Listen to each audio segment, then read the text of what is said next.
coming. Now we'll see how these Russians deal with a crack SS division. Hans? Have courage, my friend. Yeah. Hans, I've just noticed something. These communists are all cowards. Have you looked at our caps recently? Our caps? The badges on our caps. Have you looked at them? What? No. A bit?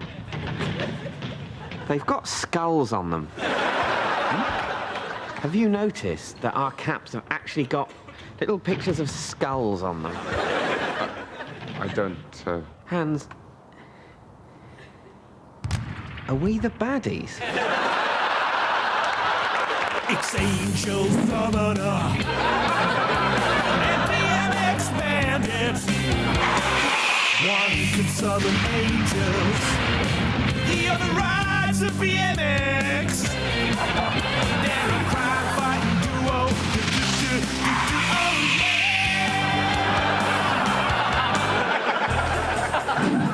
yeah. Okay, Angel Summoner. The kidnappers are holding a hostage in that warehouse, but I've got a plan. Okay, BMX Bandit, let's hear it. I ride in through that window using my BMX and spin my rear wheel, kicking some mud up into their faces. While they're distracted, I'll pop a wheelie, knocking the guns out of their hands. Then you go in and untie the girl. Right. Or I could just summon a horde of angels to sort it out.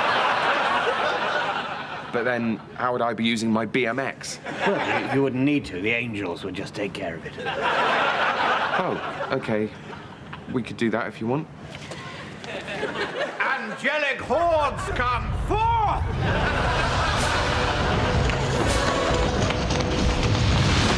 Thank you, Angel Summoner.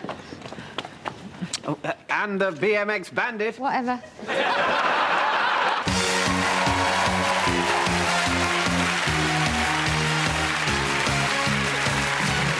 Hello and welcome to Number Wang, the maths quiz that simply everyone is talking about. Our contestants today are Julie from Somerset and Simon, who is from Somerset. So before we begin, Julie, any hobbies down there in Somerset? Yes. Simon? No. Great, okay. Well, if you're ready, let's play Number Wang. Julie to play first. 3, 9, 16, 12, 8.2, 4, That's Number Wang, round 2. Simon to play first. 27, 30, 18, 54. That's Number Wang. Let's go to the maths board. Julie? I'll have the 4, the 6, and the 3.4. That's Number Wang. We like those decimals, Julie. Simon?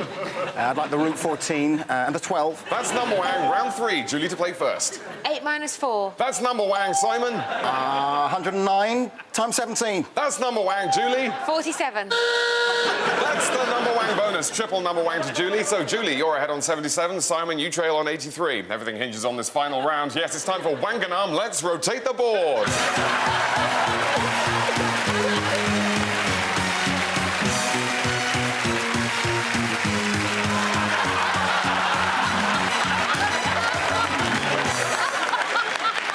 Welcome back. Let's play Wanganum. Julie to play first. 43, Simon? 27, 200, 3, 1, 1, 1, 1, 1, 1, 1. 1. That's Wanganum! Oh, bad luck, Julie. You've been Wanganum. But Simon, you are today's Number Wang. That's all from Number Wang, but until tomorrow's edition, stay Number Wang. And remember, out there, good Number Wang.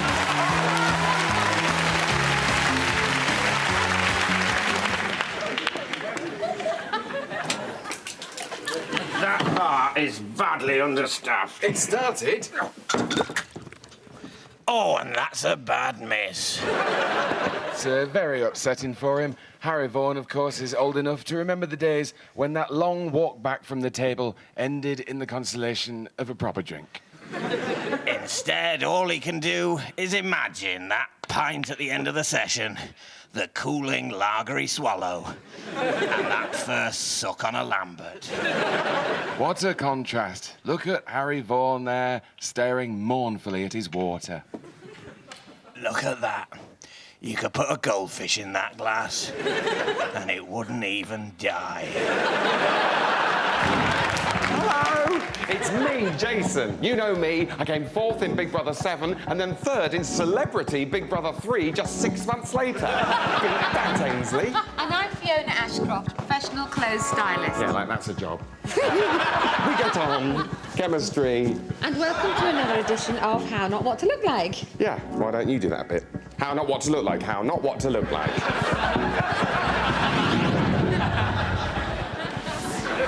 This week's volunteer is Anita, who's from Coventry, where she's a mother and a homemaker. What, a builder or a housewife? Honestly, Jason. Yeah, chemistry. And here she is. Oh, God. Hi. Now, just before we get started, the burqa, is that... That stays, obviously.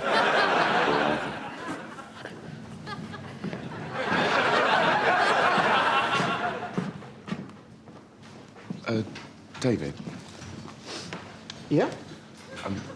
I'm a bit worried about that, actually. Why? Well, the whole burqa thing. I'm not sure we quite know what we're trying to say. Do we have to be saying anything? Well, no, but... I mean, aren't we just taking the piss out of people's sincerely held beliefs? Well, maybe, but I think you can worry too much about this kind of thing. I mean, what's offensive to one person is just good, clean fun to you. Yeah. I see you've started blacking up again. Was that because you were playing an Asian woman? No, I just like it. Right. I think it's more... me. Okay. Don't you think people might think that's I a don't bit... care what people think. Okay. I've got to the point where I just don't care what people think anymore. They're a crime duo. Oh, yeah.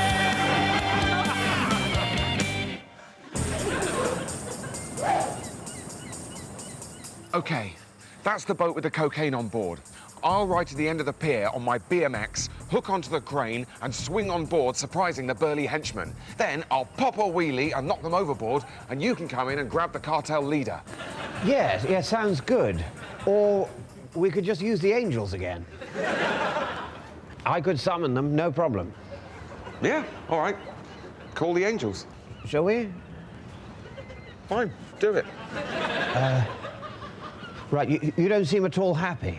Well, we're supposed to be a partnership, but to be honest, I'm starting to feel a little bit overshadowed here. Oh, right. Why's that? Well, I think the thing is that your ability to summon a horde of celestial super beings at will is making my BMX skills look a bit redundant.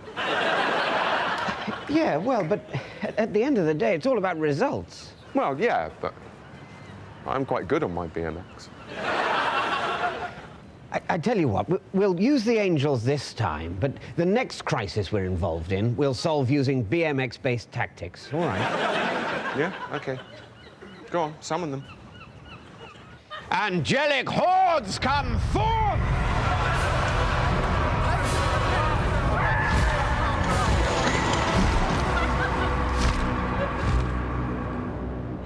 I could have done that.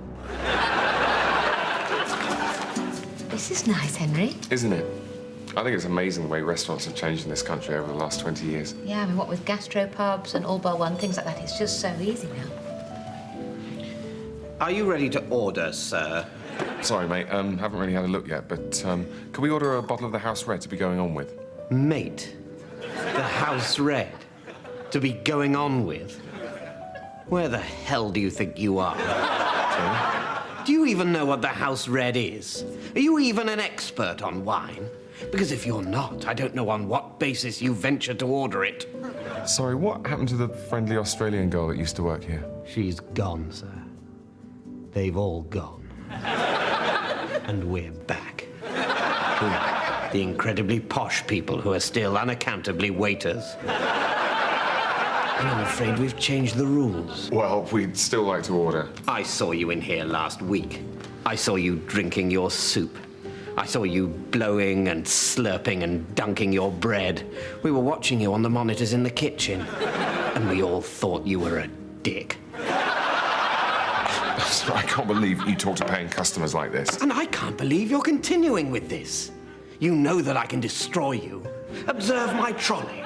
These are my weapons. Today, I'm recommending the consommé, which, as every schoolboy knows, provided your school wasn't free, is to be consumed only using a vichyssoise fork. It's all in the rest.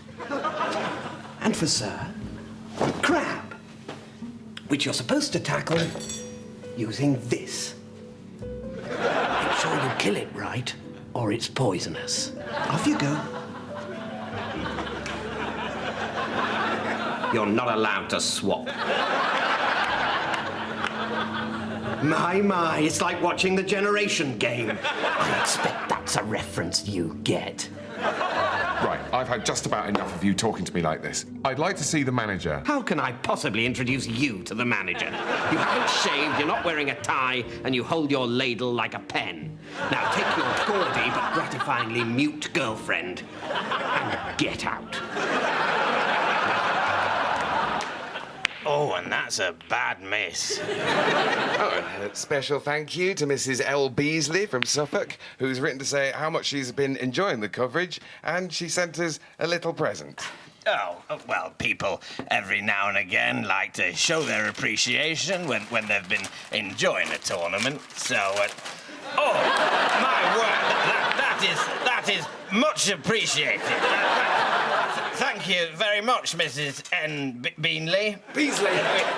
We won't embarrass you by saying what it is, but just to say, you know, cheers. Yes, very nice. Yeah, it's like Christmas, isn't it? It is Christmas. Oh, shit, the kids! Right, let's see. We should be able to hold them at this point here, at least for a few hours. And why skulls, though? What? Why skulls? Well, maybe they're the skulls of our enemies. Maybe. But is that how it comes across? I mean, it doesn't say next to the skull, you know, yeah, we killed him, but trust us, this guy was horrid. Well, no, but... I mean, what does skulls make you think of? Death, cannibals, beheading, pirates. Pirates are fun. I didn't say we weren't fun, but fun or not, pirates are still the baddies. I just can't think of anything good about a skull. What about pure Aryan skull shape? Even that is more usually depicted with the skin still on. Whereas the Allies... Oh, you haven't been listening to Allied propaganda. Of course they're going to say we're the bad guys. But they didn't get to design our uniforms. And their symbols are all, you know, quite nice. Stars, stripes, lions, sickles. What's so good about a sickle? Well, nothing. And obviously, if there's one thing we've learned in the last 1,000 miles of retreat, is that Russian agriculture is in dire need of mechanization. Tell me about it. But you've got to say, it's better than a skull. I mean, I really can't think of anything worse as a symbol than a skull. A rat's anus? Yeah, and if we were fighting an army marching under the banner of a rat's anus, I'd probably be a lot less worried, Hans.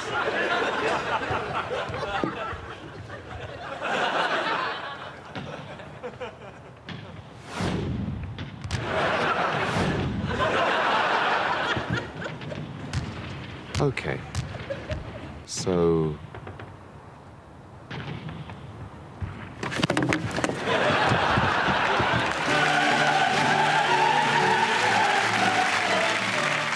And welcome to Big Talk, your weekly gullet full of the massively important. I'm Raymond Terrific, and as usual, gathered around me are about the biggest bunch of eggheads and brainiacs that taxis can be sent to fetch. And together, we're going to be thrashing out some absolutely colossal issues. Right, first up, AIDS pandemic in Africa. Come on, boffins, let's sort this out once and for all. What do we reckon, Richard? Well, as usual, Raymond, you've raised an absolutely huge question. Of course I have, Richard. This is big talk. Now let's get this sorted once and for all. Well, I think the root of the problem is in education. Right, send more. Sleeves rolled up, ships full of schools. Is that the answer, Leonard? No, I don't think so. Right, cancel the school ships. Come on, boffins, let's really bang our heads together on this one. If I could just... Yes, Danielle, you're about the biggest boffin here. Sort these guys out and let's stop the dying if we can just about be bothered. Well, I think it's less about education and more about money. Money, right, they need money. OK, how much money, Tim? Well, it's How much money, Tim, to get this sorted? Leonard! Leonard!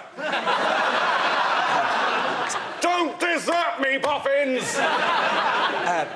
700 billion pounds? Oh, no, that's enormous. Where are we going to find that? Come on, boffins, work it out. Right, I've got a house worth 300k. So, 700 billion minus 300... Oh, we are nowhere near. Right, OK, get some pizza in. Speed dial 3. We're going to crack this if it takes all night. Yeah, it's a medical drama, but with the emphasis on drama rather than medicine. I think you get far too bogged down in so-called research. Yeah, the producer arranged for us to follow a team of paramedics around for a month, but instinctively that felt wrong. I mean, a month. Yeah, we just wanted to cut through I had all a that. holiday booked. Yeah, we just wanted to cut through all that high-flown medical jargon and just really get into what makes people tick. Do people tick? Yeah, I think so. Last week on emergency medical treatment. That never gets any easier. Quickly, doctor! This patient is incredibly poorly. My God, I don't think I've ever seen anyone looking so peaky. Get me the medicine in here right now. Stand aside, Doctor. This is my patient. I'm doing the medical treatment here. I'm sorry, Steve. I can't let you do that. You're just the sort of doctor who makes people go to sleep for operations, whereas I specialize in people who've been in the wars in this particular way. The medicine, doctor. You fool, nurse. This is medicine for a different illness from this one. Am I going to be all right, Doctor? Yes, definitely. But we need to give you a spoonful of the right medicine and maybe a tablet. I'm afraid this isn't going to taste very nice. Stand back. I'm going to use the electric shock that's the sort of medicine if you're very ill, but can make you sort of ill if you're fine. Clear. Oh, no. He was fine. Now he's poorly from too much electric. Cause of death, doctor? Well, one thing's for sure. He liked butter. So, who should we invite to our next do? Oh, let's invite Moneypenny. Oh, yeah, let's have Moneypenny. She's always good value. Although, What?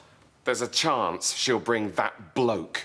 Oh, God, yeah, I think I know the one you mean. The tall one. What's his name? John. James. James, yeah. What a penis. Well, you remember last time, it was only a barbecue and he turned up in his tuxedo. I know. Stood around making smug remarks. I don't know what Moneypenny sees in him. Well, you remember that drink stew I had just before Christmas? Moneypenny brings James along. Oh, God, but I thought Christmas spirit. Absolutely. So I said, hi, James, we've got mulled wine, or I think there's some beer in the fridge. Yeah. Cock asked for a martini. A martini? A martini, yeah. Oh, come on. So I said, I'm sorry, James, I don't think I've got any martini. I mean, why would I have any martini? What does he think it is, 1973? I mean, where does that guy get off? He keeps leaving these around. I think he gets them free at work. It's Moneypenny I feel sorry for. Do you see when I was going around with the body? What? Well, I said to Moneypenny, can you manage another finger in there? Meaning... Finger of vodka in her glass of drink. Exactly. Self-explanatory. Yeah, and then James starts rolling his eyes like he's having some kind of stroke and says, oh, you can always get another finger inside Moneypenny. He said what? I just literally did not know where to look. Finger inside Moneypenny? I know. And I don't think Moneypenny was even at all turned on. Well, she was probably still recovering from the Darren incident. Oh, what was that? Oh, didn't you hear? Well, Darren turned up. And anyway, starts getting a bit lippy about James's cigarette case. What did he say? Oh, said it was gay. Well, it is gay. Yeah, I know, exactly. Anyway, everyone's laughing, thinking bit cheeky, but you know. And then suddenly, James picks him up and throws him through a window. Bloody hell! Is that why Darren can't walk now? Yeah. guy landed on a railing spike and it went straight through his spine. Everyone's in shock, apart from James, who strolls over to the window, glances down and says, "What a piercing bore." Piercing bore? There's no such expression. I know, well, the railing was right next to a crusher. It's pretty clear he'd wanted to say crushing bore, but he'd missed and he was making the best of a bad job.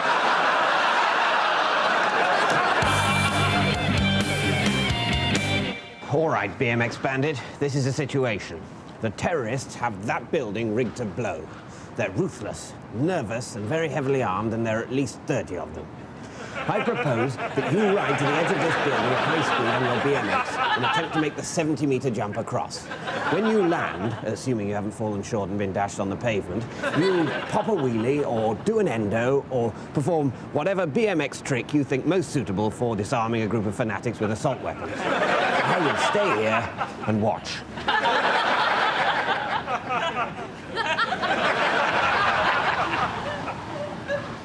Yeah, you see, this is one situation where maybe it would be more sensible just to summon some angels. No, a promise is a promise. We're going to do this your way. Come on, this is well within your abilities. You're the BMX Bandit. You're right. I can do this.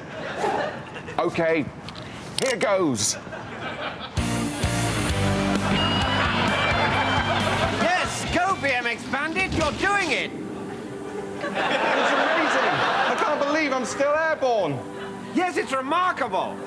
It really is. This is the longest jump I or anybody else on a BMX has ever performed. It's a real testimony to your BMXing skills. I can't believe I'm able to have this quite long conversation with you whilst apparently flying unable. Oh, I get it. You shit! You've summoned a load of invisible frigging angels to support me. Well, only a couple, but it's still mainly you, honestly. Call them off. Why not look on them as backup? Call them off now. I can do this. I'm the BMX Bandit. All right, then. Yeah, thanks for believing in me, mate. You see? I'm absolutely fine. Tune in next week for the all-new adventures of Angel Summoner and Gymkhana Girl. What are those? Sugar lumps. Oh, right.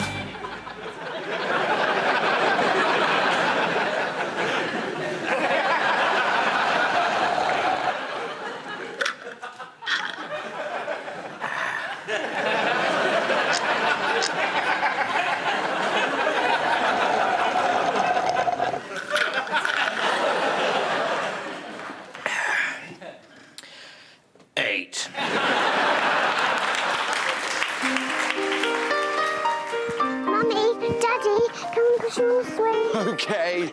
Darling. No one likes to think that the worst might happen.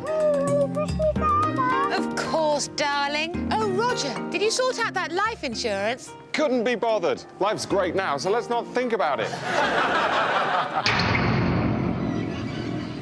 Do you want to play on the swings, Lucy? No, they remind me of Mummy, who's dead now. Of course. Besides, I've got a bad back from worry and have become a drunk. It's a pity you didn't take out that insurance after all. Do you want a smack? Of course, no amount of money can ever replace a spouse or loved one.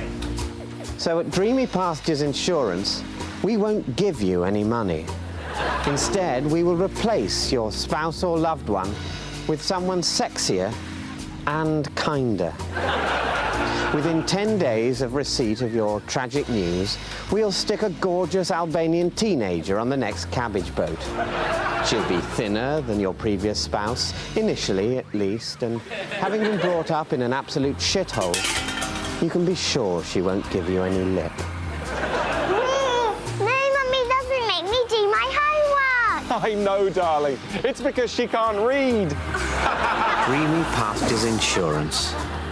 Because no one's irreplaceable. David, I've got this great... Why are you being filmed?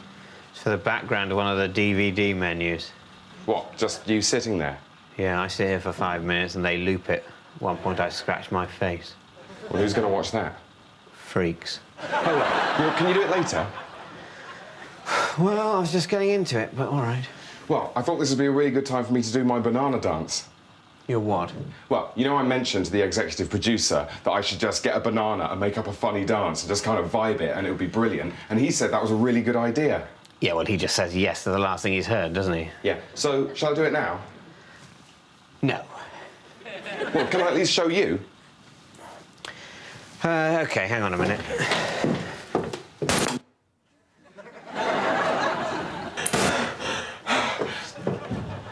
What do you think? Shit.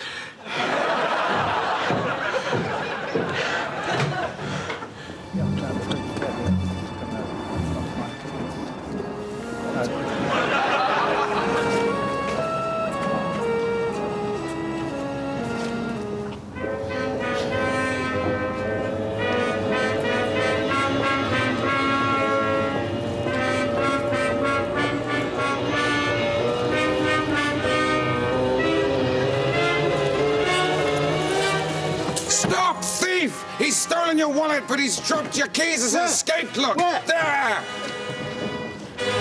Quick, Ginger, we haven't a moment to lose. Dun, dun, dun, dun, dun, dun,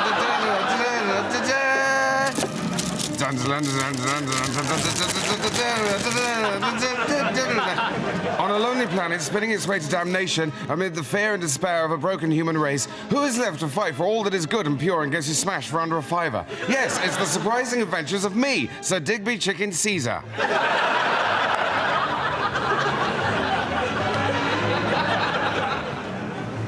At last, my grant from the Foreign Office. Now we'll finally crack this mystery. Sir, I can't feel my left bottom.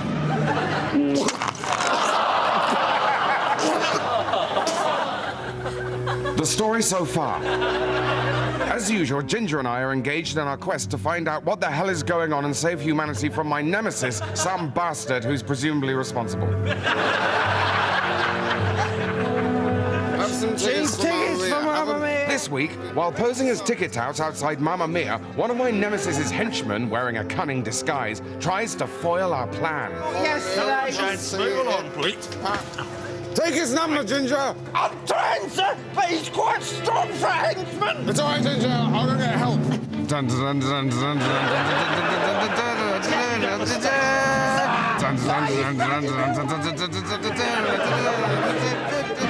I'm indebted to you, madam. Write to my club for full remuneration. Right, Ginger, where have you been? I've been in a police cell for 2 days, sir. Well done, Ginger. What did you find out?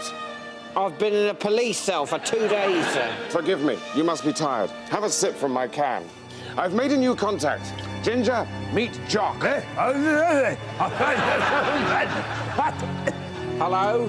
Oh, I think he's fallen asleep, sir. Of course. He's reserving his energy for the fight against my nemesis. Actually, I think he's dead, sir. Really? Yeah, you'd have felt that. Yeah. The forces of darkness are giving me my can back. The forces of darkness are moving in. Quick, search Jock, see if he's got any money.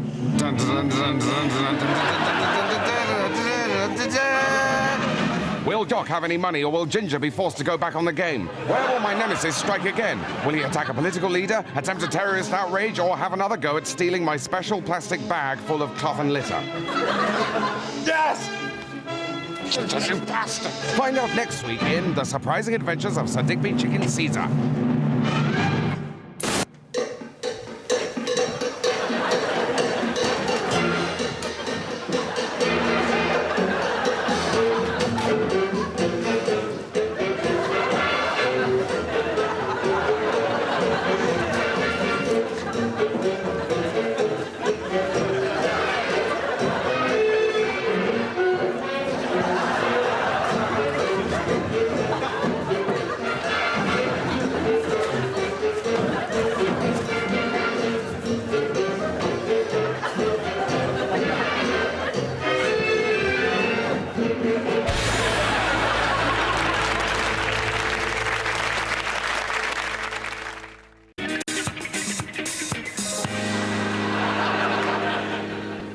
Welcome back to coverage of people buying a house and then living in it. So, hello, Jeff, you want to buy a house. Here's a house. What do you think? Yeah, Do you like the house? Yes, fine. Will Jeff be able to buy the house that's fine of his dreams? Yes, he will. It's in budget, is it, Jeff? Yeah. That was not a close one. No. We'll be catching up with Jeff when he's bought his house, which is now. Jeff now living in your house. Yeah. What's that like? It's all right, doing a bit of DIY, putting some shelves up, but nothing major. We'll be catching up with Jeff's attempts to live his having things on shelves dreams. Now, how are the shelves? Useful. Well, that's fascinating. So, to sum up, Jeff, who you don't know, has bought a house and is now living in it, having put up some shelves, and I think we can all agree that that's basically a good thing. Join me next week when I'll be presenting coverage of people arranging to rent a flat and then going to the shop to buy some food to eat in it.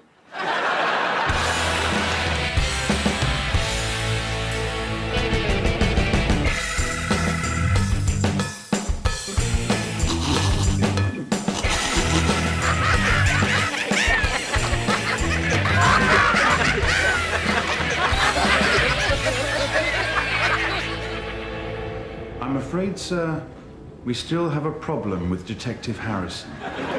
Yes, Mr. Harrison has an irritating talent for disrupting my arrangements.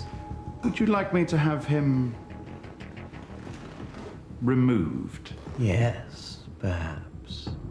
Perhaps it would be better if Mr. Harrison were taken out of the picture. Sorry, guys, you're doing it again. What, Alan?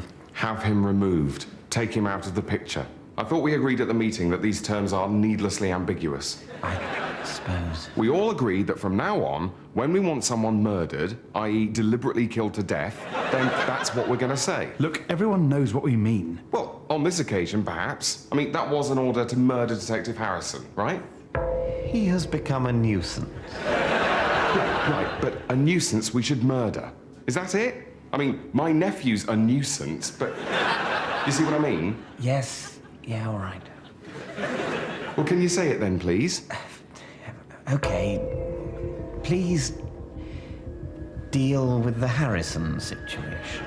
You see, that's no good. Oh, that was perfectly clear. Oh, what are you talking about, Keith? This is going to be Let's Hope Professor Ritson Meets with a Little Accident all over again. We spent 9 months hoping that Professor Ritson would meet with an accident before Leslie made it clear it was an accident we were supposed to make happen. All right, you've made your point.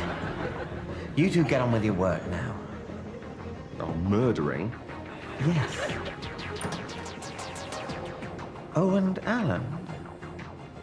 Perhaps I'll see you later for a little light refreshment. Do you mean anal sex?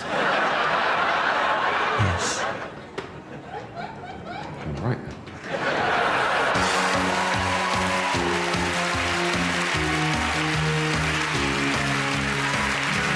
Hello and welcome to Number Wang, the maths quiz that's simply everyone. Joining me today are Julie from Northampton and Simon, who is also from Southampton. So, Julie, any funny stories to tell us? Yes. Simon? No. Great. Let's play Number Wang. And it's Simon to go first. Too slow. Julie? 38. That's Number Wang. Let's move on to round 2. Imaginary numbers. Simon? Twintington. That's Number Wang. 1200 That's Number Wang. Shinty 6. Oh, bad luck, Simon. I'm afraid Shinty 6 is a real number. As in the popular phrase, I only have Shinty 6 days left to live. So, on to round 3. Julie, Simon, please take to the number leans. And if I can have time on the clock, please. Let's play number bounce. 8. 93. 15. 70. That's Number Wang. Take a number. Julie? 30. That's Number Wang. Take a number. Simon? 3,249. That's Number Wang. Take a number. Julie? Not. That's Number Wang. Take a number. Simon? 4.5. That's Number Wang. Take a number. Oh, and I'm afraid we're out of time, so you'll have to put those last numbers back. Well, that's the end of Number Bounce. Well done, everyone. So, as we go into the final round, it's neck and neck because Julie is on 82 and Simon is also on 26. It's time for Wanganum. Let's rotate the board.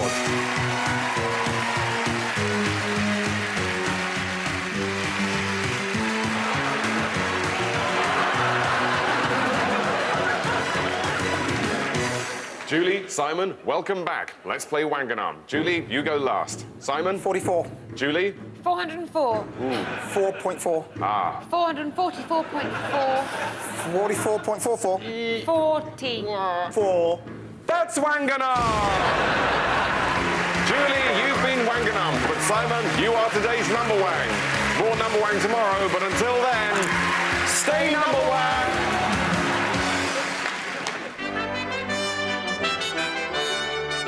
Oh, they were two of the greatest actors of their generation, there's no doubt about it. But with that goes a certain amount of ego. Yes?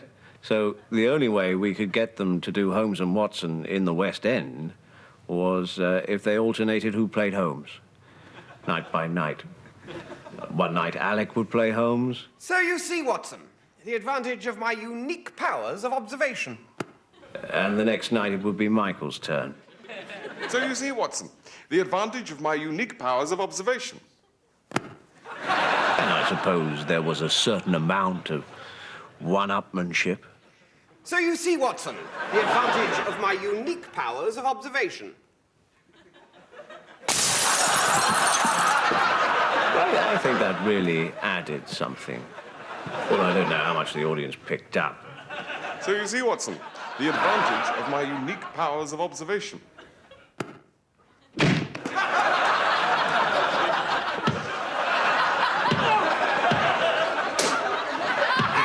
So when we came to make the film, we were faced once again with the problem of which of them would play Holmes.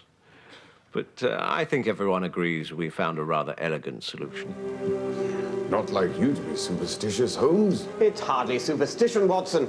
I was merely acknowledging the power of fear and what effect that fear can have on the minds of the ignorant or vulnerable. Holmes, you're not seriously suggesting that the villagers believed the story of the Phantom Wolf? But they did.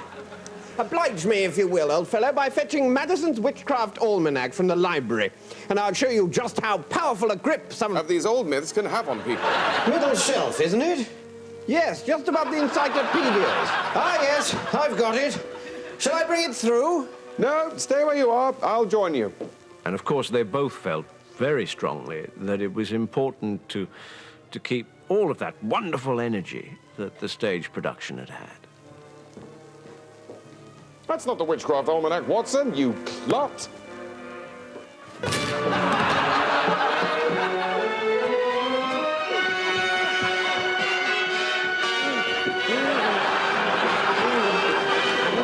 And of course, as family men, the film gave them a great opportunity to get their kids into the business.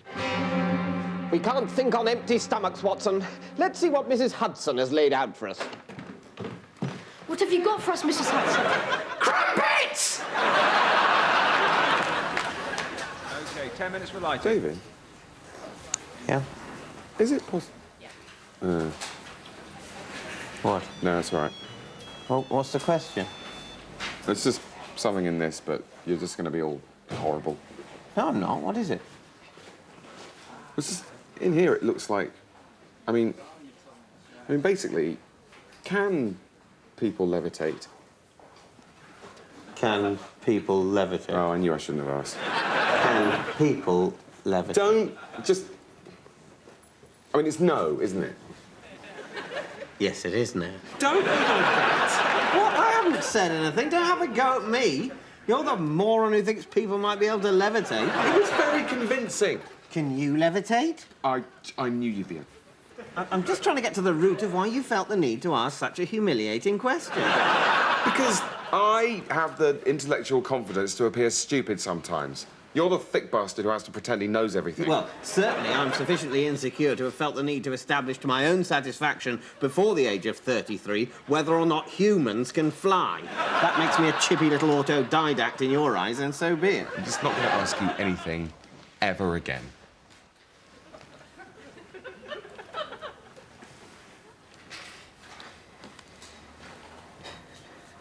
Lunch in 10 minutes? 12 minutes, you twat! 10, 12, don't know difference. Don't know difference between 10 and 12.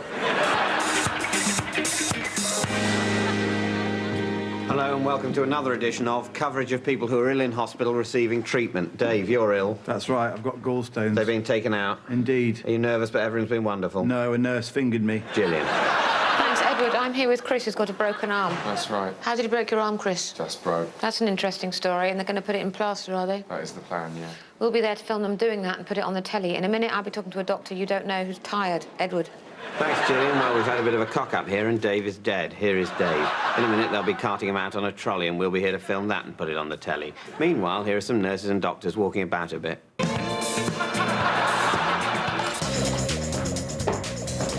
So, how's it going, Pete? Yeah, pretty good. I think you're going to be pleased. Yeah, paper came through from Singapore. Jono's been tinkering with a laser printer. Colin, my top guy in New Jersey, he's looked after the watermarks. Yeah, I think it's looking pretty tasty. Well, I'll be the judge of that, mate. Come on, let's have a look. Here you go.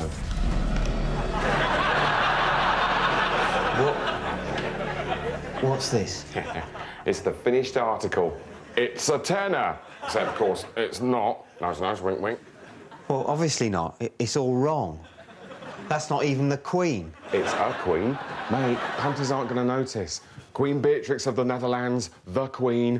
There's details. Don't get hung up on the details. Don't sweat the small stuff. That is a tenner. That's what the man on the street's going to see. £10. Puns. It says puns. It's not. It's your mind. It's playing tricks on you. You're on a negative vibe.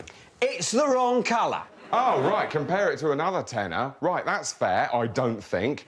Of course it's going to come off badly compared to a real tenner, Huey, but in the real world, who sits at home and goes, oh, I think I'll get out all of my £10 notes and compare their colour? Doesn't happen, never going to happen. We're fine, mate, we're cushy. It's the wrong size. Things look more real when they're bigger. That's on purpose, it's a trick of the trade. It's shit, all right? It's total shit. Look, OK, quick, which is the real one? That one. No! See? No, you're wrong. Because, all right, that is the real one, but you had to think about it, didn't you? No. You had to look, though. Admit it. I saw you looking. Yeah, well, obviously I had to look. Look, I'll see you later, all right? OK, look, forget the notes. What about this? Look me in the eye and tell me you didn't think that was Van Gogh's sunflowers. I'm going. All right, you don't like the picture, you don't like the notes. I can understand that. I mean, who uses notes anymore? Plastic. That's what everyone uses these days, isn't it? So, what about this? Not bad. Not at all bad. Exactly. It's floppy.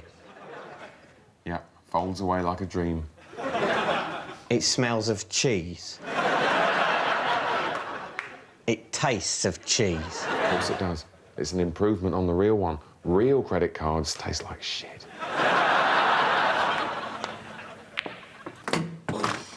They call it a ruddy food court. It just means you have to queue twice.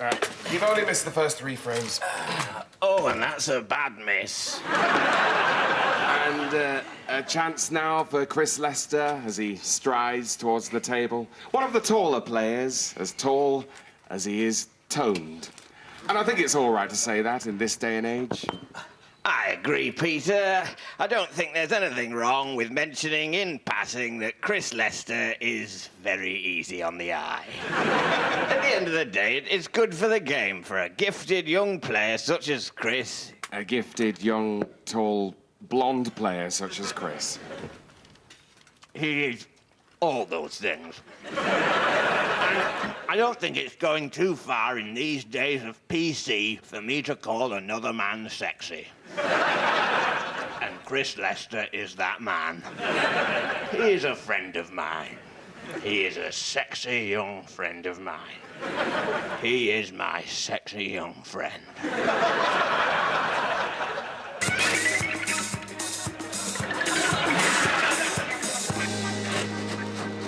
Hello, and welcome to coverage of people running a safari park. And I'm talking to John, who looks after the zebras, which you can't see because they ran away from the camera. John, what are you doing? I'm getting the zebras their zebra food. Do the zebras find it colder here in Wiltshire than in Africa? They do, because it is. Well, while we let John, who you don't know, get on with his job, which he does every day, Gillian's been talking to head tree counter Mike. No, 15,000. That's a 1, So, 2, Mike, we're 3, getting coverage of you counting trees, is that right? Yeah. Oh, I've lost count. So... 1, 2, 3, 4, 5. OK, thank you for calling. Pass us a biscuit.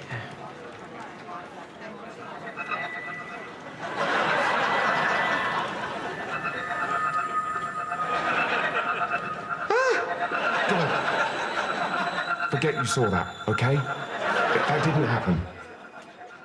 Look, I have some telekinetic powers, okay?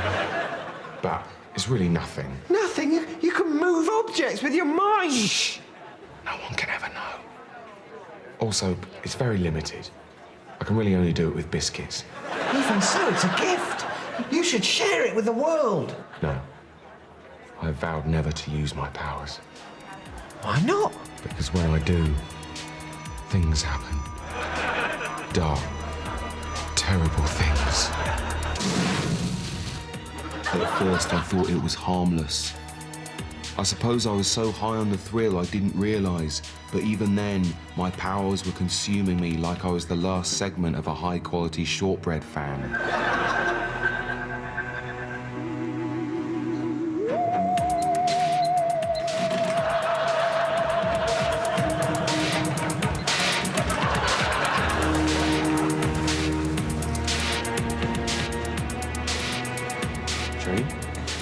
Jane, is that you? Rod? Gosh, what a surprise. Why didn't you call me? It was complicated. Your mother told me you died. No, I didn't want to hurt you, and you were so persistent. Still, water under the bridge, eh? All my rage and fear welled up inside me and expressed itself in biscuit form. Are you all right, mate?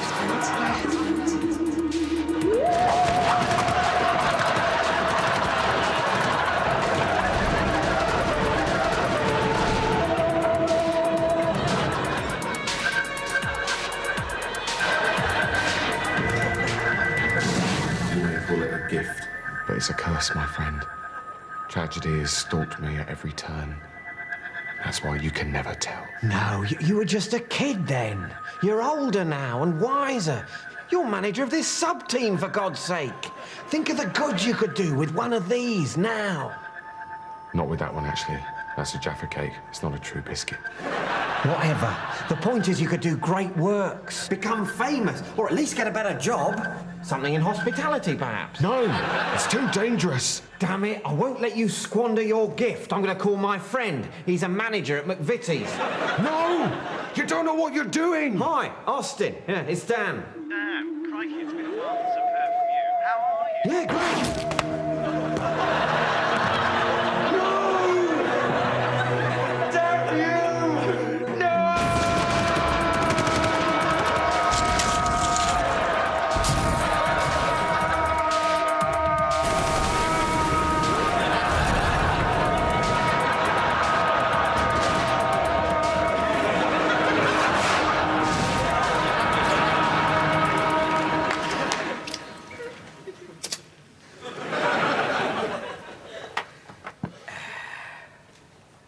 Oh, and that's a bad miss. And just look at the disappointment on Chris Lester's pretty little face. That is a shame. He is devastated. And I can never make up my mind whether or not he looks more stunning in moments of adversity such as these, as he does in moments of elation and joy. Well, Ted, for the fullest answer to that question, you'd have to ask his lovely girlfriend, Jackie. But I know what you mean. There is a quality to his fragile isolation that puts you in mind of Winona Ryder in Court. Which is about as sexy as it gets. But for my money, it's when he walks into the Crucible bar after a big win or a few snatched moments with Jackie, and the light from the fruit machine dances through his hair, and he smiles, and he turns that smile onto you. It's like basking in the light of twin suns. You're quite right, Peter. It makes me thankful my op went okay.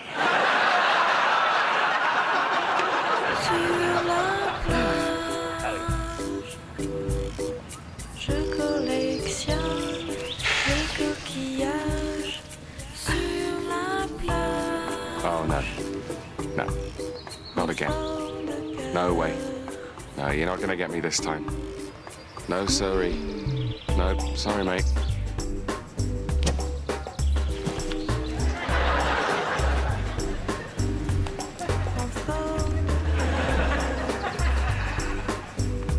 You bloody bastard.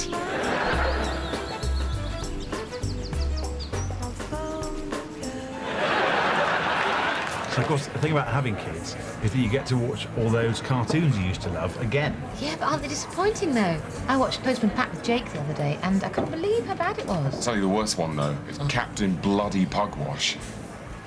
Oh, no, not really. No, it is. It's dire. When its mouth moves, it just goes bub, bub, bub, bub.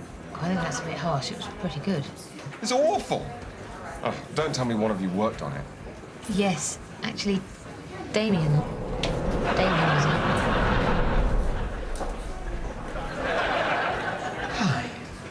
Oh, come on, you guys are winding me up. No, they're not. Oh, really? You didn't write for it, did you? No, I was in it, actually. I played Stephen. Stephen? Stephen Pugwash, the captain. Oh, right. Well, stupid of me. It's just I didn't recognise you without your, I don't go around all day dressed as a pirate. Of course not. Look, what I said about your mouth... No, really, forget about it. I mean, as it happens, I actually have a condition which paralyses my upper lip. That's why I wear this moustache, but you weren't to know. And, what are you doing these days? Oh, this and that. You might have seen me in the Kenko campaign. Oh, the one with the... Pirates. Yes, I do rather suffer from typecasting. Now I think about it, there was a lot to like about Captain Pugwash. I mean, it had a real charm to it, and the performances were great. Well, thank you. Yeah, it was certainly a lot better than some of the rubbish that was on. I mean, you know, the Flumps, Dog Tanyan, King Rollo. I mean, what the hell was that? He was like some kind of psycho child. I see. My boyfriend played King Rollo. Come on, Adrian. We're leaving. I tell you what's just caught my eye in the headlines, Rob. Oh, shut up, David. I was just going to say... I don't want to hear it. I don't want to hear your jokes about the news when I'm trying to sit here and having a nice rest. No, it's just that my eye was caught. Get on a panel show. You've got a big boil of topical satire and he's lancing. No, I'm just interested in world affairs and at the same time very, very witty. Anyway, I wasn't going to do a joke. I was just going to say that my eye was caught by this whole scandal in America. Ooh, the scandal in America. Yeah, that is interesting. Yeah, that must be the biggest scandal since Watergate Gate. Since what? Well, I think the American government hasn't been this screwed since, well, I think you have to go all the way back to Watergate Gate. Watergate Gate? Isn't it just Watergate? No, that would mean it was just about water. No, it was a scandal, or gate, add the suffix gate, that's what you do with a scandal, involving the Watergate Hotel, so it's called the Watergate Scandal, or Watergate Gate. But doesn't the term gate, meaning a scandal, come from Watergate? What, take the last 4 letters of a previous scandal or hotel and add it onto all future scandals? That can't be the system. I think it is. Well, what if there's a scandal about water? What do you call that? Well, you'd call it Watergate. Aquagate? It's not great, is it? Oh, lovely, thank you. And this is from me and Ben. Merry Christmas. Oh, is this what I think it is? Could be. It is! It's some heroin! Hooray! Yeah, how much you like heroin, so... Too right. Because we were saying, can we get him heroin? We got him heroin last year, but then Susie said, sod it, let's just get him heroin, he won't mind. Well, you can never have too much heroin, that's what I say. It's Christmas, isn't it? This is from us? Ooh, I wonder what this is. Hope you like it. Now, we both know how much you like heroin, so we thought... Oh, it's a book of heroin anecdotes. Great. We thought a bit more interesting, you know, than just giving you heroin again. Yeah? Yeah. But we got you some heroin to have while you're reading it. Oh, you silly And this is from me. Oh, thank you, Grandma. It's some cocaine. Oh, yeah? That is the one you wanted, isn't it? Yeah. The man said that would be the one you wanted. I tried to describe it, and I did the face that you do when you've had some, you know. And he said that would be the one. Right. I'll take it back for you, love, and change it for some heroin.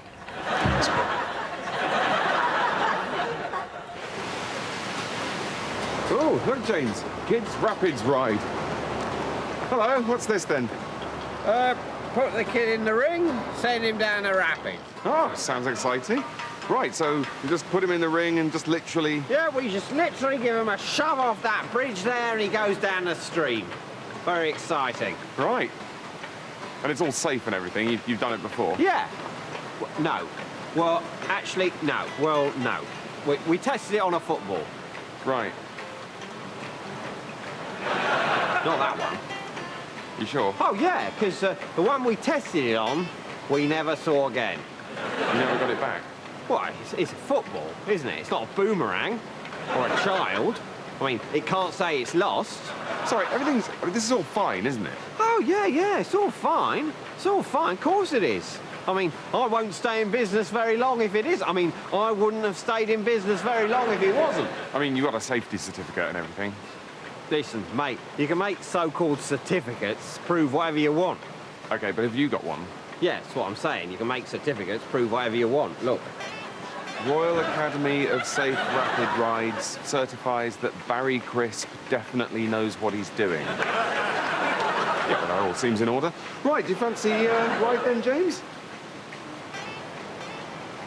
Let's take that as a yes. OK, let's get that ring on. OK.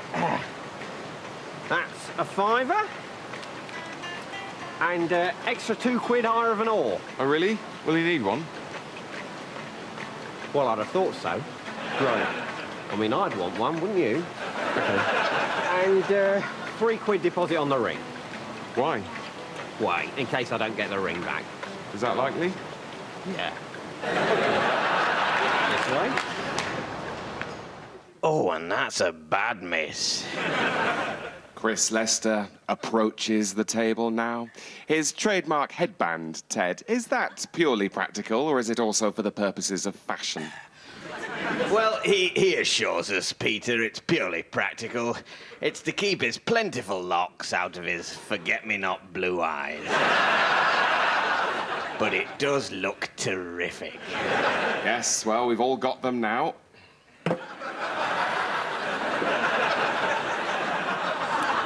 And he set something of a trend amongst the younger players, Ted, but needless to say, none of them look anywhere near as good in theirs as Chris does in his. Peter Ebdon, in particular, looks ridiculous. But I gather that Chris is quite attached to his hairband, because I was chatting to his lovely girlfriend, Jackie, the other night, and she was telling me that he even wears it in bed. Does he? Boy, oh boy. What a sight that must be for Jackie or for his other girlfriend, Amanda, during their more intimate romantic moments. Chris looming over them, his face flushed with concentration, just as he is as he gets down to this long red. It's happened again. Oh, Peter, you'll just have to sit in it till the mid-session interval.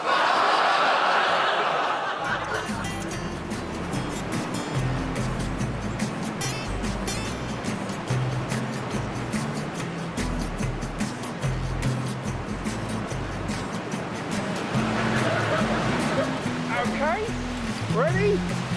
Off you go.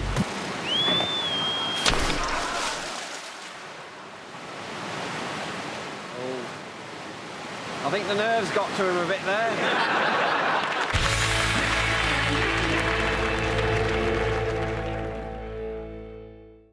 I'm not interested in leads, Terry, just results. It's not my balls on the line here, it's yours. Now either your grass talks or you'll be directing traffic by the end of the week.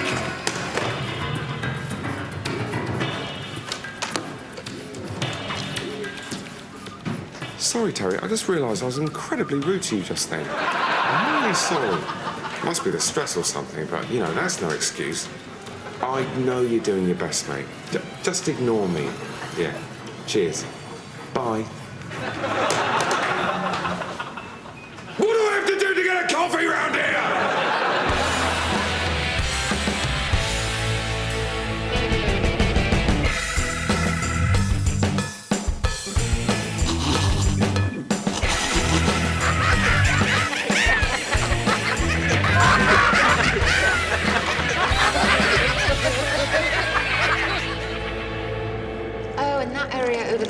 lovely place for a kitchen. Oh, yeah. Oh, yeah, it's a wonderful space. I was just wondering, is there a problem with damp here?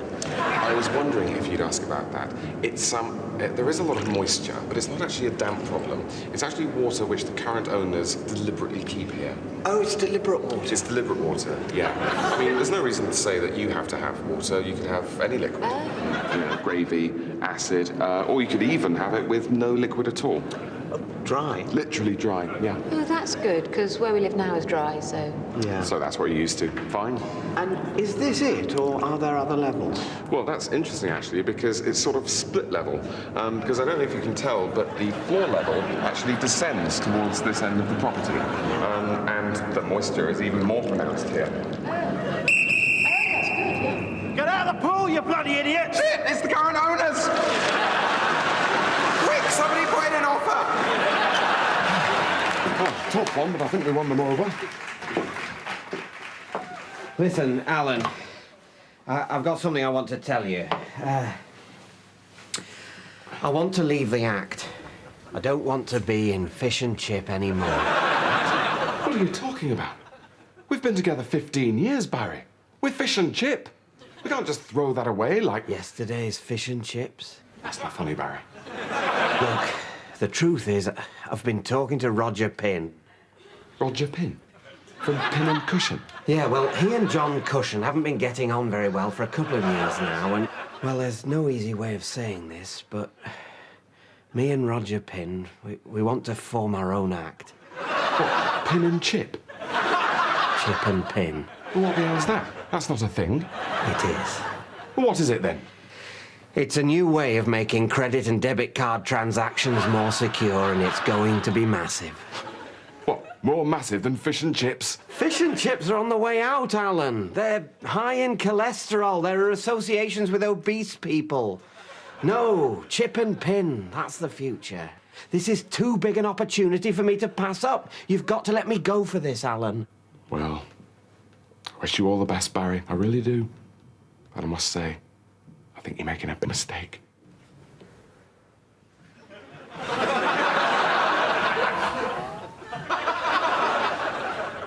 It's just your arm, Alan. We've both always known. It's just your arm.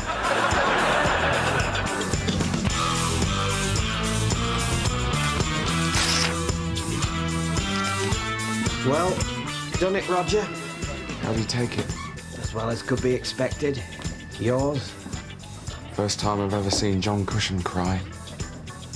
I just hope we're doing the right thing. I know we are. This is our big chance. It's time for Chip and Pin. Little did we know that that was the beginning of an amazingly successful double act. Ladies and gentlemen, Fish and Cushion!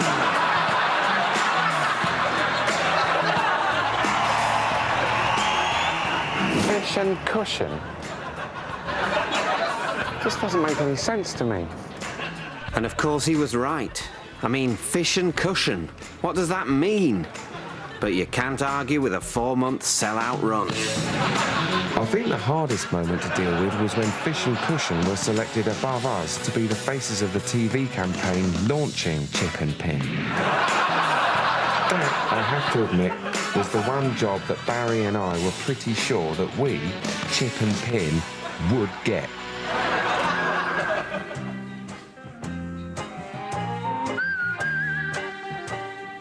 Life's tough without Chip and Pin, isn't it? It sure is. Don't worry, lads. Chip and Pin is coming this February.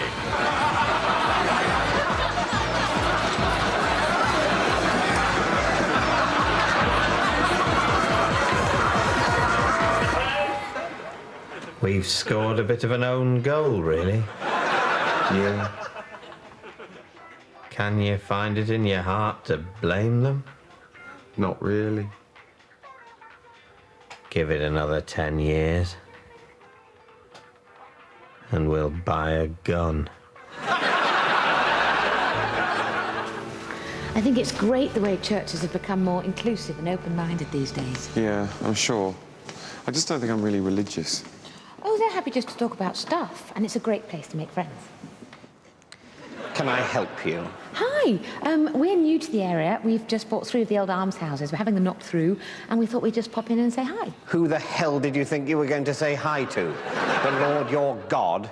Because I'm not sure you've lived lives worthy of his attention. Yeah, we're not particularly religious, I suppose, but I think we'd both say we were spiritual people, wouldn't we, Tom? Yeah. And we're just interested to find out more. Not particularly religious. Interested. Spiritual. Are you testing me, Satan? What happened to the friendly lady vicar with the colourful jumper that I met last week? She's gone, child. They've all gone, banished by the bishop. I know where they're going eventually. In the meantime, Daventry. And we're back. The incredibly horrible and twisted people who are still unaccountably vicars. Maybe we should... I saw you in here last week. I saw you reading the notices and talking about your views and eating other people's biscuits. We were all watching you from the vestry, and we all thought you were a bitch. Steady on. Look, I mean, my wife's entitled to her views. Oh, isn't she just? Aren't you all entitled to your half-assed musings on the divine? You've thought about eternity for 25 minutes and think you've come to some interesting conclusions. Well, let me tell you, I stand with 2,000 years of darkness and bafflement and hunger behind me. My kind have harvested the souls of 1 million peasants, and I couldn't give a halfpenny jizz for your internet-assembled philosophy. Look, Sammy... Look, we have a right to be here. This is a place of peace. Oh, please. That's a very recent idea, and not one that I think is going to catch on. Well, I'm certainly not... Begone! Begone to your satanic almshouse conversion! Leave here, damned sinning dog of a whore! Oh, at least leave a quid for the upkeep.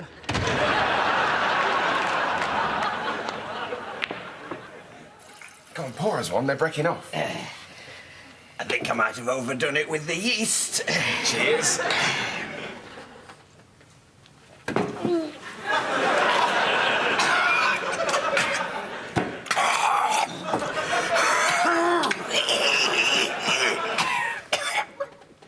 Oh, and that's a bad mess.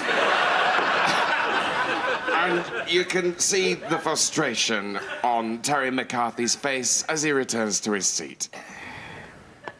Not a look to be taken lightly, especially at around 2 in the morning on the streets of Derby, if the media's to be believed. Well, Terry is no stranger to adversity, particularly in the form of the police. And he has spoken publicly in very moving terms about that guy he cut. I think he was right to put an end to the speculation, and it does sound to me like that guy he cut was basically asking for it. Which is not to condone Terry's actions. Terry's lightning-fast reactions. It's not to condone it in any way when we say it was that other guy's fault. Certainly in the eyes of Snooker, if not, as it transpired, those of so-called British justice. I think the thing to remember here, Ted, is that both men involved are sorry. Terry has said publicly that he's sorry, and that other guy... well, he's bound to be sorry, isn't he? Every time he looks in the mirror.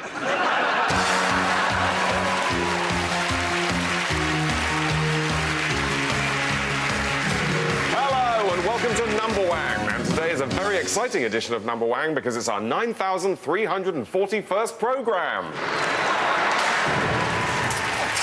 Well, joining me to play this very special game of Number Wang are 2 brand new contestants, Julie from Durham and Simon, who is from Space. Well, let's get on. It's time for round 1. Let's play Number Wang. Julie to go first. 9. 14. That's Number Wang. And before we move on to round 2, a quick word from Giles Brandreth, who's with us all week in Number Corner. So, Giles, any funny number stories for us? Yes. Once I ate 18 cakes. More from Giles later. And Giles' story is particularly apt for our next round. It's time for Number Scoff. In front of you are 2 plates of edible numbers, and Julie, as the winner of the last round, you go last. So it's Simon to play first. 6. That's Number Wang. Scoff a number. Julie? 17. That's Number Wang. So this 7.7. That's Number Wang.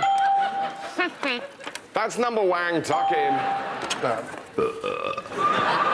Oh, Belschwang for Simon, which means double number points. And at the end of that round, neither of you have eaten a number 4, so bad luck. Just time for a quick word from Giles. 3. Priceless. Well, let's look at the scores, and it's absolutely neck and neck because both of our contestants are on 48, apart from Julie, who's on 12. So that could all change. In the final round, it's time for Wanganum. Let's rotate the board.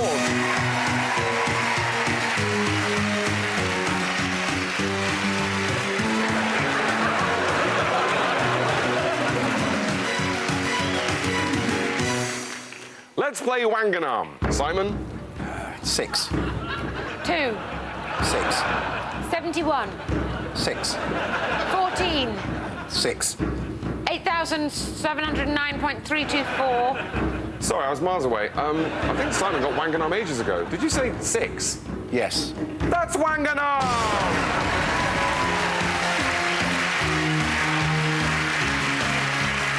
Julie, you have been Wanganum, but Simon, thou art Lord Simon of Number Wang. That's all from Number Wang today. Just time for a last word from Giles. Number Wank. It's Number Wang. Fuck. Oh, priceless. Well, until next time, from all of us here, good Number Wang. Number Wang. So get your bloody act together or your history.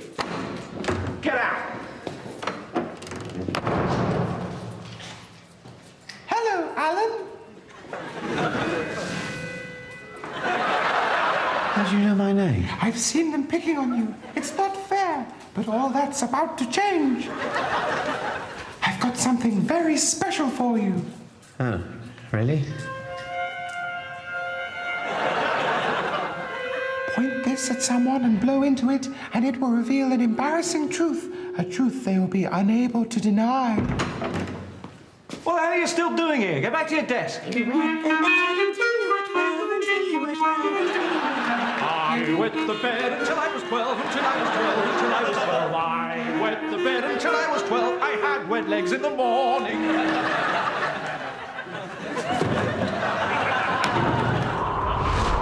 Use it wisely, Alan, for it has great power.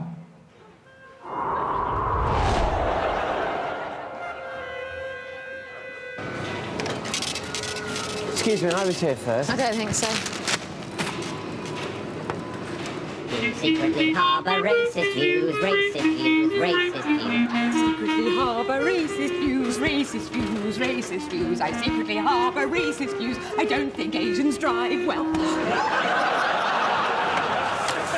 That's 25.40. Did you say you'd pay for mine? What do you mean? It would be my pleasure. 20, 2, 4. So that's a full 20%. And a company car. Fine. I'll sort that out.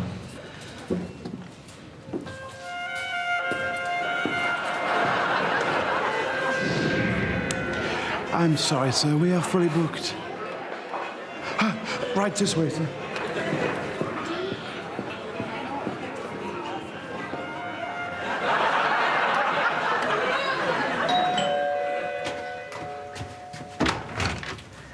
I warned you. I told you to be careful, but you have abused the green clarinet. Now you must pay the price. You must give back the green clarinet. No way. Then I shall take it from you. Ouch! You can't do that! I'm the green clarinet man! You think you're magic, but look like a twat. Look like a twat. Look like a twat. I think I'm magic, but I look like a twat. My mum has made my costume. You scratch your ass and sniff your hand, sniff your hand, sniff your hand. I scratch my ass and sniff my hand. I find the smell erotic. You're not allowed near local schools, near local schools, near local schools. I'm not allowed near local schools. The probation service tagged me.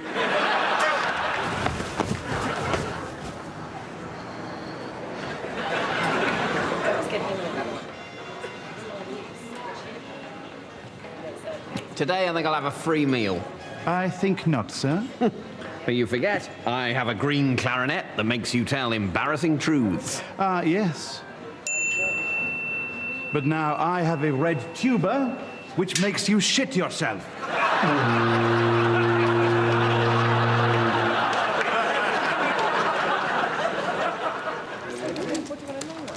Thank you so much for the invitation to appear in your calendar. But sadly, Rob and I will be, what should I put next? Whatever. Look, do you want to type for a bit? What? I can't type, you know that. Look, I'm very tired. You type. Right.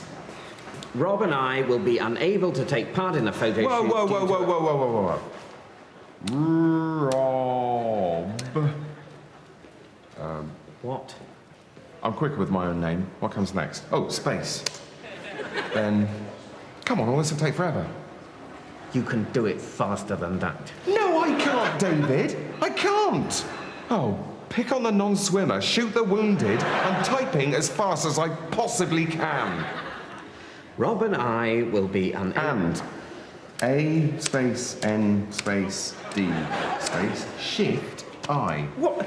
Why are you doing spaces between the letters? Oh, I'll have to go back. Delete. Whee! Oh, I've gone too far. Ah! David, careful! I nearly dropped your computer then, mate. I think you better have it back. I'll pop back when you've retyped the beginning bit.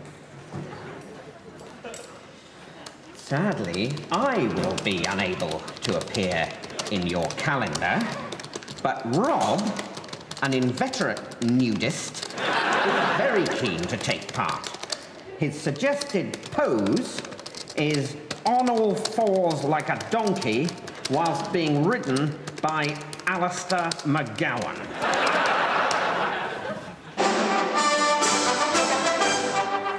Good evening. Apparently you can see me. I can't see you, but the scientists and engineers have assured me that this is perfectly usual, although I must say I am a bit disconcerted. This is the first of what we hope to be weekly television broadcasts from us here in London to all 5 of you with television sets. We had a discussion about which way I should look when I'm doing this, and we all agreed that appearing in profile is what looks most normal. I'm now going to hand you over to my colleague, Mr. Stanley Temp, a quite brilliant man, to continue with the broadcast. It's me. And may I say that who you were looking at before it was me is also quite a devastating genius. Excuse me, but I can't possibly allow that to go unchallenged. You feel hot. My colleague is far too kind to me. I couldn't possibly be far too kind to such a brilliant man. He's brilliant. Now, here at television, we're very keen to find out the properties of this exciting new device.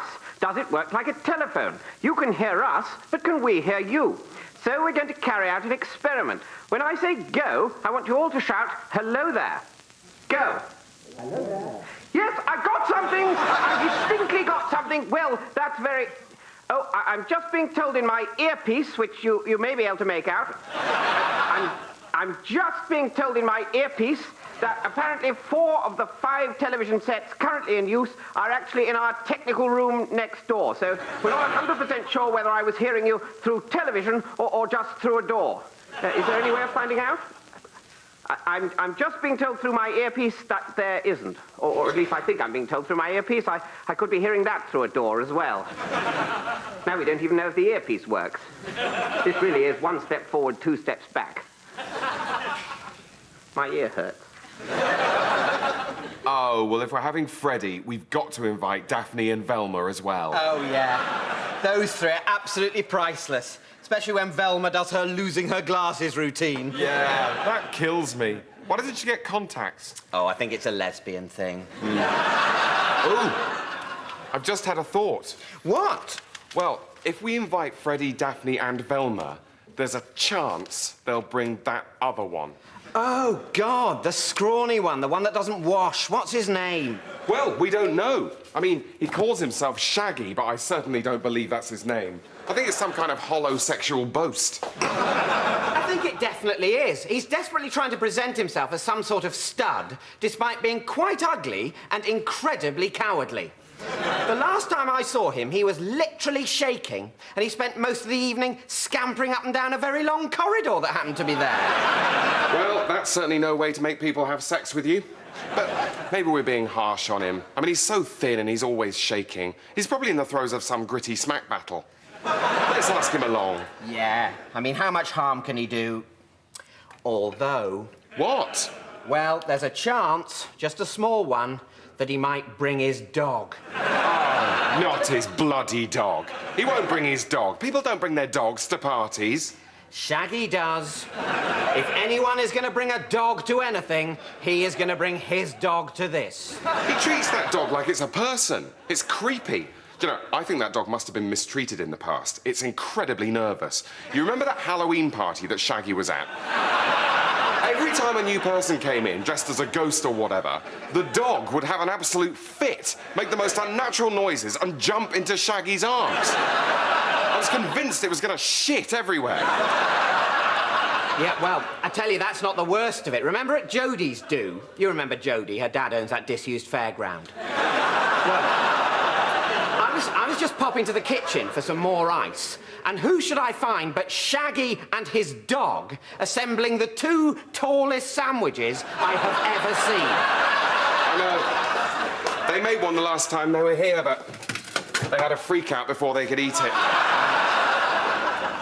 I think it's cruel to make a dog eat that. I tell you what, I think Shaggy must be very bitter because he's obviously invested a lot of time in teaching that dog to talk, and it just can't. I mean, maybe he thought he was going to get on That's Life or something, but it's just not happened. Yes, which is a pity, really, because, of course, the dog's nephew, also a dog, a little puppy, actually talks very well.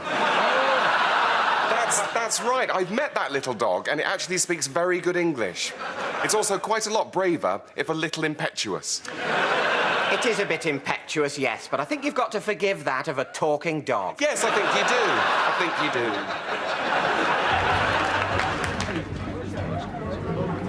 do. Sorry, is this seat free? No. It's not? No. Right, OK. Who's sitting here then? No one. Oh, it's free? Yeah, it's free. Oh, sorry, I thought you said it was taken.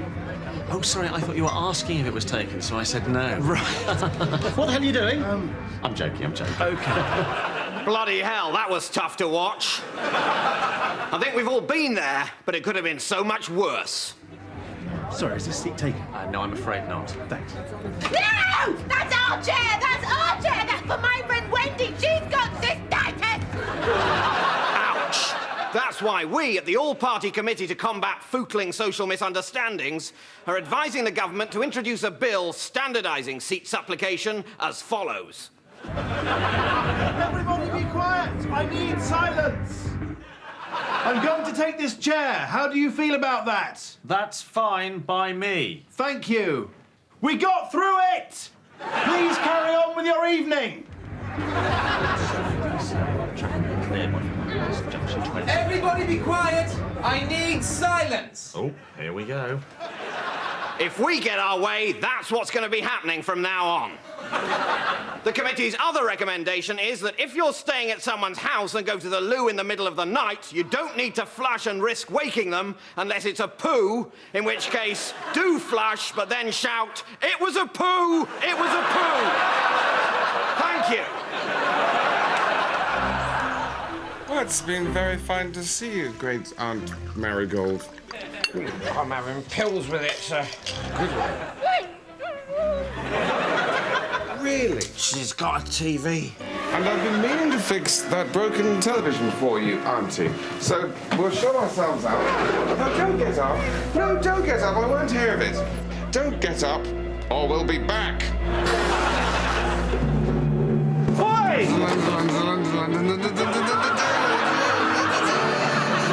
In a city gripped by fear and greed, on streets greased with blood and tears, who is left to look out for the little guy and see if he's got any money on him? Yes, it's the surprising adventures of me, Sir Digby Chicken Caesar. Completely lifelike. Is that the point? The story so far. I've successfully couriered the top-secret machinery back to its rightful owners of the heart of government. You must dine at my club sometime. But now my thoughts inevitably turn to my trusty companion Ginger, who is not so lucky at the hands of our pursuers. I'm pissing blood again. You still lost the bloody telly, didn't you? I got the remote. We can melt the batteries down and drink it. Excellent. We can borrow a Bunsen from my old school. Oh, no, sir, let's not get electronically tagged again. Nonsense. Having infiltrated my old school, how will my nemesis strike next? Hoovering up all the gutter change with so-called street sweepers? More of that sort of bench that you can't lie flat on? Find out next week in The Surprising Adventures of Sir Digby Chicken Caesar. I think we got the makings of crystal meth here, sir. It's going to be an Easter weekend to remember. I can barely taste it now.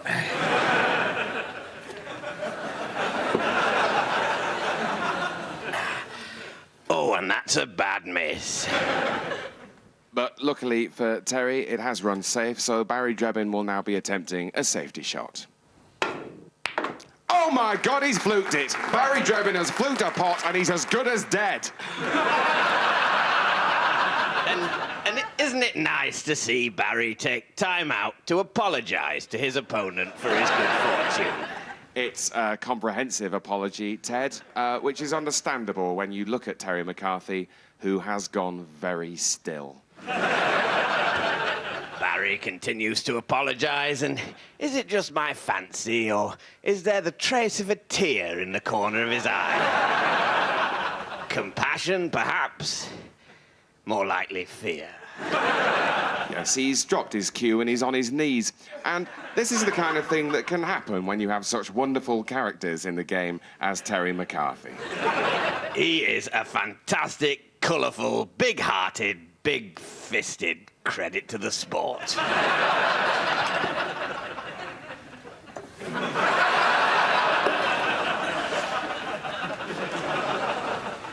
Do you think there's too much wordy stuff?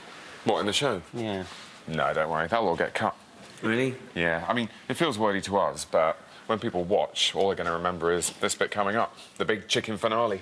Yeah, that's what people like, isn't it? Dancing around, clucking, big polystyrene eggs, jokes about Edwina Curry.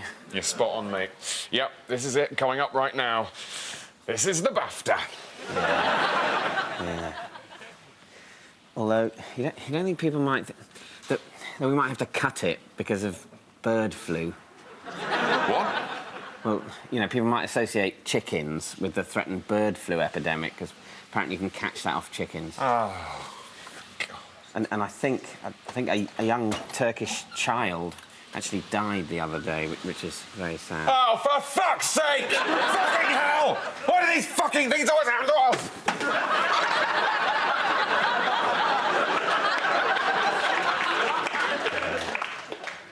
Fuck.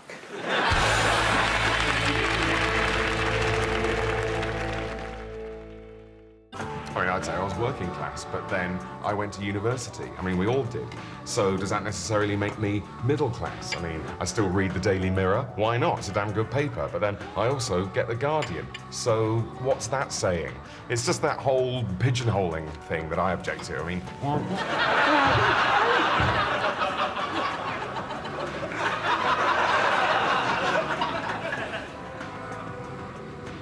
Steve.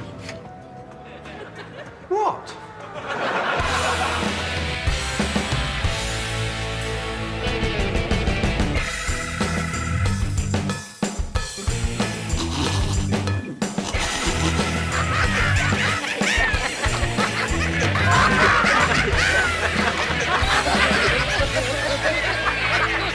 So, at the end of Chapter 2, Henry is beginning to question his own motives in pursuing the case, and at the same time wondering whether Sarah is telling him the whole story about the divorce. Yeah, I'm just going to stop you there, Anthony.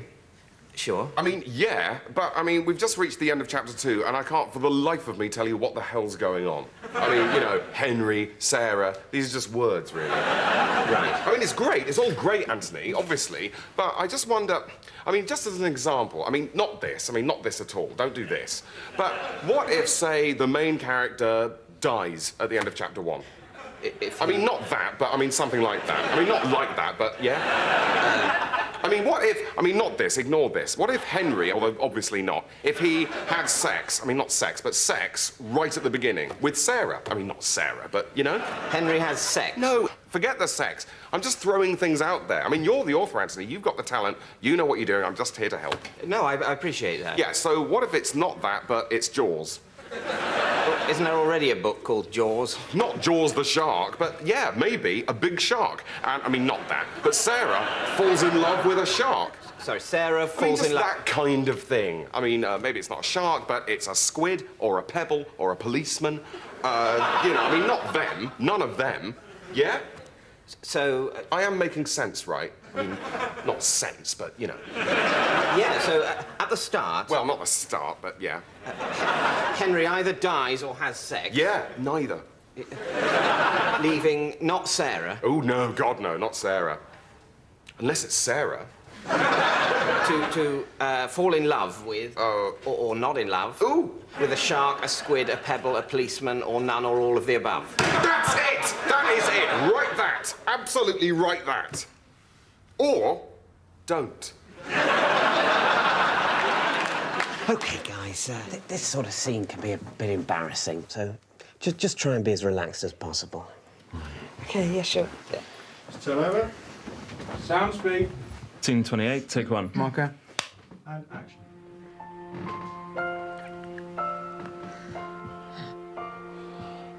Now we know. Now we know. Now we know. Cut! John. Yeah. John, you were talking. Was I? Yeah, you said, now we know. Now we know? Yeah. Did I? Yeah, you did a bit. Oh, my God, how weird. Sorry. Not to worry. Let's go again, straight away. OK, turn over, please. Sound speed. And action. Now we know. Now we know. Yeah, now we know. No. Cut! Oh, sorry. I know what that was. I was in her light, wasn't I? A bit... No, more it's sort of the same thing again, really. What? The saying, now we know. What, again? Did I, Carrie? Yeah, you do. You keep saying now we know. God, that is so... I had no idea. Why would I do that? We don't know. Oh, well, I'll cut that right out. OK, well, let's try again, and this time, keep an eye on the... Now we know, yeah. Turn over. Sound speed. Marker. Action.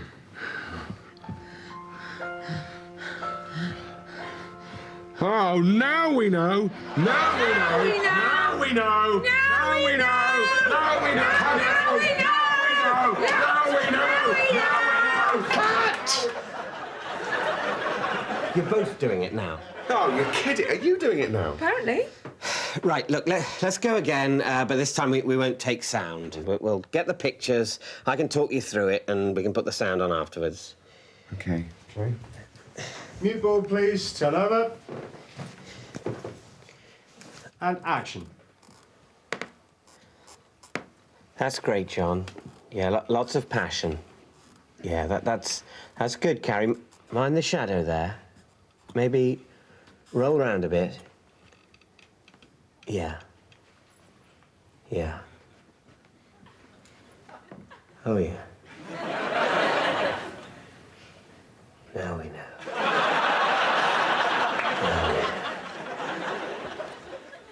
Oh, yeah, we know now. Now we know. And he walked by on the other side, leaving the man helpless. But then, who should wander by but a Samaritan of all people?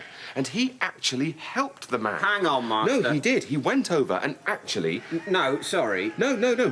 I mean, this is what I'm saying. That a Samaritan, all right, so have a good think about your attitudes, went and helped. Yeah, no, I see. No, stick with it. Because what I'm saying is that he was a good Samaritan.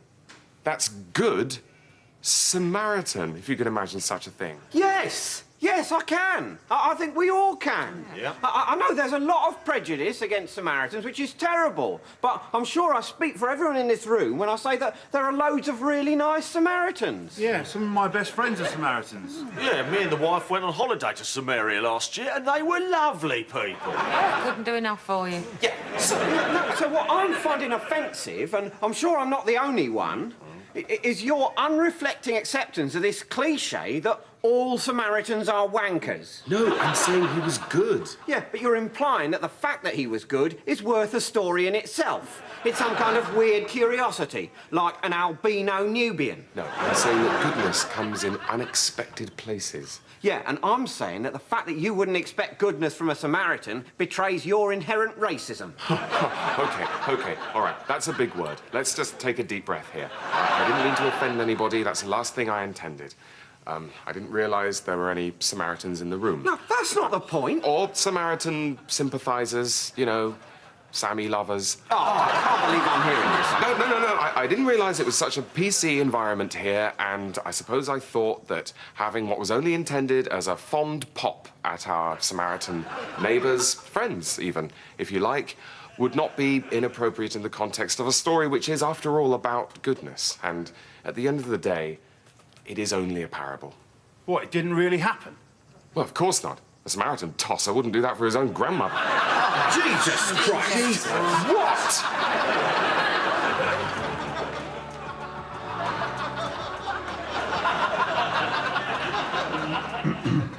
So, Steve, do you follow the football?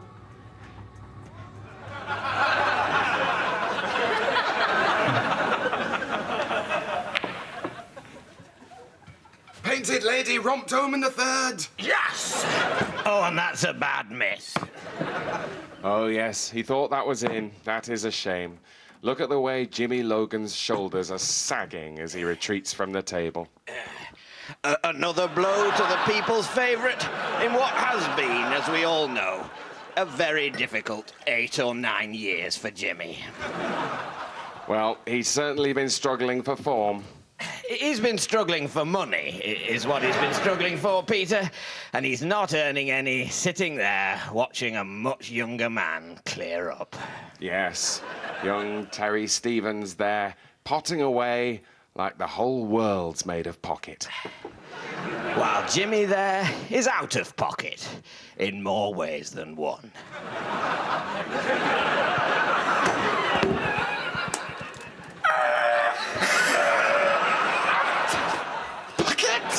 Yes, that was a good one.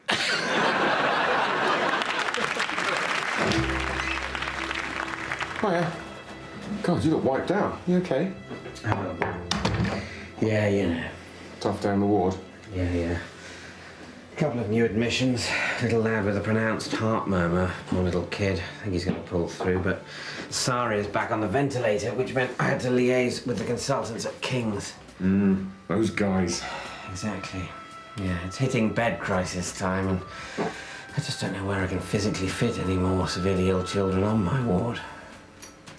Still, listen, sorry to unload on you. How was your day at the ice cream factory? Oh, you know, fine. Come on, it's okay, you can say. Well, I guess it was a bit of a hard day at the ice cream factory. Right. Poor you. I mean, compared to your day, it was nothing, but... It's fine. Listen, we've been through this. Just because I'm a paediatrician dealing with severely ill children doesn't mean that you can't have a tough day tasting ice cream at the ice cream factory. Well, just really trying to push the rum and raisin thing, you know? Trying to ride that whole kitsch revival that bombed with Raspberry Ripple. You remember that whole shitstorm? We've got a similar situation, which is I'm having to spend a lot more time than usual on the ward for children who, sadly, we know just aren't going to get better, and it's hard because, you know, you look into their parents' eyes and you really just don't know what to say. Yeah, that is quite similar, isn't it? You know, sometimes, Keith, I feel that ice cream tasting isn't somehow as important as looking after sick and dying children. Oh, of course it is. Look, I work hard saving children's lives, but you work just as hard ensuring that they've got some lovely ice cream to enjoy when they do get better. Yeah, that sounds good. Right, I'm going to go up and do some coursework for my human rights law degree. What about you? Oh, I think I'll just stay down here, wanking.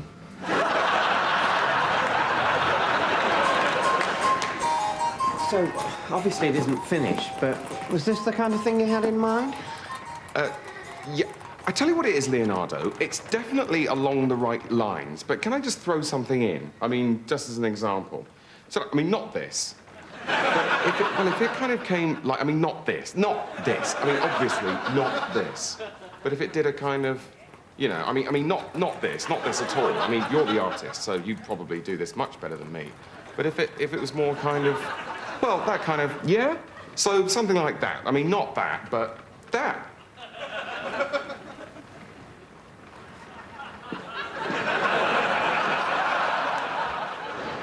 Okay, back in 5. I'm so sorry it didn't work out for you two, and I just wanted to say I know I was Lucy's friend first, but I really feel for you both. If there's anything I can do. No, it's all right. I mean, at least it's amicable. You know, we're still talking. Right, yeah. Is that a good idea, do you think? No, right, yeah. I mean, what would you advise? For what it's worth, take a box of her belongings that you still got round to where she's living now, and burn them in the front garden while doing a sort of dance. Yeah. And then you should probably write the word bitch in weed killer on her lawn. And then what you should do is go round to where she works and plant some crack in her desk and then call the police. What are we talking about? Oh, just the Lucy situation. Oh, shall I leave you to it? No, it's fine, mate. Olivia was just giving a bit of advice. Have we planted the crack yet? No, I was just saying... Oh, mate, you've got to do that. I mean, when my last relationship ended, I felt so much better when I got to the point where I felt comfortable planting the crack. Little trick I picked up. Every time you think of her, have a quick whiskey. OK. Hi, everyone. Are we talking about Lucy? Yeah. Here, got you a whiskey. Oh. That's the way. What stage are we at? Oh, I haven't even planted the crack yet. Oh, you can't rush these things. Does she have a pet? Yeah. You should kill it. In a weird way. Leave it for her. Make sure she knows you did it. Otherwise, how's she going to know it's over? Well, I'm just not sure that it is over. Well, it will be then. Hello and congratulations! Your telephone number has been specially selected in our Wednesday draw, and you have definitely won a major prize, perhaps even our star prize of a massive yacht. Yes, that's right. As soon as the admin fees have been processed, we will rush you a... Hello? Hello? It's happened again. He hung up? Yes, and I was in the middle of a sentence. Why will no one accept my massive yachts? It's the same with me. It's almost as if the public has lost its taste for massive yachts. But what else are we to do? I mean, here we are, 3 eccentric billionaire brothers. Indeed, we've all made far more money than we could possibly need. And we have all these massive yachts. And who better to give them to than the deserving owners of specially pre-selected telephone numbers? Yet it never seems to work out like that. No, they just hang up. It's the height of rudeness. Could it be something about our voices? Hardly. Our voices are warm and reassuring. Don't tell me we spent all that time during our childhood going to elocution lessons every Tuesday for nothing. Could it be the admin fees that are putting them off? But that's ridiculous. The admin fees are only a few £100, whereas the massive yachts are worth thousands. I know. I mean, someone's got to pay the admin fees. There's a lot of admin accumulates around the giving away of a massive yacht. Not to mention postage and packing. Well, then, it's a mystery.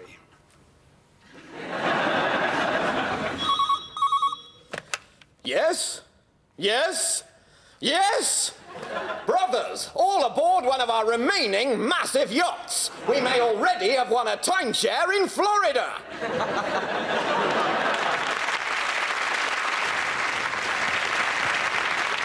Hello, what's this? Jump off a cliff, £2? That's it, yeah. Sounds exciting. Oh, yeah, can't beat it. Jump off a cliff, wind through your hair, beautiful panorama of the sea, waves crashing on the rocks beneath you, little boats in the harbour to the east, and to the west, the Atlantic, with waves as high as hills and the briny scent of trade, possibility, other lands. £2. What a bargain. Right, so what do I do? Well, take a good run up so you can push yourself good and far off the edge and then just see how the mood takes you. Great. I mean, I am a bit nervous of heights. Does that matter? Well, I'll be honest with you, it's not ideal.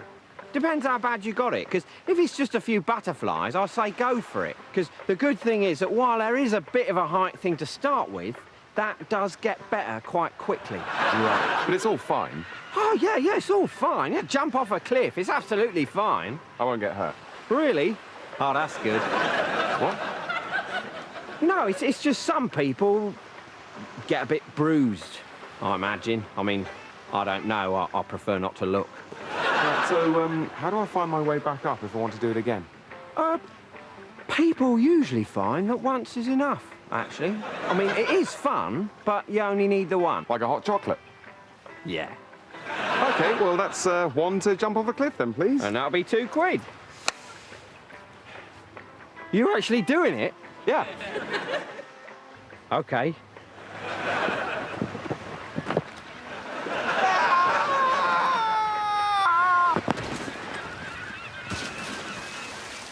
Try to stop him.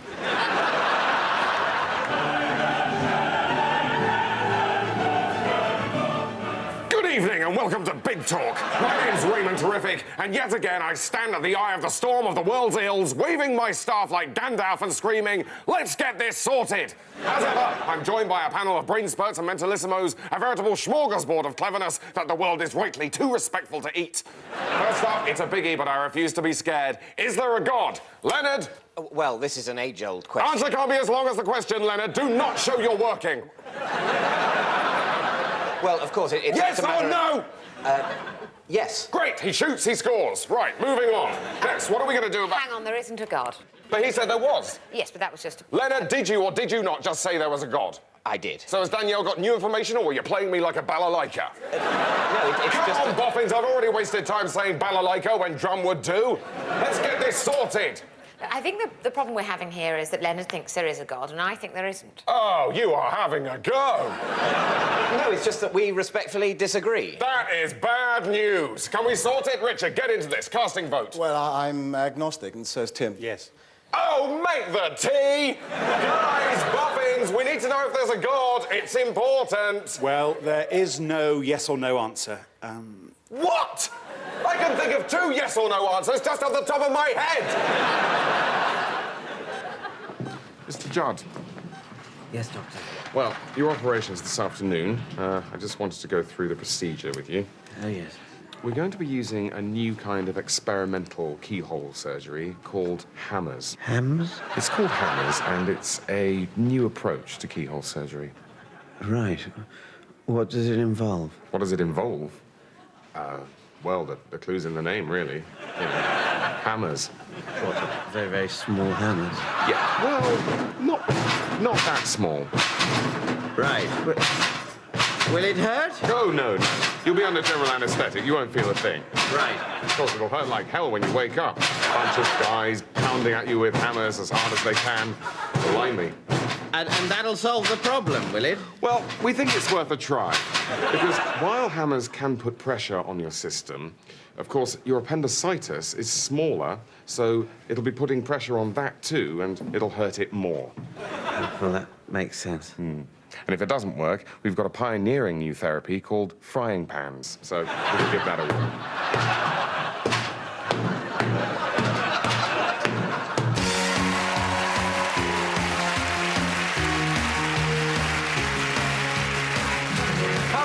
Welcome to another edition of Number Wang, the numbers show that simply everyone is talking about. Yes. Let's welcome our 2 contestants. It's Julie from Anglesey and Simon, who's from Anglesey. So, Julie, do any singing up there in Anglesey? Yes. Simon? No, I don't sing in Anglesey. Why would I sing? For can't you see, I cannot sing. Oh, what a shame. Right, bit of a change this week on Number Wang, because instead of starting with round 1, we're going to start with round 1. So, let's play Number Wang. Julie, you go first. 7. Simon? 2. 46. 8. 1.5. Nope, none of those are Number Wang. 50. No. 9. 0. No. 1,000,000. No. Infinity. No. Infinity and a half. You can't have infinity and a half. Oh, 5. Simon? 6.2785. No. 1.5. You've already said that. Vase. That's not a number, Julie. I can't think of any more numbers.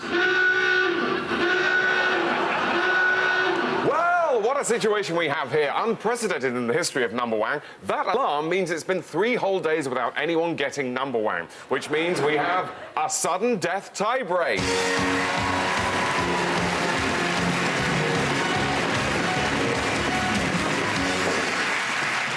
Julie, Simon, please step into the pods of sudden death.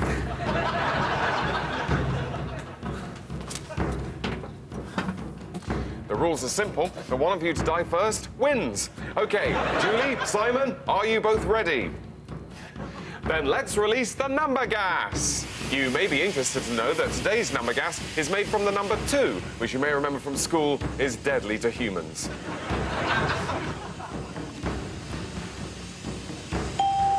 Yes, Julie's gone. That is Number Wang. Well done, Julie. Simon desperately trying to inhale the deadly number gas there, but it's too little too late. Simon, you've lost. Join us next time for more Number Wang, but until then, good Number Wang! Oh, well, that's brilliant. Thank you. Great news, guys. The bank have agreed the loan. Oh, that's great. So now we can go ahead and start up our own dry cleaning business. Great! No more working for other dry cleaners. Finally, we can really go it alone. So, the last thing to decide is, what should we call it? Well, I think it should definitely be a funny name. Yeah, a funny name, like a hairdresser's that's called Fringe Benefits or A Cut Above.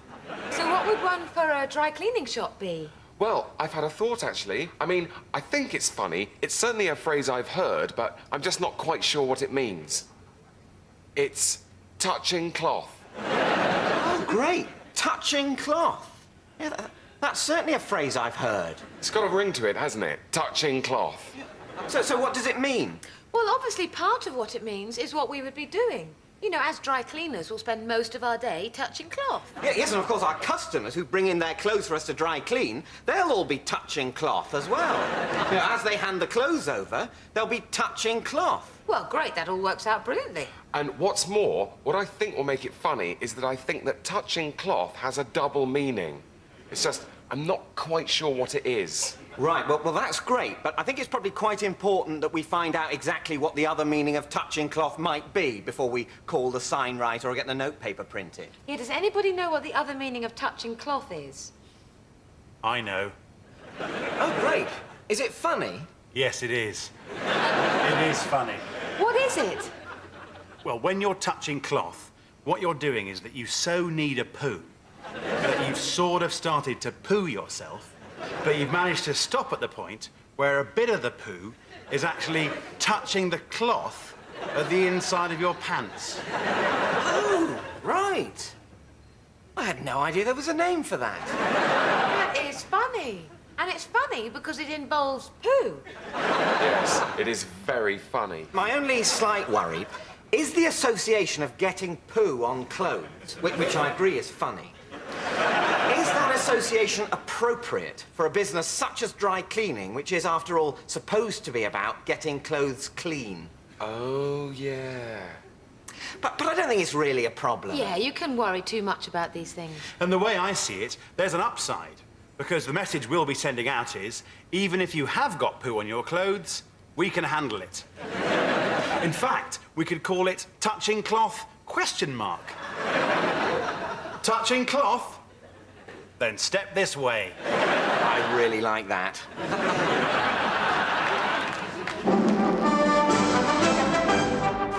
So, Mr. Winkleman, tell us about this rather splendid vase that we're both looking at.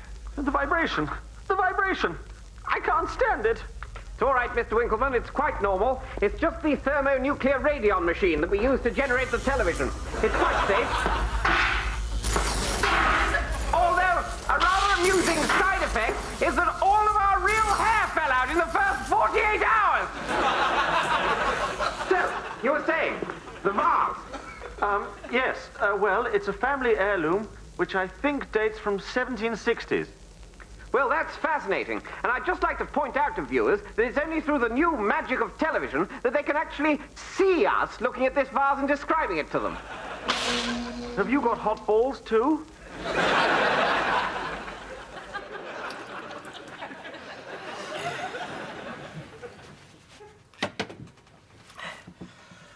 Oh, and that's a bad miss. Well, that was a cruel miscue. And as the cue ball careers into the black, Jimmy must be wishing that his bank balance would do something similar. Yes.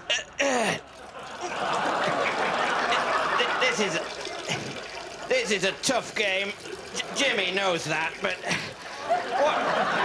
what on earth possessed him to think that horse racing was going to be any easier? He called it an investment, but in reality, he was just hanging around Ladbrokes when he should have been practicing his long pots. And the results are there for all to see, on his careworn face, with its bad wig that no longer matches his remaining hair.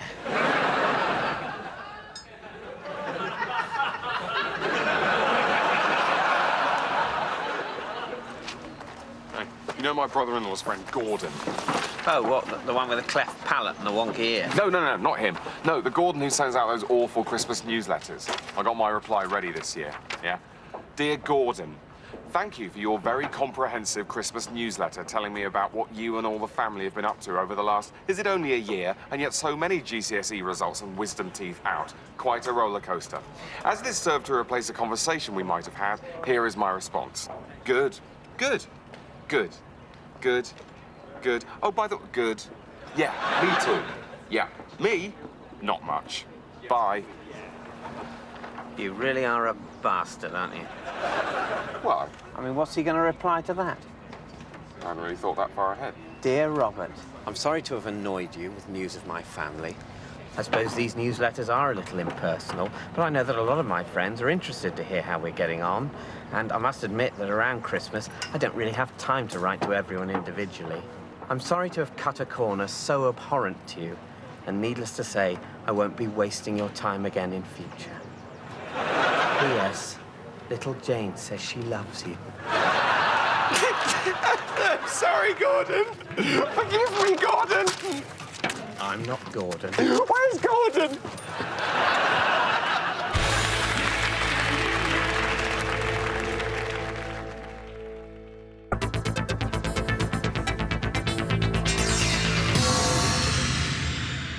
Welcome to Hole in the Ring.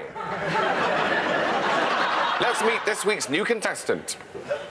Hello, I'm Sally, and I'm a publisher's assistant from Warwick. Sally, let's play Hole in the Ring. And your time starts now. Matt, in which city, in what city was Mozart born? Salzburg. Correct. Julia, on the periodic table, what element is denoted by the symbol Fe? Sorry, could you repeat the question? On the periodic table, which element is denoted by the symbol Fe? Iron. No, iron. John, who won an Oscar for his performance in the 2002 film The Pianist? The what? The Pianist. Do you mean the pianist? Pianist. Adrian Brody. You're out of time. You're out of time. So, team, at the end of that round, you scored a pathetic, gay 1 point, which is shit. So, you idiots. So, team, who's the git amongst the pigeons? Who's 3 bob short of a 10 queer note? Who's the turd in the hamper? Who's thick? It's time to decide who's the hole in the ring.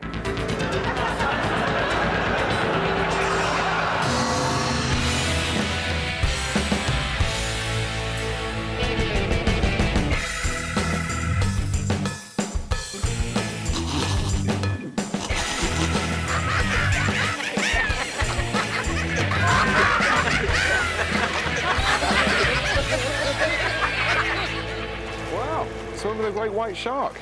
How does that work? Well, get in the cage. A cage goes down in the water, and you swim with a great white shark. It's the authentic experience. How do we know we'll find a great white shark? Because there's one in the cage. Well, I'm in the cage and the shark's in the cage. The same cage. Well, they're not native to the UK, mate. If I let the shark out of the cage, who's to say what it'll do? Right. So, I go in the cage. Does it mind being in the cage? Too right it does. It hates being in the cage. Thrashing around the cage, desperate to get out of the cage, destroying anything else in the cage. Stop it, Owen! So, you want to get in the cage? Only 50 quid.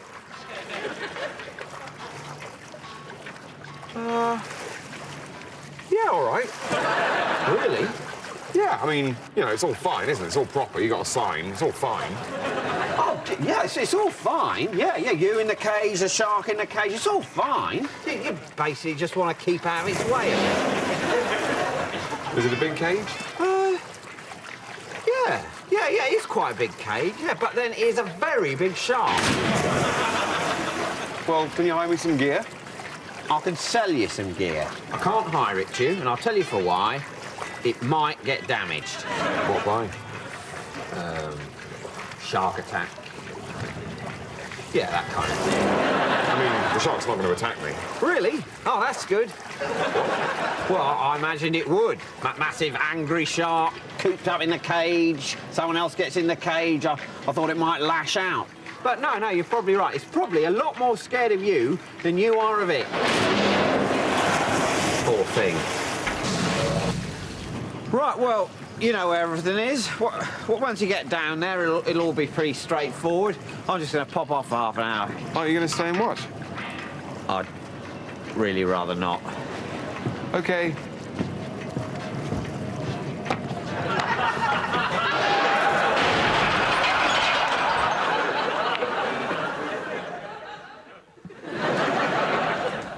Oh, and that's a bad miss. And a bit of a first for a quarter-final at the Crucible here, in that both Lawrence Caswell and indeed his opponent, Mike Sylvester, are both, with the best will in the world, queer.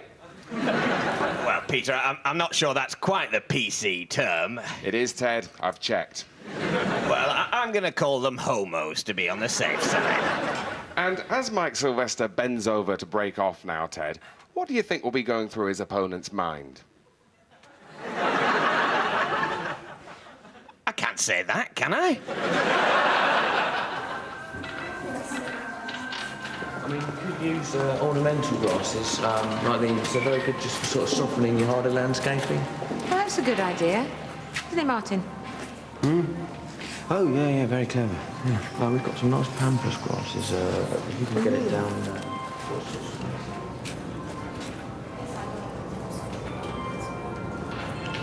Hey, I think there's some kind of...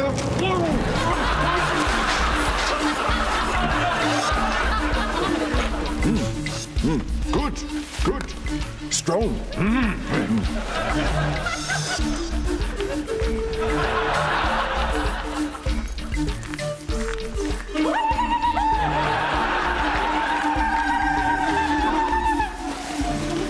I, Utapu.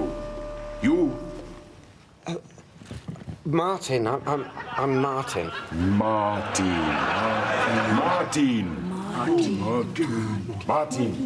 you, us now. No, I can't live here. I've got a job and a girlfriend. Ha! Many brides here. No, Martin, you live here. Take your shoes. What? No, I'm not going to stay here just because you've got my shoes. Ha! Then how you cross Great Gravel Pathway?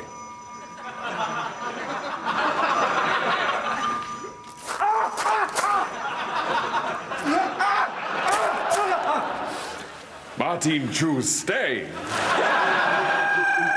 You learn our ways. Take bride. In 3 moons, you not like, we return shoes.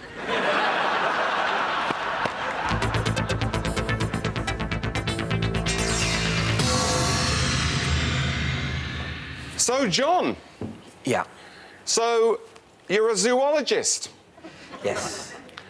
Do they have much call for getting questions wrong? What? When you, with the zoologist, when you're doing at the zoologist, do they have much call for being bad in quizzes? I'm ever so sorry, I don't really know what you mean. Yeah, well, you're the... Maybe you should be in a zoo, you prick. Right. Anyway, you are the hole in the ring. Goodbye.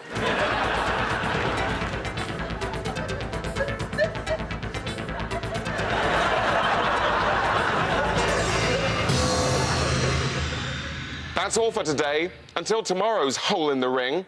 Goodbye. Good morning, John. Morning, Hugh.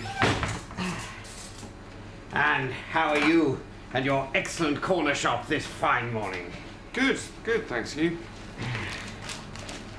Good. Right. There you go. Loaf of wholemeal, telegraph, and an apple. Right, Hugh.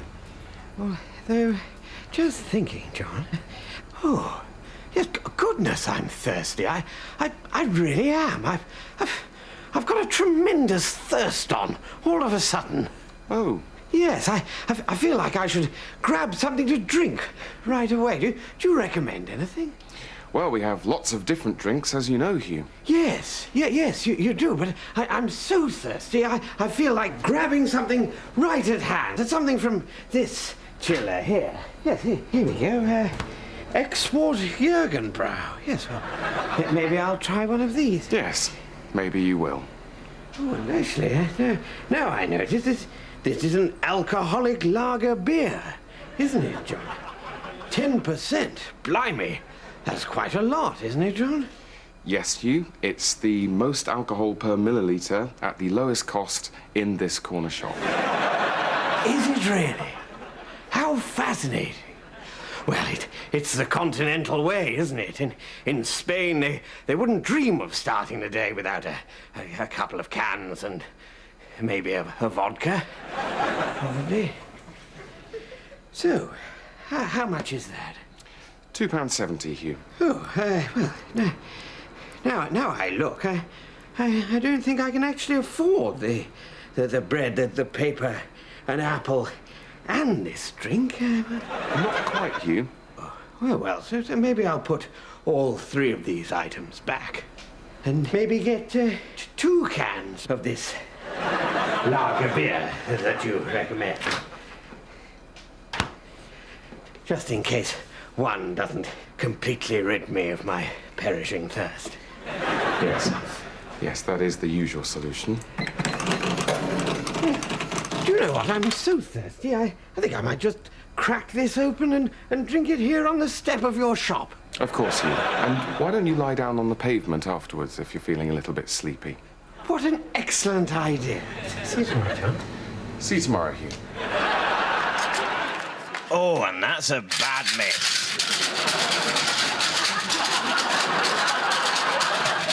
Viewers in the north may be experiencing some sound interference, for which we apologise. What about viewers in the south? We haven't got any viewers in the south, have we? Yes, well, it's not the highest standard of play this afternoon, but it is respectable. Yes, it is perfectly respectable, and these are 2 perfectly respectable young men. They were born a certain way, presumably, or perhaps they were given dollies as children. Who knows how this happens, but now they've just got to get on with it. Well, they do say to you these days, Ted, that if you do find yourself of the queer or bent way of thinking, then the best thing to do is just come right out and say it, and don't, whatever you do, spend 42 years living a lie. Those years weren't wasted for you, Peter. You won the UK Championship twice. I know. But what I didn't realise is these guys, these gay guys, they won't just come up and do it to you if you don't want them to. As I know many in the sport fear they will. In jokes, Ted, in the film Deliverance, but not in the Crucible Bar.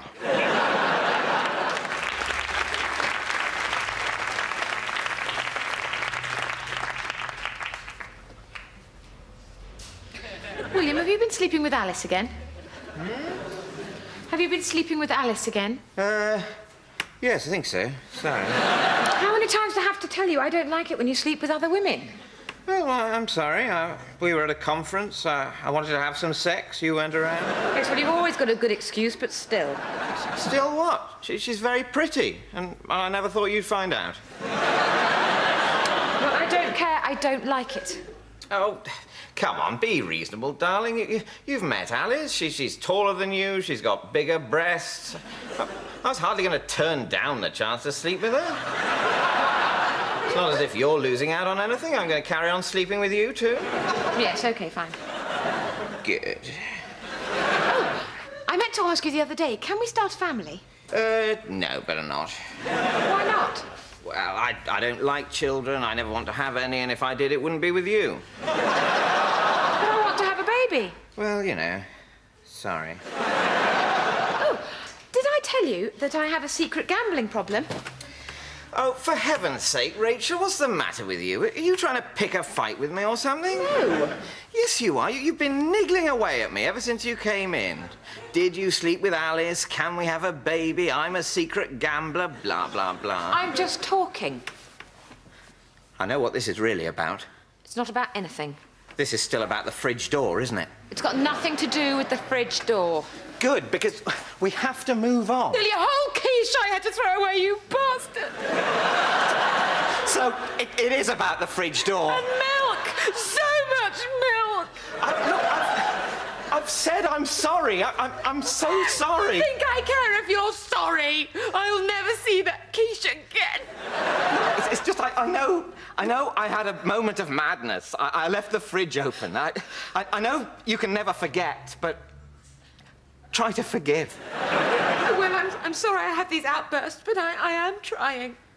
I understand. Give me a kiss. All better? Oh, better, yes.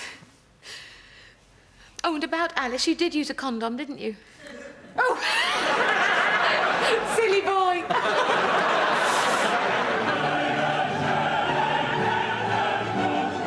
Good evening and welcome to Small Talk. I'm Raymond Terrific, and in a format experiment that I was not in favour of, tonight we'll be discussing some tiny matters of no real consequence. Joining me in the studio, instead of the usual boffins, are some of the most superficial and idiotic people in the public eye.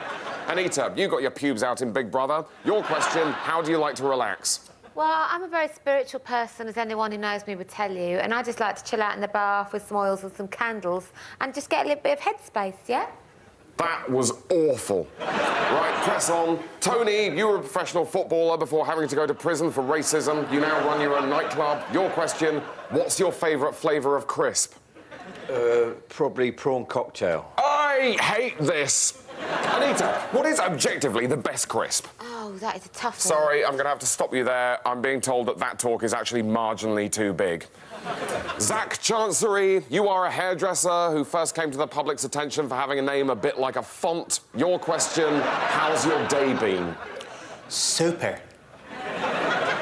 Well, that's all from Small Talk. For next year's Children in Need, hopefully they'll just get me to sit in a bath of pot noodle or cut my cock off or something. In the meantime, sorry and good night.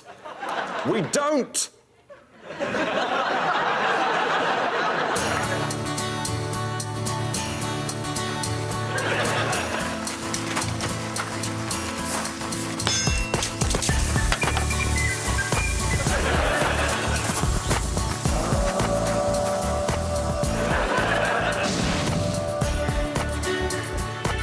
Martine, what is kiss?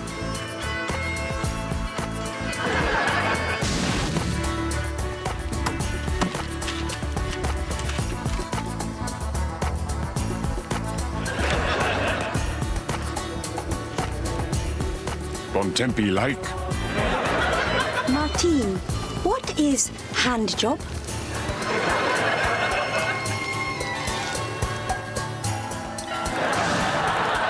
Look, boiled sweets. Pensioners must be close. You learn much, Martin. Utapu, what is wrong?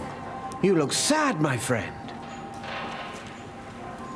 What is this place? I haven't seen it before. Covered retail area. Great sadness for Utapu's people. Every year, more and more space devoted to non-garden products. The bastards! This all once perennials. Now, home and giftware section. Soon, father's land disappear due to retail diversification. There must be something we can do. Must make sacrifice to the idols.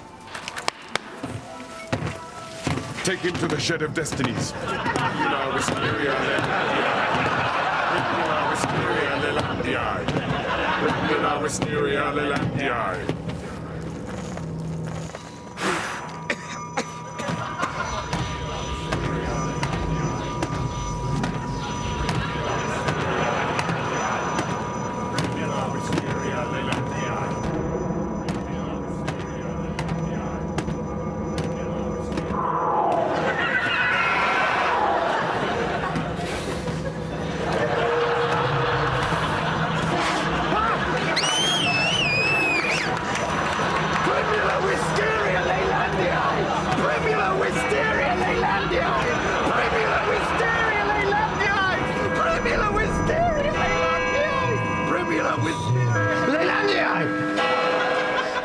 Where's the Tapu? Where's Bontempi? Oh, Martin, you've been like this for 3 days. There is no Tapu or Bontempi. It might be food poisoning. Did you have anything to eat at the Garden Centre Cafe? It's awful. It's not food poisoning. I was there. It was real. No, Martin, you're just very ill. Then explain this.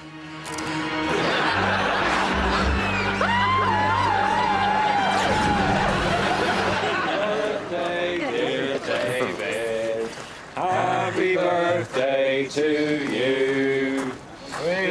Thank you. Happy birthday, David. Cheers. Got you a card. Thanks. Don't open it now. Oh, why not? Just don't open it now.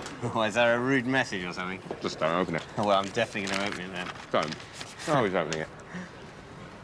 To David, happy birthday from Robert. Yeah! Is that the best you could do? Yeah. Happy birthday from Robert. Why didn't you want me to open it? Well, because you were ashamed. Because you didn't want to have to face me. That's about it, yeah. Because your message could have been written by someone who's never met me but has seen my birth certificate. So I just find it difficult thinking up stuff to put. What? But you're supposed to be a writer. No, it's just that normally we sort of do stuff together. Oh, right. So you expected me to help? Well, no. I mean, would you? Oh, yeah. Yeah, Rob, absolutely. Just jazz it up a bit. Yeah, jazz up your sentiments on the occasion of my birthday. I've been really grateful. Right, yeah, OK. Well, how about to David, my best friend in all the world? Ooh, I don't know about that. All right, how about David, my long-standing colleague who's OK? You see why I've been having the problem? Yeah. I mean, what do you feel? I feel the need to do the decent thing so as to avert your moods.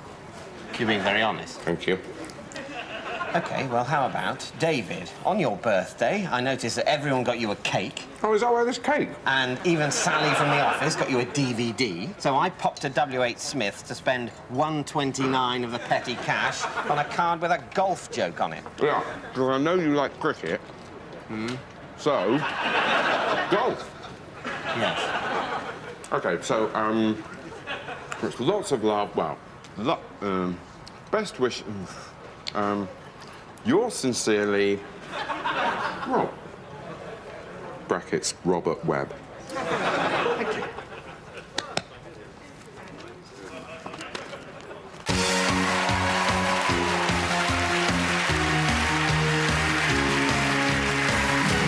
Guten Abend und willkommen zu Nummerwagen. Mit mir heute sind Juli, der ist ein Hamburger, und Simon, der ist ein Frankfurter. Juli, wie geht's? Nein. Simon? Ja. Und jetzt, Round 1. Lass uns Nummerwagen spielen. Simon geht zuerst. 2. Das ist Nummerwagen. 8. Das ist Nummerwagen. 23. Das ist Nummerwagen. Round 2. Nummerhosen. Kommen Sie her, Simon und Juli. Sehr gut. Juli, Sie haben 12, 13 und 8, aber Simon, Sie haben 2.389.411. Danke, danke. Als wir fangen das letzte Round an, Juli hat 17 und Simon hat ein bisschen mehr mit 16,974. Also, lass uns Wangenom spielen. Rotiere das Brett.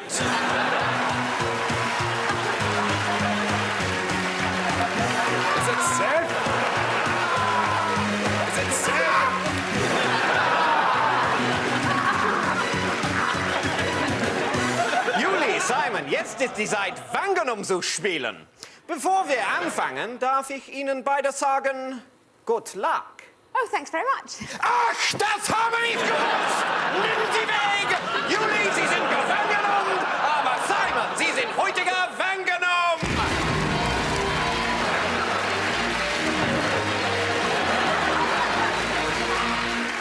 Also, das ist alles für Nummerwagen heute. Morgen kommen wir wieder, aber bis dann, bleib Nummerwagen! Bleib Nummerwagen!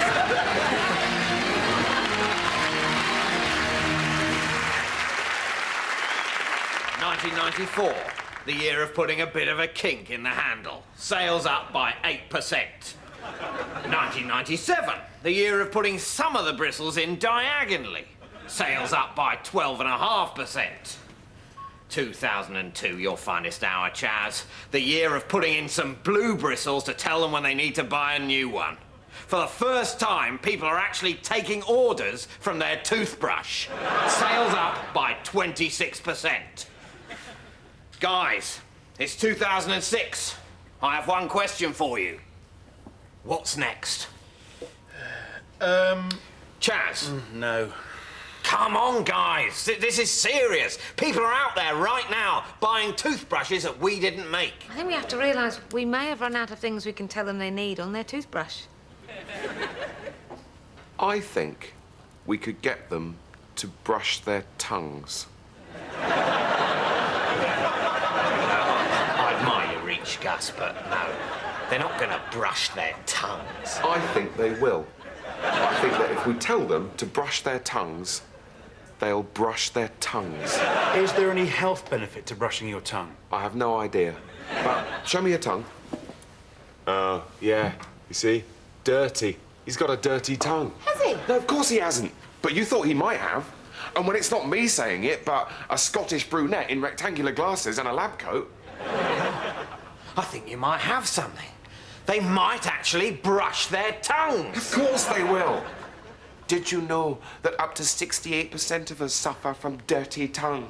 Over time, microscopic anti-tongonoids build up a gritty, tarry surface, which might very well mean that people laugh at you behind your back and secretly find you repulsive.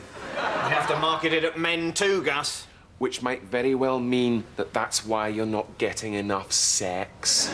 So, what, we'd put something on the back of the toothbrush? Could do. Doesn't matter. I mean, people aren't actually going to brush their tongues. Trying to brush your tongue makes you wretch. Everybody knows that. But when they're buying their toothbrush, they'll forget it. They'll forget everything except the Scottish brunette telling them that's why they're not getting enough sex. They will. They will. They'll brush their goddamn tongues. And if we can get them to brush their tongues, we can get them to do anything. Exactly. Hence this. What the hell's that? Did you know that up to 83% of us hate the shape of our ears?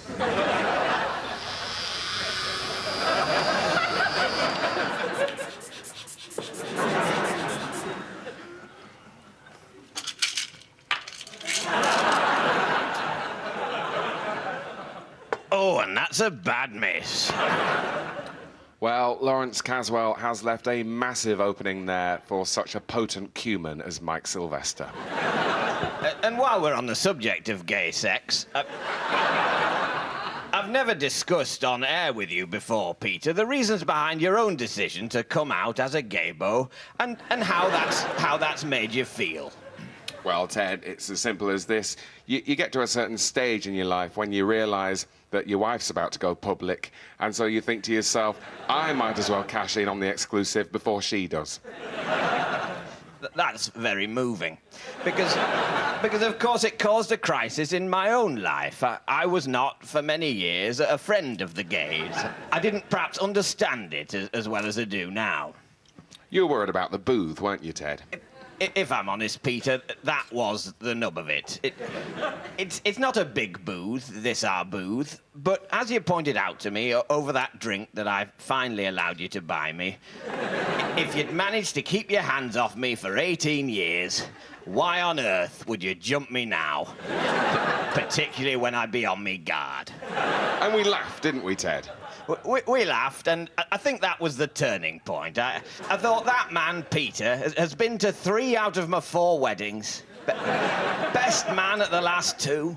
I've been to his wedding, albeit we now know that was a lie. Anyway, I have, in my own way, loved this man. That's not a word I'm afraid of. We talked about what I was afraid of and established... and established that you wouldn't do it to me. So I realised that just because my friend and long-standing professional colleague has announced that he's gay, this is no time for me to turn me back on him. Thank you, Ted. Particularly in the booth. Greece, was it? Yeah, Rhodes. Spectacular. Good.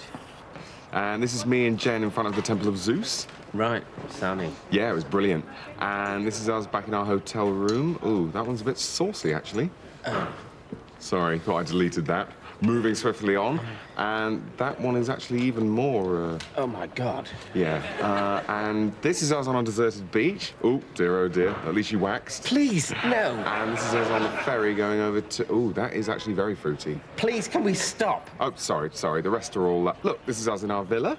Bloody hell. Oh, you spotted that. Yeah, we were just having a quick... And this is us by the pool. Ah! Whereas that one is actually very naughty. Look, Stay where you are. And this is us in a little taverna that we found. Not quite listen with Mother. We kept that pepper grinder. Please, come on. No! You've got to face it. Face it, David. Look at it. It's for your own good. I'm trying to help you. All right. Leave me alone. I'll read the porn mag. Cover to cover. Yes. There'll be a test.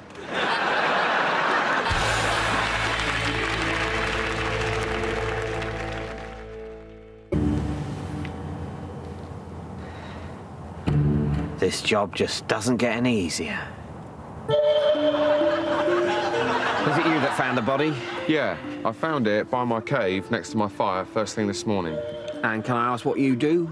I'm a caveman, same as everyone else. Of course. Yeah. So I found the body first thing, and I immediately went to fetch the caveman police. You did the right thing. Leave it to us. We're getting an expert in to determine cause of death. Right. And here is cavewoman pathologist Ursula. Morning, Detective. Morning, Ursula. This could be an interesting one. Well, let's have a look. Oh, it looks like this man was killed with some kind of stone implement. Not again. It's rife. Sometimes I think the whole advance into stone technology has been a bit of a double-edged sword. Oh, what? Nothing. No, what did you say? I've no idea. Time of death? Well, I think I can narrow it down to, some time before now. OK, let's start investigating. Did anyone see this man being killed? No. Right, I'm all out of ideas. All we know is that at some point before now, someone hit this man to death with a stone, and no one saw who it was. The perfect crime. The perfect crime.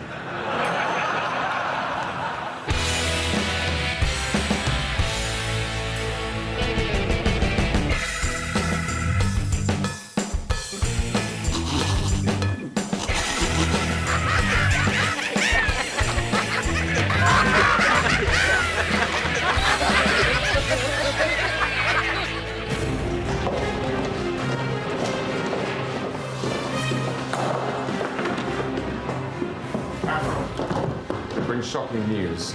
2 hours ago, our beloved Führer, Adolf Hitler, took his own life. Oh, right. That is sad. And you, Admiral Dönitz, have been named as his successor.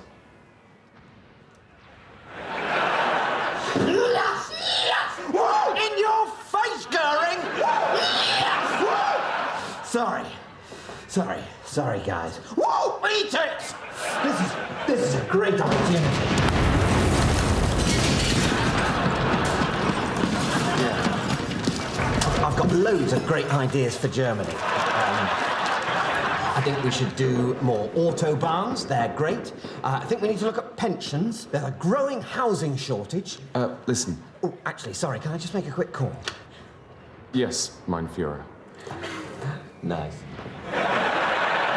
Hi, darling. Yeah, it's me. You're never gonna guess. They've made me the new Führer. Yeah, shot himself. Well, Frida, this is an opportunity that I've just got to take. Well, they were hardly going to give me the job when everything was going really well, were they? Look, we'll talk about this later, OK?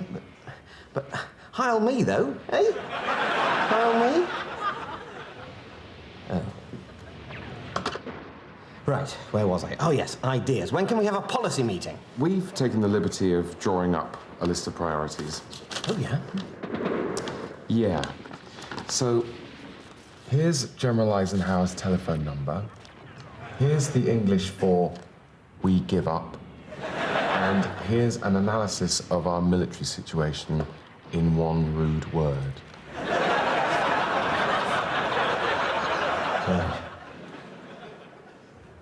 You're taking the wind out of my sails a bit there. Hang on, this isn't just one of those pranks you play on all the new Führers, is it?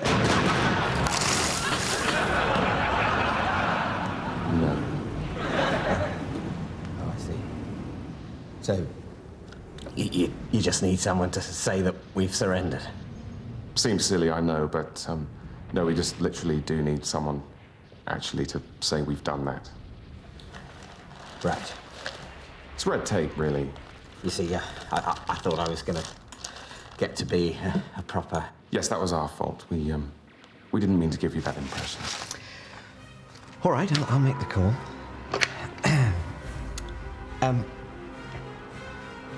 You wouldn't mind just doing me a quick Heil Dernitz, would you? Just so I can say I've had one.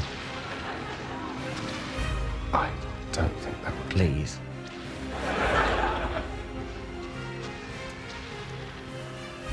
Heil Dernitz. Thanks, guys.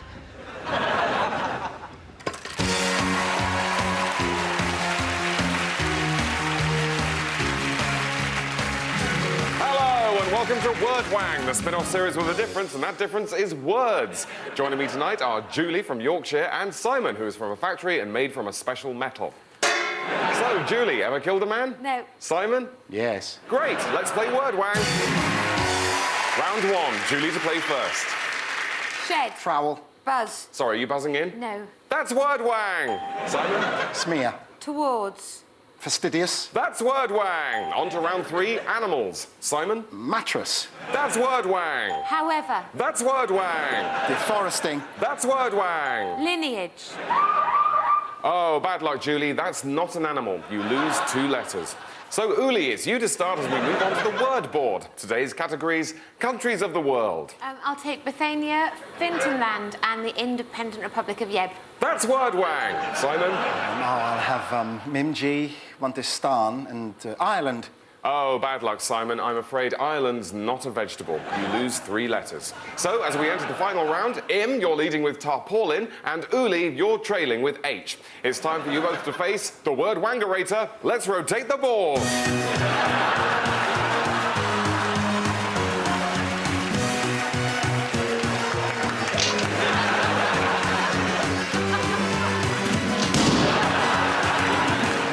'Welcome back to the word wangerator. Word up, Im. Brisket. Oh, good. Uli? Parallel. Nice. Nice. Nice. Nearly. Almost. Pinch. Embolden. Arbitrarily. Oh. Crevice. Crevasse. Oh. Cravat. Tie. Yes, that is word wang! Im, you've beaten the word wangerator, making you today's word wang. Uli, you've been word wangerated, making you today's anti-word wang. Until tomorrow, good word wang!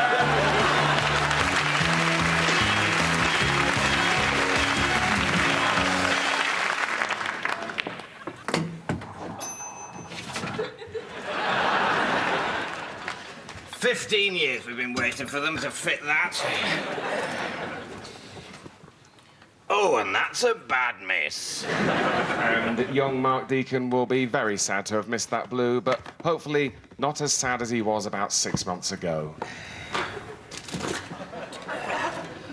Yes, indeed. I think the whole of snooker was very much behind Mark in the terrible battle he's had with his own personal demons. Yes, I'm sure Mark wouldn't mind it being known that he has, of course, sadly, tried to top himself twice.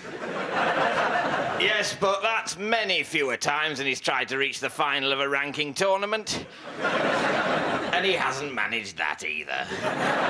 I still think it was insensitive of Steve Davis to say that to his face. That was cold. I mean, in the middle of the dance floor, at the end of season bash, and Steve Davis, your childhood hero, is screaming at you, "Cheer the F up, you miserable C." It's enough to make anyone reach for the paracetamol. I wouldn't like it. So, 4 bedrooms, off-road parking, nice bit of garden at the back. Great. Here we are. So, Tom's a banker. What does Wendy do? I work for a charity. Oh, yeah? Which one? It's a charity that provides counselling and practical support for survivors of torture. Torture? Really? I'll tell you what's torture around here. The traffic. Getting around the North Circular every morning. That makes me a torture survivor. Right. Nah, not really. So, You must have some stories. So go on, what is the worst thing that's ever happened to anyone you've counselled? Oh, you know, some not very nice things. Yeah, I bet. But what's the worst thing? I mean, the really gruesome stuff. Look, I don't think... No, come on, what's the really... Oh, my God, I can't believe they do that to people. The most disgusting torture that anyone's ever been through and lived to tell the tale. Look, you really don't want to know. I do. No, you don't. I do. I really do. Oh, come on, how bad can it be?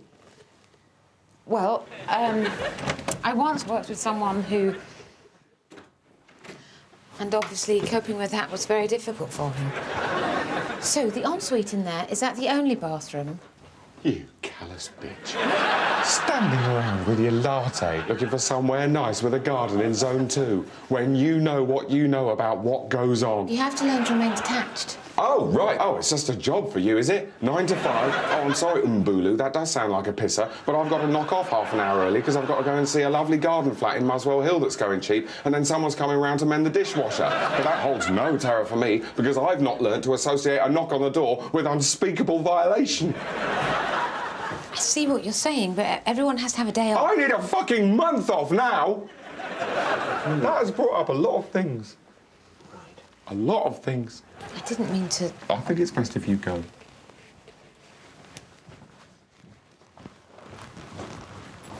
Don't leave me! OK, so we're going to try and stage a bit of a reconstruction, see if it jogs anyone's memory. So the victim was on his way back to his cave from hunting or starting a fire or... Well, that's it. Off you go, right? When the attacker may have done something like this. Something like that. We don't know. Is he dead now? That's a very good reconstruction. Yeah, I think what's happened over the last 15 or so years is that shopping has become a kind of leisure pursuit that people can actually enjoy, you know? Yeah, you're right. People have got a lot more money and everything's just a hell of a lot more relaxed. Can I help you, sir? Yeah, cheers. I'm just vaguely looking at suits right now. Something cash, but also kind of cool and dark, so you can wear it in the evening. A business suit that is simultaneously a dinner suit and a tailcoat and a pair of pyjamas. Yeah, around the kind of 100, 150 mark. Which is fashioned from sackcloth and string. I'm sorry? Do you wish to look smart, or are you merely looking for a newer version of what you're wearing at the moment? Oh, well, if you got something like this, then... You mean something Italian and ill-fitting, and so shiny I can see my face in it, in stark contrast to your shoes? Yeah. We do not. Sorry, what happened to the friendly Australian girl that used to work here? She's gone, sir. They've all gone. They've all been driven out and the burning remains of their tawdry rags cast after them. And we're back. Who? The incredibly intimidating and aristocratic people who still unaccountably sell clothes. And I'm afraid we don't like being talked to by people with their hands in their pockets. I beg your pardon? I'll overlook it just this once. Listen, I've seen you in here before. I've seen you slouching around the place in your slip-on shoes and your motorcycle jacket, looking like a mechanic who's won the pools. I've seen you with your tin earring and your black marketeer swagger. We've all seen you, and we all thought you were a turd. Now, do you wish to be smart, or do you wish to leave this place as you entered it, looking like a slack-jawed spit? Why are you treating me like this? Because I'm trying to help you.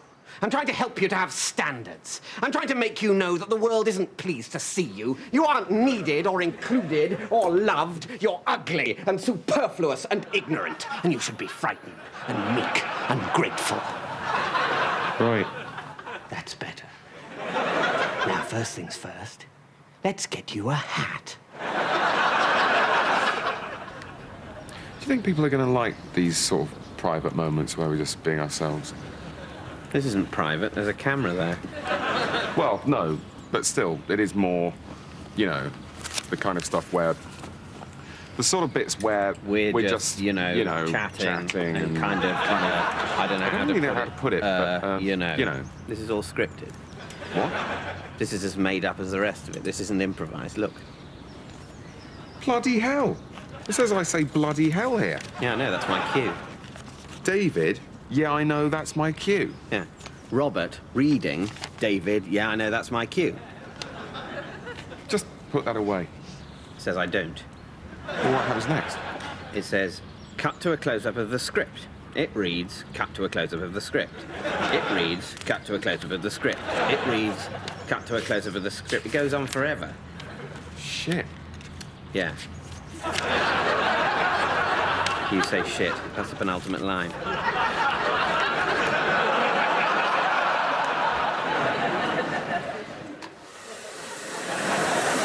Oh, and that's a bad miss. Yeah, and viewers in the north may once again be experiencing sound difficulties. Come on! Oh, that'll do. Yes, well, that was a lucky chance for young Mark Deacon, but as usual, he approaches the table with, how does one put it, a face like a slapped arse. Have you ever seen that man smile, Ted? Only in his sleep, Peter. Only in his sleep. Viewers might want a bit of background on that, because I believe it was you, Ted, who foiled one of Mark's, how should we put it, bids for oblivion, wasn't it? I have that honour. It was during the Welsh Open, and Mark had been knocked out that day, and I was just making my way back to my hotel room at around about 4 in the morning from the bar, and as luck would have it, Mark had the room next to me in the hotel, and something had been up all week, because I could hear him late at night singing the snooker words to Lady in Red. I should explain to viewers that there are some special snooker words to the pop song Lady in Red, which all of us in snooker know. They're secret special snooker words to Lady in Red that we all know. Viewers are perhaps interested to know what the secret special snooker words to Lady in Red actually are. Yes, but unfortunately, we're all sworn to secrecy. Anyway, Mark's hotel bedroom door was open, and I could hear water running. Tell us again what you did, Ted. Yeah, well, I went in there, and I made him sick it all up. But he was inconsolable, kept going on about his queuing, which is far from perfect, but I didn't say that. You did right. I remember I just held him for hours until he stopped sobbing and managed slowly to drift off to sleep. That was very kind of you, Ted, especially with your back. It was murder, Peter, but at least it wasn't suicide. So, in Tudor times, you'd have just settled into your bath of baked beans, or more likely water. We're using baked beans to make it a bit more fun. When you think, oh no, I can't reach my bar of Tudor soap without getting out and getting spats of baked bean, or more likely water in those days, but we're using baked beans to make it more fun, all over my nice Tudor floor. And remember, there was no lino in those days. So, the Tudors came up with an ingenious solution, which was twofold. So, first of all, there's the horn, which you sound to alert your Tudor servants. But, of course, they wouldn't always hear you because deafness was a big problem in Tudor times, what with the Wars of the Roses and the gigs. So, in parallel, they had this ingenious contraption. How it works is you turn the handle and pull down on the lever, and it extends this arm. Now, normally there'd be some sort of grabber on the end of it, but we're using a boxing glove because it's a lot more fun. And as you can see, it actually reaches the soap. And yes, I'd say it. I've touched the soap. I've actually touched the soap. Eureka! Is it nearly finished yet, Jim? That's it. Now, what about that sex we discussed? All aboard that's going aboard. I've got potato crisps on my feet. Jim, I've been meaning to say, could we have sex like we used to without all the wackiness? What wackiness? You know, the cycle helmet and the crisps and the shouting bingo. Bingo! Remember when you were sexy? Sexy? You're a very, very sexy man, Jim. You've just forgotten.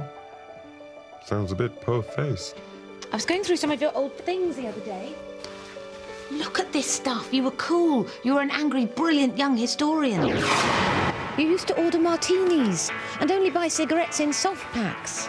I just feel so empty.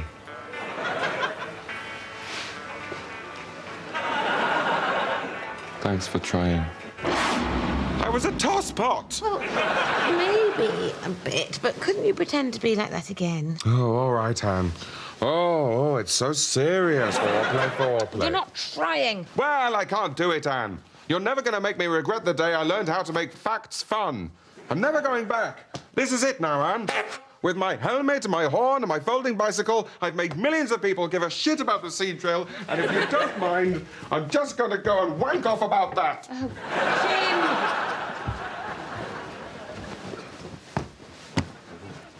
Oh, oh, oh, oh, bingo, bingo, bingo.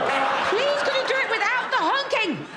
You know perfectly well that without the honking, nothing happens. Ow. So, David, you're a comedian, are you? That sounds like fun. Yes, I suppose it is. Actually, there are a couple of funny things happening at chiropractors. You could probably use them in your comedy show. Seriously? Well, you probably have people suggesting stuff all the time. I wish. No. We're really stuck for ideas. What have you got? Oh, well, there's funny words like coccyx, which sounds a bit like, well, I don't need to tell you, you're the comedian. Cock! Of course, yes. Sounds like cock. Certainly a laugh in that. Ah, super. Anything else? Because, as I say, we really are screwed. And any wacky incidents or zany people? Well, there's my assistant, Debbie. She's quite a character. Brilliant. A character. So how's your character? Well, she sometimes wears a hat. A hat? Good. That could be funny. This is great. Coccyx, a hat. Well, certainly use both of those. Anything else? No, that's just, I'm afraid. Those are the two funny things. That's a shame, because I must stress that we really are bang out of ideas, and if you can't think of anything, we'll probably just do this. What, this conversation? Yeah. Wow, that's exciting. So, what, you play me? No, I play myself. What, so I play me then? No, we'd get Robert to do it. Well, does he look like me? Yeah? I don't know. You're not going to try and make me look ridiculous just to get a cheap laugh. Or give me some kind of gratuitous speech impediment. No, of course not. Oh, I'm worried that you're just going to try and humiliate me on the telly. No, not at all. I suppose we might heighten the reality a little for comic effect. Hello, Debbie. Here's your paperwork, sir. Excuse me. Sorry, I'm really sorry to interrupt, but... Excuse me, sorry. But I'm David Mitchell's real chiropractor, and... I'm actually quite upset, because... Well, I mean, this isn't... Well, that wasn't...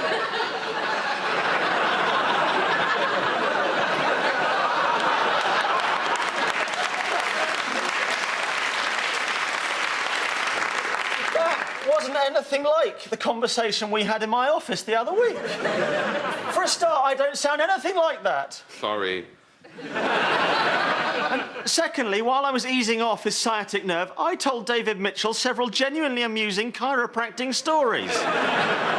Like the time I was treating Tony Blackburn, and afterwards he said to me, "If anyone hears the real disc jockey, it's you." Which was hilarious.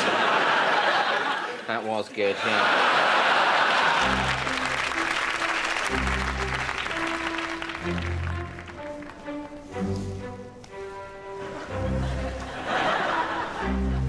Still got it.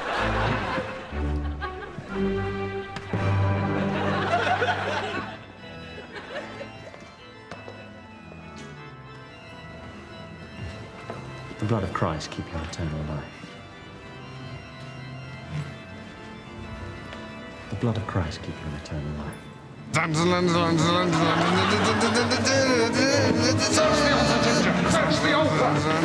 In a time future historians will one day call the past, and a place I wish I could name, but it's been a confusing week.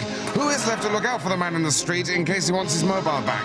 Yes, it's the surprising adventures of me, Sir Digby Chicken Caesar. Do you know who I am? Do you know who I am?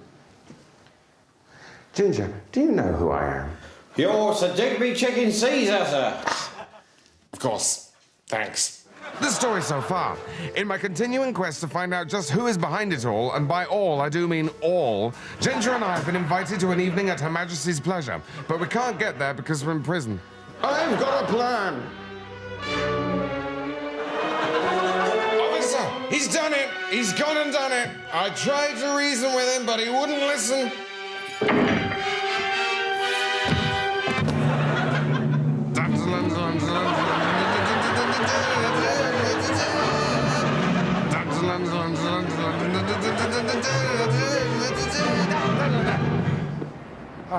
I wish I knew how you did that, Ginger. Well, sir, my dad used to hang me regularly as a child. Those were the good days. Ha ha! What happened on the bad days? He tried to have sex with me. Oh, yes. Sorry. Still, that was ages ago. You must be over it by now. Oh, yeah.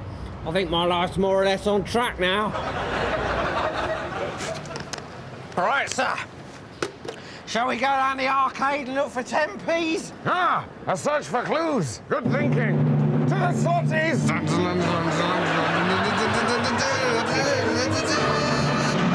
Where will my nemesis make his first inevitable mistake? Will he abolish the duty on cider, leave a bin full of Oyster cards lying around, or will he fall for my latest cover identity, the pimp for some Filipino teenagers? Find out next week in The Surprising Adventures of Sir Digby Chicken Caesar. I got one! Oh, and that's a cracking pot. And yet, not so much as a flicker of joy on Mark Deacon's jowly death mask of a face. I mean, he must be pleased. I think he's just one of these people who finds it very difficult to be happy. He thinks too much, Ted. That's his problem. I keep saying to him, Mark, don't go so far inside your head with the snooker. The soul is like a pocket. There's no coming out. Unless you're a colour or the white. Well, Peter, I know you won't mind me saying, and Mark certainly won't, that you've been a tremendous support to Mark over the last couple of years. Especially that other time he took 200 pills. I picked up the phone, Ted. That's all I did. I happened to be there. Mark rang me. Was it a call for help? In a way, it was, yes. What did he say? He said, help. Help me, Peter.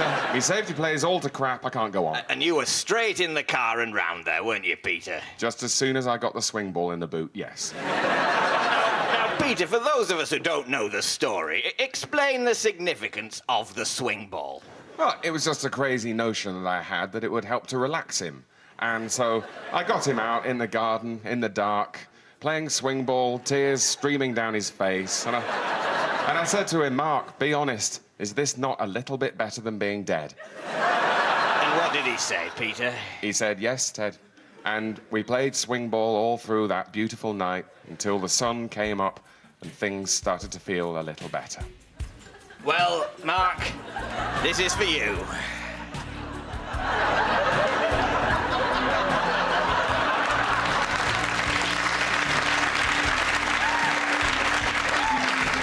Never seen you looking so shiny as you did tonight. Never seen you bathe so tight. You were amazing. Never seen so many players wonder if the long pot is on. Looking for a little canon. A cut as thin as a thong. And I have never seen such a clearance. Such a clearance in all the pox in every way. No more safety play. Table of Reds is dancing with me. Cush to cush. Nothing is wrong. This big pink is on. But where's the cue ball gone? And I hardly know to play with stun or side. Never to forget this shot to nothing life. Never to forget my table of Reds.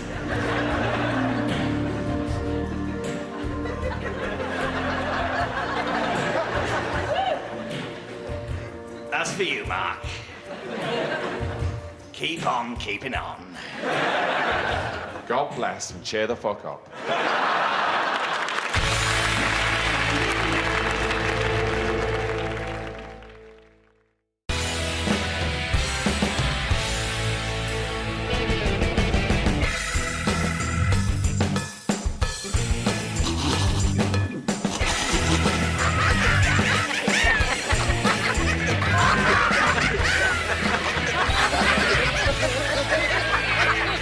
I let my dog off his lead and he just ran into the road.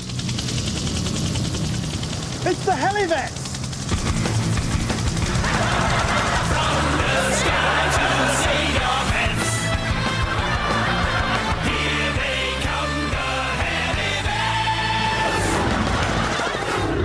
We're the Helivets! Where's the pet in peril? And who's the concerned owner?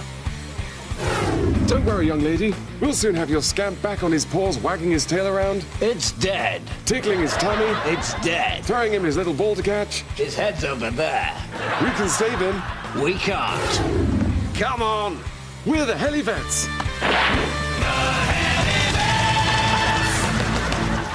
Yeah. Okay, well, I'll see you later. Bye. I can't face this. What? The Roundheads and the Cavaliers. Again. What's wrong with the Roundheads and the Cavaliers?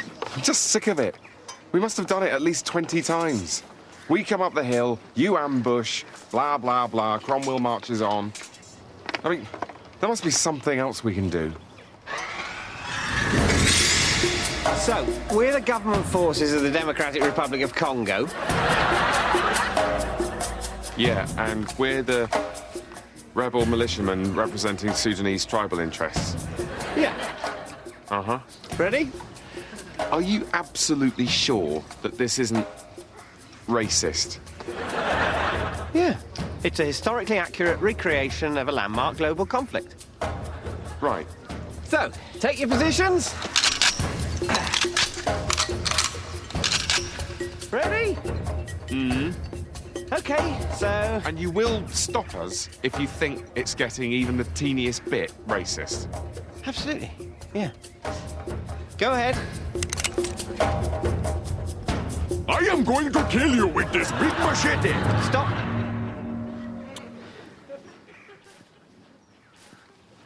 It's racist. Very, very racist. Shame. Brian, can I catch a lift? Just my ceremonial headdress won't fit in the saxo.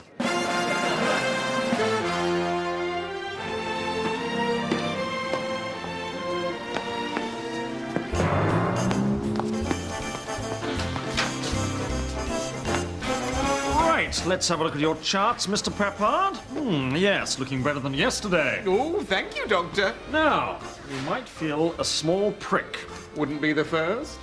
Brace yourself. I'm going to give you one in the posterior. I should be so lucky. Is this your first time? Hope you know where you're sticking that thing. Don't worry, it isn't hard. Speak for yourself.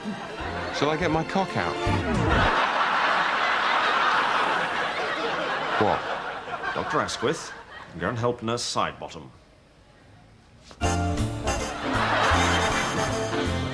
No! Can I get you tea or coffee, darling? Has a lovely pair of jugs. Oh, cheeky. Just keep your hands off them, they're hot. Tell me something I don't know. Do you want to rub them on my cock? Asquith! Come with me.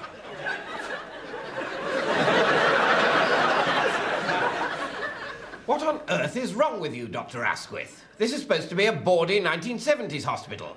Please stick to using innuendo. I'm sorry, sir, but to be honest, I've never really understood the difference between double entendres and the stuff I say. Let me try to explain. If I say, would you like to grasp my rod? That's innuendo. Would you like to wank off my cock? That's not. You see what I mean? Not really. Maybe you're not cut out to be a doctor in a bawdy 1970s hospital. All right. Perhaps it's for the best if I leave. I think you're right. Now, there's no need to make a scene. Just leave discreetly. I think it's best if you use the rear entrance and go up the back passage. Mrs.? Too late.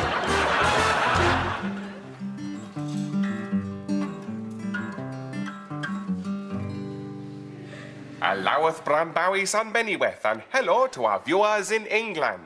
I hope you've had a safe week, Chlablan Man Method Whack Method, with the wonderful art of padlock folding or padlockigami. Padlockigami, Man Bennyweth, is a hobby Brambawi anyone can pick up. All you need, Man Waddle Method Chlaban Whack Bell from our store or smith. Alloweth Bunny Branmawi show you first, San Bennyweth, the Swan. Alloweth Method Padlockigami acquaintance with your parts. Matthew Clan Benny, the Swan, Ethelfan. Manwathi Clanwello, keeping your hands well clear, Banweni Haffy. Brambawi Methol, the Chuff. Alloweth Macmawi Wethol, the Splint. And then you're ready to get holding, Manwaddle Brambawi Bennyweth.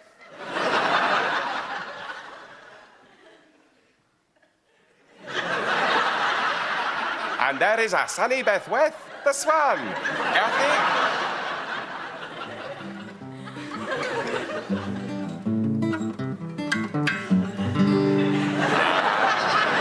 Gummy Man Waffle, feeding away on all sorts of Bunny Bethy. Clab Bunny Bethy San Bennyweth to join the others.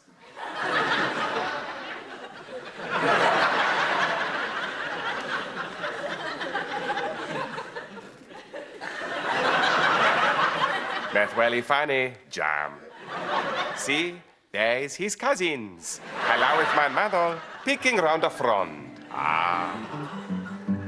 Athy Ben Manwaddle, the Swan, leaving them all getting on together there. Athy Ben Manwaddle, padlockigami, padlock folding. So, I hope to see you then. Goodbye.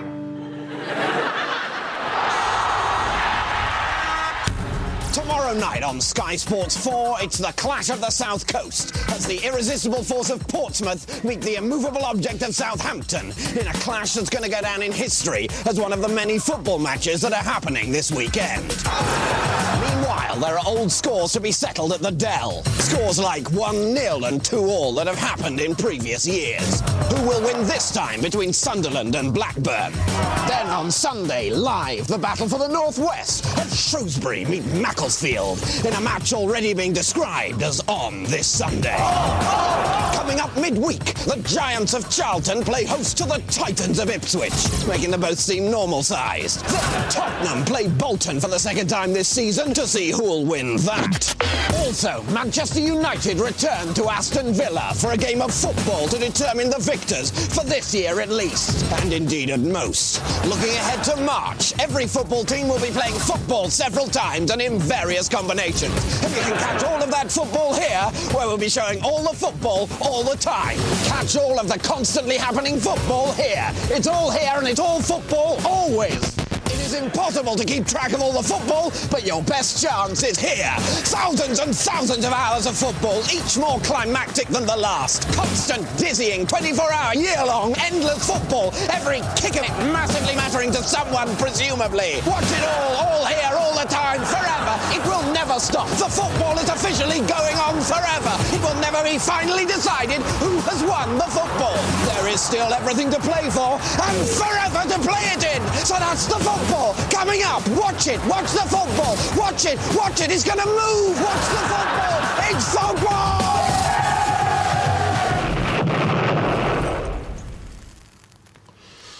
Should we go and put the telly on?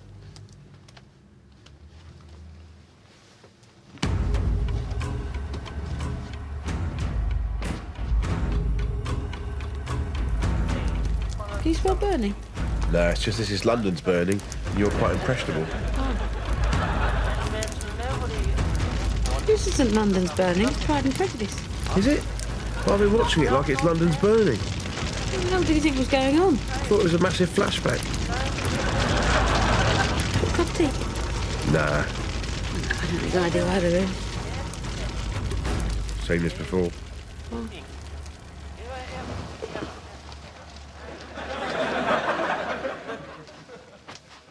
Oh, look, there was a fire. That was a clip from your latest film, Sometimes Fires Go Out. which has been described as unrelentingly real, a devastatingly faithful rendition of how life is, and dull, dull, unbearably dull. Those quotes, oddly, all from the same review. Welcome to the show. Hello. In many ways, Sometimes Fires Go Out picks up on some of the themes from your earlier work, most notably your short film, The Man Who Has a Cough and It's Just a Cough and He's Fine, which we have a clip of. Super.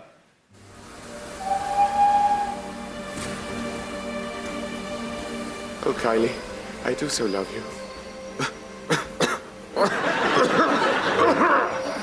Darling, are you all right?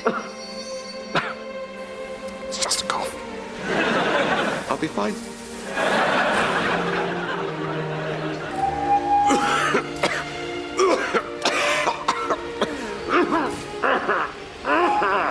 Oh, Adam, it's so good to see you. You too, Kylie. If only I could shake this blasted cough. It's such a bore. Yes. Of course, darling.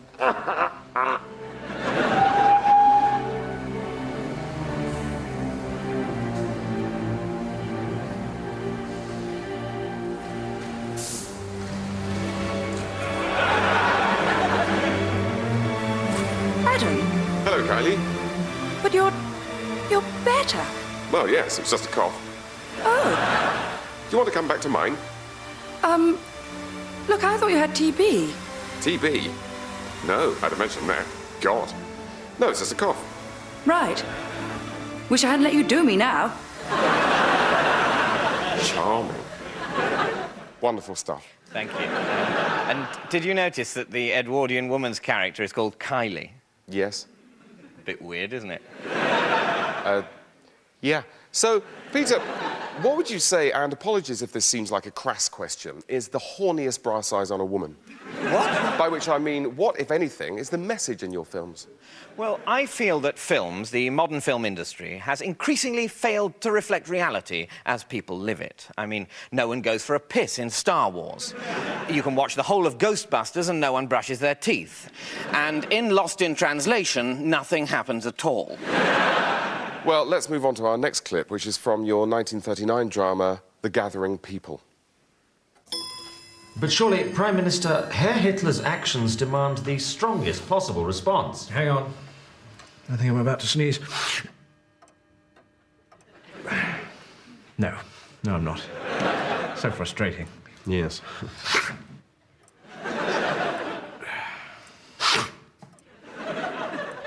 No. Actually, I need the loo. Righto.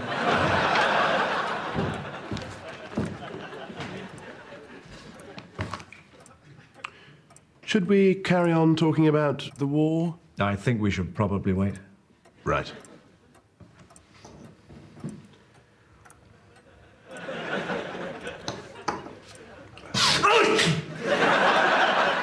What makes me incredibly proud of that moment is that when it was first shown in the cinema, quite a lot of the audience actually went to the loo at the same point. Well, I assume they went to the loo. That they left, anyway. Indeed. And so, could you tell me, and apologies if this seems like a naive question, but do puppies have Christmas? What? By which I mean, is there an extent to which your own rejection of narrative convention, cliché, if you will, thank you, has led you away from the very realism which you originally sought to portray? Are you talking about the episode of Casualty? I'm talking about the episode of Casualty. I think they've had a terrible time with the builders. Well, we've had damp, and it's literally the worst thing.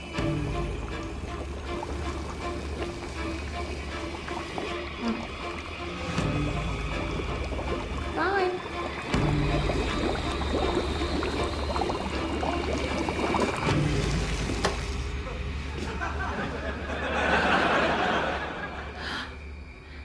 Aliens.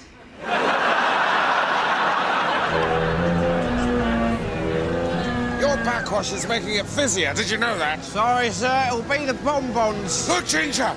My nemesis has left a calling card. A single monogram glove. Pick it up, Ginger. Yes, sir. Look, Ginger! My nemesis has left another calling card. A single monogram panty liner. Pick it up, Ginger. So I have to, sir? Of course you do. I'm incredibly busy.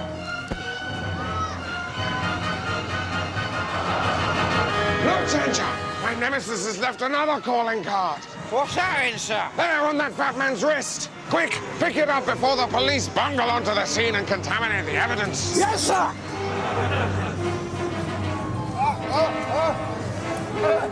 Excellent use of the monogram panty liner.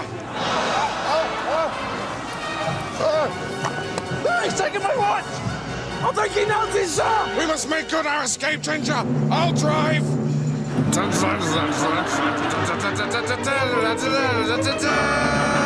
In a world spinning as fast as the inside of home base when you've just had a go at a 4-pack of Dulux tester cans, who is left to fight for all that is right and proper and good and leather and full of money and belonging to that teenager who doesn't look like he can handle himself? Yes, it's the surprising adventures of me, Sir Digby Chicken Caesar. Stop, Ginger. I must think. We're so close to finding my nemesis. I believe we're looking for a menstruating child who is waterproof to a depth of 50 meters. Where can he be hiding in such a fiendish disguise? I smell sausage rolls. You mean something fishy? No, I smell sausage rolls. You mean you detect the dread hand of my nemesis's arch rival, Viscount von Sausage Rolls? No, I can smell sausage rolls! Fucking what? I can smell sausage rolls! Stop saying that, Ginger! Can you smell sausage rolls? Sometimes.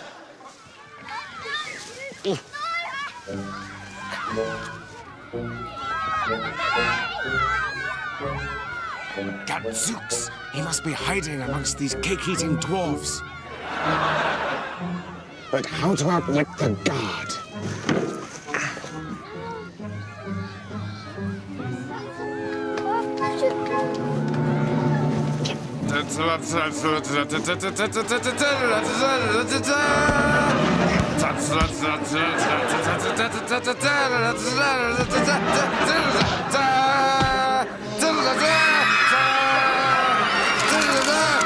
How did my nemesis shrink himself?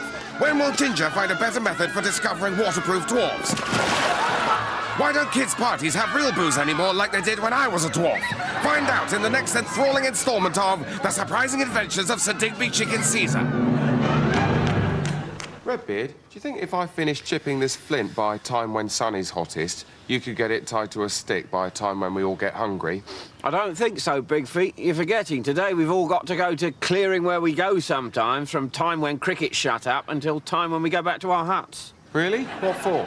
It's Bronze Orientation Day. Oh, bugger. I'm so sick of hearing about bronze. Bronze, bronze, bronze, bronze. What's wrong with stone? Does stone not work all of a sudden? Well, they say that bronze will revolutionise the way we hunt and gather. Well, maybe, but I can't be doing with it. Horrid, shiny stuff. Ugh. Guys, this is Hairy Back from Tribe in the Valley who have lots of jewellery all of a sudden. He'll be leading our Bronze Orientation Day. Hairy Back, this is Big Feet and Redbeard, our foremost chipper and tyre. Oh, great. Well, you're exactly the kind of people I need to get through to. And my message for you is this. Don't be afraid of bronze. Really. Unless, of course, someone is attacking you with a bronze axe, in which case you should be afraid, because bronze is brilliant. Meet bronze. Bronze is your friend. Bronze is user-friendly, multi-purpose, exciting, zeitgeisty, and most importantly of all, it's slightly shiny. Every day we're finding new uses for bronze. Bronze plates, bronze cup, bronze hats, bronze shoes, even bronze windows. And bronze doesn't even need to be chipped. So, stone is dead. Prepare for the age of bronze. Thank you. Yes, you have a question. Yeah. When you say bronze doesn't need to be chipped, right? My question is, doesn't it? No. With new modern smelting, old-fashioned chipping is a thing of the past. Right, because I'm a chipper, you see. Right, well, I won't lie to you. Chippers, as a breed, are going to go the way of the saber-toothed tiger. No, I mean they're going to be extinct. But have you thought about retraining as a smelter? No, I haven't. I mean, smelting may be fine for the lads, but I'm no smelter. And while bronze may be terribly clever, stone was all my old dad ever needed to feed a family of as many hands as I have and then more than that. I just say, as a tribe, why don't we leave the bronze to the smart Alex and the whiz kids, and we'll just carry on using stone axes like we always do? Because if you do, the tribes with the bronze axes will kill you, and then take your stone axes, and then throw them away because they're rubbish. Oh. Yes? Will the bronze still need tying to sticks? Oh, yes. Cracking. I mean, Kevin just wants to live a normal life, really, which is incredibly difficult for him, isn't it, darling? Kevin Armstrong is no ordinary 12-year-old. Come on, let's get you ready for school. Everyday tasks like going to school, eating a family meal, or even going upstairs to bed Be careful, dear. present an enormous challenge. Okay, jumper coming now. Obviously, Kevin can't see very well, can he, darling? And that's because instead of a face, he's just got another arse. Continuing the sensitive freak show series, we'll be telling the uplifting story of one boy's extraordinary bravery, as if that's what you're interested in, rather than the fact that he's got an arse for a face. Follow the trials and tribulations of one 12-year-old's struggle to lead a normal life, while also getting to have a good old stare at the freak in a way you can tell yourself is sort of okay. That's The Boy with an Arse for a Face, a story of love and triumph, but with loads of juicy pictures of a boy with an arse for a face, this Sunday on 5. What's this place, then? It's the show's garden. It's what? It's garden. That Mitchell and Webb look garden. I thought Blue Peter was the only programme with a garden. And why do you think that? Well, what's so special and brilliant about Blue Peter that would make you think it's the only show on television with a garden? Well, it's the only programme that's got its garden in the show. Exactly, and that's everything that's wrong with TV. It's considered very vulgar for a programme to put its own garden on television. To actually use the programme's own private garden as a location. It's like pimping out a child. And yet, horrifically, in Blue Peter's case, seems to have worked. And people think it's the only show that's got a garden at all. What, so every television programme has got its own private garden? Oh, yeah. Well, like the News and Hustle and America's Next Top Model, they've all got gardens. Yep. Has Crime Watch got a garden? Yep. What, and it's surrounded by barbed wire? Rob, the gardens aren't themed. They're just nice gardens. I mean, the Gardener's World garden, which isn't the one you'll see on the programme, isn't even particularly well gardened. It's just a bit of grass and a swing. The Blue Planet garden hasn't even got a pond. They want to get away from all that in their downtime, you know. That makes sense. Well, it's nice. Aren't we doing a bit of a Blue Peter, though? You know, breaking the unwritten rule. Yeah, well, that did worry me a bit, actually, but it's OK, because the truth is, this isn't actually really our garden. Our garden's just through there. No, this is the Apprentice, You're Fired garden. Look, there's Adrian Chiles laying some decking. Hiya, you right? Hi. Hi.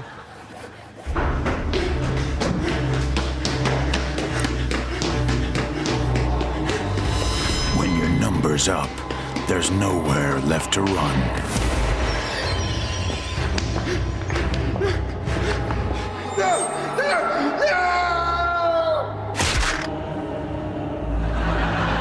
This summer, prepare to be astounded. My God, all these numbers, they're all number one. And even his body is in the shape of the number one, the prime number one. But what does it mean, Professor? Actually, I'm just an assistant professor. But what does it mean, assistant professor? I don't know. The world is full of numbers. Everywhere you look. On buses, speed limit signs, inside shoes, even in the phone book. I never realized. But are the numbers on the side of good or evil? I thought they said all numbers were neutral. They lied, Charles. They lied. Sorry, who's Charles? You are. Right, the man hadn't said yet. There have always been rumors of a number one code, Charles, and now we know there is one. A number one code, I mean. I can't see anything. You have to look with better eyes than that. My God, I see it.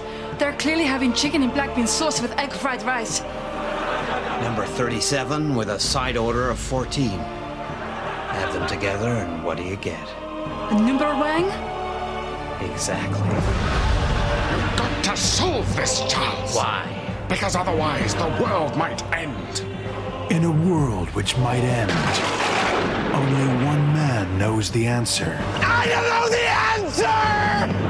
But the forces of evil are against him. He's dead. Poisoned. And he has only the dead to help him. The lost tomb of the Knights of Wangernam. We're in the middle of a war, Charles. I thought he was dead. Don't give away the twist. A war to protect a secret so powerful that if revealed, it would devastate the very foundation of humanity.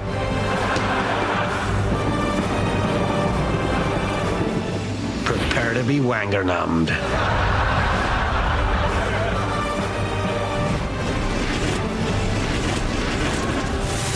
Oh, it's an anagram. The number one code.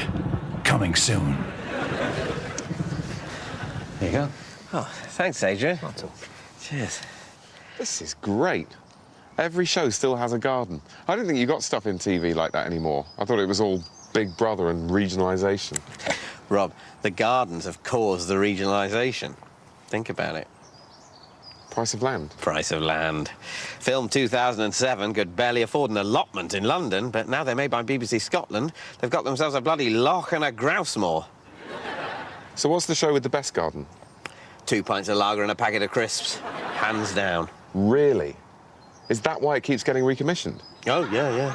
They don't want to get rid of the garden. And if you saw it, you'd agree with them. No, I'm sure. I think if people knew how nice the 2 pints garden was, they wouldn't mind the show at all. They'd see it as a necessary evil. Exactly. So, can we go and have a look at our real garden? If you like.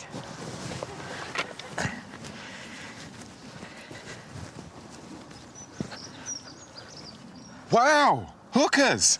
Oh, yeah. Right, well, this should be relatively painless. Scott, you've been with Celicron for 3 years now, is that right? 3 years, yes, that's right. Ugh. And during that time, you've been responsible for marketing initiatives within your department? Broadly, yes, although my remit tended to overlap with distribution. Oh, for God's sake. Sorry, I should just point out, Derek is here to provide what we call extreme negative feedback, so that we can assess your ability to cope with stressful situations. Is that all right with you? Oh, I see. Yes, that's fine. Oh, it's fine, is it? Oh, well, as long as it's fine, that's all right then. So, would you care to outline for us the main priorities facing the successful applicant for this position? Well, the main problem, as I see it, has been our over-reliance on our core customers. Yeah, right. I mean, obviously, they've got to be looked after. Fanny. But there's little or no chance of the company achieving any meaningful growth Stupid Fanny. in the long or even medium term unless we find a way to attract new consumers. Oh, this is all great. This is so great. Let me get all this down. Whether we do that by putting more resources into absolutely. existing strategies or whether we try to overhaul our whole approach is, of course, a vexed question. Oh, vexed. Yeah, that's good. It's also vexed. But if it's a major rethink we're talking about, Ding. then obviously we'll need to look carefully Ding. at next year's budget Ding. to see what's feasible. Ding, ding, ding. Well, that makes sense. Incidentally, you're coping very well with the extreme negative feedback there. Well, thanks. I think I've got the hang of it now.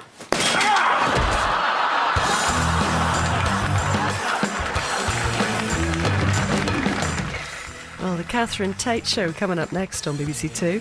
And then Hugh Bonneville, Elizabeth McGovern and guest stars in our cool new comedy, Freezing, is at 10.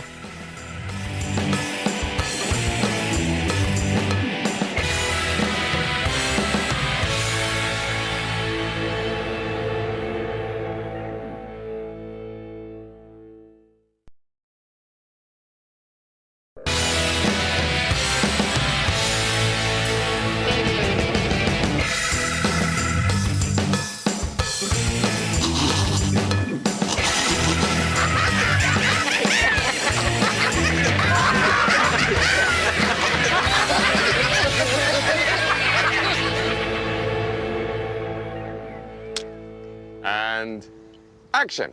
And it was here, in these skies, that the Luftwaffe was defeated. Not just by brave airmen in fine aircraft, but by invisible beams of electromagnetic energy that could see further than the human eye. The great British secret weapon, radar. Yeah, that's all good. It's just the hands. Oh, do you want me to move them more? For emphasis, that kind of thing. Actually, move them less. Righto. You're the telly expert. And action.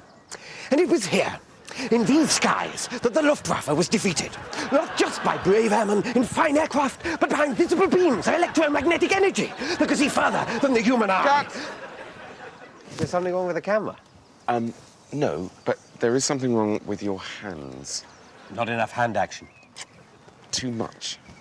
Really? You sure? No, of course, you've won a BAFTA. You wouldn't say it if it wasn't true.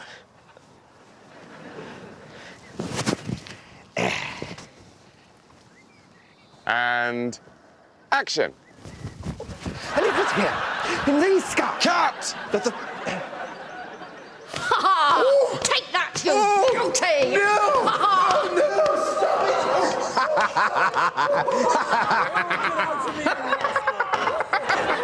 That's great stuff. Fantastic. Okay, guys, listen up, guys. Look, it's bad news. I've just been talking to the parish council, and they strongly feel that we should drop the dame rape from this year's pantomime. What? Now, I know how you all feel about this. But it's traditional. It's everyone's favourite bit. I'm sorry, but I'm afraid the message I'm getting loud and clear from the parish council is that it's offensive in this day and age. Oh, what? What next? I suppose they're going to tell us we can't have Cinderella sucking off the panto horse now. Well, I'm afraid they did voice some concern. But Mrs. Edwards has built a contraption that makes it jizz. That's right. Look, I'm just don't shoot the messenger. But the messenger shooting's the only bit of gore in the whole thing. I know, and I'm sorry. Oh, this is ridiculous. First, the dwarf gassing scene has to go. Then the Mr. Wolf wank song gets cut. Buttons has to be wearing clothes, which means his name's not a joke anymore. I must say, I'm on the point of walking. Tell me, Alan, can we still force-feed Mother Goose and throw her resultant pâté at the audience? Oh, yeah, they're fine with that.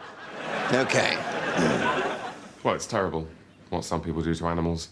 I mean, we're just here to help repair the damage, do what we can to make them better. Right, here we go. What have we got? Pheasant, gunshot wound to the chest. Oh, not again. Right, let's get him through.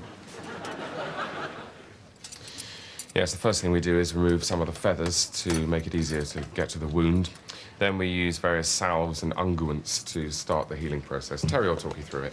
Yes, I'm using a salve made of olive oil, a bit of rosemary, some salt and pepper. It sounds odd, but it really is the best chance these pheasants have got. And are you going to bandage the wound? I've done it already, actually. I use bacon. Again, so it sounds odd, but medically it really does the trick. Well, hang in there, little chap. Other methods we use involve suppositories. We try to use the most natural ingredient medicines that we can. So a typical suppository may contain sage, perhaps chestnuts, maybe some mushrooms. It can work wonders. Damn! We've lost him. No pulse, no respiration. Oh, that humanity. Don't worry, Terry. You did your best. I can't stand losing them. I'll see him the rest of the way. This is the crematorium. These ovens are very much like the ones you'd find in a kitchen, but much, much hotter. We try to give them some dignity in death, put some special tokens of their life in with them. So, for example, with this pheasant, we've got some carrots and potatoes and a few shallots. So, 15 minutes a pound, that should be cremated in about an hour and a quarter. This is Clive. Hello. Why don't you tell them what you do here, Clive? I'm the head chef. Surgeon. Yes, surgeon, head surgeon. And tell them what happened the other day. Oh, right, yeah. Well, it's not just birds we treat here. For example, on Monday we had this lamb brought in. It was very sad. We had to amputate his leg. And then he got an infection, so we had to take off the other leg, then both shoulders. And in the end, chasing the infection, we ended up having to amputate most of him one chop at a time. Yeah, that's a medical term, by the way. Chop. I take it he didn't pull through. He certainly didn't. Tragic.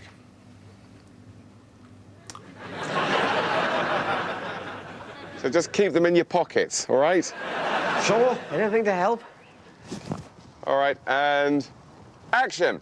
And it was here, in these skies, that the Luftwaffe was defeated.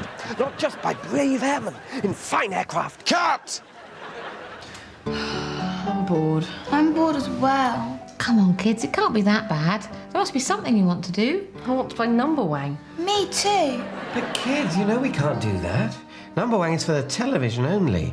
Playing number wang at home would infringe copyright law, thus depriving people of legitimate royalties and jeopardising future game show production, and could result in a prison sentence of up to 20 years under the Game Show Criminality Act of 1998.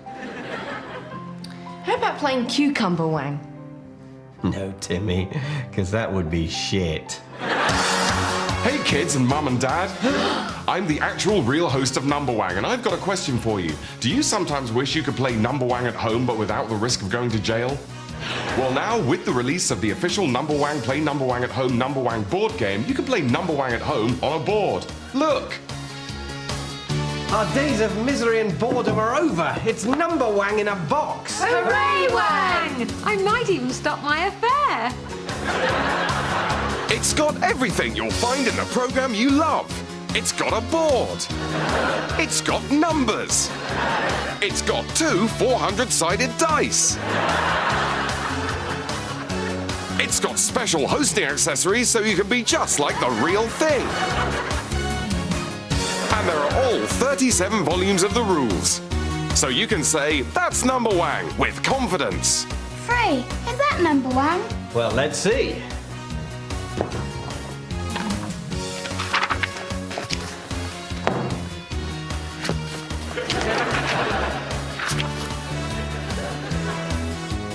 No!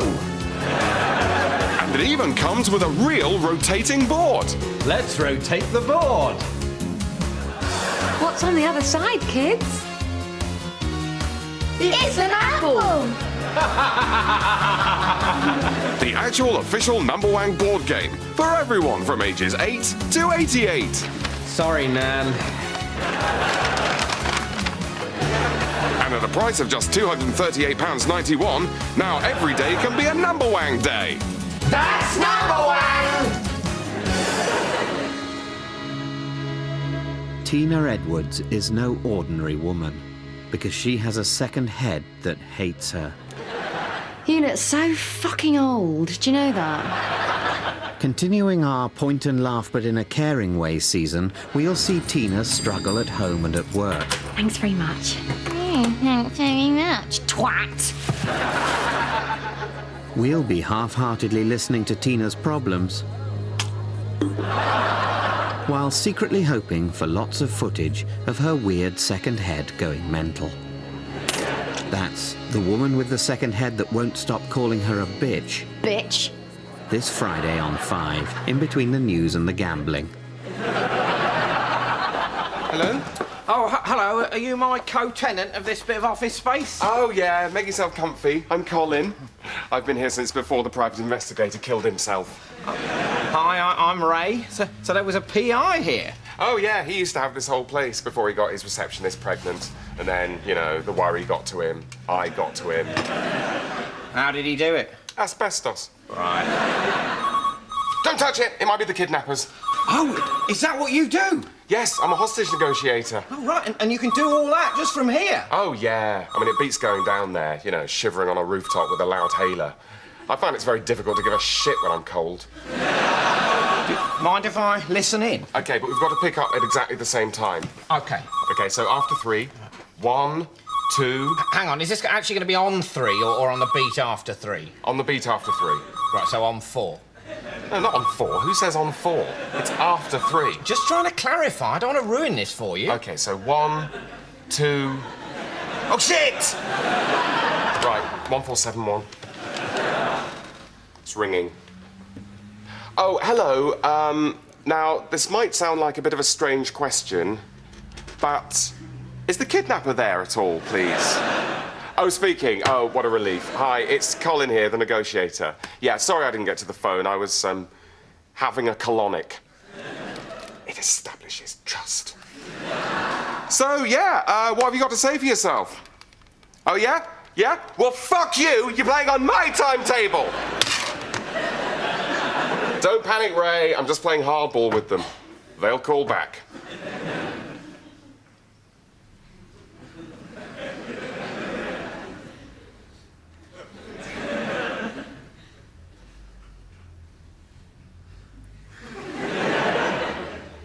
Poor man. Are we done? Yep. Shall we do this, then? I'm sorry about this, Charles. No problem. Sure we'll get it this time. And action. And it was here, under these skies, that the Luftwaffe was defeated. Not just by brave airmen in fine aircraft, but by invisible beams of electromagnetic energy, which could see further than the human eye. The great British secret weapon, radar! Cut. Forgive the blindfold, Mr. Cooch. An unfortunate necessity, I fear. I bid you welcome to the new headquarters of my organization. Yeah, very nice. Call me Ryan. Alas, I abhor informality. To business. Permit me to outline for you, if I may, the amusements I wish you to realize for me. This wall, for example. A sturdy and unyielding wall, wouldn't you say?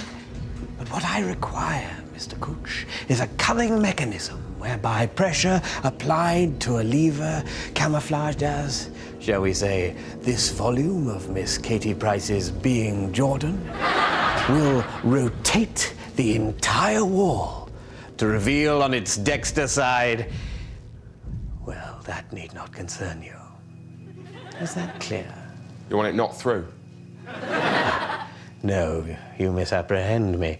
The wall must remain, yet rotate. It must be there, yet not there. You want a hatch? No, Mr. Cooch, not a hatch. I wish for the entire wall to rotate, turn upon its axis, roundy round. Why? I just do. Right, well, can't be done, I'm afraid. This is a load-bearing wall.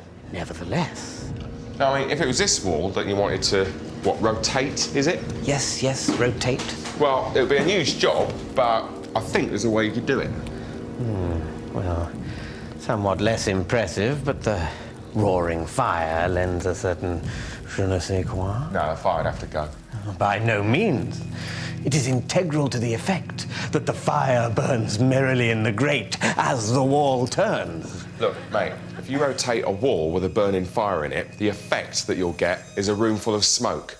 I can't revolve the chimney, mate. It's down to health and safety. Forgive my levity, Mr. Cooch, but when you come to know me better, you will learn that neither health nor safety are among my primary concerns. Look, if you want to rotate this wall, here's what you need to do. Fireplace decommissioned, yellow and black edging around all moving sections, clear, well-lit signage saying, warning, this wall may revolve. I begin to find you tiresome, Mr. Cooch. Don't get personal, mate. It's not me with a bonkers interior designer. Look, if not a revolving wall, then how about a nice, simple trapdoor? Trapdoor? Yeah, it sounds possible. Excellent.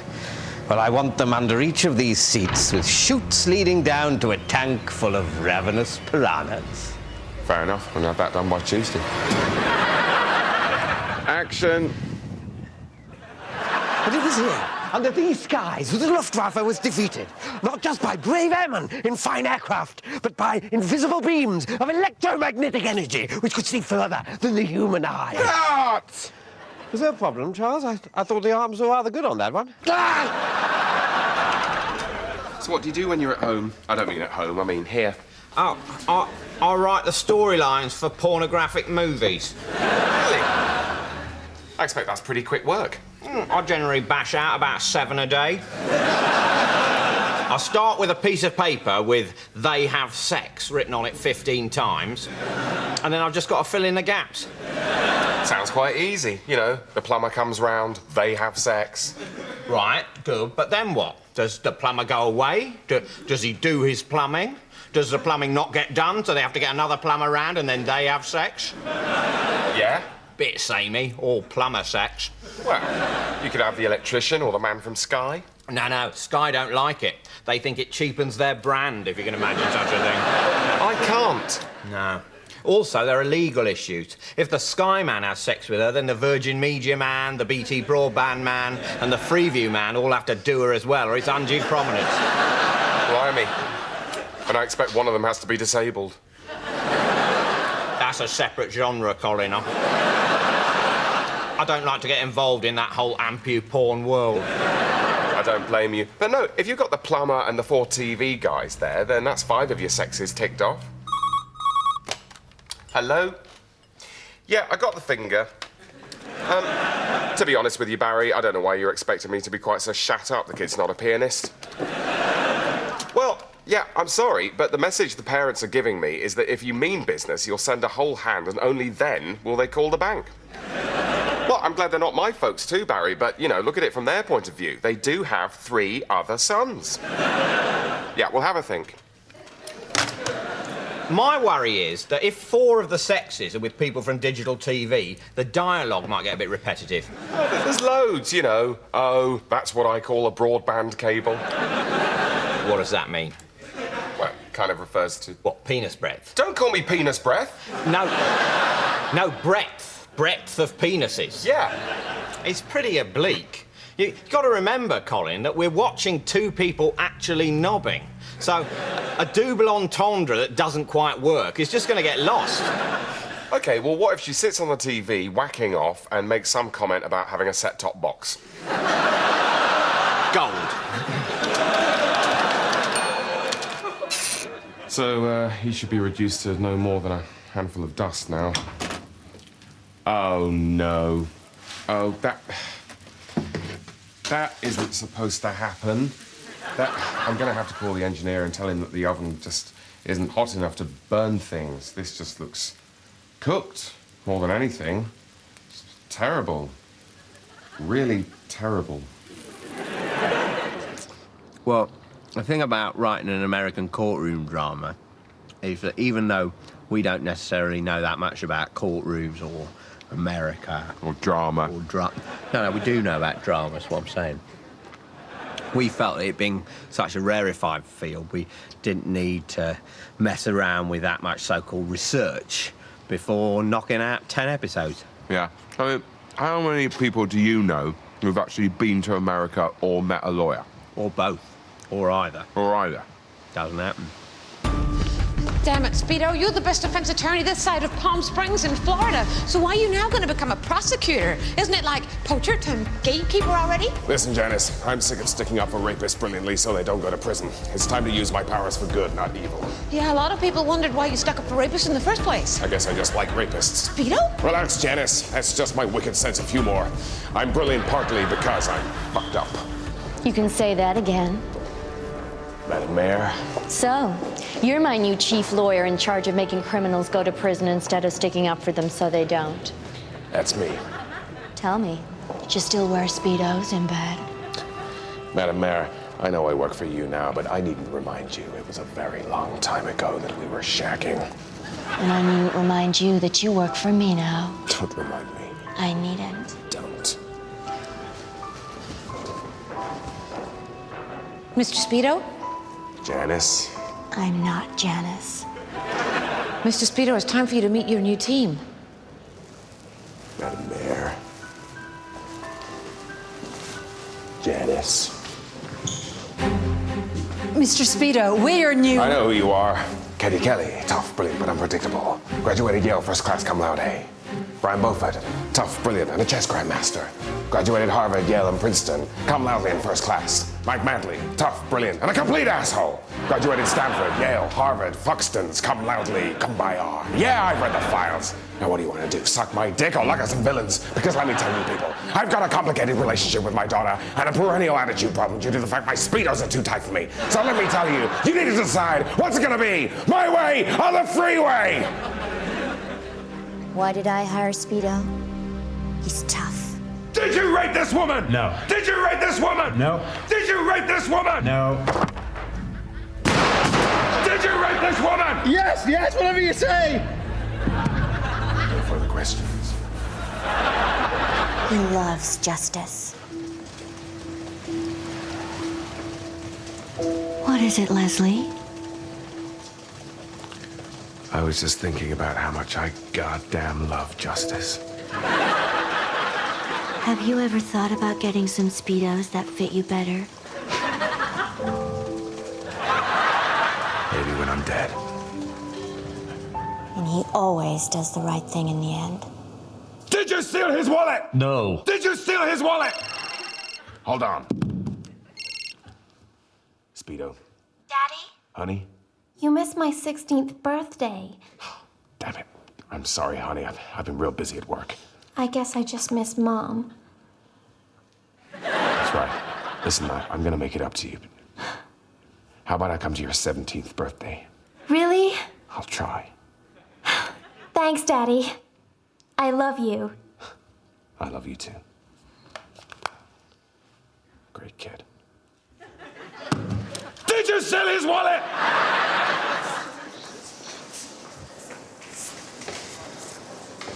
I'll see you wearing that T-shirt I bought you. Yeah. Well, you did drop quite a few hints about it, actually, so I pretty much felt I had to. You're very welcome. You don't think it makes me look fat, do you? No. I don't actually think that's possible. Oh, thank you very much. That's not what I meant. Oh. What I meant was the only way it's possible for a T-shirt to contribute to making someone look fat is if they ate it. Did you deliberately buy this T-shirt to make me look fat? No, of course not. I bought it to deliberately make you look gay. You look fat whatever you wear. Why do you want me to look gay? None of your business. Sorry. Hang on. All right, if you must know, I got into a bit of a row the other night with this bloke who was gay, and I said some things that could be construed as homophobic. What sort of things? Nothing, really. Nothing. Just a bit of backs to the wall chaps, watch out, he wants to bum you. I mean, it was completely ironic. Bloody hell. Look, it was being incredibly rude about Tony Blair. And Tony can't defend himself, you know. He hasn't got an army anymore. So I'm just covering my arse, so to speak, by making you look gay so, you know, I can say, look, there's no way I'm homophobic. I spend my whole time working with that bender. I mean, I wouldn't phrase it like that. And where does that leave? Look, it's no skin off your nose. You haven't got a girlfriend. In what way do those two statements go together? Well, you might as well be gay. I mean, one of us ought to be gay. I used to have a go. Remember my earring? Yeah. Well, so now it's your turn. But if everyone thinks I'm gay, I'll never ever get a girlfriend, will I? Look, I don't mean to be rude, but that is kind of the case already. You know, I mean, at least this way you've got an excuse. You know, I never found happiness because Rob made me pretend to be gay for his career. That's a lot better than I never found happiness because of reasons to do with, I don't know, attractiveness or smell. I don't smell. Well, must be attractiveness then. Just trying to give you a get out, mate. Thanks. Have a biscuit. And that, ladies and gentlemen, is the true purpose of the Calippo organization. Now, doubtless this may come as a shock to some of you. So let me assure you, if any of you have any moral qualms about my little proposition, you're more than welcome to simply walk away. So, any niggling little doubts? Yes, I thought that all sounded a bit So, I might go, if that's all right. But I won't tell anyone, I swear. No, Hugo. I know you won't. Well, no, I won't. I'm quite sure you won't.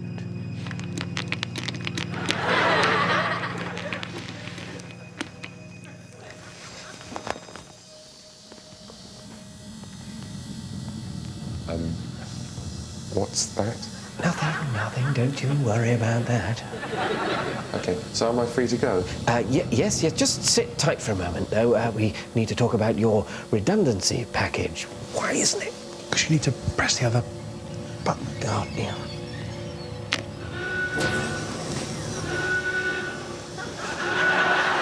Sorry, what's going on? Nothing. Now we can forward date your pension to... Attention. Trapdoor number 3 is about to open. Please clear the area. Trapdoor? Is there a trapdoor? No, it's just an emergency drill. You sit tight. Trapdoor 3 is about to open. Please clear the area. I think I might go. No, stay. But we haven't talked about what sort of a leaving bash you might... Trapdoor 3 now opening. Oh, terrific. Well, what happened was, we were halfway through filming the first series of Speedo, our American courtroom drama about the tough lawyer with the fatal flaw that sounds like his name. I don't need you to bust my balls, lady. I'm wearing a pair of incredibly tight Speedos that do that for me. When the actor who played Speedo suddenly died. Want to know why they never sold the beef in Albuquerque? No, but I have a feeling you're going to tell me. Which was sad, but mainly annoying. Well, it wasn't that annoying, because we finished the script, so basically not our problem. Yeah, we've just got someone else to play Speedo.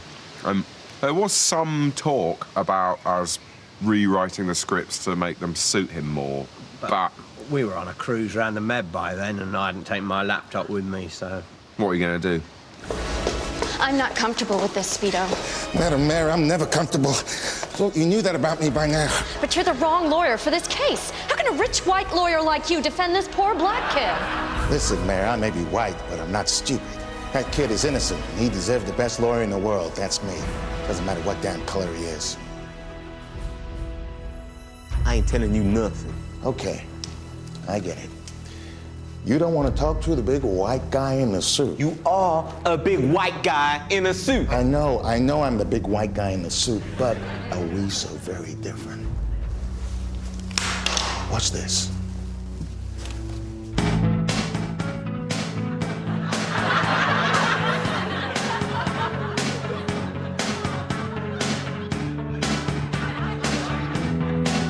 Check it out.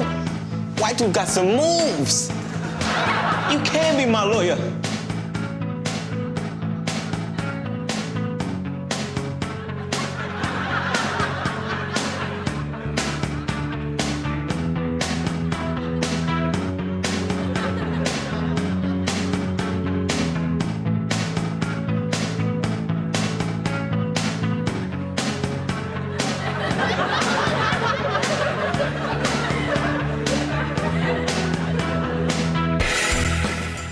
She's got the moves and the faces to match. Next, Thursdays are still funny on BBC Two with the award-winning Catherine Tate next. Then Gregor Fisher teams up with Billy Boyd for brand new comedy Empty at 10.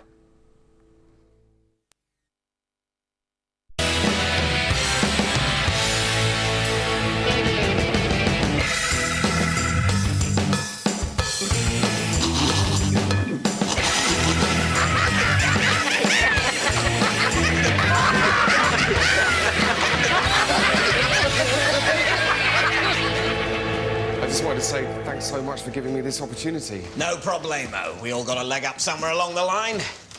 So this is TV format development. You'll be expected to do whatever. Make tea, go out for coffees, photocopying. Brilliant. This is brilliant. And just through here, we've got the mine shaft.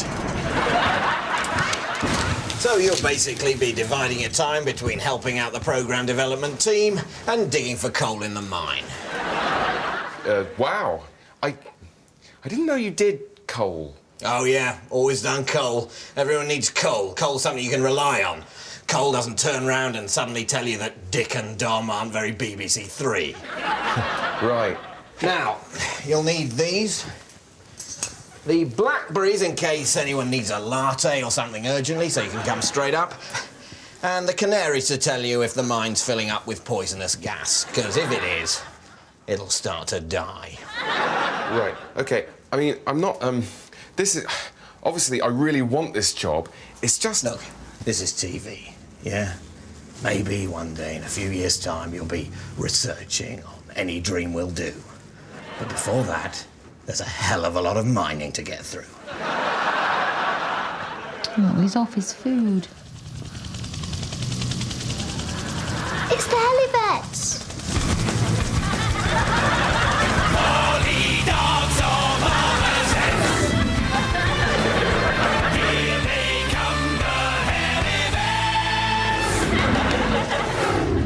We're the Helivets! Where's the pet in peril?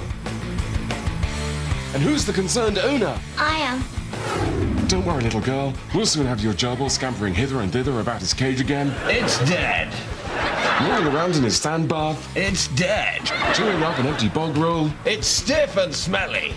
We can save him. We can't. Come on. We're the Helivets.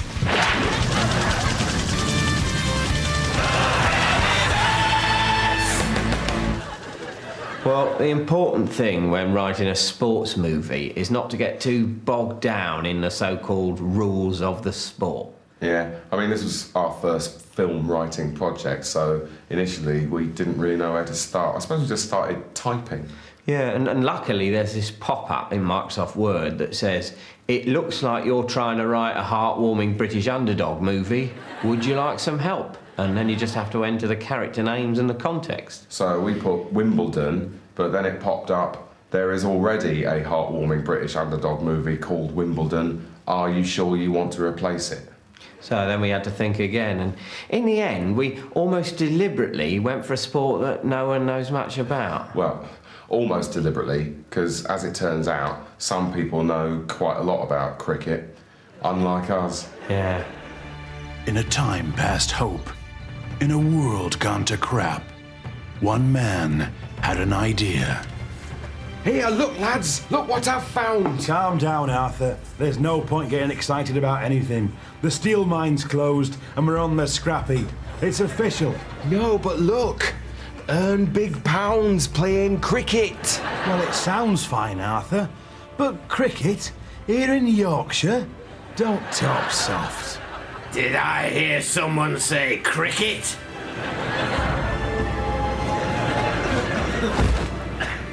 That's a word I've not heard in a long time. What would you know about cricket? I only used to coach the Manchester United team. The year they won the European Cricket Cup. But to us, you seem like some mad old drunk. That's the other thing about me. Apart from knowing about cricket, it was the Ashes. I could have won them, but I bowled her wide. You bowled her wide in the Ashes final? How can you live with your sen? I know! Enter the Ashes? You lot? You've taken the piss. Why not? Arthur's a dab-am with a silly mid-on, and Pete can do follow-ons like no one's ever seen. Come on, let us enter. We got stumps in us blood. Oh, you won't be talking like that when you have to face the West Indies in the second round. They've won the Ashes every year since they beat the Dallas Cowboys in 1978. Well, we'll just have to practice our catching and throwing and penalties and that.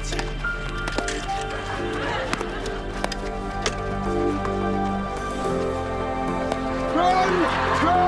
10! 9! Come on, lads! You've got to bat more! But the bat, it's so narrow, it's perverse!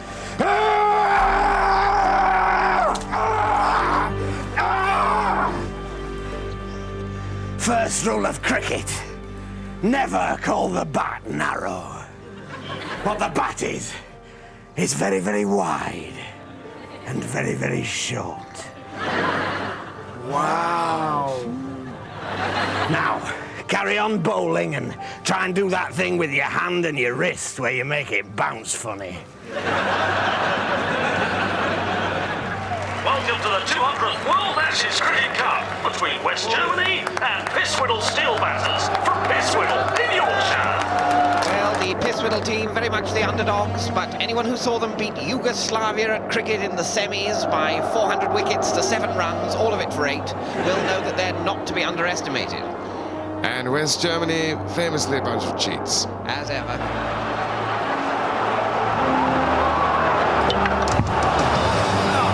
What are you doing?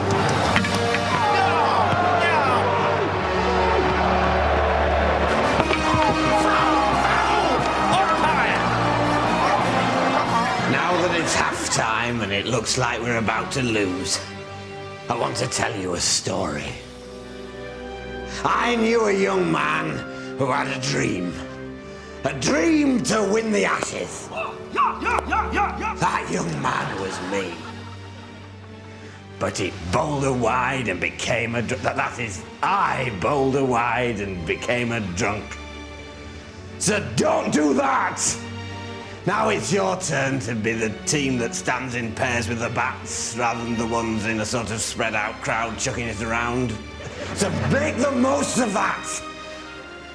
And remember, there's no such thing as a draw in cricket! Yes! Yeah, go on, my son! These Pisswhiddle boys really can cricket. What a run. This summer, from the location manager of Billy Elliot and the catering staff who brought you the full Monty. Yes! Remember what I taught you! No, not that! I was wrong! Featuring someone who was very nearly in Brassed Off, comes a film to touch the child in all of us, but not in that way. They're bringing urns and sandwiches onto the pitch. They think it's tea. It is now.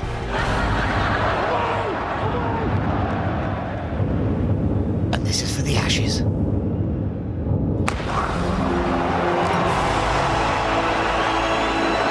can't believe they've done it. They've actually done it.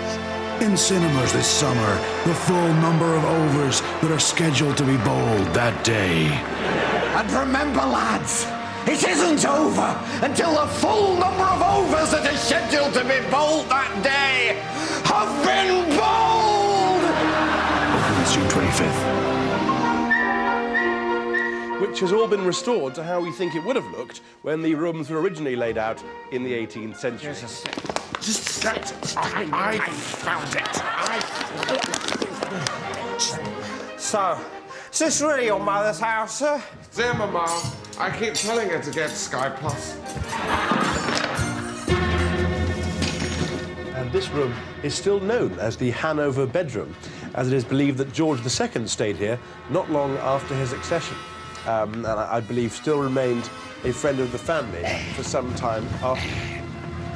Excuse me, what the hell do you think you're doing? Security! Tell Mama I won't be dining tonight. You two out. We're not having sex! We're not having sex! I shall report you to my mother, Lady House. Ginger, I think my nemesis has corrupted even my beloved mother.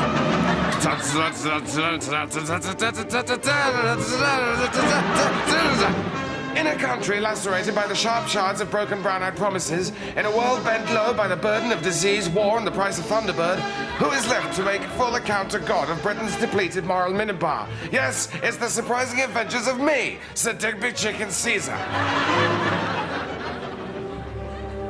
I am overtaking, but we're on a hill. What's that? Oh, my God! The rolls! Oh, have your nemesis' henchman turned it into an old banger again, sir? I think not. This bears all the hallmarks of the Countess. Countess, we meet again. He's got germs! This is my valet and handyman Ginger, a good man in a crisis. Thank you, sir. Just to say, if I get any more sober, my dead kidney will start to throb again. He's got germs! If I may. He's got germs! Now, Countess, tell me, Are you... give that to me! He's got germs! Are you in league with my nemesis? There's a soggy pack of Rothmans in that bag. You are! He's got germs! Ginger, beat the crap out of her. I'm sorry, Countess. I'm going to have to confiscate your jewels. Force it upon yourself. How will I break the unholy alliance between the Countess and my nemesis? How will I tell friend from foe if not by asking them for a quid and then pushing them over? Is it true that if you sneak into the London Eye, they'll let you sleep there? Find out next week in The Surprising Adventures of Sir Digby Chicken Caesar. This one's just full of dog shit, sir. This is just the birth certificate of her estranged daughter. What a wasted day! You'd think it makes you 19 times more the man, but it doesn't. Alan has 19 penises, which, after the watershed, we can show you. Come on, that's got to be worth a look. I mean, to start with, you just think it's normal. You think everyone's got 19 penises. Continuing our People Who've Grown into Spectacularly the Wrong Shape season, you get the chance to have a good old stare without feeling guilty. That's The Man Who Had So Many Penises He Was Worth Making a Television Programme About, later tonight.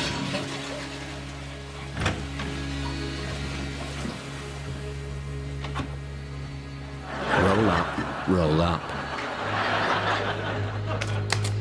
OK, so the RSPCA are looking for a song to go on their new advert. They're trying to catch some criminals who've been letting dogs out of their kennels.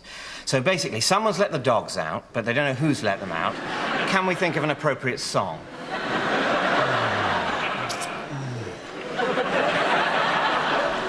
How about Freedom by George Michael? By the Rivers of Babylon? What we need is something to really punch home the idea that these dogs are being let out onto the streets with nowhere to go and nothing to eat. Who let the dogs out? They don't know. That's why they're putting out the advert. Look at it this way. What would I choose if you'd let the dogs out? If who'd let the dogs out? You, if you'd let the dogs out. Please release me. Let's leave that one and come back to it. Maybe this one will be easier. It's for a TV station. They're looking for a song to advertise the film Roxanne. You know, the Steve Martin film Roxanne? No, I'm struggling. Can you give us something more to go on? It's on a Monday night. Blue Monday? Oh, I like the Monday bit. Roxanne? Yes, the film Roxanne with Daryl Hannah. By the Rivers of Babylon? Well, let's revisit that one after lunch. OK, this last one is for a documentary. Michael Palin is going to be trekking along the rivers near where the Babylonians once lived. Anyone? By the Rivers of Babylon? That's right. He's going to be looking at civilizations from that area. Nothing immediately jumps to mind.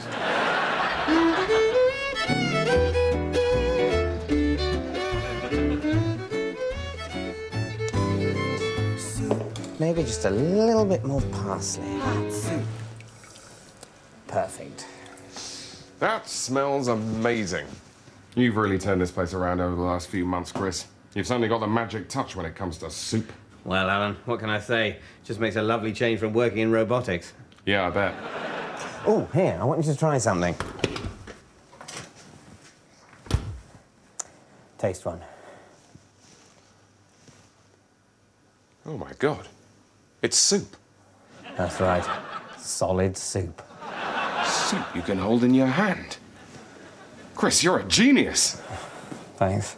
Go on, take an hour off. Get back for the lunchtime rush. Thanks, boss. Bean soup, chicken soup, soup with macaroni, cream of broccoli, minestrone, potato soup, tomato soup, chowder made with clams. Hey, that's my iPod and copy of Perfume by Patrick Suskind. Oh!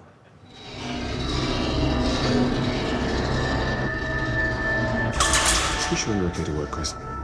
Yeah, fine. Needs a bit more zing. You sure you're okay to work, Chris?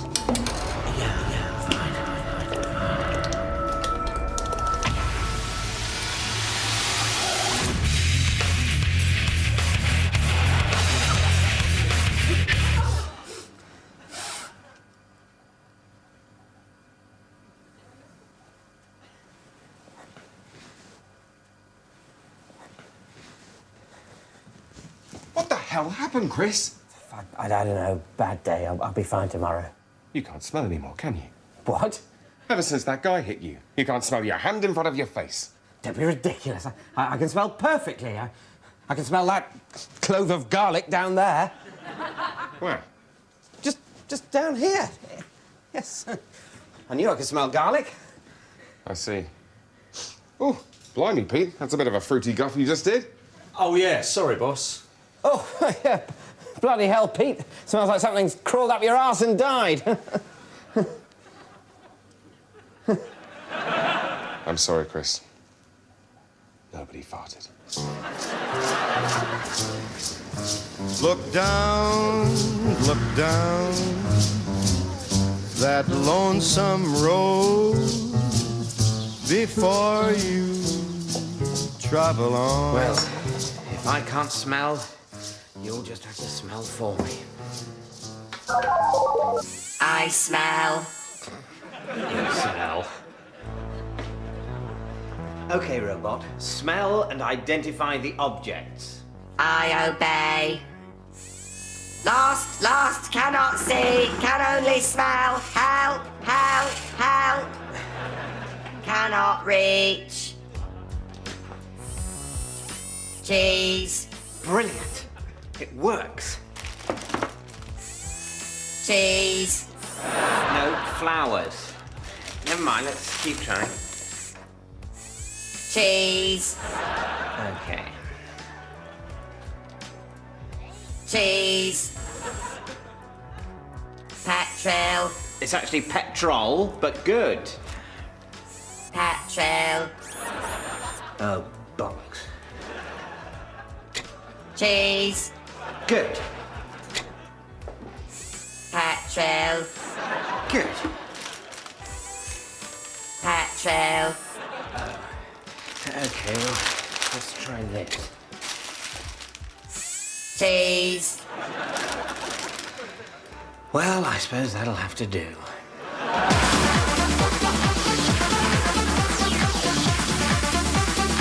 Welcome to Back to Life. Back to reality. The show that adds an "un" to the phrase safe revival of cryogenically frozen billionaires. And an ear to the phrase responsible treatment of reanimated cadavers. When cryogenics company Frozen Stiff underwent liquidation earlier this year, we became the first TV show ever to own some frozen people to make telly fun for you. That's right, we literally own their asses. When these boys were frozen back in the 40s... That's pre-Hollyoaks, history fans. They expected to be defrosted carefully and when it was appropriate to do so. We haven't got time for that. We've got a TV show to make. Let's have a look at what these boys have been up to after being warmed up a bit and fiddled about with by the production team to make them work in Back to Life, Back to Reality.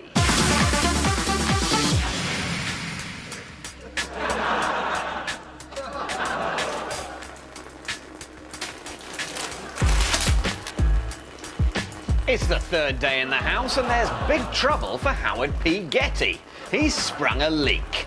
Yes, they're not filled with blood and guts like you and me. They're filled up with some chemicals put in by expert chemists, specialists. Without those chemicals, they will die.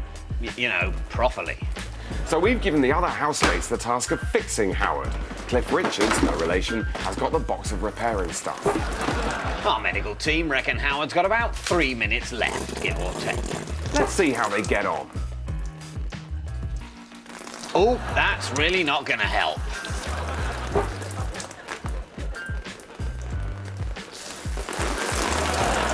Professor von Strausenberg there has been distracted by a CD. He's just got no idea what it is. And look at that. It seems as if a couple of the prof's fingers have actually dropped off. Walt there, doing his best, but when you're only a head, you can't be much more than an ideas man. So he's just chewing a starburst there. Being from the 40s, that's probably his very first starburst. Do you remember your first starburst? Why not text in about that? Might as well. Looks like time is running out for poor old Howard. Look at that! He's fixed himself! With the professor's dropped-off fingers, they've made perfect bungs for his chemical-leaking holes. And where's the professor gone? Surely he'd want to see that his loss wasn't in vain. He's trying to refreeze himself. Unlucky, Professor. You might have once been a Nobel Prize-winning physicist, but now you're ours.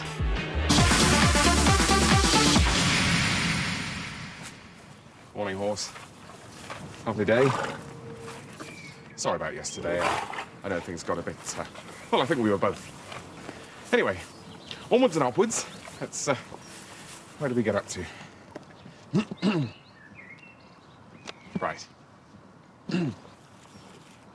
Je m'appelle Horse. Je m'appelle Horse. Okay, so after me, je... Come on, I know it's early. Je m'appelle Horse. You're not even trying, are you? You're not even trying. And this is why I get a little bit, you know, just... Je.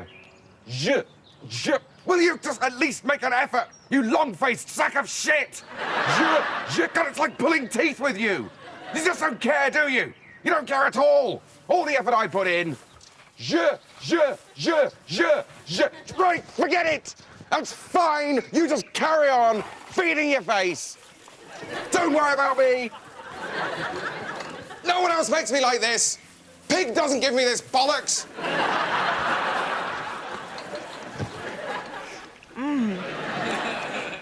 And the great advantage is that not only does it taste of chocolate, it also works in exactly the same way as real soil. Now, I have to admit to being a little bit nervous about this next item because the guy we're going to be talking to is, let me tell you, absolutely bonkers. I thought he was on at the end. What? The guy who was sectioned. Oh, yeah, he is. I'm talking about the comedian. Oh, right. I was getting confused because later on we have got a real schizo on. But now our next guest is crazy in a different and less harrowing way. But before we meet him, let's see a clip of his new show, Two Sugars, s'il vous plaît. Well, it's been a really tough day, and I'm beginning to wonder if that whole drunken bet was a good idea after all. I mean, making a cup of tea for everyone in Belgium. What was I thinking? Monsieur... no, monsieur. Monsieur, a tasse de tea? Oh, I haven't even looked up the French word for tea. I'm so crazy. Why do I get myself into these heartwarming scrapes?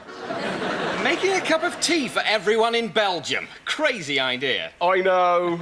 Where did that all spring from? Well, this is all actually Ricky Gervais's fault. Damn you, Gervais. I call him Ricky. I know him. No, what it was I was at a party with Ricky Gervais, who did The Office and Extras, and he was talking to me, which I'm quite used to, and a certain amount of drink had been taken. I expect you mean a lot. Yeah, that's what I kind of did that joke. And I said, and, you know, God knows where I get these things from, I bet I could make a cup of tea for everyone in Belgium. And Ricky said, why? So obviously that was a challenge I couldn't ignore. Priceless, because, of course, this isn't the first drunken bet from a famous person you've got yourself mixed up in, is it? No.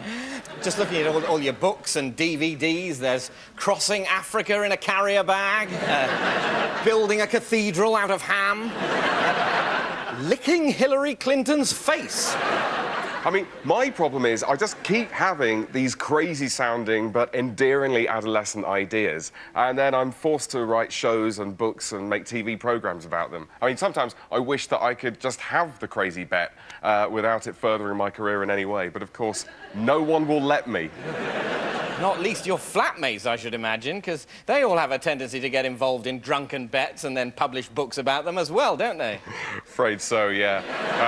It did get a bit crowded back in the flat when Steve was setting up the merchant bank in the Bath, and Pete was using camels instead of the tube for a year, and I invited everyone with the same birthday to come and live with me. Oh, dear. And then we had to find somewhere to put all the money.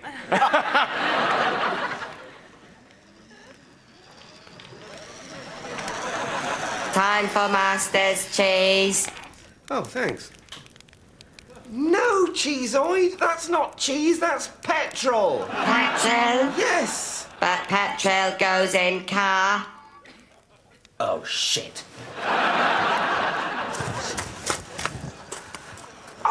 Cheezo, you filled the tank with brie! Petrol. Shut up!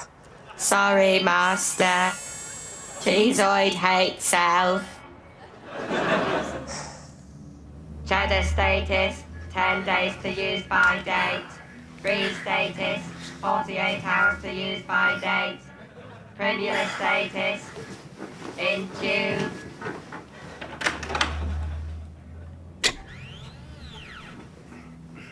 Petrol status, 4. Petrol status, 4. Shut up, Cheezoid! Hate sound, hate sound, hate sound, hate sound.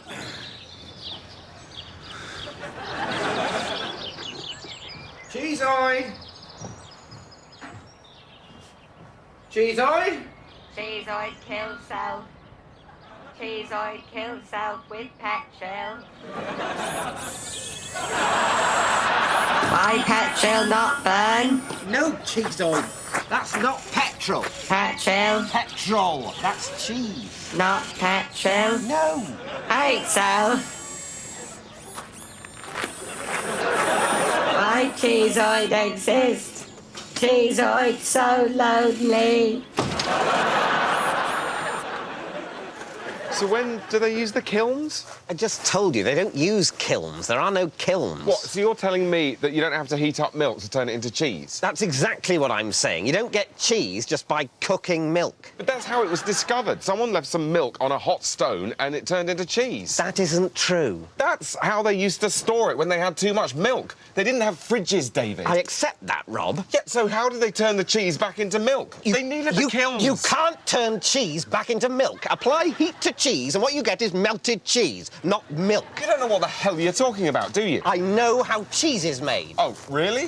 Yes. Well, you take milk and then you leave it to not ferment exactly, but then you scrape up, you separate the curds and whey. This isn't a nursery rhyme, David. And then you leave it until... You put it in the kiln until it forms a hard skin so that it doesn't fall to bits. Cheese doesn't form its own skin. They put the skin on. They put the skin on? Yes! Did you hear what you just said? They put the skin on. Oh, what? So you think Edam has a particularly red skin because of the temperature they bake the milk at? I'm not claiming to be a fucking scientist, David. I just know they don't put the...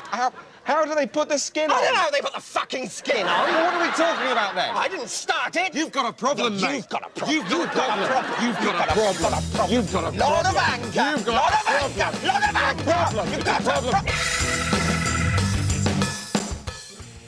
Thursdays are funny here on BBC Two with the many faces of Catherine Tate next tonight. Then the hidden secrets of an abandoned flat, Gregor Fisher and Billy Boyd star in Empty at 10.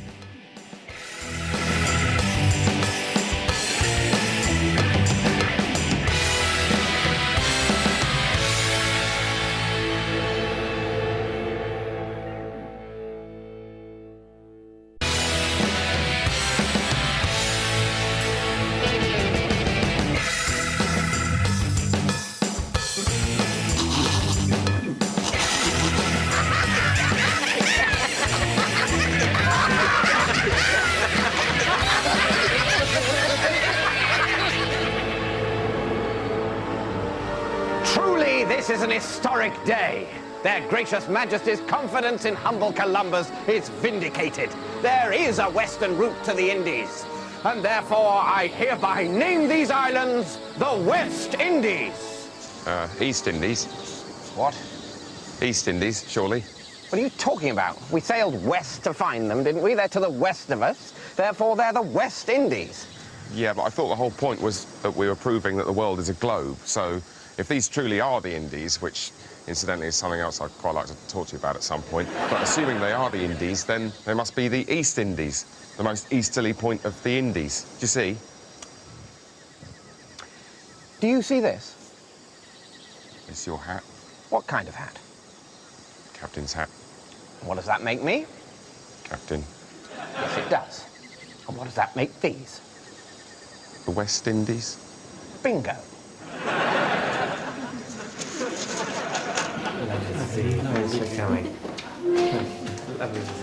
Hi, congratulations. Well done. Oh, thanks, Martin. Well, I won't gabble on because, you know, this is your big day and you've got all these other nice people to see, but I just wanted to say I'm really sorry about your dad, Helen. Oh, well, yeah, thanks. I was so shocked when I heard the news. I didn't even know he was ill. I mean, bloody hell. Well, anyway, never mind that now. I mean, mind that now, but, you know, this is your big day, and I got you a card. Do you want to put it with... Oh, it's not a wedding card. It's a I'm sorry your dad's dead card. Which I am. I'm just having to get a bit of a move on with all these lovely people. And, Mike, here's congratulations on your engagement card. Well, better late than never. Exactly. And I'm sorry she dumped you. But she didn't. So, I think we're up to date now. Oh, and this is for if you have a child. Oh. And this is for if it dies. Well, I'll pop off now because this is your big day and you've got all these other people to see. You don't need me going on and on and on and on and on and on and on. I've got cancer, but listen, that's nothing to do with it. This is your bit. I just don't see you very often, so I thought I'd strike while the iron. What is it? Is it serious? Are you all right? I'm completely... Don't worry about... I mean, look at all these people. I'm holding everything up. Oh, God. Is there anything we can do? No. Seriously, I'm as happy as Larry, really. So look, if I don't see you again, I mean, ever again, then have a bloody good one. Lovely service. Great service. Good morning, housewives and layabouts of the British Empire. This is television talking in your head. Welcome to this, the first experimental broadcast of television during the day, or as we call it, 11's television. But first, the king. You're watching television. Stay tuned. At this time tomorrow, another chance to catch footage of Hitler's corpse, where pictures of the charred remains of Corporal Hitler are accompanied by a selection of Vera Lynn's B-sides. But now, our new daily conversation program hosted by Mrs. Patricia Wilberforce, the Mrs. Patricia Wilberforce program.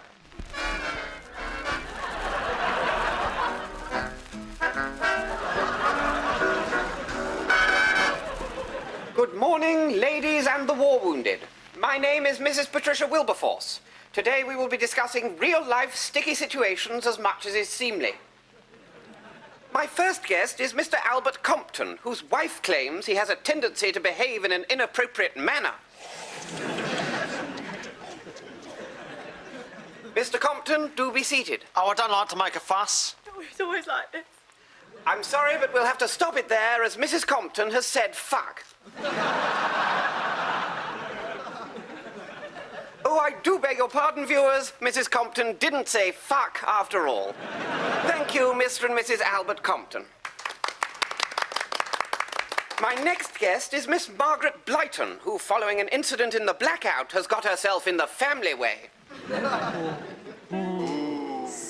And I'm sure I speak for all of us when I say that I hope that Miss Blyton's unfortunate fiancé insists on a deoxyribonucleic acid test when the little bastard is whelped. Join me next time on the Mrs. Patricia Wilberforce program when I'll be telling the shocking story of Mrs. Elsie Taylor, who freely admits to taking 2 sherries before dinner and whom I shall be having imprisoned for delinquency.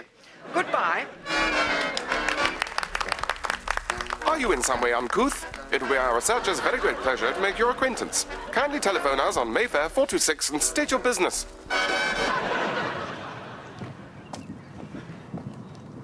Morning, horse. How are you? Are we okay? I know a lot of things got said yesterday. I've had a lot on my mind. I'm sure you have. But I think we probably both overreacted. You look well. Look, I can understand if you're not in a very good mood with me at the moment, what with all the fallings outs and whatnot, which is why... Ta-da! It's all right, it's not a gun. Joke. Which is why I thought I could cheer us up with a song, which I wrote.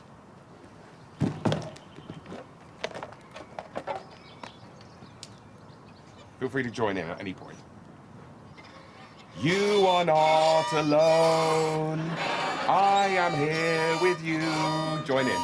Though we're far apart, anytime now, you're always in my heart. Come on, horse. You are not alone. After me. I am here. All right, forget it! Just forget it! I mean, what was it? Was it the gun joke? It was a joke! Have you got a sense of humour? Why is it always me with the peace pipe? I'm always the one carrying the white flag! It was a joke! So, Sir Walter, the new world lies at our feet. And have you given any thought, I wonder, as to what to call it? We shall name it, of course, after our beloved Queen. Oh, yes, of course. Sorry, sir. Let it pass and hail to this glorious land, Virginia. What? Who's Virginia? Why, the Queen of England, you dog! Oh, right. Except, I don't know how to put this, but she's not called Virginia, is she? She's called Elizabeth. I'm well aware of that, but she is, I trust you will agree, a virgin. Yeah, as far as I know. I mean, I'm sure she is, but do we really want to name a country after that fact? Well, why not? Well, it seems a bit rude. Rude? How so rude? Well, you know, to other nations, bringing up the fact that our Queen's never done it seems a bit personal. They might not want to know. OK, well, maybe I'll have a think about it. Oh, hang on. Remind me, who's the captain? You are. And whose boat is it? Your boat. Yeah, and who is it that decides what we call the, you know? You do. Do I? Yes. Do I really? Yes. Welcome to Virginia. Can I just take this out?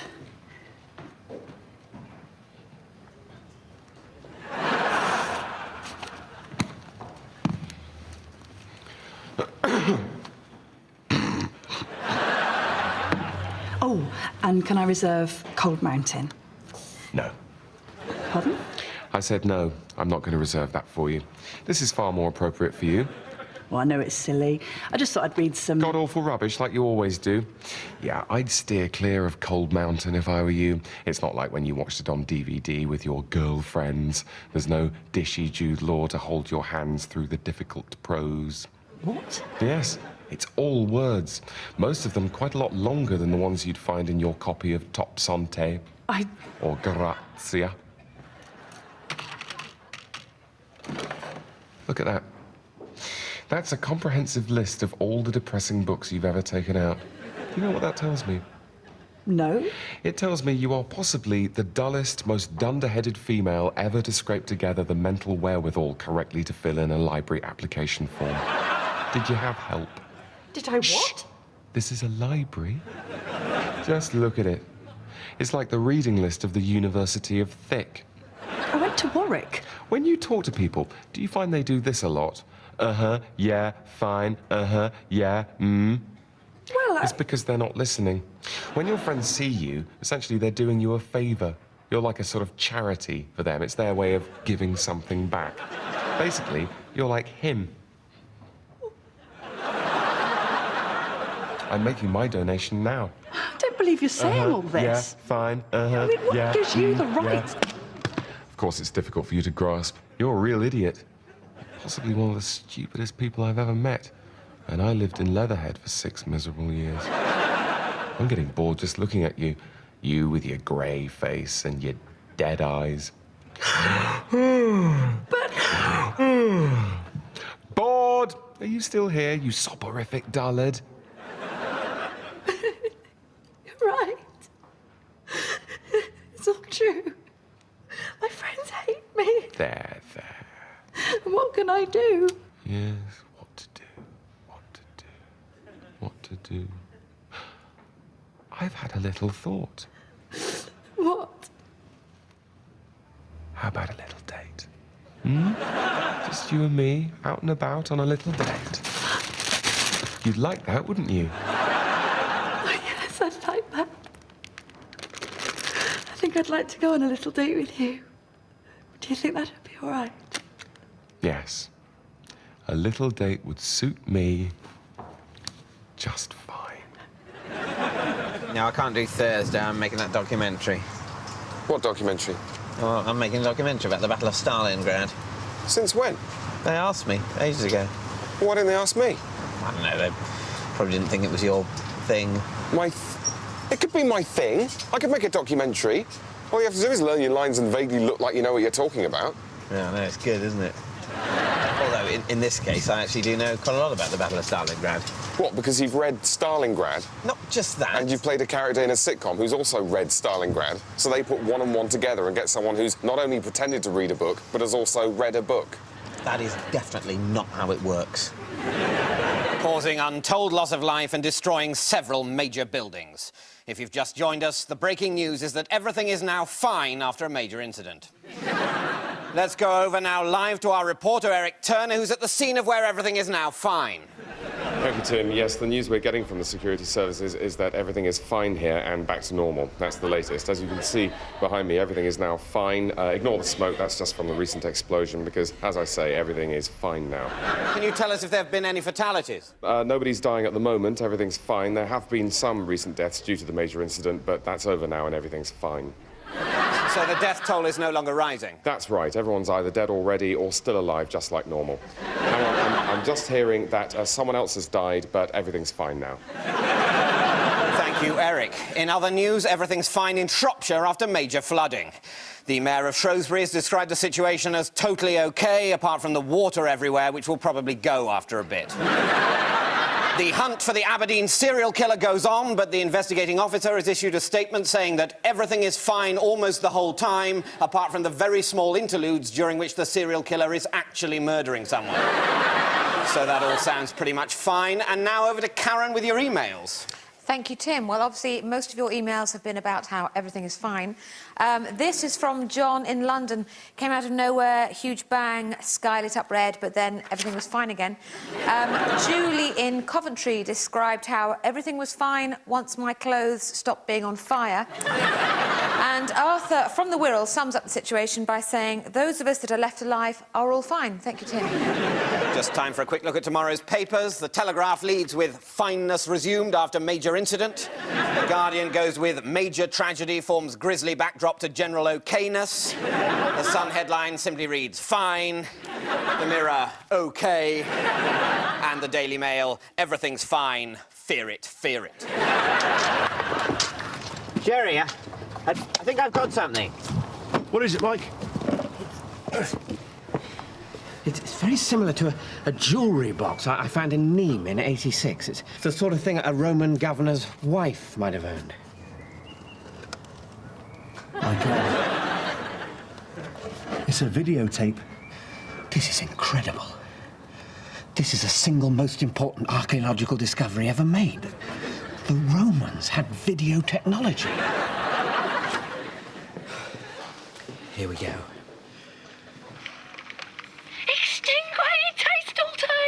Latin, as spoken by an actual ancient Roman. What's she saying? I think she's saying, turn that thing off, I haven't got my face on, and the man filming is saying, give us a kiss, darling. Astonishing. Now, he's very senior, and I think he must be a senator.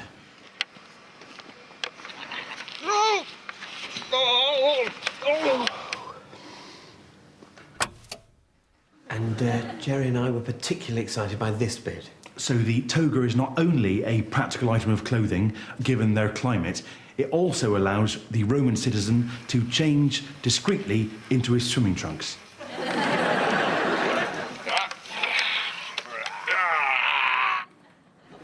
And there we are, all 106 minutes of it. I have my problems with this. For instance, here, my research suggests that a centurion of this period would not have worn a scabbard of that length. Well, actually, a scabbard of exactly that length, dating from exactly this period, was found in Western Turkey. Well, congratulations, it's completely cleared up my reservations. Gentlemen, surely the big thing we all seem to be ignoring is... colour of the tunics. Precisely. Hold on! Have you all gone mad? This is a videotape. Yes, an ancient Roman videotape. Well done, Michael J. The Romans didn't have videotapes. It's made of plastic. Plastic wasn't invented till the 1950s. I find it incredible that this has been allowed to get this far. I am genuinely ashamed to be part of this faculty. Of course, Simon's quite right. I should have realised it was too good to be true. I must seem very foolish to you all.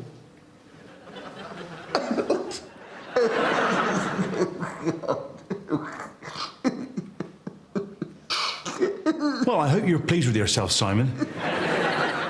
This man has put his whole life into building up this department, and you sit there and destroy everything he's worked for without a moment's thought. You must feel very proud of yourself, Simon. Well done. Well, I'm not saying it's completely impossible. I mean, the ancient Egyptians had brain surgery. Really, Simon? Yeah. And there's some evidence that the ancient Egyptians had batteries as well. Great. Right then. Well, I think we should go public with this, but it does mean everyone in this room staking their professional reputation on that. Are we all prepared to do it? Simon, you seem to have a couple of reservations a minute ago. Are you sure you're happy? Yeah. Let's go for it.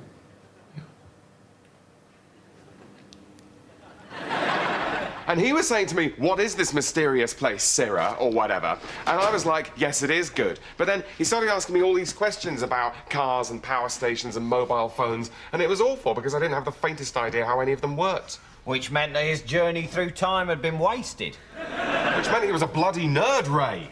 You know, the only guy to travel through time from the 17th century or the Victorian era or whatever, and the guy turns out to be a massive spod. And what? Then you woke up? What? Did you wake up at that realisation? It wasn't a dream, Ray. This all happened. I wondered why you were seeming so underwhelmed. I thought it might be sang-froid. I'll give you a tick.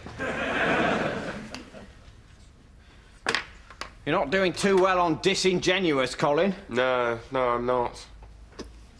Ray, no! That doesn't count as using it, Ray. Why not? Because you're just quoting the chart. Well, so what? You made me put a quid in a fuck jar just for calling it the fuck jar rather than for actually saying fuck. That was a quote. And that should be £3, thank you very much. Oh, no, Colin, we've bought the soda stream now. That's over. I must say, Ray, I think your efforts to avoid passing comment on the quite remarkable fact that I've been chatting to a time traveller are now bordering on the ludicrous.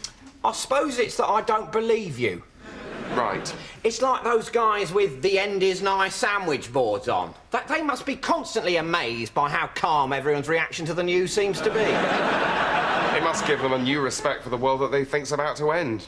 These, they must be thinking, as everyone just ignores them, are good people to have around you in a crisis. Until they see people's reactions to one solitary princess dying in a car crash. And then they suddenly realise that actually no one's been believing them. Yes, indeed. The mass suicides of the end is nightsters in the wake of Diana's death is about the only unsung element left of that tragedy. Cappuccino? Mine. You sent him out for coffees? So the latte must be yours.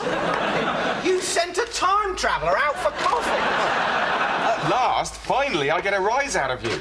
The steam pressure of the contraption which created this was quite enthralling, so I apologise for the delay. Told you he was a nerd. I mean, where did they get the idea that you're the clever one? You're nowhere near as clever as you think. Well, neither are you. Yes, but at least I know I'm not. What? You know you're not as clever as you think? Yes, unlike you. So how clever do you think you are? Very clever. And how clever do you know you are really? Well, less clever than that. You've laid some kind of trap. So, to recap, what's good about you as opposed to me is that you know you're several degrees less clever than you think you are, and that's somehow morally healthy, whereas my opinion of my own intelligence, as flawed an evaluation as anyone's is likely to be, is deemed unreliable because of its albeit subjective consistency. You do see why you never get laid, don't you? What news, number one? Captain, the Lord has delivered us to a truly wondrous land. Lush subtropical plains stretching as far as the eye can see. It's 90 degrees in the shade, even though it's November. There are herds of 7-foot-tall, two-legged creatures bouncing across the landscape at tremendous speeds. Yes. Do you know where it reminds me of? Wales. Wales? Really, sir? Oh, yes. Don't you think? What, the vast terra incognita with fauna and flora hitherto undreamt of by sights puts you in mind of nothing so much as Rill. No, of course not. Not North Wales. That's ridiculous. It's nothing like North Wales. No, South Wales, of course. The resemblance is uncanny. Right. Does this mean you're going to name it what I think you're going to name it? Well, I don't know. Remind me, who's the captain? You are.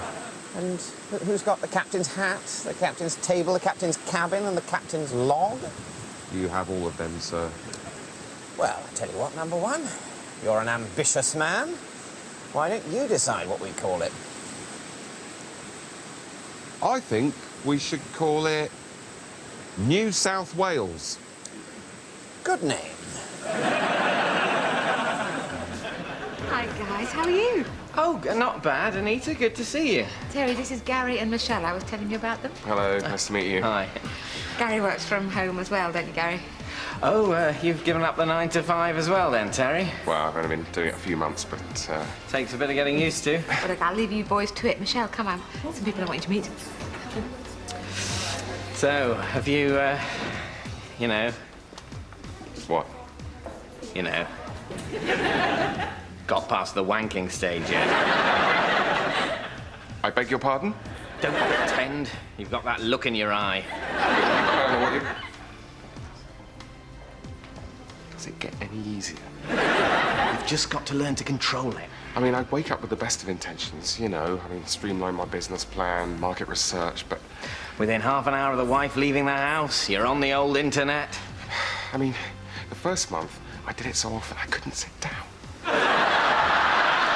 We've all been there. It's getting harder to explain to Anita why I'm not making any progress with the business, you know. I mean, I can't tell her that instead of phoning potential clients, I'm just frantically wanking off over the most mildly arousing image on daytime TV. See, you've just got to learn to timetable it properly. Really? It's like a reward system. You make a good phone call, have a wank to celebrate. Works for me. Sounds like a good idea.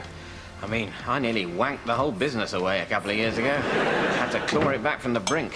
Hey, what are you boys colluding over? No, Gary was just giving me some really good advice about working from home, you know, keeping track of your finances, allotting your time effectively. He should be telling you how to rein in the wanking. I mean, on your own at home all day, I know what I'd be doing.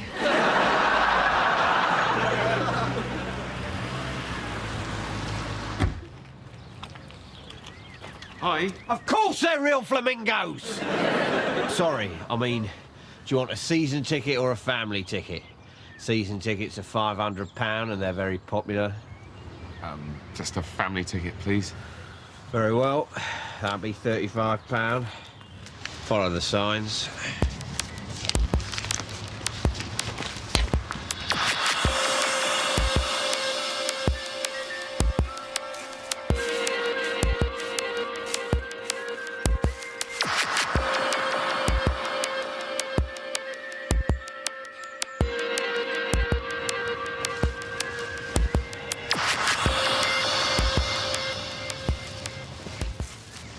Tickets, please.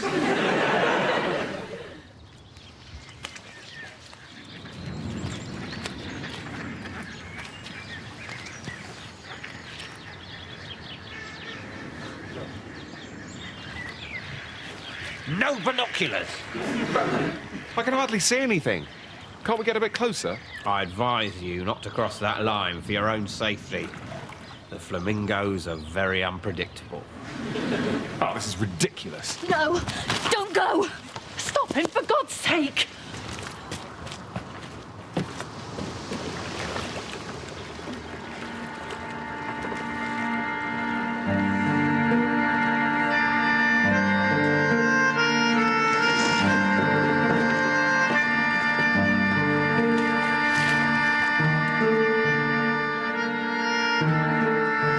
Afternoon. Lovely day. Yeah. You fancy a cocktail? Well, It's a daiquiri. Oh, that's really nice. Oh, look, your clothes are all wet. What are you, a 38? Yeah, but... Oh, come on, at least try it on.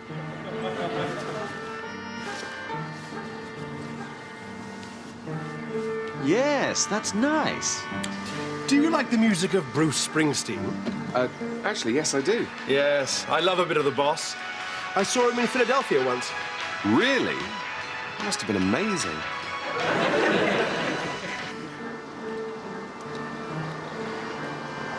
Mummy, is Daddy coming back? A season ticket is £500. Look, I'm sorry I said the thing about you not having sex very often. I'm sure you get up to all sorts and just don't tell me about it. Well, yes, as a matter of fact, that's all been going quite well, actually. Really? Sorry, really? Yes, let's just say there's been quite a lot of pussy action. David? See you at Marco's tonight, David. Hey! Hey! See you there, James. What? Are you going to some kind of sex place with him? It's not a sex place, Rob. It's just a unisex nudist sauna. It's all perfectly friendly. Oh, yeah, sounds friendly. What is your problem? Why are you going with him? I'm not going to go on my own. I might get horribly raped. And he's a big guy, and you're married. Well, I could have gone out with you looking for women before I was married. You were in a long-term relationship. Before her. You were in a long-term relationship. Before her. You were in a long-term relationship. Before him. You were in a long-term relationship. They weren't a long-term relationship. Still didn't talk to me much. All right, they don't count. Before them. Before them? We hadn't met. All right, fine. Well, you go and have fun with loads of women. Well, I sort of might. While I have fun with one excellent and very, very sexy woman for the rest of my life. Good for you. You do know about condoms, don't you? Oh, for God's sake! Well, he won't explain it!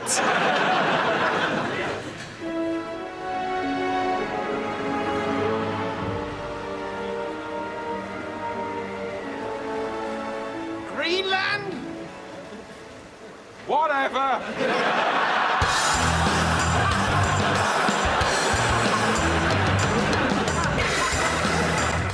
The first 3 radio series of that Mitchell and Webb sound are now available in this BBC CD box set.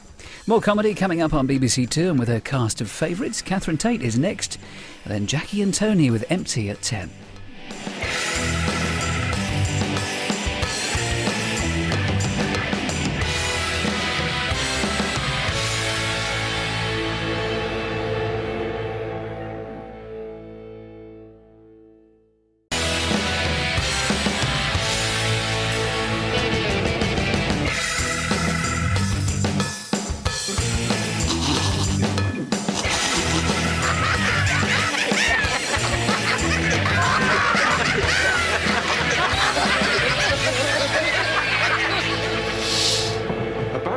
What is it? What's wrong with our little boy? Yeah, calm down, Mr. and Mrs. Chamberlain. We have diagnosed your son's condition. Oh, well, that's good news, isn't it? Yeah, well, no, I'm afraid it isn't good news. Tamburlaine, wake up. Tamburlain can't hear you, Mr. Chamberlain. There's no nice way of saying this, but your son is dying. My little pumpkin! Hang on in there, Tamburlaine. Dying? What of? Embarrassment. Oh, Mummy's brave little soldier! Have you been cutting up his egg for him? Because he does like it cut up. Oh, look at the state of you. I've never seen levels of embarrassment like this before. We estimate that he's got 6 weeks left at most. Well, nothing's too good for him. We're going to make these last weeks the best ever. Do you hear me, Tamburlaine? The best ever. We'll take you to Disneyland. You can meet Mickey Mouse himself, shake his hand. We'll make them do a parade just for you. You can get that singer and he likes. The one that did Achy Breaky Heart. He can come in and wake him with a song. What was he called? Right, says Fred. Says Fred. That's the one. You'd like that, wouldn't you, Poodle Pops? Remember? You danced to it at your Auntie Pauline's boob job party. He was 5. Little purple page boy outfit and a white sailor's hat. It was so adorable. I've got some photographs. Oh, no, hang on. That was him, too, in the bath. Look at his little dinky do. We're losing him! Becky, don't go! You haven't tried on your new cardigan! Time of death 11:26 a.m. Mr. Bongles is crying. We're gonna give you the best funeral ever. Uncle Jeff will read some of his blue limericks. And I'll do my impression of John Major singing Thriller.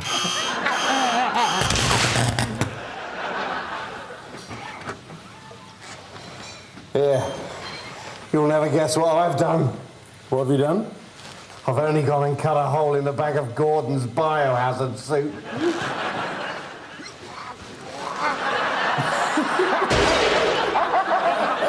Hilarious. So this is house number 3, the wild card, and I think we better start in the bathroom. So this is the bathroom. Oh, well, it's a good size. Yeah, shower fitting. Sorry, do you want to try that again? Oh, is there a problem? I just think it's worth doing the bathroom bit again. You forgot to say about the bath. Say what about the bath? Oh, it'll be obvious. So, this is the bathroom. Oh, this is a good size. Yeah, shower fitting. And a bath. Was that better? I mentioned the bath. Sorry, what kind of people are you? Um, The bath is not white. No, it's sort of green, isn't it? It's avocado, you The rule is that no one can live with or stand for a second any bath that isn't white. And if you look like you can on television, everyone will just think you're scum. You're supposed to say, I couldn't live with that bathroom suite, that would have to go, and then we all agree, along with the whole of Britain. What about all the people who fitted coloured bathroom suites? Nobody knows. Death camps, mass sterilisation, living in the sewers, eating prawn cocktails. Who cares? They're not around anymore. So I advise you to march in step with the rest of the white bathroom-loving nation. Remember it like racism. White is right. So this is the bathroom. oh, well, this is a good size. Yeah, shower fitting. I'm not sure I like the colour of the bathroom suite, though. Yes! I mean, could you live with it for a second? I mean, could you stand to have a single bath in there without being sick? How could you sleep a wink knowing that somewhere in your house, mute ceramic witness was being paid to your total inability to bow to the prevailing taste consensus? How could you let your children bathe their pink, vulnerable bodies in a colour that famously clashes with pink? Everyone knows that children's bodies look better in a white bath, and before you say that sounds weird, I mean alive or dead. So I ask you again, could you live with that bath? Yes! Yes, I could! And I don't care who knows it! It's fine! I mean, it might not be what I choose, but given that this is a room in which I shit and wash my balls, I don't see it's particularly important what the colour scheme is. Well said, darling. And I'll go one... It is a colour I choose. I like it.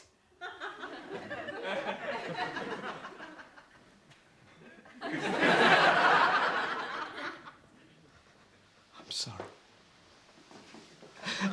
I'm so sorry, my darling. It's kind of this way. I'm so sorry. That was for the best. Now, come on. Let's go and look at the guest bedroom. It's got flock wallpaper. You'll know what to say. I couldn't live with it. Could you live with it? I couldn't live with it.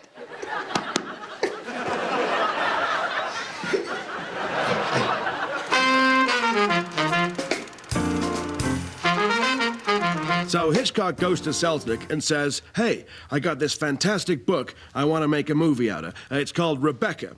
And Seltz goes, great. Who do you want for Rebecca? And Hitch says, no one. It's about this guy marries a girl, takes her back to his big old house, and all anyone can talk about is his first wife, Rebecca, who's dead. And Selznick goes, whoa, whoa, whoa, she's dead? Listen up, you limey bastard. You're in Hollywood now. And in Hollywood, you go see a film called Rebecca, there better be a dame called Rebecca in it. Got it? And, you know, Selznick was the money, so first cut, we did it his way. Last night, I dreamt I went to Mandalay for the first time. So, here we are, darling. Mandolin. Oh, why, Max! It's everything I hoped it would be. You know, we simply must hold the most wonderful party. Why, Maxim, whatever is it? Are you unhappy? No, Rebecca, it's nothing. I was just wondering what my second wife is going to be like. I bet she'll want to hold a party, too. Mrs. Danvers, may I ask you something? Of course, madam. Mrs. Danvers, I should like to see the East Wing. Oh, I'm afraid that's quite impossible, madam. The master is keeping that wing just as it is, for the second Mrs. De Winter. Oh, well, surely in the meantime he wouldn't mind me... No, madam. No one ever goes in there. Yet. Mrs. Danvers, I must insist. But it's Mrs. De Winter's wing. I am Mrs. De Winter, for now. Oh, Maxim, I wish you could have come to the boating lake today. It was perfectly lovely. Max, you're not even listening to me. I'm sorry, dear. I was thinking about a time when we'll be playing tennis. How she'll love tennis. So that's why I'm not allowed on the court. I'm surprised you didn't keep the boating lake for her as well.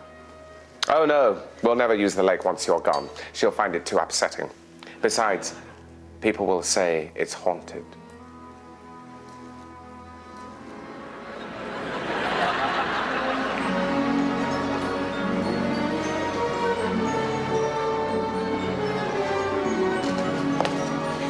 Max!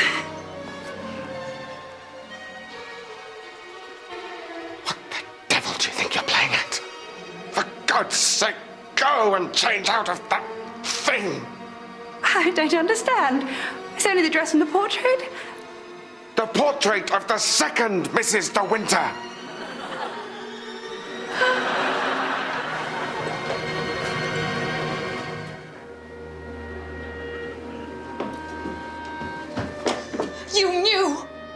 You knew that this is the dress you wanted the second Mrs. De Winter to wear. Of course I knew. Because it's about time you learnt that you won't be able to hold a candle to her, I shouldn't think.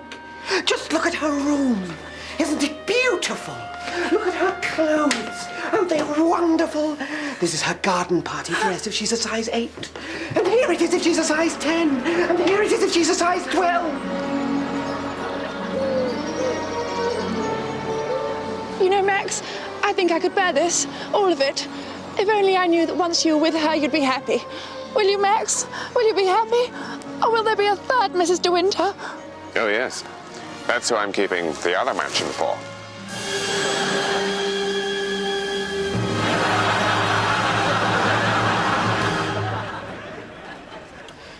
You know Kerry in the open plan upstairs? What, sad Kerry or Danish Kerry? See, that's interesting. I know what you mean, but I always think of Danish Kerry as gorgeous Kerry, and the one you think of as sad Kerry as rebound Kerry. We probably shouldn't get into what that says about you. Fair enough. But you've worked with rebound Kerry, haven't you? You've got her number. What, you want me to give you her number so that you can ring her up and go on a date and then see if she'll let you have sex with her? Please. It's like sharing an office with Caravaggio. You mean Casanova? Oh, Casanova, is it? You really do fancy your chances. Right, I'm just toothing it from my cell. Oh, Colin, I do wish you wouldn't use language like that. Anyone could walk in. Toothing now. Are you getting it? Will you please just read it out to me? Oh, don't be ridiculous, Ray. This is much quicker. Are you getting it? No, I'm not getting it. I'm waiting for you to read out the number using the ancient but surprisingly efficient communication technology of talking. Oh. Maybe it's a bit far away. That's sometimes the problem.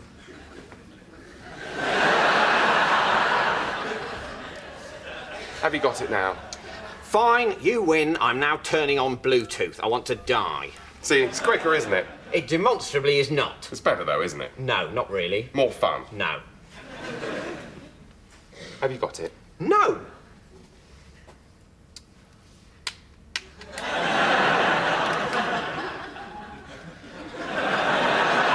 Colin, it's digital information, not salt. Why isn't it working? I think your mobile's broken. It's all right, I'll email it. Please! It's cheaper than texting. Will you just read out the frigging number? All right. Crikey. Sorry for trying to save you time in the long run. So I can't chalk it on a little blackboard like at infant school and then take it to the nearest post office just in time for the last pigeon. Do you not want me to have sex with Kerry? Is she your mum or something? Ray, I have absolutely no interest in your penis or who or where you want to put it near or in. I will now read out the number. Thank you. So it's Kerry. Have you put that in?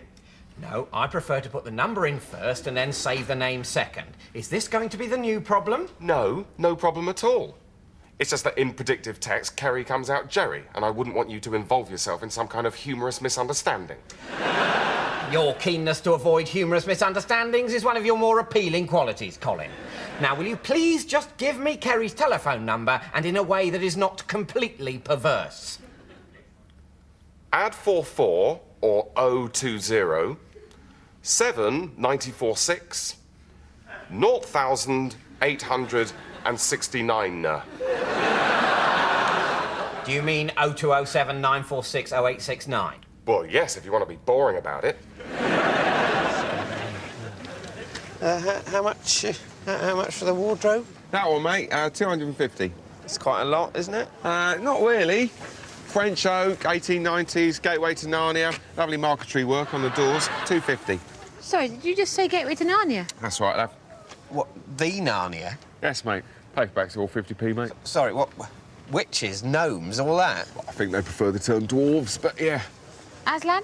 Oh, yeah, he's lovely, yeah. Bit mysterious, but then he is a lion, so hard to know what they're thinking. So, what, you've actually been to Narnia? Oh, yeah, it's lovely. Bit like the Cotswolds. And you're selling it at a car boot sale because... Well, I don't really need it anymore. I mean, you know, it's good when I had the flat. Handy to have a bit of outside space. But, you know, since we moved, we've got a garden and fitted wardrobes. So... Can we have a go? Oh, yeah, it all works, yeah. Knock yourself out. They're £1, darling.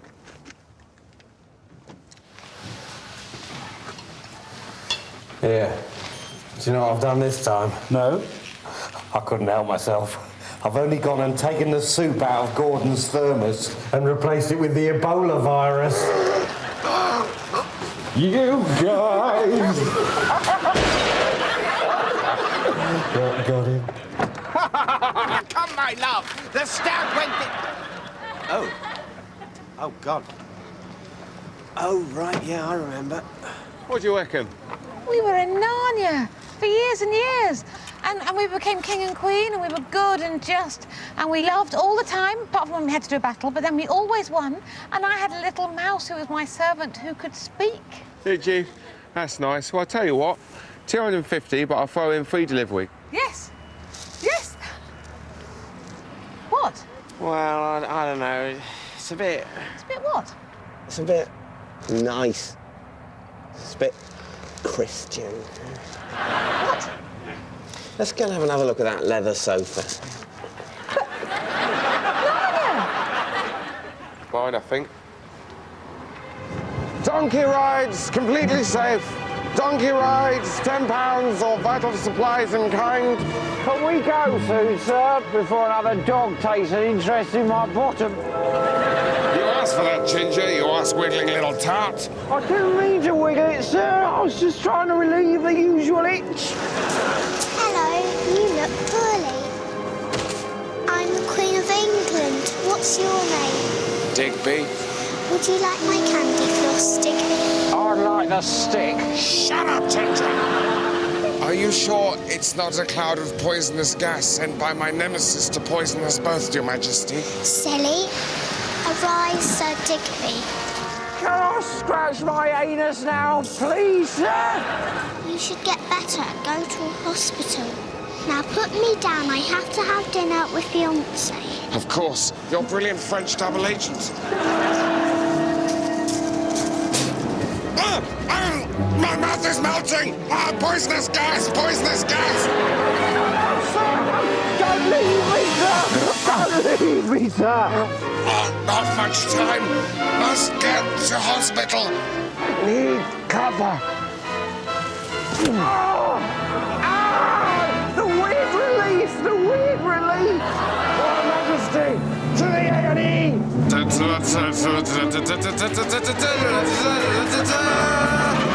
In a world spinning spinning rapidly off its hinges on streets cluttered with hood-wielding thugs peddling disco biscuits and cheap fireworks, who is left to fight for honor, justice, and enough loose change for a bottle of Happy Shopper Ouzo? Yes, it's the surprising adventures of me, Sir Digby Chicken Caesar. Now listen carefully, Ginger. The Queen was very specific. My nemesis has disguised his poisonous pink gas factory as a hospital so as to pass off the poisonous gas as harmless, very powerful pills and drugs. Was that exactly what she said, sir? This small woman has given counsel to 11 Prime Ministers, not including myself. Well, you? I don't like to go on about it. So I think she knows what she's talking about when she tells us to come here and steal the pills. One of my nemesis' henchmen. Can I help you? My friend here has been brutally stabbed. And who did that to you? Al Capone. Right, well, this is an orthopaedics ward. You need to go downstairs to casualty. For the Queen! Great Ginger, to the smack cabinet!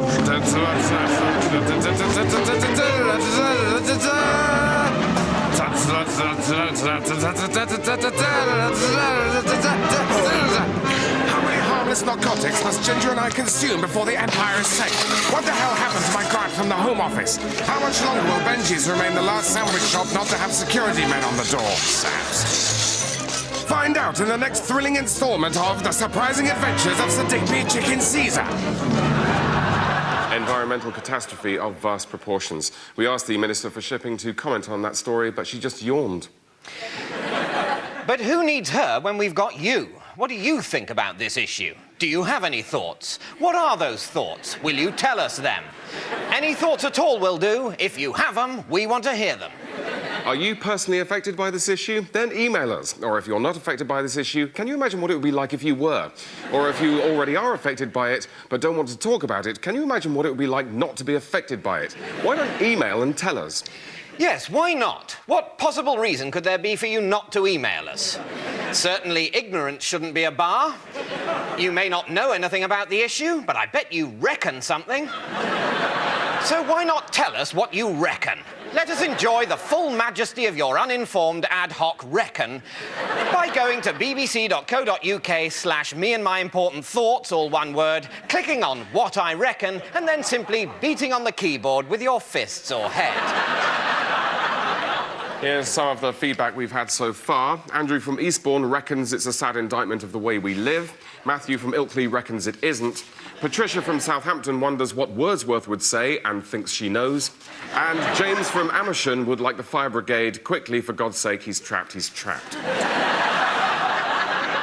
Thanks for those, and keep those emails coming. It is, for some reason, apparently vital that you do. That was a wordy one. Yeah, very clever. Good job we've got this bit. Just the two of us sitting on our massive balls, farting. You're quite right. Yeah, because it's nice to have a wordy sketch. Yeah, the failings of the IMF, does an opera, that kind of thing. Yeah. But then you need something like this to provide a bit of balance. Doesn't really go anywhere, though, does it? No, and how do you end it? Well, I suppose the obvious ending would be just one really long and incredibly loud fart. OK.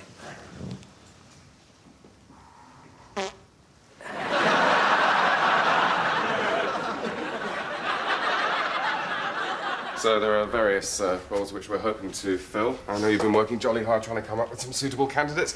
If we start with the accountancy position, because I think that's probably the most straightforward, what are your thoughts? Well, I have had a bit of an idea on this one. I think you'll be surprised, but hopefully as excited as I am. What do you reckon to Lindsay Davenport? Presumably not the tennis player. The former world #1, yes. Right. What are her qualifications? Well, she's won 3 Grand Slams, an Olympic gold medal. She's been world #1 for... In tennis? Yes, this is all in tennis. She's known by fans and fellow professionals alike as thoughtful and well-balanced, and she's the tallest woman ever to win a Grand Slam singles title. So, it's all good. Right, I just wonder, I mean, take me with you here, Greg. In what way any of these things qualify her for an accountancy job? Are you really suggesting that working out your payroll is harder than winning Wimbledon? No, I'm saying it requires different skills. Dedication, determination, peak physical fitness, excellent ground strokes. I'm not sure we'd need those last two. Well, they couldn't do any harm. I mean, look at Sue Barker. What does that even mean? Well, she never really had the ground strokes. You're not convinced, I can tell. It was just an idea. Let's move on. Right, head of marketing. Ah, right, well, I think I'm actually going to surprise you again. You're not going to suggest another tennis player, are you? No. No, I was actually going to suggest the same tennis player, Lindsay Davenport. OK, I'm just not sure what she has to offer the world of business. Well, you say that, but she's actually recently been considered for a major accountancy post. Greg, I haven't got much time. Let's move on again. Now, the really important post which we must fill is Chief Operating Officer. Now, I'd like to hear what your suggestions for that are, but I'm going to ask you not to say Lindsay Davenport. OK, well, business is about thinking outside the box and not always working to the brief you've been given. So I think I might be about to surprise you again when I say that I am going to say Lindsay Davenport. Now, I'll be honest with you, Tim. If you do go for Lindsay as Chief Operating Officer, there is one major drawback. Which is? It leaves you with a massive gap in accountancy and marketing. Greg, have you actually interviewed any serious candidates for any of the jobs I briefed you about? Well, to be honest with you, Tim, I was so impressed by the meeting I had with Lindsay Davenport that I pretty much called off the search. I mean, she is terrific. She's so tall. Have you actually got anyone else on your books at all? Oh, yes, of course. There's, Alan, Davenport. Quite a coincidence. Yes, isn't it? No, I'm just going through the D's. So, tell me about Alan. Well, he's tall, likes tennis, bit of a womanly bearing, excellent ground strokes, known as Lindsay to his friends. Get out, Greg.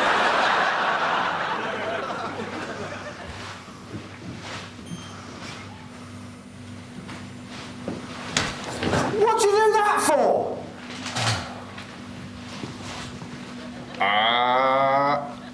Oh, yeah, hilarious, Gordon. Really funny.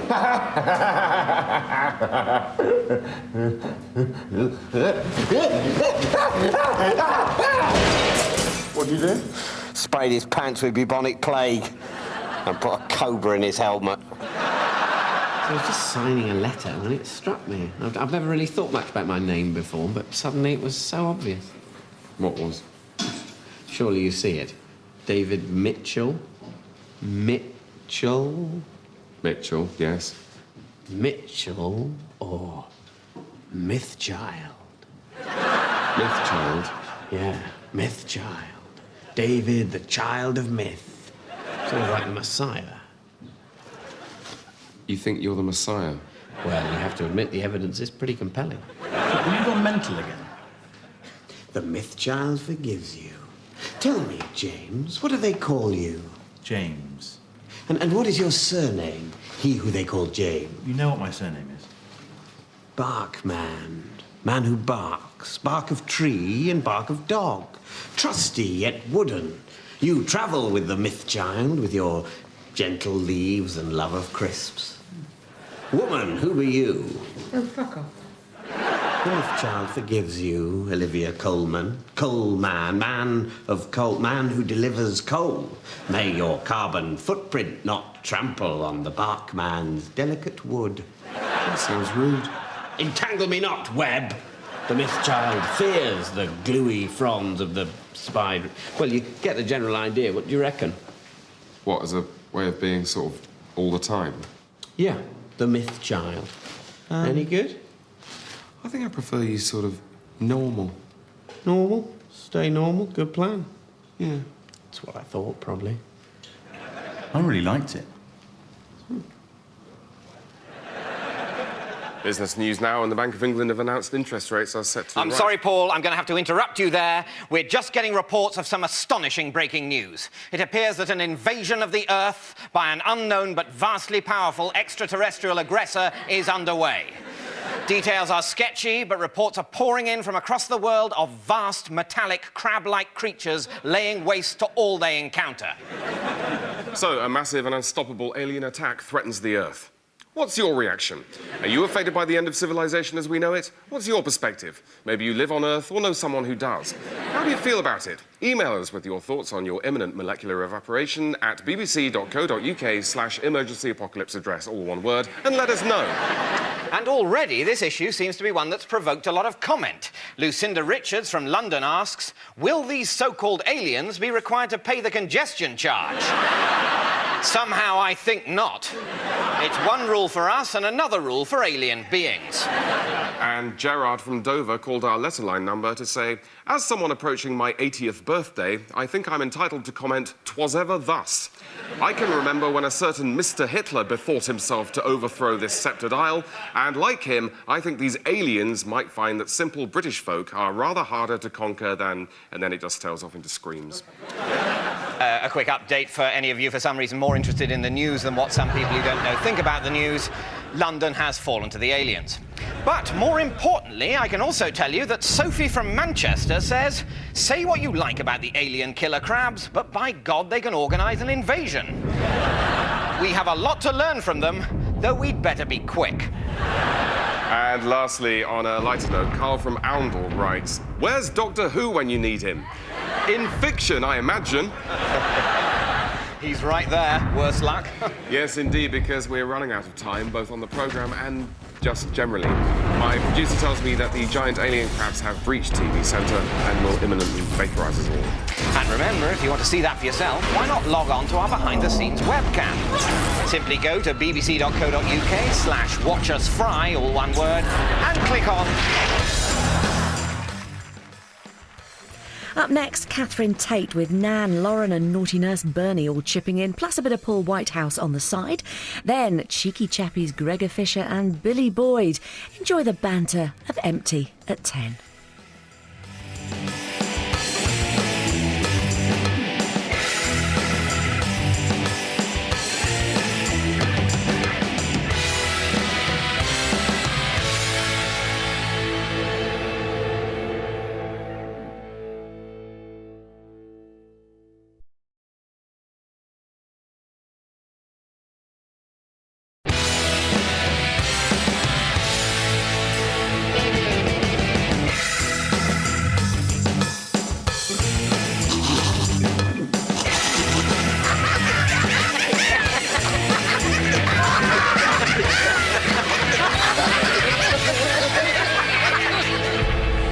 Which leads us to the unfortunate conclusion that this latest murder was also the work of the so-called identity killer.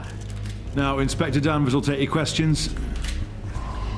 How can you be sure this is the identity killer's handiwork? Well, because as with his previous victims, he's left at the scene of the crime details of his identity. So the killer has a calling card?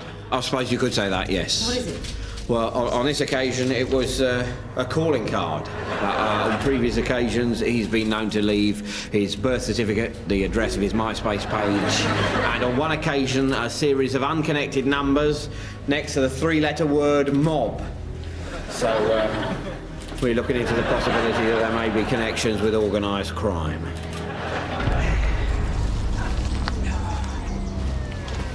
So, what have we got? Nothing, sir. All he's left this time is a passport-sized photograph and 2 recent utility bills.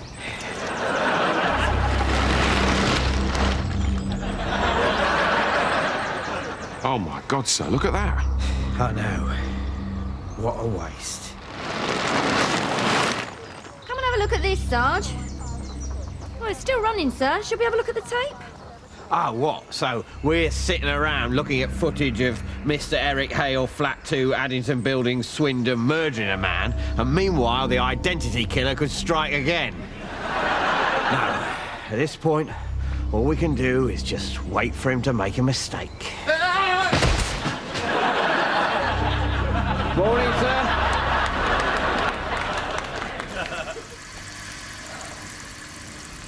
I don't think they're very well, Mum.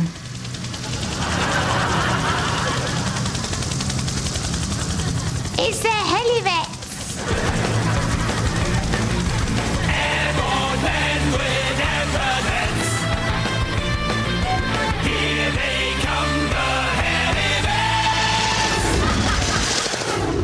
We're the Helivets! Where's the pet or pets in peril? Who's the concerned owner or owners? We both are. Don't worry, young lady and old lady. We'll soon have your fish or fishes swimming around the plastic weed and under the tiny bridge again. They're dead. Wriggling in the gravel. They're dead. Sucking at the mermaid. Look. We can help him. We can't.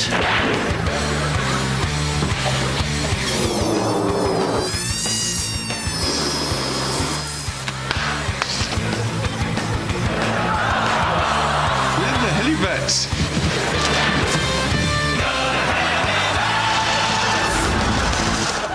Thanks for doing this, guys. I'm really crazy about Jill. No problem, Liam. We enjoyed playing matchmaker. Yeah, don't you worry about a thing. This whole evening has been set up to make you look good. You're going to shine in comparison to the other guests. So who else is coming? Well, there's Dave. Great. No problems there. Well, that'll be Jill. Do I look okay? Yeah, that shirt really suits you. Everyone, this is Jill. Hi, hi. Hi. Oh, hello. Hi. Hi. Well, let's sit down. Oh, is someone else joining us? Oh, just Scarecrow. He's an old friend of Tara's from back home. He's just upstairs. He'll be down in a second.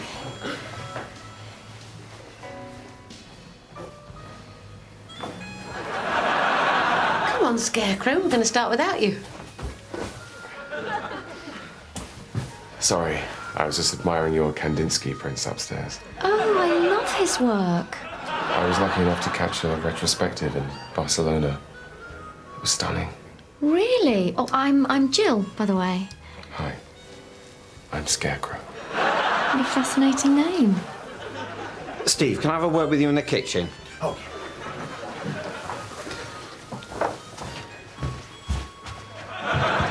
What is it? Who the hell is he? He's Scarecrow. Tara knows him. Oh, why do you have to invite him? He's charming the pants off her. Well, get in there and compete. He's just a scarecrow. Yeah, but he's really smooth. I think she likes him. Liam, if you can't do better than a man with a family of rats living in his torso, then there's no hope for you with any woman. Yeah, all right. You're right. Okay. Oh, there's something stuck in my jacket.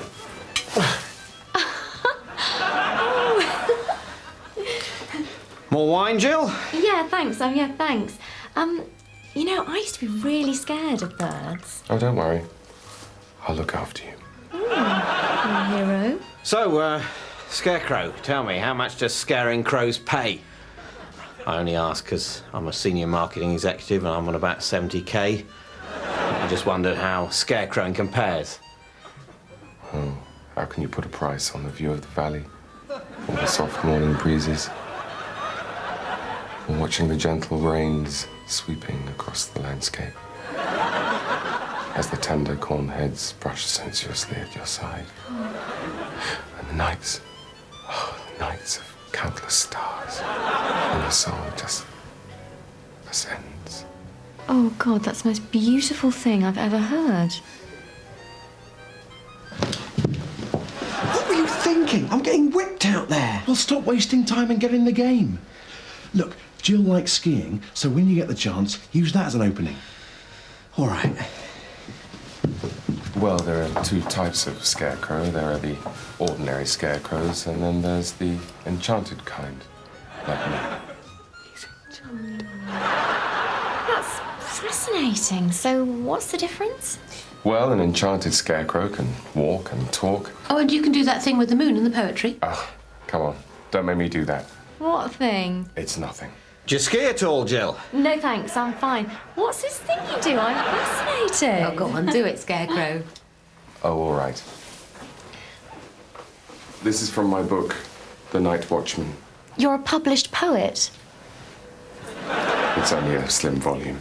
And do the moon thing, too. Okay. Sister Moon, shine down your gentle benevolence upon us. Oh, that's amazing. How did you do that? Enchanted. Well, all I can say is me too.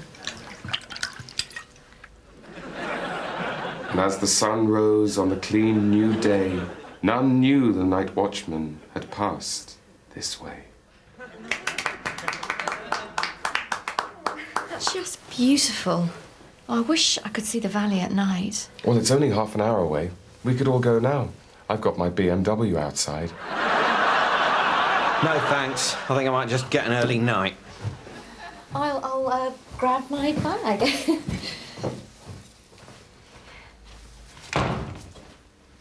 Thanks so much for setting this up, guys. I fancied her for ages. No problem, Scarecrow. And great choice with the other guy. What a tosser. Come on, Scarecrow, let's go. Go on. Don't keep the lady waiting. Thanks again. Cheers, Dave.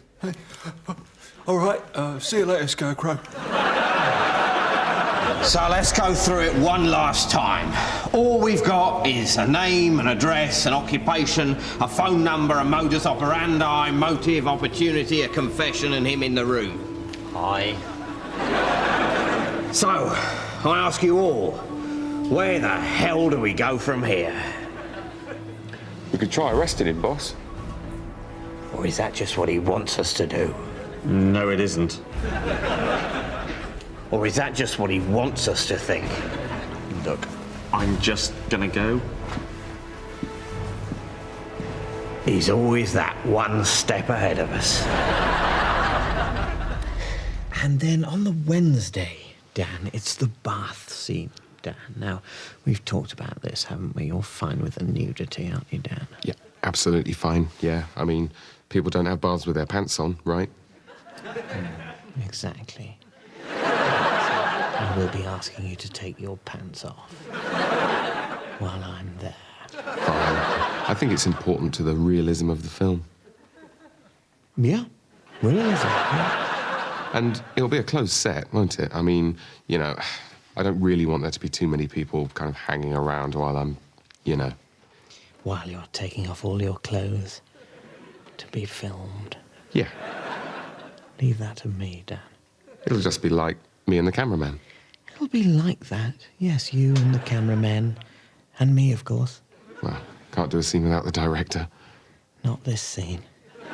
And the sound man and 4 or 5 electricians to make sure you're lit nicely, and the continuity lady and the makeup lady and her assistant and the work experience girl. Right, but basically... But no need for the costume department, because you won't have a costume on. You'll be bare. Right, no, of course they won't be there, yeah. So basically you'll be on your own. I mean, obviously, the props people and the designer need to be there. And I think that's the day the producer's bringing his wife and 3 teenage daughters. Right, but I mean, it'll all be shot tastefully, won't it? I mean, obviously I'll be naked, but you won't actually see my penis. I'll see your penis, Dan. I'll see it load. Yeah, but sure, but I mean, you won't actually be filming my penis. Well, there are no guarantees in this business, Dan, but if there's one thing I can say, it's that I'll try and avoid being very unsurprised if your penis doesn't not get filmed and put on general release up and down the land. Oh, well, that's a relief. 3 life sentences. A spokesman said, "You think you know a guy," and then he goes and does something like that. Foreign news now, and at a special session of the United Nations, it was agreed that the war on terror is, in the words of a new resolution, just too difficult. Instead, the Security Council has agreed to launch a war on the comedian and ornithologist Bill Oddie as a way of bringing the nations of the world together in a more achievable common cause. Matt Long has this. It took them a little over 6 hours, but finally they came up with a name that suited all parties. We must join together in the face of this new menace. There can be no peace in the world until Bill Oddie is hunted down and completely destroyed. Well, it's a challenging new world that we live in, and in that world, it had become increasingly clear that the need to confront Bill Oddie had been growing. It was only a matter of years before he developed a nuclear capacity. Probably, for all we know, he already had a dirty bomb, and he meant to use it on the tube tomorrow, for all we know. So that's why every army and intelligence agency is going to be out looking for him. Has he been notified? He has been notified. And how did he react? Well, how do you think? I'd say he's pretty much crapped himself. But, you know, we're going to be giving him 48 hours head start to to make it interesting. And be in no doubt, we are going to take him down. We're going to take him down hard. And he needn't think he's going to get away with it this time. What if he seeks refuge with jihadi terrorists in Iraq or Pakistan? Oh, God, he won't do that, will he? Is it true you're not wearing any underpants, Dad? Yes. Blimey. So, how's the rest of the filming going? The rest of... Oh, fine, Dan. We're all pleased with all the rest of the filming. Hope this bath isn't too cold. Well, that's what I meant to talk to you about, Dan.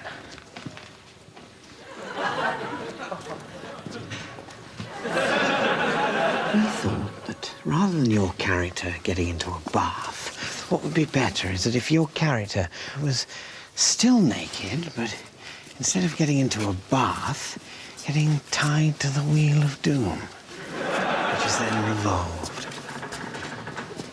Why the change? We just thought it was more visually interesting. Yes. Yes, I suppose it is. Who are all these people? Just some random people.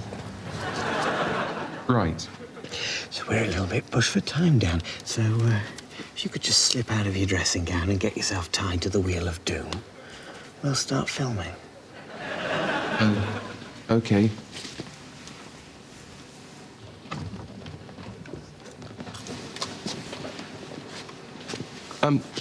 Gavin, you are just filming me from here up, yeah? Absolutely, Dan. Don't you worry. Oh, okay.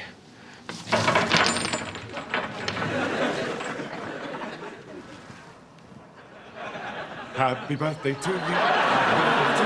Happy birthday, dear horse. Happy birthday to you. Nothing. Anyway, happy birthday, horse. Carrot cake? Sorry. Thought you'd like it. Well, at least blow out the candles. No? Right? Of course not. Too much like hard work. Right? I'll do it. You see? They're trick candles. You can't blow them out. Would have been more fun if you'd had a go, but still. Never mind. Speech! Speech! Speech! Speech! Speech! Speech! Speech! Speech! Speech! Speech! Speech! Right, forget it! Forget it! We are finished! We're through! This is it, horse! No more pissing around! I'm trying to make some kind of gesture, and you just stand there! Well, that's it! It was my birthday last week! Thanks for remembering.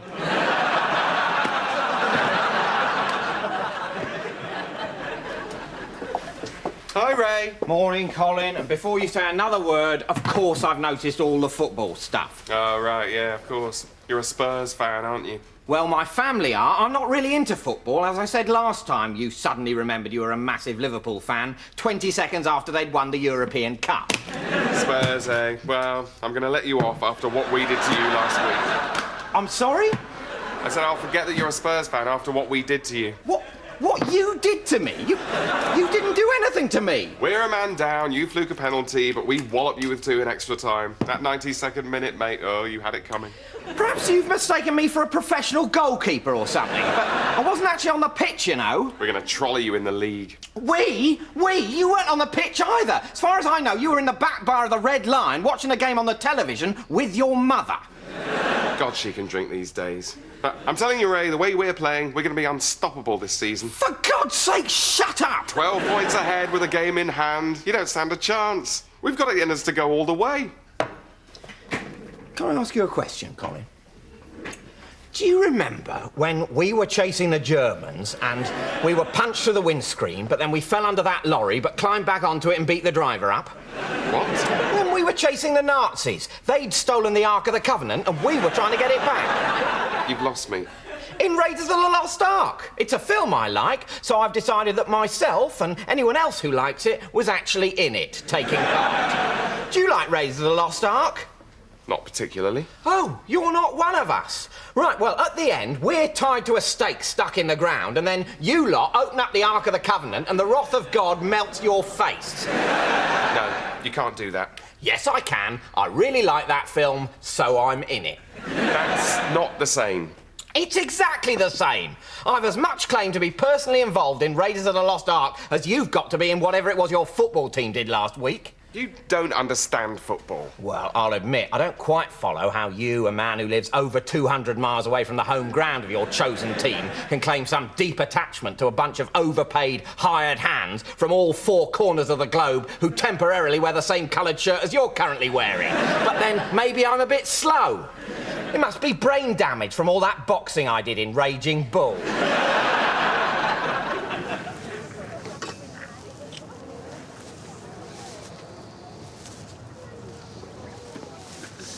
How much is this, mate? That's £5, mate.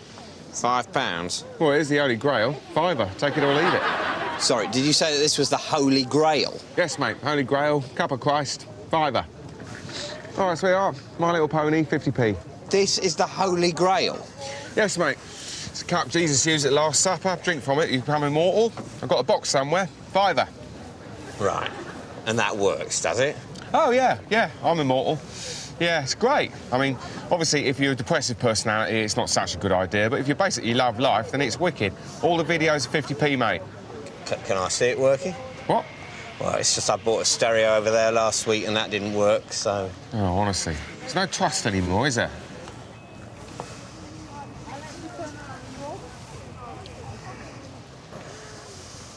I don't feel any different. Excuse me, mate. Brilliant. Will you take 4? Go on, then. Hang on, though. I'm immortal anyway now. I don't need it. No, mate, that'll wear off. Immortality that wears off? We've all got immortality that wears off. That's just mortality. Actually, that's a good point. I think I'll keep it. That bayonet's 20 quid unless you want me to pull it out. Cheers, thanks, Kate.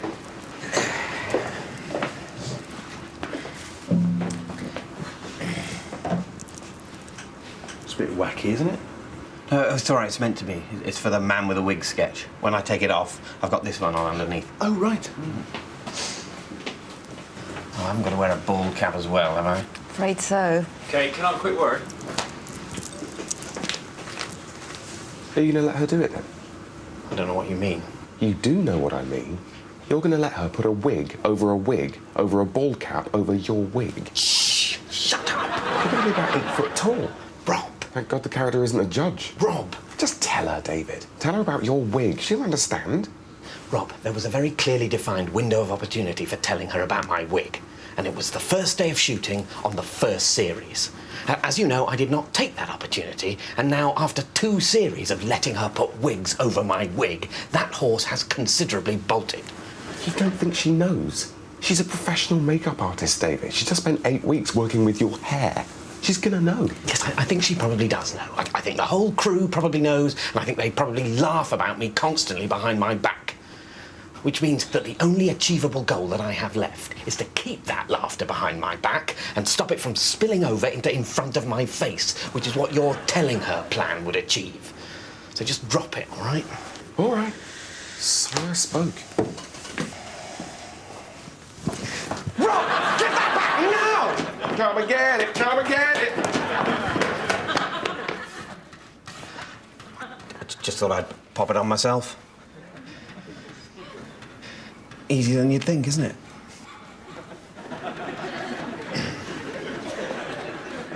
Hello, and you're watching Number Wang Night here on BBC Two. Coming up in an hour, Wangs for the Memory, where we'll be discussing how Number Wang has been used to combat dementia. But first, a history of Number Wang. I'm standing on hallowed ground. This is the famous Number Wang basement at the BBC. In that corner was the great Alan Turing's desk, where he sat for many months after the Second World War, tragically trying to de-gay himself with a laser. In more tolerant times, it was just over there in the late 1960s where David Frost reputedly had sex with the number 11 on a mattress. He swears to this day that it was 16. And of course, as you all know, this is the home of Colosson, the number wang computer, which calculates whether or not it is number wang. That's number wang. 8 minus 4. That's number wang, Simon. 109 times 17. That's number wang, Julie. 47. That's the number wang bonus. Today, Number Wang is a vast global franchise like McDonald's, U2 and the Catholic Church all rolled into one. But few would guess that it came from the relatively humble beginnings of not yet existing. All that changed in 1936 here at Cambridge University, where philosopher and logician Bertrand Russell was contemplating the mysteries of existence. I had spent the morning proving to myself that my chair existed so that I could sit down when it suddenly struck me. How do we really know whether it is or it is not number wang? On my desk, I saw a jug, and in a flash of inspiration, I knew I had solved it. Smashing the jug, lest anyone copy my work, I went across to the rooms of my very good friend Wittgenstein. I opened the door, and I said to him, quite simply, "That's number wang." As I remember, he cried.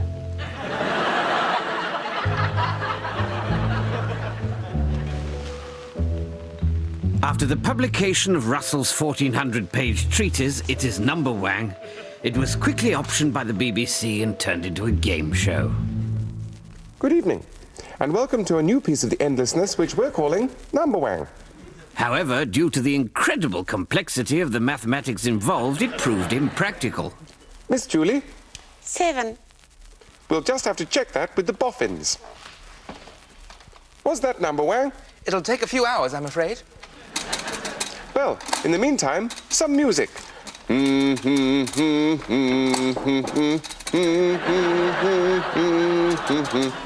Fortunately, the war intervened, and at Bletchley Park, a tremendous discovery was invented, and simultaneously, a tremendous invention discovered. It's now or never, Tom. Run the sequence. Right here. 4, 8, 15, 162, 3,420.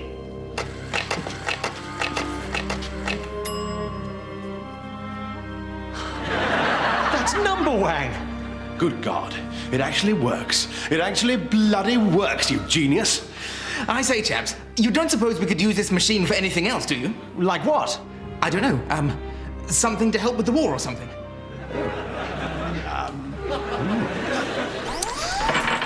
And so Colosson was born.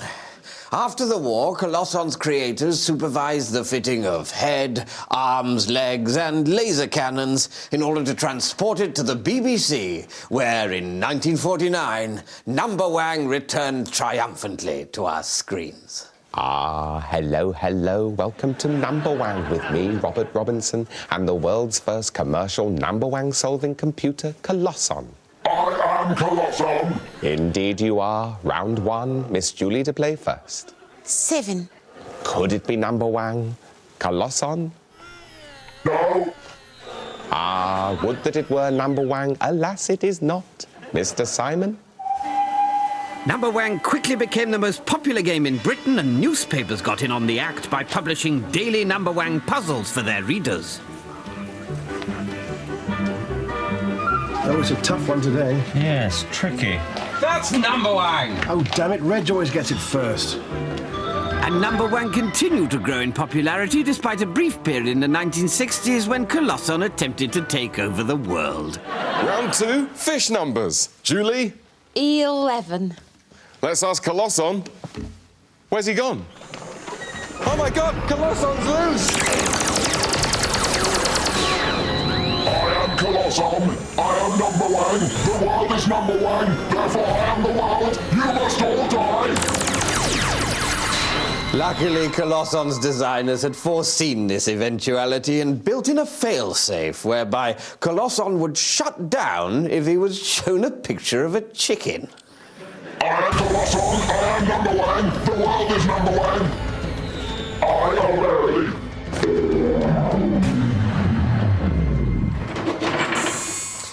And so, with Colosson back under control, Number Wang established itself as the best program ever made and spawned numerous versions across the globe in countries like Australia, such as New Zealand.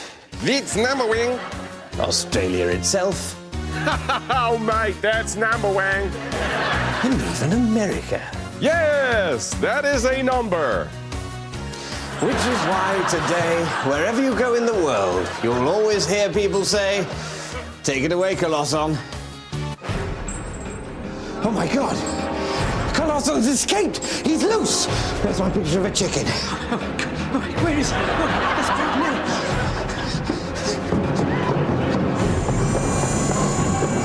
You are not Number Wang. You must die. Television is not Number Wang. Television must die.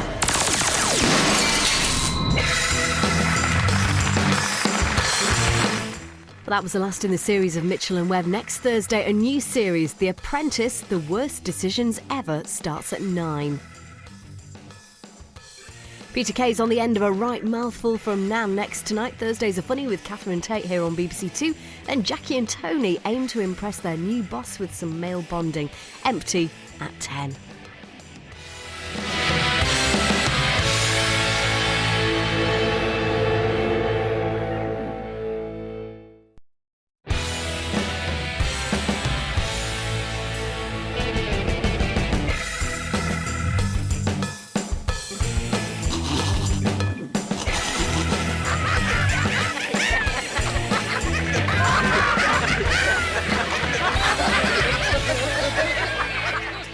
The two shades of lipstick were identical, which means that only you, Mademoiselle Brown, could have placed a cigarette case underneath the body. Surely, Monsieur Varron, you're not accusing me of murder. Indeed I am, Mademoiselle. Murder of the most treacherous and the most ingenious. Oh, heavens. Surely you can't mean that, Varron. It is of the most regrettable that I do. Is this true, Susan? Yes, Freddie. I'm very much afraid that it is. Yes, I did kill Lord Carnington. My God, Varron, she's doing the evil voice. Indeed, I always know I have got them when they start doing the evil voice. What? Yes. Once again, I had no evidence. It has been a hell of a week, to be honest with you. But once they have done the evil voice, you know it is the murderer. No! I really don't know how this could have happened, Monsieur Voiron. No, too late. We've all heard you do the evil voice. Only murderers do that. Oh, but Monsieur Voiron, I implore you. Too late, mademoiselle. The evil voice, it never lies. And besides, now you are smoking a cigarette out of an evil cigarette holder. Damn you, Voiron. She's doing it again. Yes, and she has become sexier. Now she has evil lipstick and her hair is going evil. I'm not sorry, damn you. I'd do it again. Attention, mon capitaine. In a moment, she will kiss that guy and then try to kill herself. Right. Susan, I don't understand. Oh, Freddie. Could have been so perfect if you weren't such a fool. Have her tits just got bigger? This can happen. Goodbye, Freddie. Ooh, now then, is this the bit where... Oui? Susan! Oh, nuts! It is better this way. Some courts, they do not accept the evil voice as evidence. Oh, well, that's a bit of luck then. And now, Monsieur Freddy, I wonder if I could trouble you. Yes, I did do that massive poo in your ensuite while you were out. What? No, monsieur. And I'd do it again, damn you, whether or not it flushed. No, I was just going to ask you to pass me my hat. Well, Edward, thanks for a lovely evening. Oh, there was that book I was going to lend you, wasn't there? Oh, yes. Where is it?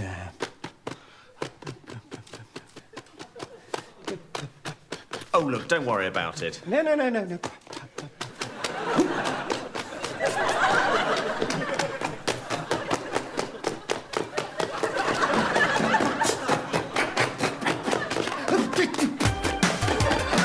Hello, I am Jan Hankel. 30 years ago, I personally painted it the flank pattern system for finding books on shelves. Oh, there it is. And work for Edward, and it could work for you, too. For over 30 years now, Jan Hankel has been showing the world how his patented flank pad system can help all of us to focus our minds and achieve our goals, particularly when looking for a book. 30 years ago, I am nobody. Then I patented the Hankel flank pad system. And like that, I am Jan Hankel. You know? We know. Only the patented flank pad system is like having Jan Hankel himself with you in the room, guiding you step by step through this unique course of self-betterment and achievementship. And here are just some of the famous names who have personally testified to Jan Hankel's patent flank pad system. Will Flon. And what I love about the Hankel patented flank pad, and what so many people love about the Hankel panty planty plank pad, is that it's not just for books, you know? People are using the system worldwide for so much, much, much, much more. Finding keys. Jigsaw pieces.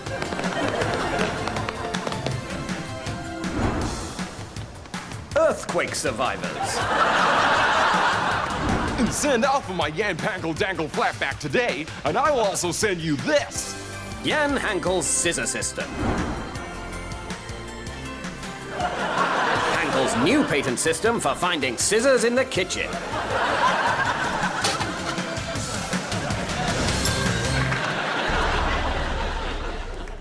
The sales task is over, and both teams have made massive profits with their sensible ideas.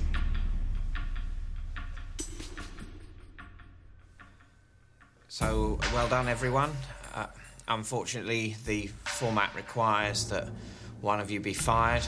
Obviously, that's a complete departure from what would really happen. I wouldn't be a millionaire if I fired a 15th of my workforce every week. Just to help me out, does anyone want to pointlessly lie or try and take credit for something they didn't do? No. Worth a try. OK, I'll fire the fat one.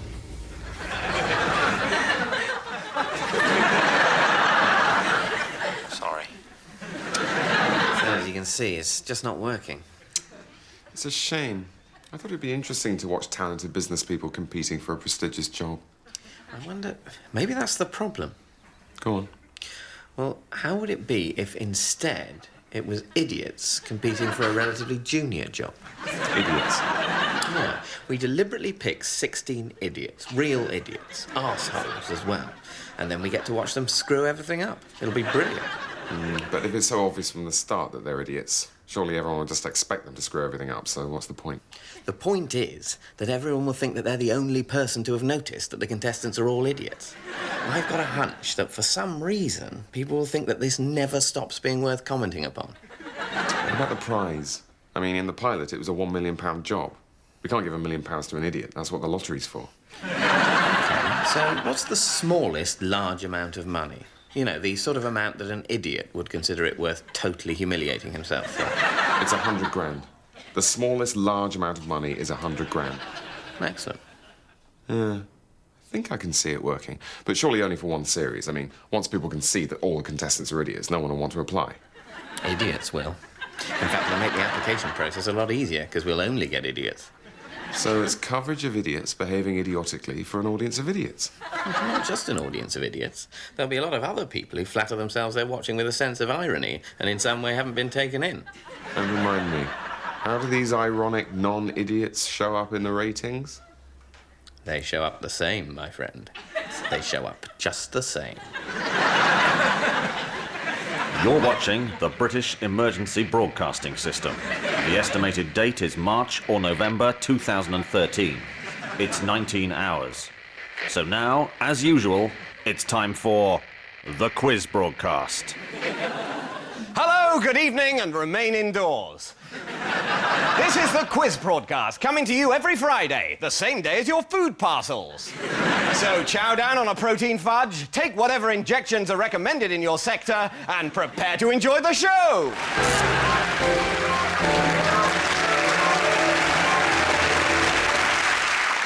Well, it's between 600 and 750 days since the event, but that hasn't stopped those of us that survive from enjoying ourselves. So let's remain indoors and say hello to our contestants. Hi there.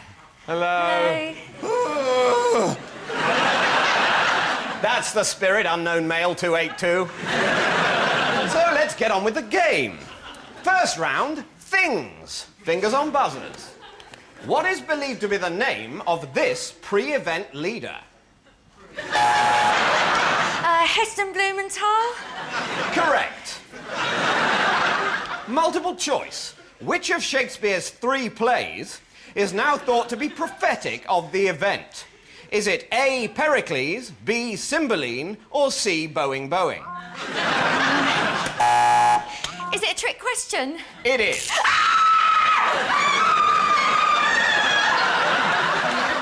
Oh dear, some horrible memory from the event, no doubt. We all get them. Yes, indeed. By night, we all get them. Please, everyone, remain indoors. So while Sheila's being electrocured, let's see what Peter's won. That's right. It's fuel. Oh, Lionel, glad you could make it. Can I get you a drink? Yeah, something soft. I'm driving. Parking's an absolute nightmare around here, isn't it? Had to reverse into the tiniest of spaces. Still, I managed it. I mean, parking's not exactly brain surgery, is it? And I should know. Why is that? Are you a doctor? Careful, not a doctor. I'm a brain surgeon. Big difference. Big difference. Yeah, I actually know a joke about this. What's the difference between a doctor and a brain surgeon? One's not exactly brain surgery. The other is brain surgery. So, what do you guys do? I'm an accountant. Oh, that's good. Yeah, I could do with an accountant. Filling in those tax forms can get really confusing, can't it?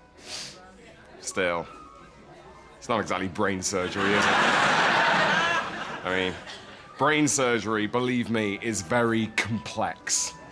Are you an accountant too? No, I work for a charity. Oh, that's a very selfless job, isn't it? I really admire you. I don't think I could ever do what you do. I say that because it's emotionally draining, not because it's hard. I mean, it's not exactly brain surgery, is it? Which, as a brain surgeon, is what I do. Lionel, here's your drink. Lionel's a brain surgeon, you know. Yeah, he mentioned it. Oh, Jeff, they keep you late at the Space Centre. As always. And this food round. Have you met Lionel? No, hello, Lionel. So, Jeff, how do you earn a crust? Well, I'm a scientist. I work mainly with rockets. It's pretty tough work. What do you do? Why, I don't mean to boast, but I'm a brain surgeon. Brain surgery? Not exactly rocket science, is it?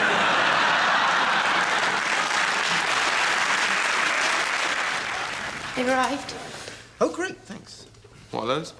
It's the new Mitchell & Webb action figure prototypes. Nobody told me we were doing those. Oh, they're brilliant. The toy manufacturers have taken the essence of our personalities and reduced them down to a 1/8 scale doll. Talking David Mitchell doll. Special features. David has a 28,000 word vocabulary in 3 different settings. Trenchant wit, articulate outrage, or quickfire panel show mode. Thank you for that spectacularly banal contribution to proceedings. What are my special features? It says you come with a spare T-shirt. A spare T-shirt? Bloody hell, is that it? I think you've got a talking thing, too. Bloody hell, is that it? See, Rob, they're absolutely meticulous in their research. Oh, look. I'm anatomically correct. I'm not. Just got plastic underpants. Wow, they really are thorough, aren't they?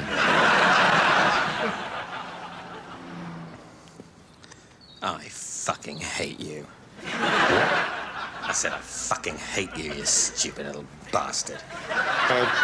Walking along next to a proper police officer in your crappy little community support costume like that means something, but it doesn't. Look, you can just flip him while... Oh, yeah, flipping. You do well to choose your words carefully. Swearing at a real police officer is not a very good idea, is it, Sonny? Oi, now then, excuse me, listen. You shouldn't really be, What the hell do you think you're doing? Well, he was riding his bike on the pavement. Sorry. You stay out of this. Who told you you could grab his arm? Well, I just thought... What do you think that is? Police brutality? I don't think I was being particular. That's not police brutality, that's just community support brutality. That's just normal brutality. Do you want to see some police brutality? That's police brutality, something you would know nothing about in your official capacity as just some guy. Okay. On your way.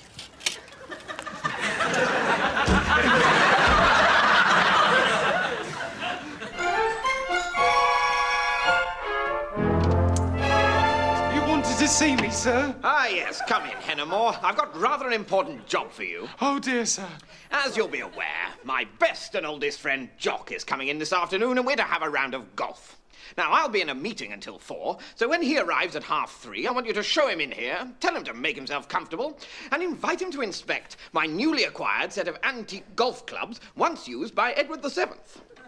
Do you understand? Yes, sir. Got it, sir. Edward VII. One important thing to remember is that Jock is a recovering alcoholic, and at this stage in his rehabilitation, it is absolutely vital that on no account should he get even the slightest whiff of liquor. Right you are, sir. He was an extremely violent drunk in his day, Hennemore, and bitterly obsessed with his failure to break through as a golf pro, an eventuality which, when in his cups, he lays squarely at the door of American golfer Jack Nicklaus. Oh, right, sir. On an unrelated note, my wife has just sent me this rather handsome and handsomely stocked drinks cabinet, exactly in the shape of a set of Edwardian golf clubs.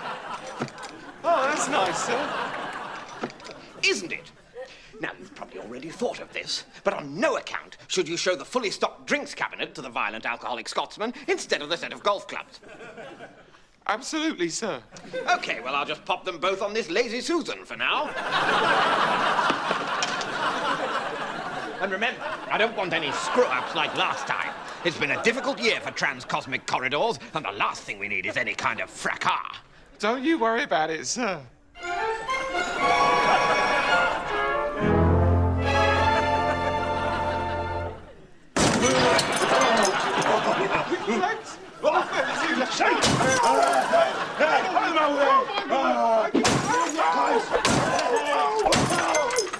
Come on!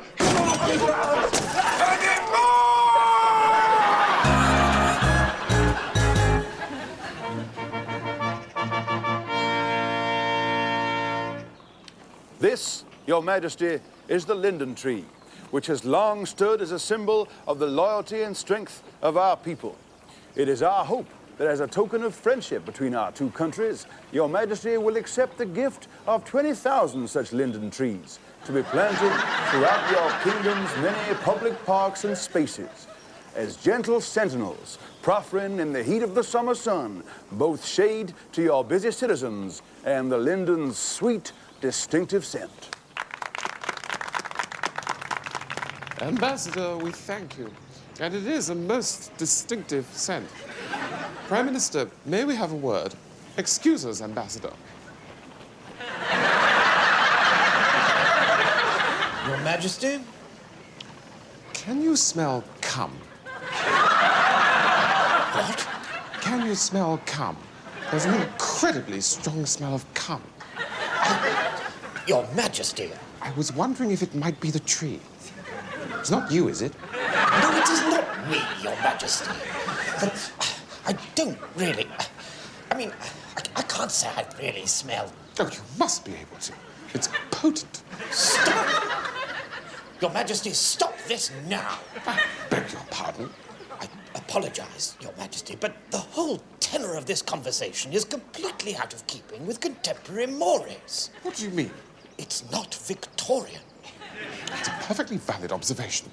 Look at the funny wheels on that penny farthing is a perfectly valid observation for Victorian, Your Majesty. Don't linden trees smell like cum? Conversely, it's the sky falling in on our heads. Prime Minister. Do you know how hot I am? Under this hat, with this beard, this big Victorian beard, Your Majesty, I am boiling. I am covered covered in starch, and I am boiling, and I can barely move at home for little vases on stands or portraits of ill children praying. And what has been the point? What really has been the point of the last 50 years of my being a Victorian if Queen Victoria herself is suddenly going to sidle over and ask me, can I smell cum? And I have to say something. You do not. You do not. You are Queen Victoria. This society was your idea. I am boiling, and you will say nothing. Not to me, and not to the ambassador. You say that. No. Prime Minister, either one of us says something now, or from this day forward, every single park, every single summer is going to smell of cum. I'm just going to have to smell of cum, then. Fine. I've cracked it. Cracked what? I've finally rendered the doorbell obsolete. This is a drawing of a dog being fired out of a cannon. Exactly. You simply fire the dog from a cannon through the window of the house you wish to visit. And that's better than a doorbell because... You attach a note to the dog's face. Say goodbye to those irritating who's that ringing the doorbell scenarios. You simply write your name and the purpose of your visit on the note, attach the note to the dog's face, fire the dog through the window of the house you wish to visit, and hey presto, the residents immediately know who you are and what you want. OK, I can see the advantages of knowing who's at the door before you answer it. I'm a genius.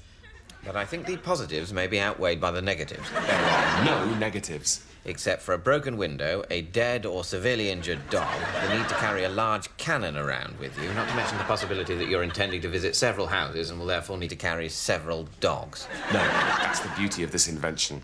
You can reuse the same dog. I've never shot a dog through a window, but I'll bet it causes quite a few lacerations. Eventually, you'll need to replace the dog. Keyword, eventually. I estimate you could shoot the same dog through 24 windows before it becomes a terrifying lump of mutilated flesh. You're mad. Am I mad, or am I simply ahead of my time? You're mad. All right, fine. But when I'm fated as the man who finally ended the world's reliance on doorbells, don't shoot a dog through my window with a note begging for forgiveness.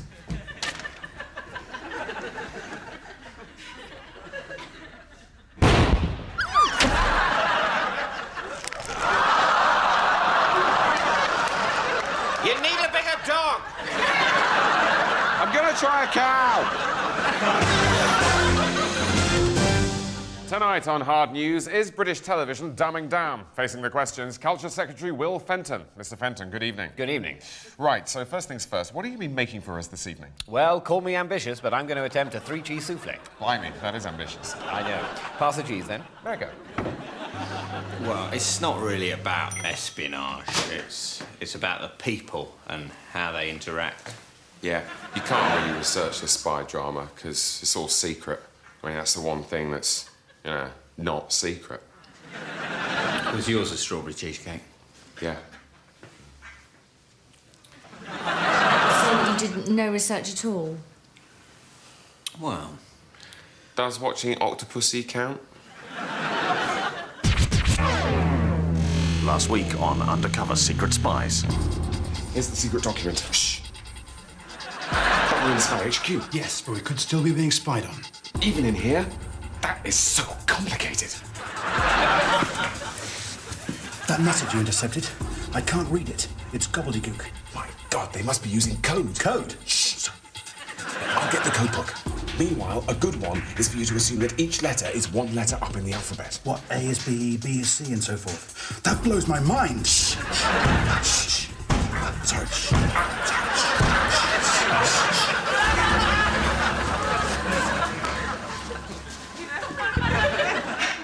You can't beat a dry martini shaken, not stirred in the pub round the corner from Spy HQ. Just hope I don't leave my briefcase in here like last week.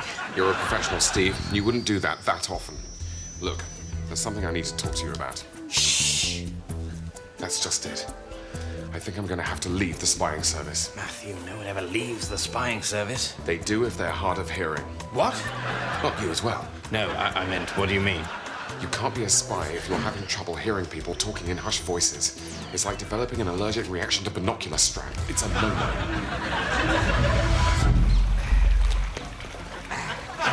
Sir, there's a problem. I think my wife knows I'm a spy. How? I don't know. Late nights, too many unexplained buttons on the dashboard. Nothing substantial, though. She hasn't found your spy kit, for example. Well, if she has found my spy kit, she's certainly not letting on. Where do you keep it? Like they taught me at the academy, in the bottom of the wardrobe, behind my shoes. Thank you. I know what you're saying. I should kill her anyway. One more thing. When you buy the poison, write the shopping list in invisible ink.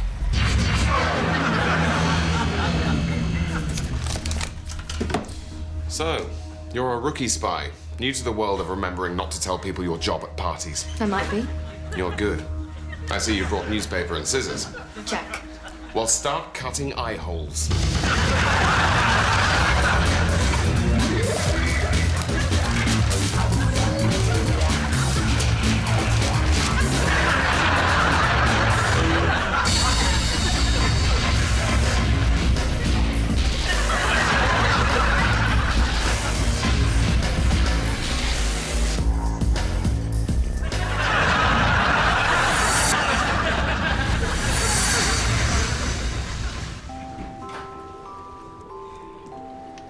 How are you getting on? Oh, busy, but we should make it.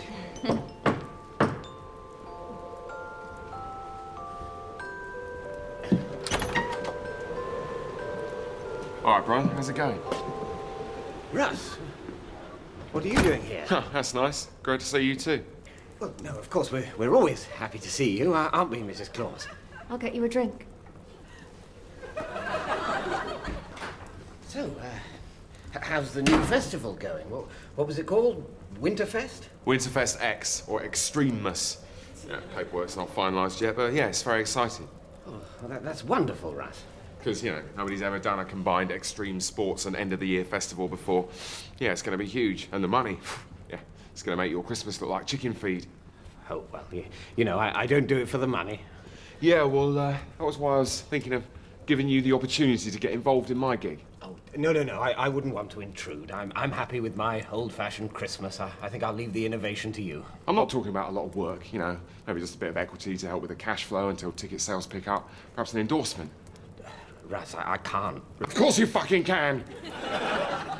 Why do you think Winterfest X isn't taking off? It's because Christmas is screwing us! Well, I did suggest at the time that you tried to do more of a summer event. Hey, don't you bloody do that. You owe me big time, Santa. If I go under again, it'll be on your head. But I thought it was going well. It's all gone to crap. All the sponsors are pulled out. But what about the big tour bus and all those hotel conferences? How could you afford... It's all on credit cards. I'm in the hole for 40 grand. You've got to help me. I don't have that kind of money. I mean, if you're looking for work, I could offer you a job. Oh, Christ, no. Don't put me on the line. Not with the elves. A job's a job, Rex, and besides, it'll be fun. We've got some wonderful new toys this year. Some really nice stuff. I'll get some samples from the workshop. 2 minutes.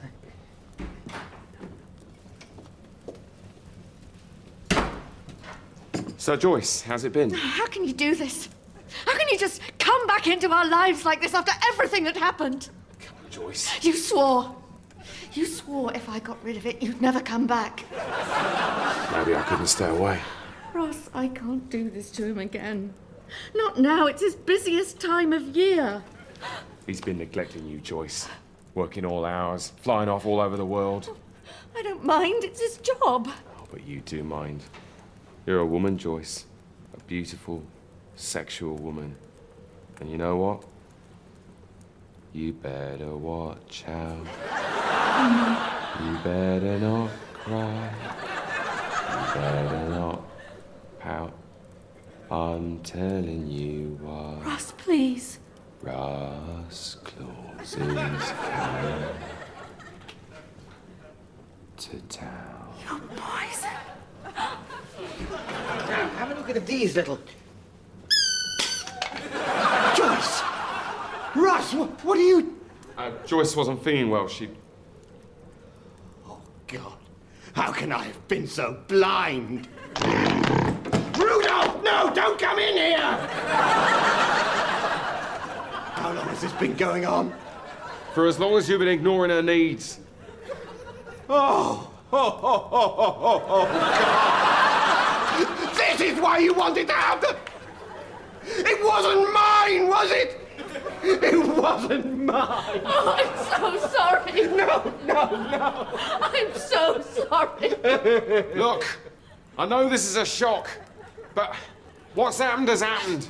We're a family, that's what matters, yeah? So come on, let's just get through Christmas.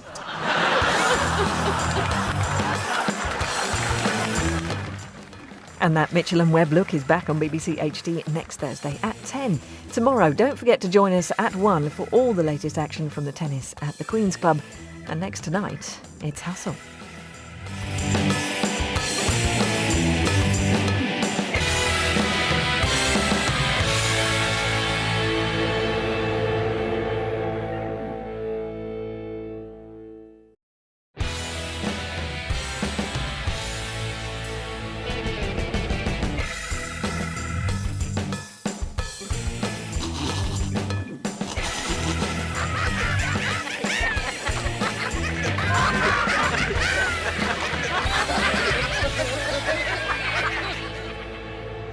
Come on, guys, what has happened to this dream factory?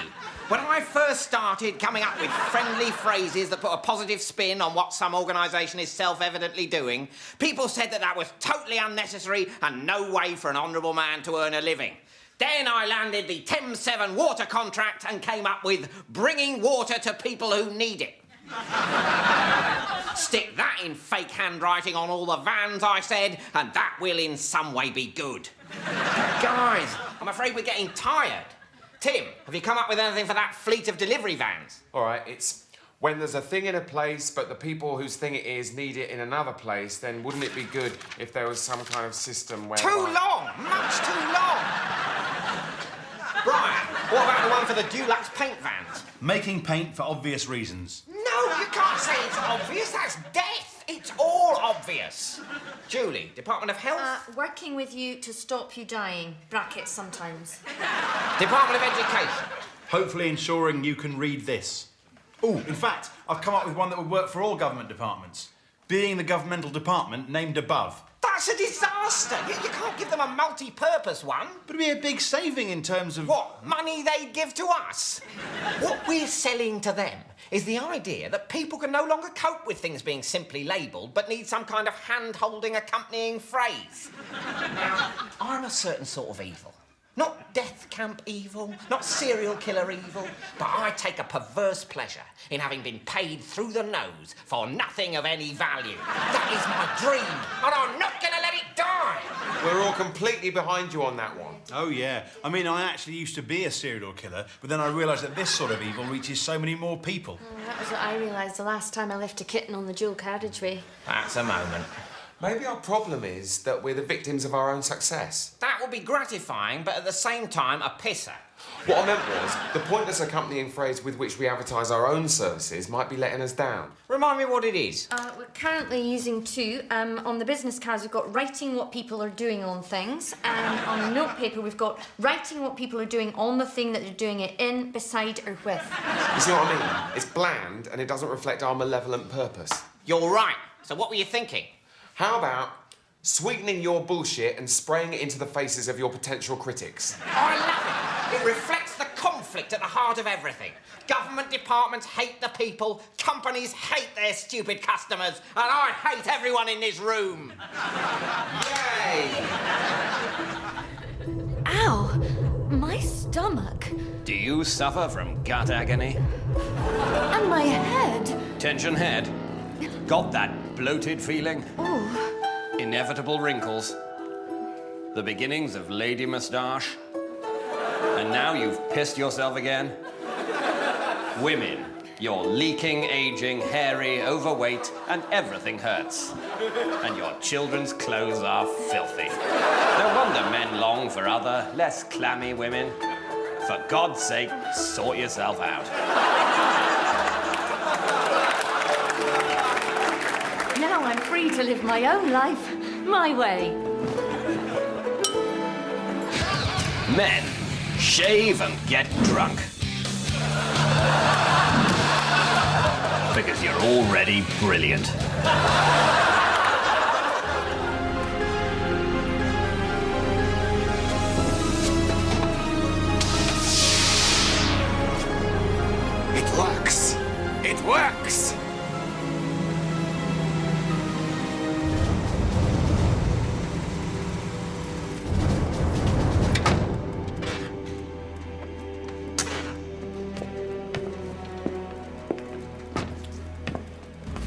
Professor?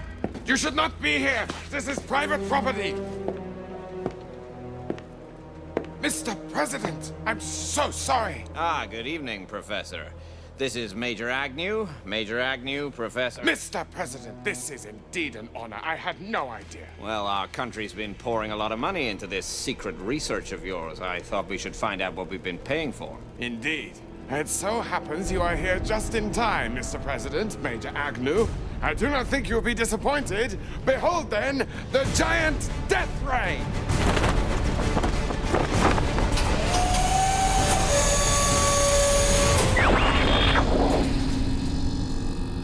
Well, I'll be... Professor, is that a laser? Yes, Major Agnew, the giant death ray is indeed a laser. And now perhaps you'll be so good as to place this simple tin of peaches into the path of my laser's beam. What? Do it, Major. Please.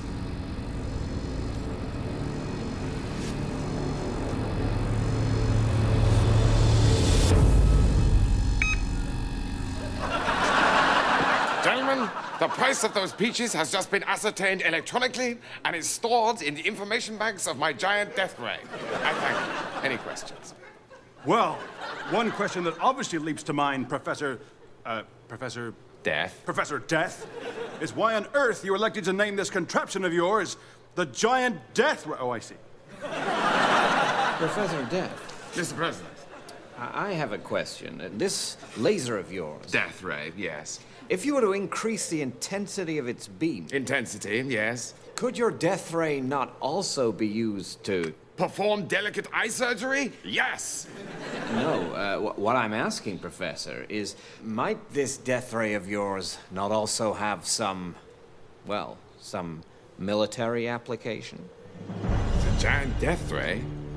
A military application? Yeah. Oh, yes, of course. A military application. Yes, I'll just go and check.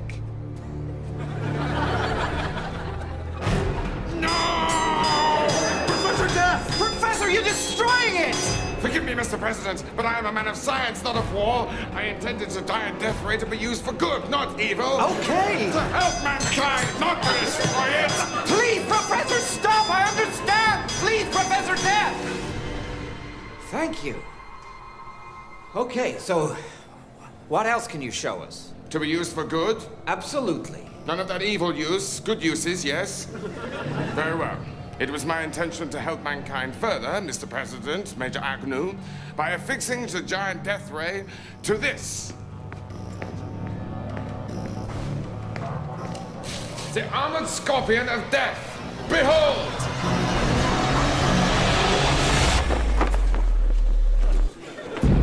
Why, by all that's...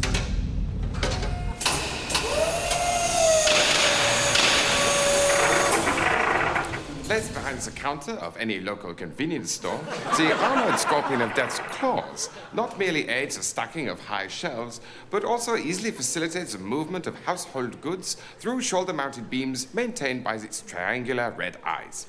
And the sting? Fires helpful bullets.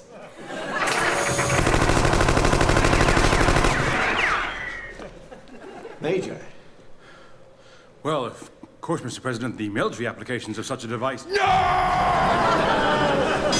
Professor! Forgive me, Mr. President, but I created the laser-fitted armored scorpion of death to help mankind, not to destroy. What's this unlimited power bomb? Ah, now that... No! Oh, I'm on to you, Major Agnew. Yeah, I got your number. This bomb was created to help mankind, not destroy. And this? Mind-controlling death ants. No! The mind-controlling death ants were created to help mankind, not destroy it. Doom melon? No! The doom melon! Still needs some work. That was just another post-event power surge. Remain calm and do not touch the walls. You're watching the British Emergency Broadcasting System. The estimated season is the dark season. Now the surge has subsided, let's return to the quiz broadcast.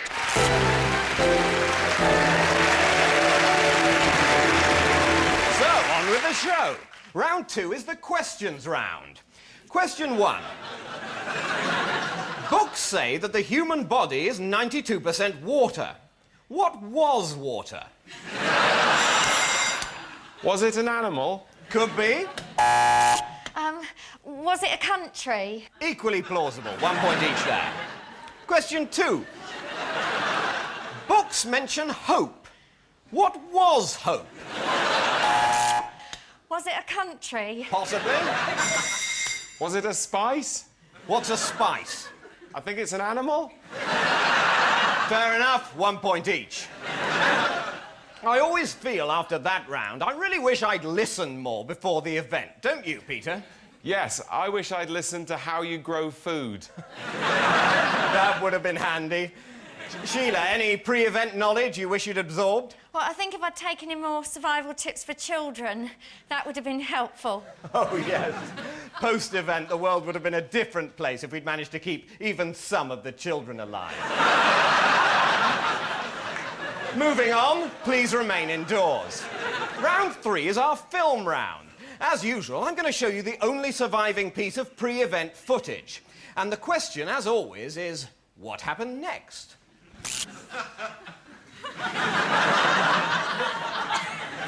So, anyone, what happened next? That's progress. Yes, unknown male, 282. What happened next? Well, he's probably just going over and over the event in his head. This might be a good time to remind our viewers, if there are any, please don't think about the event. And, of course, remain indoors. It's coming out in clumps. So, the film. Anyone? What happened next? No one? Well, I'm not surprised you didn't get that, because the answer, we think, was the event.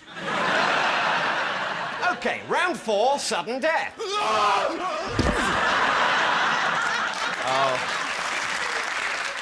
Oh, bad luck, unknown male 282, but have you had fun on the show? Have you had fun? Oh, well, I think you can go outside now.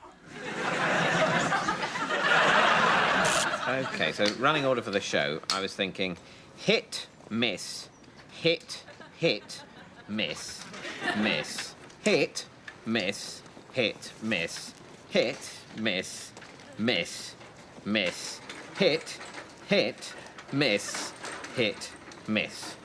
What do you think? Are we definitely going for the whole hit and miss thing? It's a sketch show. It's got to be hit and miss. That's what people expect. It's just, it is quite time-consuming, writing and filming all the misses. It almost feels, you know, a bit pointless. Well, it's the other writers I feel sorry for. The ones who have to, you know... Write the hits? Yeah. Yeah, well, tough. They should get their own show. But, I mean, still, we've done 2 hit-and-miss series now. Can't we go for something different? Look, if we didn't perversely include about 50% deliberately unamusing material, then people would have to think of something else to say, wouldn't they? What, like we're too self-referential? Ah, clever. And people call us smug. Make yourself comfortable. The wine's in the fridge.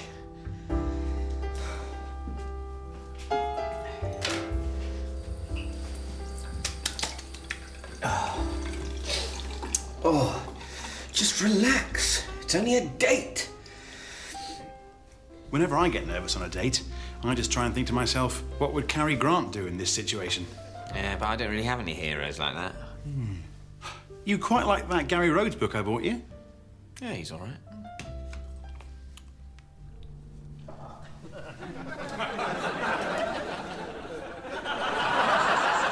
Who are you?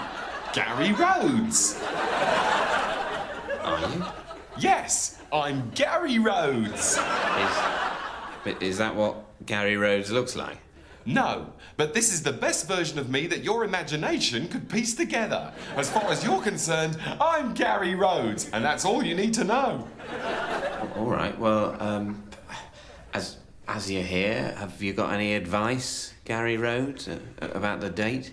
I'm really more of a cooking man. What sort of thing does she like? Well, I don't really know what he likes. He? Yeah, he's just through there. Oh. What? Nothing. I'm fine with it. I've just never cooked for one of you before. Sorry, are you having a problem with me being gay? No! Shut up. Is Gary Rhodes homophobic? No, I'm not, but you obviously think I am. You've also given me this. I think we both know what you've done there. So, what would you do in this situation? I haven't been on a date in 3 years, and I think this guy's great. Ugh. There you are, Gary Rhodes. I am. I'm Gary Rhodes for you.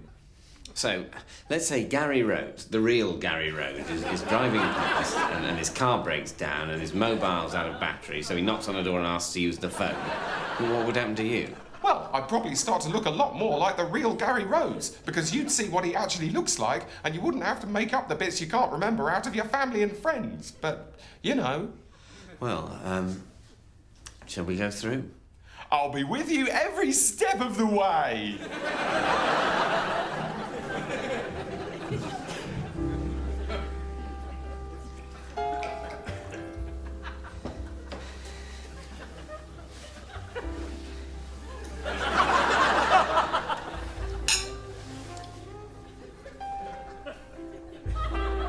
That was delicious. You're welcome.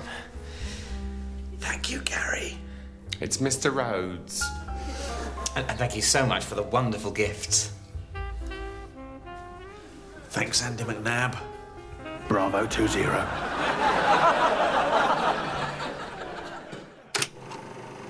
Horse George! Quint, would you do something about that shark? There's a good chap. Right here, sir.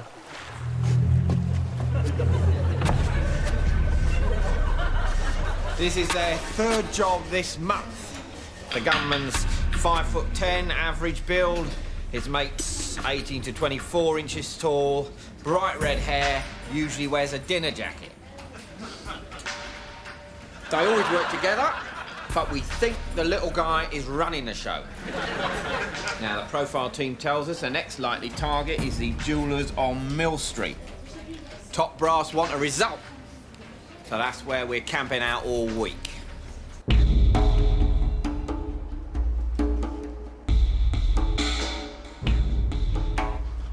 Excuse me, do you have a watch battery replacement service?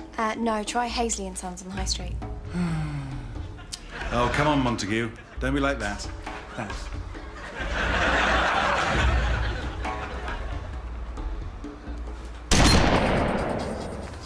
Everybody lay down on the ground! Do as he says! What did he say? Get on the ground! Put the jewelry in the gag! Sorry?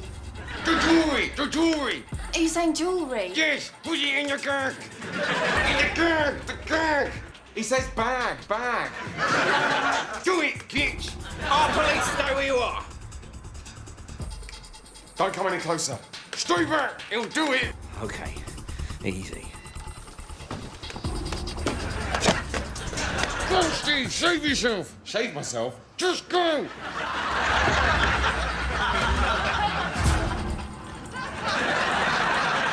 Come on, give me a name!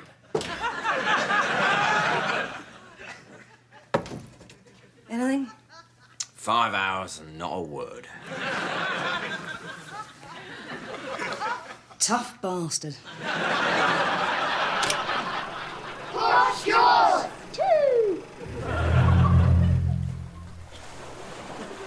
Oh, Lord, there's another one. Well, ladies and gentlemen, as we all know, the city was in considerable peril from Professor Nucleon's exploding water until we were all saved by our superhero friend, or, as he likes to be known, Captain Todger. You're fucking welcome. Right, OK, so there we are. That concludes the press conference. Can't we ask Captain Todger some questions?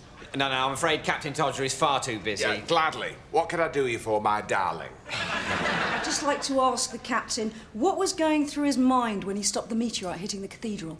You mean, apart from knobbing? Yeah, I mean apart from knobbing. More nobbing! No, but to be fair, nobbing is going through my mind all of the time, especially when I'm talking to you, sweetheart, and admiring your not inconsiderable set of boobies, which are classic. Oh, for God's sake. What? I'm just complimenting the lady. I'm not sexist. I went on that course, like you said, which was tough going because the bloke running it was clearly a puff. Sorry, puffed it. But to answer your question, my love, what are you doing later? Boom! Annyeong, Hennemore. I'm sorry, sir? Annyeong, Korean for hello. I'm getting into the spirit of it, you see, ready for tonight's banquet. If we can make a good impression on this Korean delegation, the future of Prattleford Glue will be secure for decades. And how better to impress them than with an authentic Korean banquet? Good plan, sir. And what do Koreans eat, Hennemore? Dog, sir? It is apparently dog, and I see no reason to check. Now, when the authentic Korean chefs, none of whom speak a word of English, arrive at 4, I shall be in a meeting. So I want you to show them into room 1, where the banquet is to be prepared. OK, sir. On an unrelated note, my wife and the other members of the Petersby Dog Club, none of whom speak a word of Korean, will be here from about 3:30, having a little celebration following their success at Crufts. My wife is particularly proud of her prize-winning lapdog, which, for reasons best known to herself, she has named after you. I feel honoured, sir. So I've said they can hold that in room I. Oh, look at that. They've got the labels the wrong way round.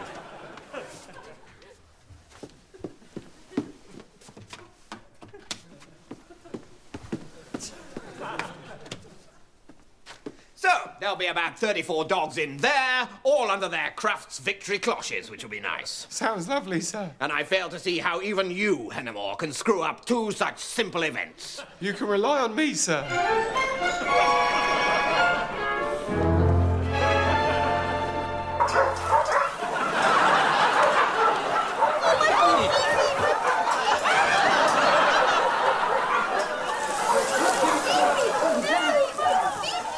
They don't seem to have arrived yet.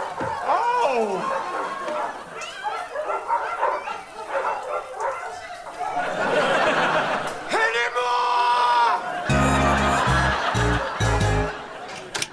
Polite taxi driver!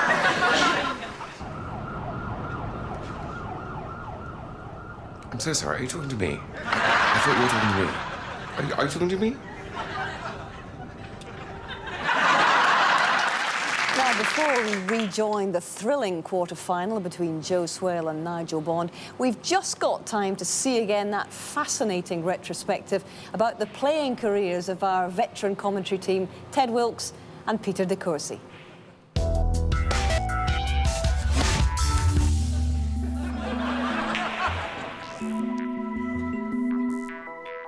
It's been me life. I've been obsessed with it my whole life. That and snooker. So, yeah, back to the snooker. Was it Shakespeare who first said, "What is snooker?" Was it not?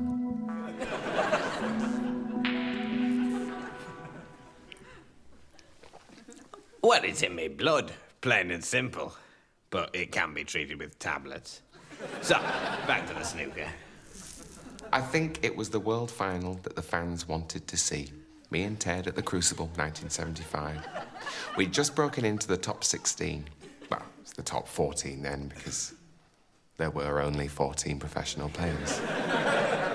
It was a funny year, the 1975 World Championships. We'd just broken into the top 14, but then, obviously, there was that tragic coach crash on the M56, which took out the top 12. So, what are your memories of the 75 final? Well, it was just like a blur.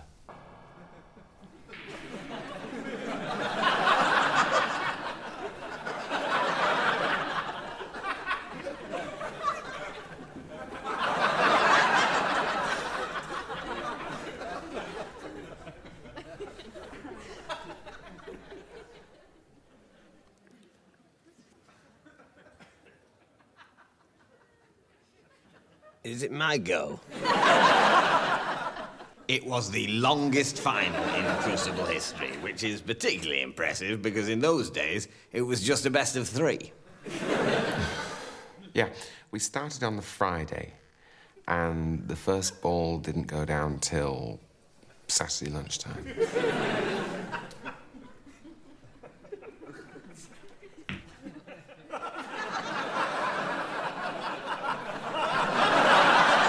Fouled. Ted Wilkes, 4. Well, it's not easy to play at your best when you're under that kind of pressure.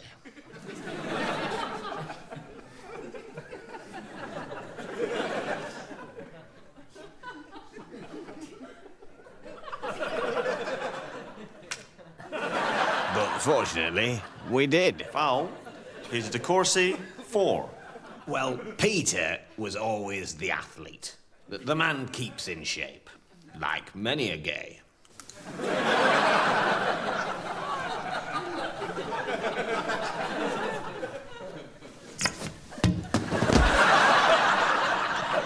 of course, there was the CPR moment.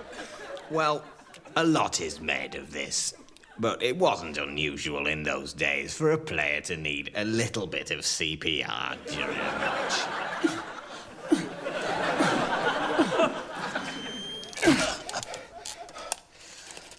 I think I'm okay. Oh. Has there been a change in snooker culture? Yes. Do the players drink less now? Yes. Do they manage to hit the ball more often? Certainly, yes. Is this a good thing? Who knows?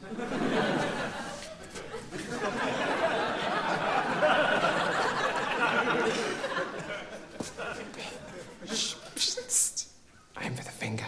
Aim for the finger. Which finger? This one. There's 2. Well, in between them, then. In the end, of course, famously, we shared the title that year.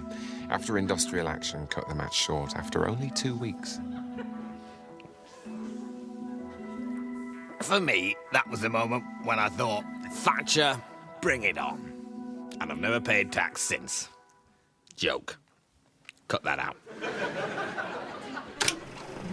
Free Gandhi! Which means, Mr. Gandhi, that partition is the only workable solution. You can shove that up your ass, you shit!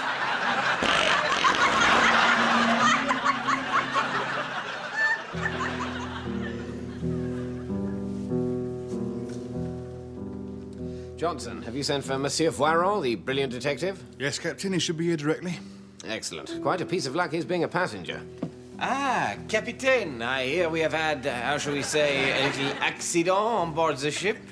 Hello again, monsieur. Yes, you remember that stowaway I was telling you about at dinner last night? Well, I arrived in my cabin and found him dead. And as far as you know, he had no friends or enemies on board the ship? None at all. It is indeed a mystery. And I've no idea how the murderer got a piano in here. It is quite, how you say, a conundrum. Right, hello, excuse me. What the hell is going on here? It's the Poirot-y sketch. The Poirot-y sketch? Yeah, that's what we're doing this morning. What's the problem? I'll tell you what the problem is. You're playing both parts. So, we're a double act. There are 2 of us. How come you're playing the captain and the detective? Well, I just thought, you know, that these sort of characters are something I'm better at. It just sort of felt right up my street. That's excellent. I should be playing one of these. You can't do both. There are plenty of other parts, Robert. You could play Nikolai if you want. Oh, cheers. I don't want to be Nikolai. I want to do one of these. But it just so happens that captains and detectives are my thing. I play very high status and... Oh, I don't believe this. It's egotistical, narcissistic. It's like you're using the show to act out some sick fantasy. Are you ready to rehearse the sex scene again? Yeah, just a minute. What? This is completely justified. I am much sexier than you. Oh, thanks very much.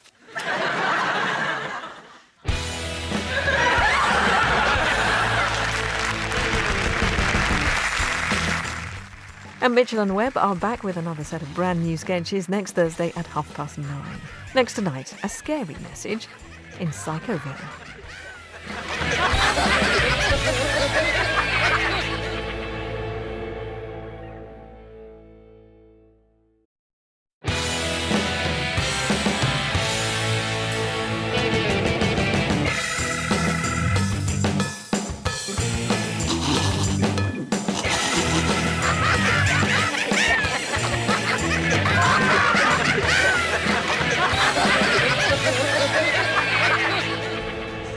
girls want more wine. Over there. So, what are we having, Chef? Lentil and feta salad and roasted squash. Smashing. And main course? That is the main course. Right. Problem? Well, it's just I don't eat vegetarian. What do you mean? I'm a meat eater. But, Mark, you know Wendy and I are veggie. Yes, I know. And when you two came round for dinner, we made you a mushroom risotto. And I was sort of expecting you to return the effort. And some meat, please. Sorry, I didn't know you felt so strongly about it. It's an ethical thing. I don't think humans should be treated like this. Right, what can I say? We don't really do meat in this house. Oh, come on, you must have some meat somewhere around here. What was that I saw wandering around earlier? The cat? That'll do. I'll have that with some rice. No, that's the cat. Look quite lean and gamey. But it's ours. It's a pet. You mean you keep an animal in captivity for no reason? That's barbaric. At least pigs are for sausages. Ah, no, you see, they're not. They're actually highly intelligent creatures. Oh, yeah, right. They're doing secretarial work on the farm. Come on. They're sausage fodder. Why else would anyone keep pigs? Well, because... Pig cheese, pig wool. Well, pigs are expensive, pink, and annoying, but they're also delicious, which is why we breed so many of them. There might be a few polar bears left if more people wanted one for breakfast. What? Where are the pigs, Daddy? In the zoo. More mushroom risotto, anyone? Oh, not so caring now. Face it, you want to hound a species to extinction. Me, I just want to eat some meat. Shit. Exactly. All right, then. Here, puss. There's a hammer under the sink. Gotcha. And not a word about this to Wendy. And pray, Miss Bennet, what do you call this quaint country dance? We call it the conga, Miss Bingley. I am surprised you have not heard of it. Do you hear that, Mr. Darcy? Miss Bennet chides us for our ignorance of local customs. Certainly did not mean to chide. But I confess myself surprised by Mr. Darcy's behaviour. Miss Bennet, you astound me. What could there be in the behaviour of poor Mr. Darcy that provokes such hasty slander? Forgive my impertinence. I merely wish to observe that Mr. Darcy refuses to partake of the conga. Yet gentlemen are scarce, and there are plainly several young ladies left wholly out of the conga. But what in heavens has this to do with Mr. Darcy? It's meant to go boy, girl, boy, girl. Mr. Darcy? It's meant to go boy, girl, boy, girl. You are right, Miss Bennet. Perhaps I am too hard. It is only in defence of my rank that I feel bound to abstain. A gentleman does not conga. I would be loath to make a habit of contradicting you, sir, but my father is a gentleman, and he congas with the best of them. Perhaps it is not simply the conga, but all manner of dance that you consider beneath your station. Indeed not, Miss Bennet. But you must allow that the only dance that my position could possibly support is that of freestyle disco. No, you're not, Miss Bennet. But Mr. Darcy has been freestyle disco champion of all Derbyshire these last dozen years. I confess I did not know. In faith, what would appear to be the summation of all that you do not know, Miss Bennet, would make for quite... Oh, Caroline, will you please shut the fuck up? Perhaps, Mr. Darcy, you would be good enough to favour us with a brief exhibition of your freestyle disco prowess. I see that it has been forced upon me from the start. I assure you it gives me no pleasure.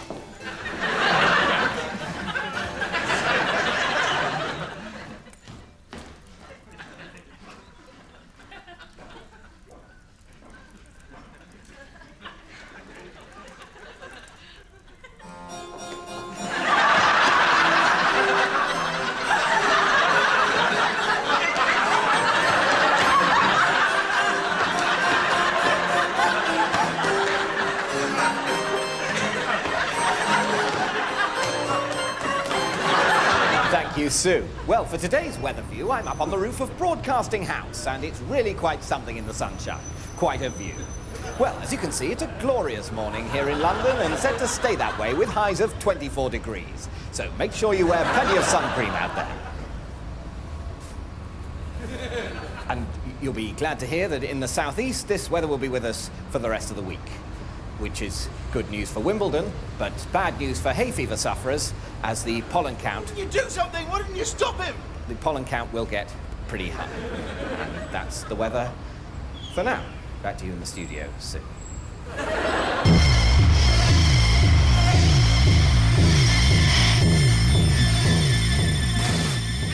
Here's some booze. Are you an Olympic athlete who craves a proper drink at the end of a race? You know, like in the good old days? Then you need Glucosade Port. The world's first alcoholic isotonic drink. Wow, I'm fully recovered and smashed.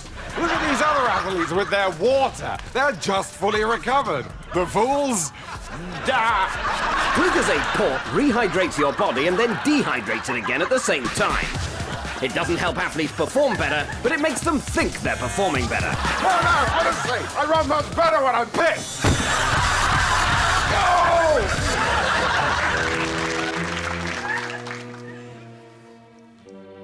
You're not Mr. and Mrs. Mountjoy, are you? Yes. No, Ginger, she'll never buy that. Mr. and Mrs. Mountjoy are my servants, and they arranged this encounter. Meeting.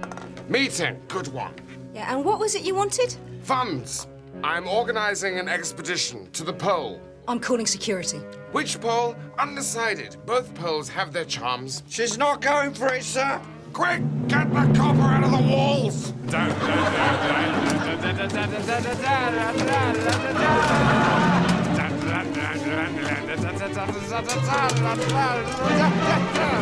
In a society whose toothy fake smile is ravaged by the plague of debt and the vodka burp of subprime mortgages, who will floss into the darkest cavities of our despair and see if there are any gold fillings you could swap for a can of peppermint-flavored antifreeze?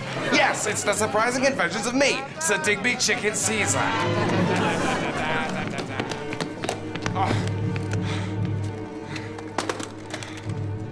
Soon as it was a bank, sir, we could have just swiped some money. Why didn't you say so before, you idiot?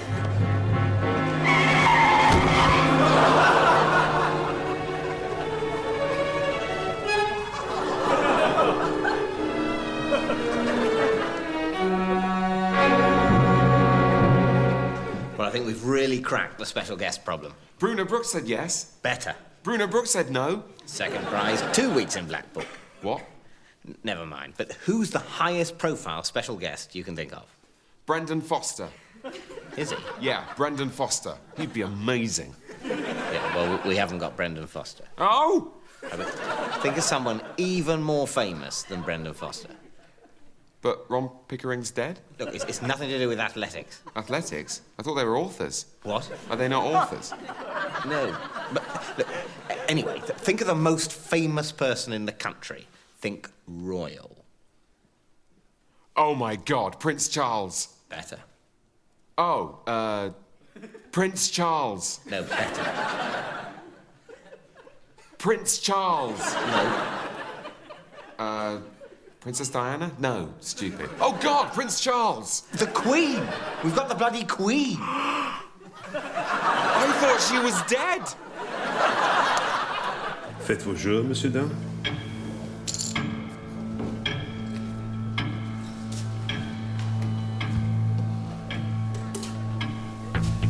I'm going in. Roger, standing by.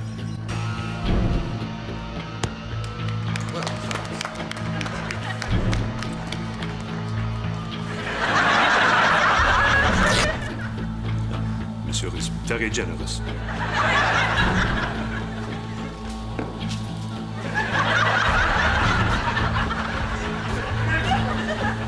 There's a hell of a lot of government money riding on this, Suave.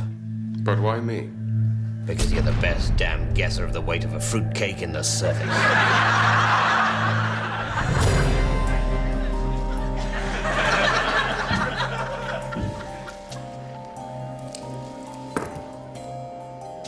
£2, 6 ounces. Je suis désolé, monsieur, mais non. £2, 7 ounces. Monsieur wins again.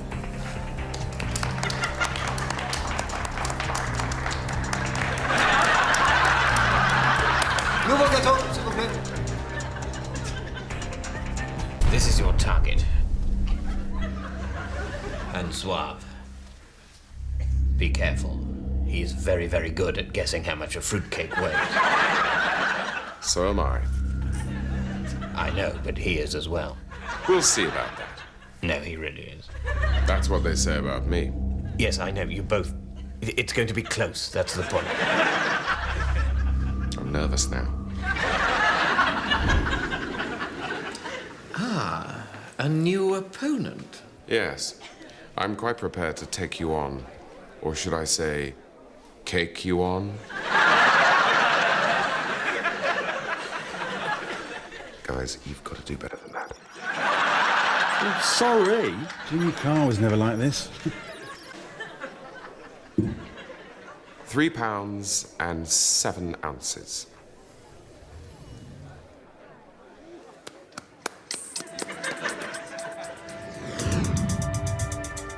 £3 and 4 ounces. 4 pounds exactly.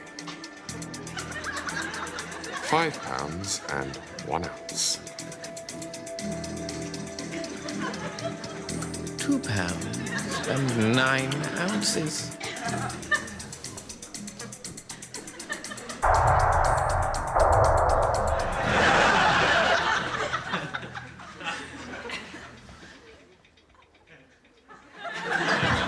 That's quite a small cake.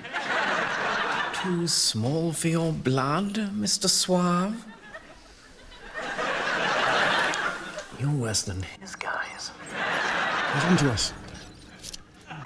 On the contrary, I think I'd like to go all in.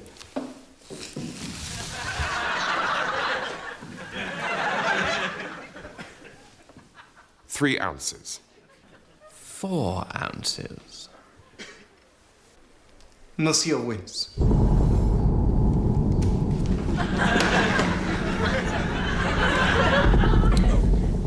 Please, monsieur, I'm a sportsman.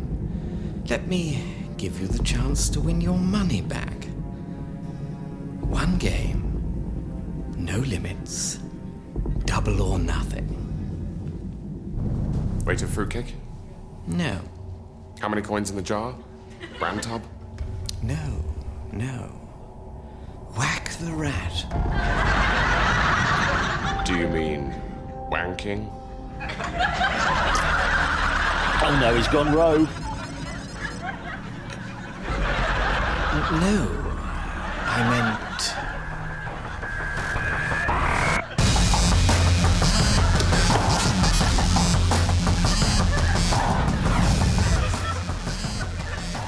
You've been lucky tonight. Yeah, maybe I'll get luckier still. Do you mean when you're cupping my fishy ball? That was good. Anne Robinson would have said it.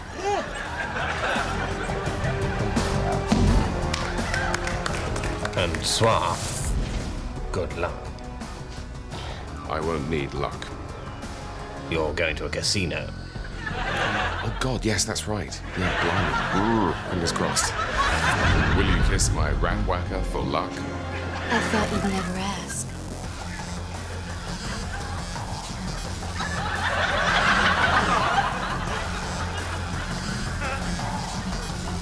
Ugh.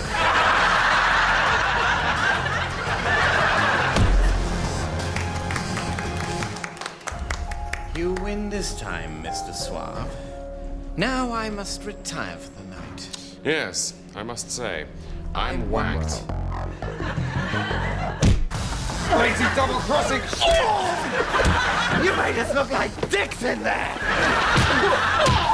I suppose you're doing this for kicks! That's exactly the kind of shit we're talking about! That was good!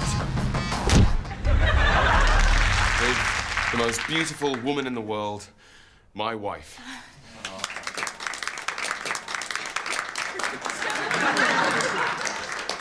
And now, ladies and gentlemen, please show your appreciation for the best man.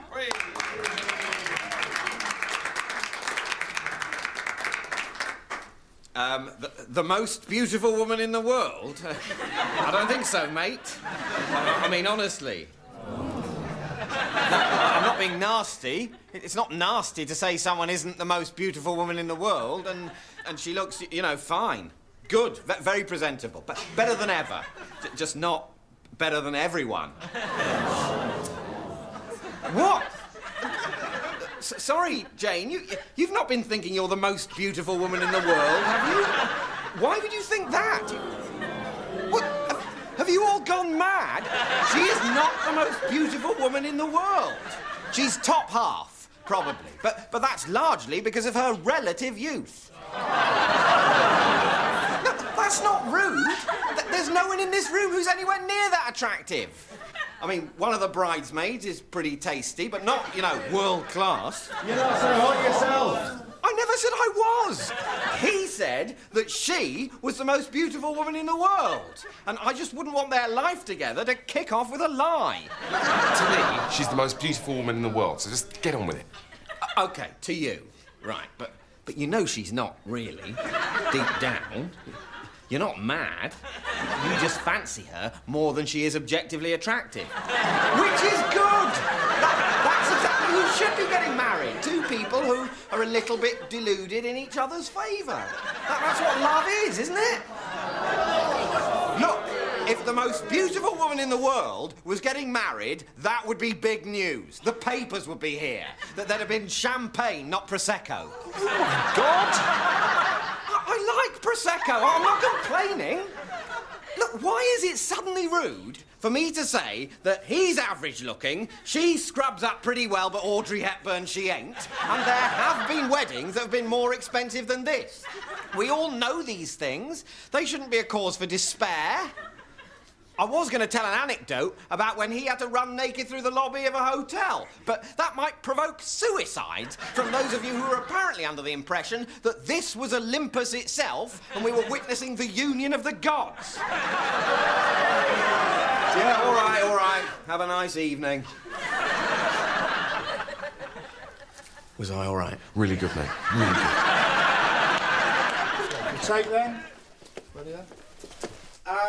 Action. So, the Queen, why did she agree to do this? Pissed off they never asked her on extras. Right. When they said the piano tuner was blind, I didn't realise they meant the Queen. She's standing in the wrong place again, sorry. It's all right. You just have to come She's not very good, is she? Oh, thank God you said it. I thought I was the only one. No, she's shit, isn't she? Yeah. I thought she had TV experience. Yeah, well, she's on at Christmas before Shrek. I don't think we can use any of this. I mean, not even on the DVD. We've got to use it. It's the Queen. We've got the Queen. Yeah, but she's terrible. I mean, there was that quite funny thing that Prince Philip did, but then the Queen kind of ruined it by just staring down the lens. We could pixel her out. I think that's treason. No, screw you if that's your attitude. I cannot work with her. She is terrible. What did you see her in that made you think she was good? The Queen. I saw her in The Queen. That was Helen Mirren.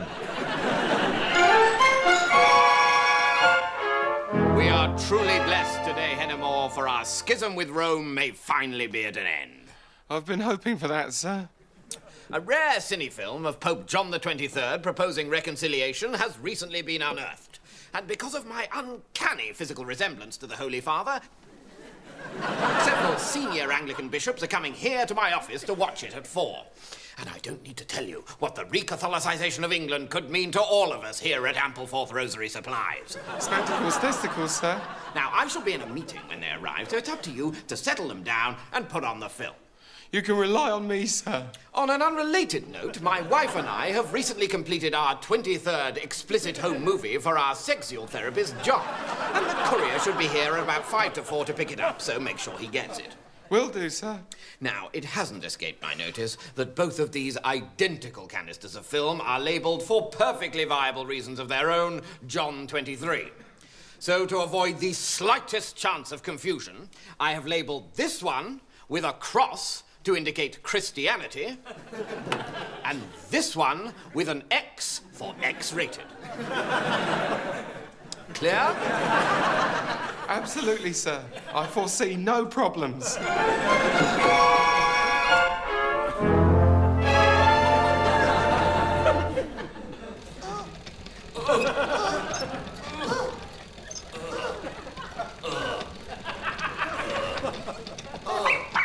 Get down, Hannibal. I trust all is well here, my lords. I broke my glasses on the way back from my meeting.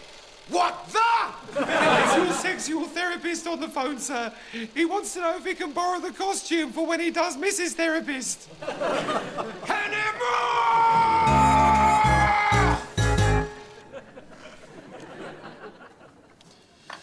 Well, you seem to be coming along very well, Guy. Thank you, Doctor. And I hope you'll be sticking to nothing stronger than tea from now on. Oh, yes, Doctor. I'd forgotten how nice it tastes. And your social worker's here to see you again. Great news, Guy. We've traced your family. My daughter? Yes. Alice is 12 now, so maybe once you're better and settled into that job, we could arrange a meeting.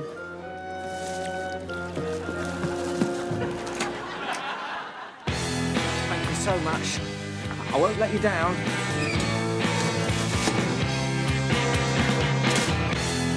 Great to have you on board, Guy. Well, thank you for giving me this opportunity, Mr. Jenkins. Morning. Just that. $6.99, please. Thank you. Cheers. Do you feel born out of time? Does all the world Thank you so much. You've earned it, Guy. See you Monday. Will do. It's not the same for you. Big day today. My social worker's arranged for me to meet up with my daughter. Haven't seen her for 5 years. Oh, well, good luck with that, Guy. I'm sure it'll go well. Thanks.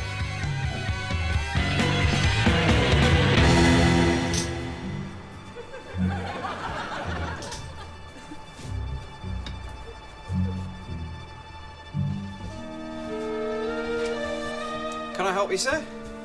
Excellent work, Ginger. You've infiltrated my nemesis's lair. Do I know you? Ah, deep cover. Perhaps a sip of this will remind you. Oh, not while I'm working, thanks. Oh, do you think that... Oh, no, that's just pop. I decanted it into this to look sophisticated. Oh, well, that's all right then.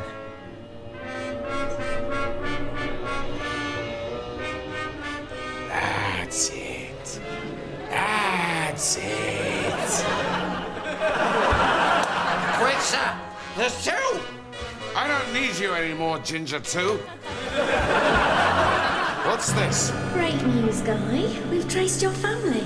My daughter? Yes, Alice is 12 now. I'm not sure, sir.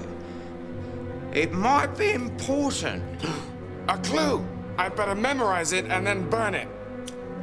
So maybe once you're better and settled into that job, we could arrange a meeting. You've burned it! And I forgot to memorize it. In a world where it's important to know who your friends are rather than who your daughter is, who will prise open the fist of international conspiracy and see if it's got a 2p in it? Find out next week in The Surprising Adventures of Sir Digby Chicken Caesar. I don't think he's coming, darling.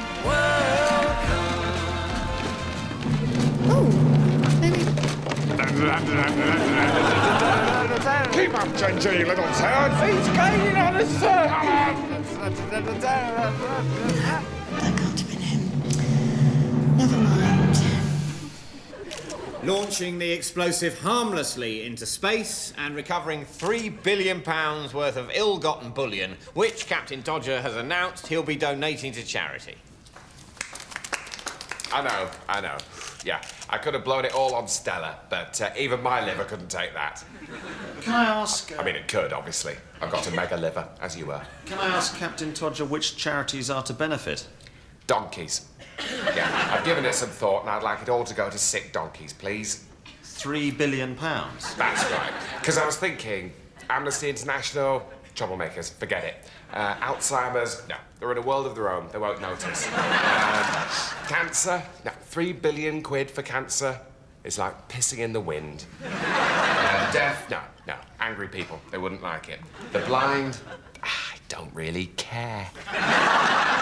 Dolphins, no, they look smug. Eton College, Uppingham School, no.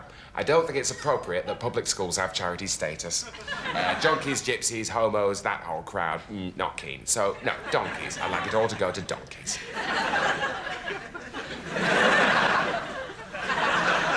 What? What have you all got against donkeys? They're lovely.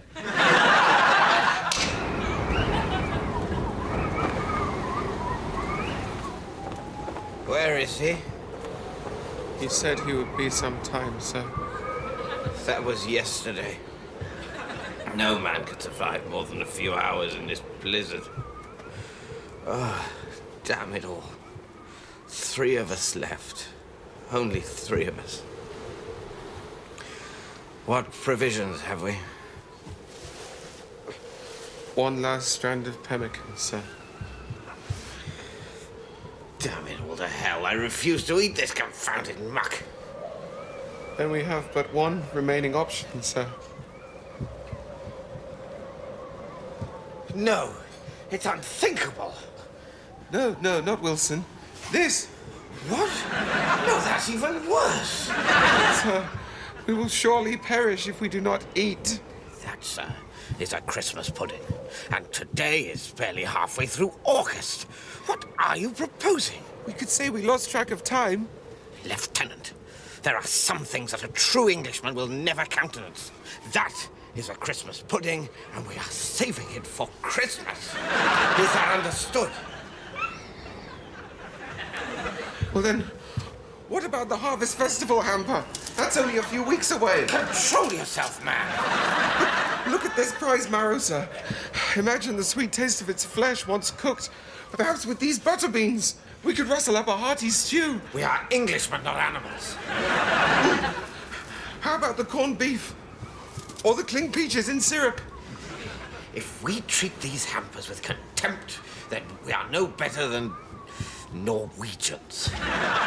Sir, we are starving to death. And we are doing so with due deference to the English celebration of calendar. Shackleton let his men eat all the pancake batter weeks before Shrove Tuesday. I don't intend to brook any jealous intervention from you, Wilson. Wilson? Is that foil in your beard? No, it's snow. And there's chocolate on your glove. You finished the entire advent calendar. Good Lord. It wasn't my idea. Oates gave me a little chocolate Father Christmas, and then we rather got carried away with the spirit of the thing. How dare you! Bowers had some too. And some of the brandy butter. Is this true, Bowers? Let's see. Well then, is there anything either of you would care to add to your confessions? Well, you tell him. No, you tell him it was your idea. What is it? Tell me this instant. Okay. Speak up, man. I said we ate the carrot. What? Not a carrot. No! No! No! But that was to be the nose for my snowman.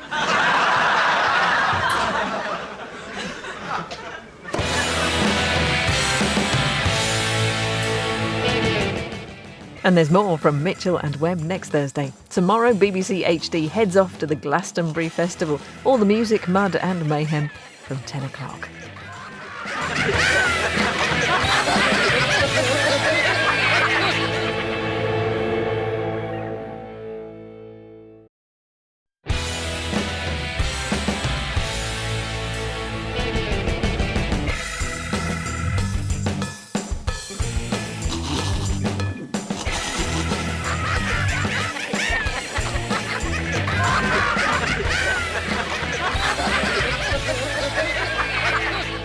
With the ants expelled from the pavlova and the fridges switched back on at the wall, Max turns his attention to the menu.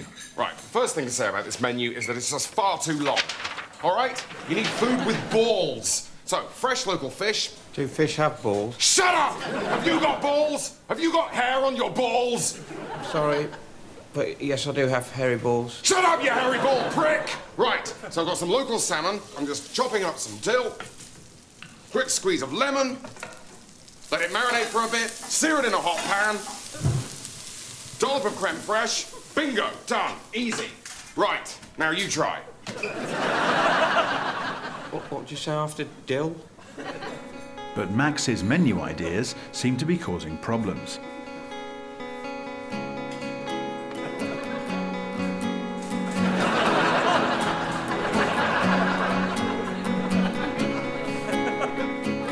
Are you pulling my balls?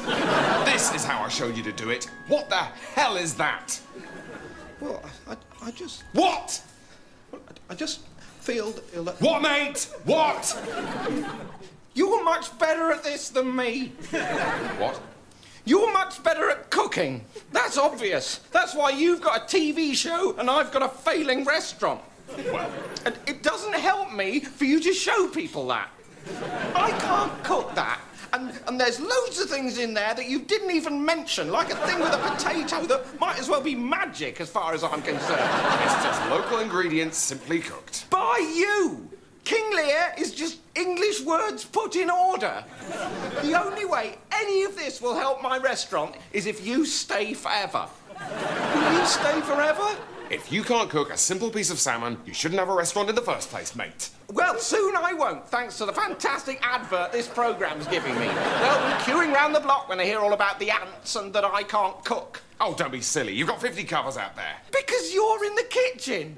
All you've done is boast and demonstrate the fact that any fool knew already that you're better at cookery than me. OK, but will you keep it up?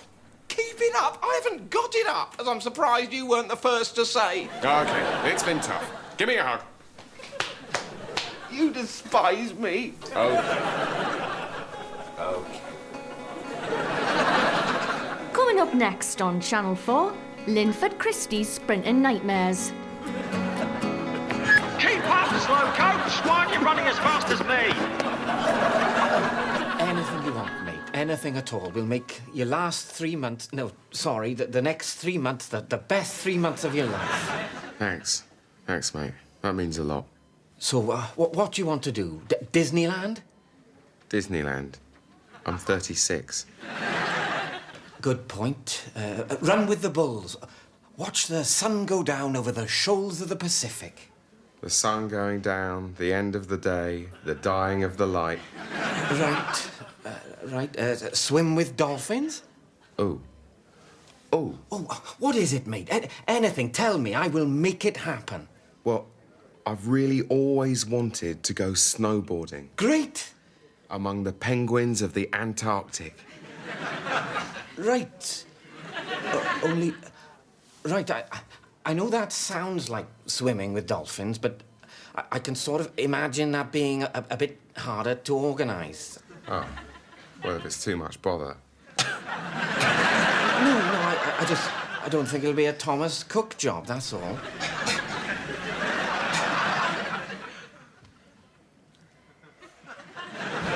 Well, I've got to say, mate, I don't think anything on earth can compare with these ice fields, these mountains, these incredible penguins. Yeah. They're all a bit samey. It's not really as good as I thought it would be.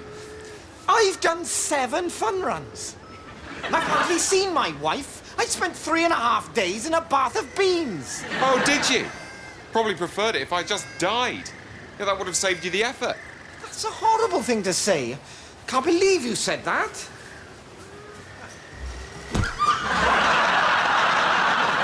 We hope you enjoyed that pre-event advertisement. Maybe one day we'll discover what it was for.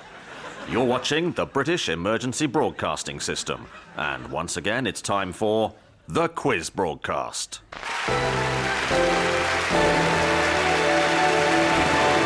Welcome to the show and welcome back to our contestants, Peter and Sheila. And, Peter, I've been meaning to ask, you're blind like most people. Were you blinded by the event? No, I was blinded post-event by raiders. Well, that certainly is a funny story. And, of course, Sheila, you're dressed like that for religious reasons. That's right. After all, we don't want the event happening again, do we? We certainly don't. God, imagine the event happening again. No, do not imagine the event happening again. It will cause distress. The event is in the past. So, now the conveyor belt round. Sheila, ready? Think so. And of course, we no longer know how to work the conveyor belt, so let's take a look at the prizes. Food objects, fuel, tablets, holy tablets, frightening animal, someone's head. We don't know, but they're everywhere. A stone, a stone, a stone, a stone. We don't know, but they're everywhere. Frightening animal. Sheila, what can you remember? Oh, I can remember sunshine, colours, smiling faces, and then darkness, fear. No, not the event. The objects. Oh, right. A raid! A raid! Whoops. Well, Sheila, you certainly won't leave empty-handed because we're going to let you take away someone's head and a stone as talisman for your sector. We'll certainly worship them. I'm sure you will. Well, I'm afraid that's all we've got power for this week. Don't forget to send your stories to us here, wherever we've been for the past 2.5 years. Well, with any luck, some of us will be here next week for another quiz broadcast. So until then, goodbye and remain indoors.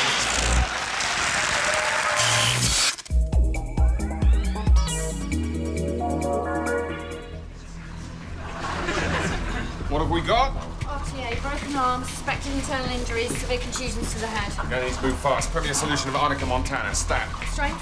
1 part in a million. You sure? It looks serious. You're right. We need to strengthen the dose. 1 part in 10 million. On it, Doctor.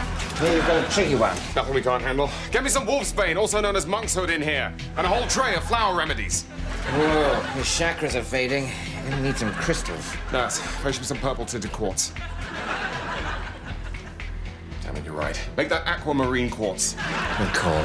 Okay, he's stabilizing. Now, does anybody know what sort of car hit him? The Blue Ford Mondeo, apparently. Right, get me a bit of Blue Ford Mondeo, put it in water, shake it, dilute it, shake it again, dilute it again, do some more shaking, dilute it some more, and then put 3 drops on his tongue. If that doesn't cure him, I don't know what will. I think you should have a look at this, Simon. What is it? I don't think this poor chap's got long to live. Why not? His lifeline, very short. But his horoscope's not too clever either. Sagittarius. Brace yourself for a surprise. Things are about to change for you. Certainly are, unless... Wait. What? We could try drawing a bit more lifeline on with biro. It'll never work. You got a better idea? Let's see what happens.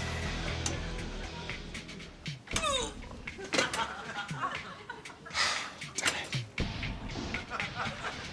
Time of death, 3:34. Ish. Tough day, eh? I just can't stand losing them. It happens. I don't know. Sometimes I think a trace solution of deadly nightshade or a statistically negligible quantity of arsenic just isn't enough. That's crazy talk, Simon. Okay, so you kill the odd patient with cancer or heart disease, or bronchitis, flu, chickenpox, or measles. But when someone comes in with a vague sense of unease, or a touch of the nerves, or even just more money than sense, you'll be there for them. Bottle of basically just water in one hand, and a huge invoice in the other. I suppose you're right. Now, another drink. I need one. Excuse me. 2 more homeopathic lagers, please.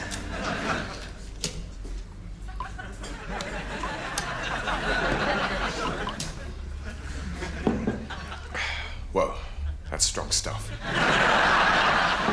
Everyone, this is Ben and Lizzie, who just moved into number 14. Hello there. Oh my God. Sorry, is everything all right?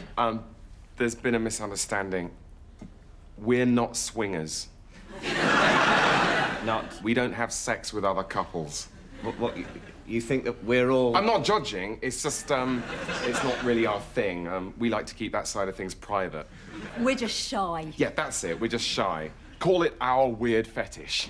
Yeah, it's almost like in this room, we're the perverts. Good one.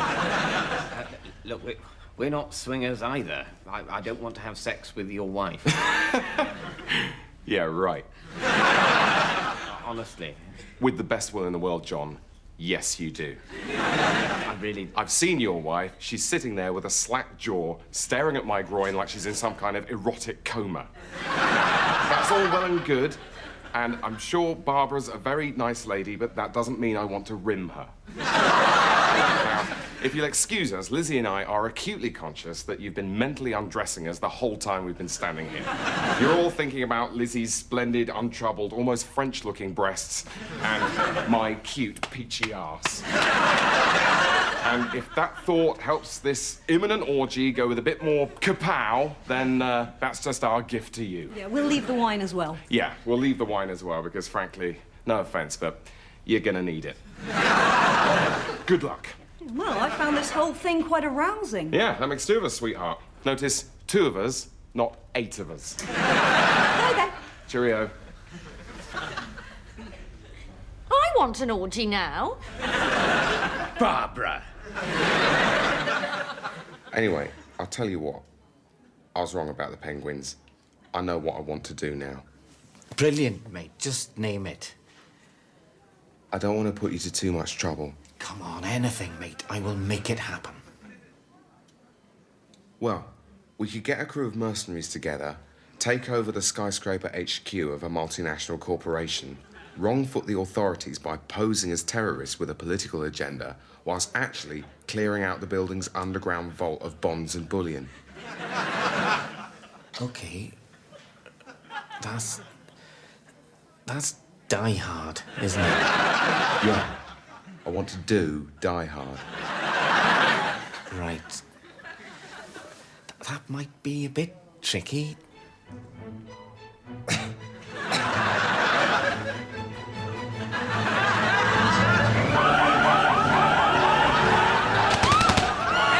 down! If anyone moves, I will have no hesitation in shooting you up with this gun. Are we all clear on that? Yes! Sergei, you through to the vault yet? Yes, only one security code to go and we're home free, Martin. This is brilliant. What a rush.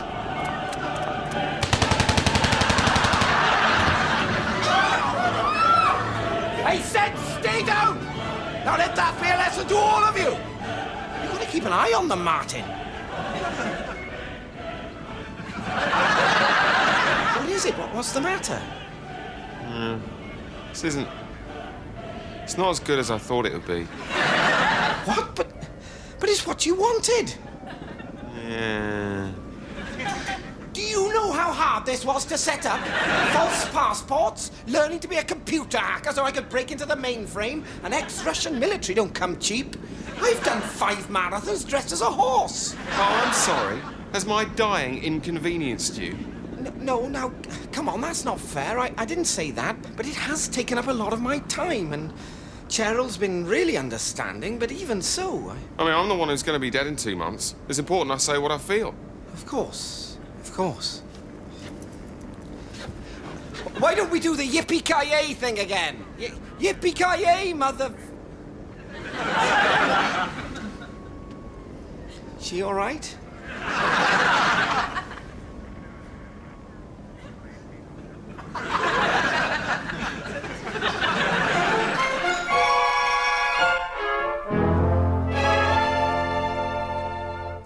Have you seen it, Hennemore? Have I seen what, sir? The giant wasp that's been circling the building.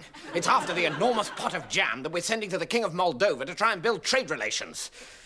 I don't mind telling you, Hennemore, it's been a disastrous year for all of us here at Dreadnought Lids, and this Moldovan contract's our last chance. King Fredlip loves jam, and this was the last giant pot Fortnum's had or are ever planning to make. Blimey. Now, it's nearly 4, and I've got a meeting, so I need you to stand here, and if that giant wasp comes back, you set about it with the old gun and more. Right you are, sir. On an unrelated note, my wife will be popping in later. I've said she can wait here for a couple of hours before heading off to the Flora and Fauna Ball in the revolving restaurant at the top of the Father Christmas Hotel in central London. She's going as a wasp. Right, sir. So she'll be popping in her wasp costume. She always gets held up by reception, so I've told her just to use the fire escape and come in through the window. So don't be surprised if something that looks like a giant wasp comes in through the window. And just to reiterate, if a giant wasp comes in through the window, smash it to bits with the bat. Got it, sir.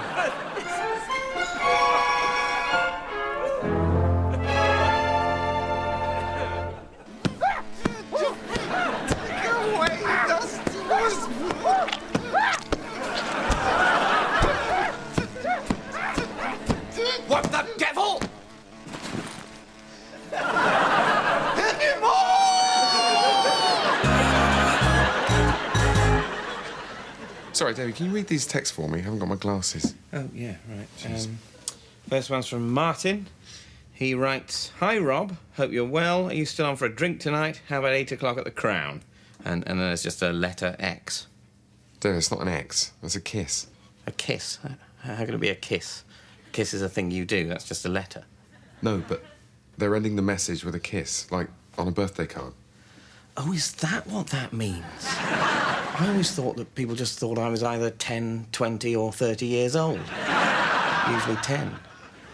And here's the next one from... Oh, it's your wife. You sure you want me to read it? Yeah, it's fine. OK. Sorry, running 10 minutes late. 2 kisses. That's a bit distant. Shouldn't she have put, like, a sex or something? I mean, she's your wife. Is there a letter for that? Maybe an S? That would be a bit more loving.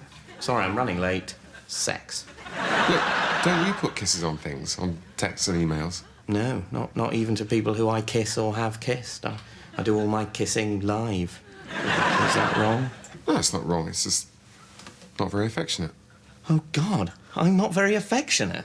Is that what everyone thinks? That I hate kissing just because I don't put a random letter at the end of my emails? No, it's fine. I mean, you've got that whole cold, repressed, emotionless thing going on. People like it. You're the guy people like to feel uncomfortable around. Oh, God, really? Really. Do you want a kiss? No. You wanted to see me? Ah, Quintilius, my most trusted soothsayer. These are dark days for Pompeii. Smoke in the sky, the earth twitching like a bucking animal. You're telling me it's a proper shambles? Guide me, O wise man. What does the future hold for our fair city? Well, as far as portents go, it's not good. You know that big mountain that's suddenly on fire? Yes. That's definitely a bad sign. Double check with the goat's entrails, and they all say within a week, that's us done for. Consumed by brimstone, reduced to ash, all curled up in flaky balls, with tourists poking about, tutting and shaking their heads. And this is your sincere forecast? Sorry, I wish I could say scattered showers, but we're way beyond that. Smell that sulphur? That is one angry atmosphere out there. Then we must make a most humble offering to appease the gods. Exactly. Well, I've been having a bit of a think about this, and I reckon I've got it. Cockerels, pigs. No.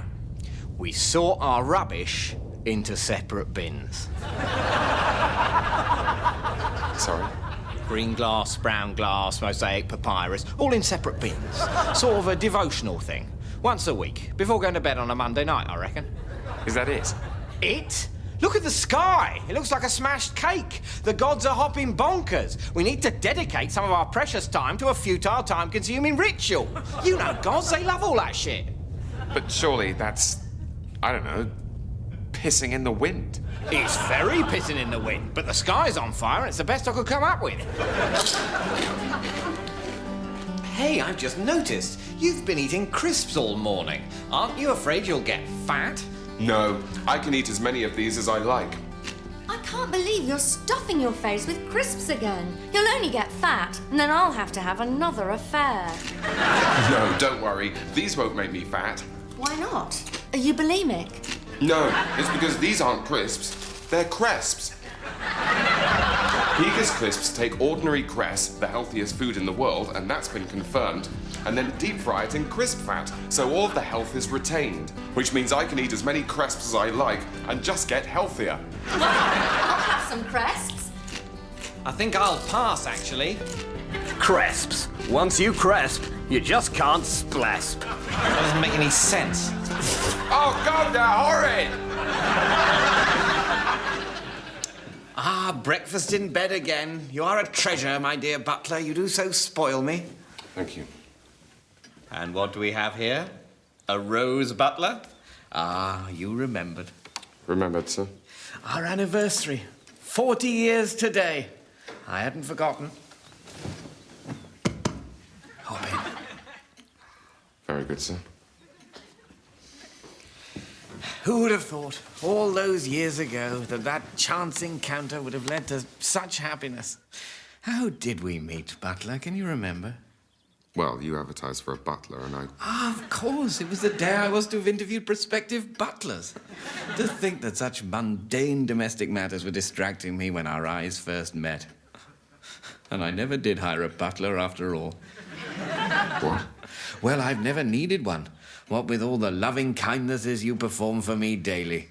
You really are too good to me, Butler. I hope you know I appreciate it. What do you mean, sir? Ah, sir. Such a simple pet name, yet so affectionate. What do you think's going on? Our anniversary, my dear Butler.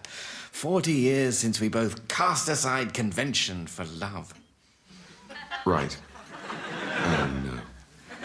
So, the thing is, you do know I'm your butler. Yes, my butler, my dear butler, now and forever. Butler, Buttles, Butty Pops, Butlington Boots. No, butler's my job. My name's Steve. I don't understand. I'm a butler. I'm your butler. I have been for 40 years.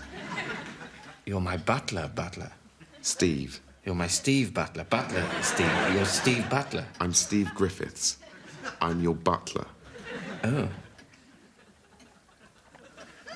But... I thought we were going out. Well, we're not. Oh, right. But... what about the breakfast in bed every day? That was so romantic. Yeah, also, sir, if you think about it, exactly what a servant might do. Like all the cooking, tidying, polishing, shopping, cleaning, and answering the phone. I mean, as a butler, I'd say you were relatively easy to work for. But if you thought this was a relationship, you were nowhere near doing your bit. But if you're my butler, why have I got my arm round you in bed? You told me to, sir. Now, will that be all? Right. Well, this is awkward. And while we're on the subject of domestic chores, while this breakfast would have been a lovely gesture from a man I thought had been in love with me for 40 years, coming from a professional servant, it tastes like shit. You're almost as bad as that housemaid. Housemaid? Yeah, you know the one, the stroppy one. Sits next to me in the drawing room without so much as a by your leave. Looks at me with needy, betrayed eyes. Developed a drink problem about 15 years ago. No, sir. Oh, you don't mean to say? That's right, sir. She's no housemaid. That's Lady Sybil, your wife. Blimey. Bunch of flowers in order there, I think. Very good, sir. Oh, of course. I've got a butler. Good-o.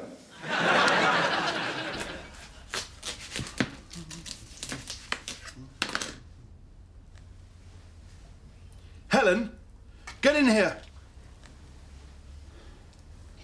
Oh, my... Finally, after all these years of doubt, proof.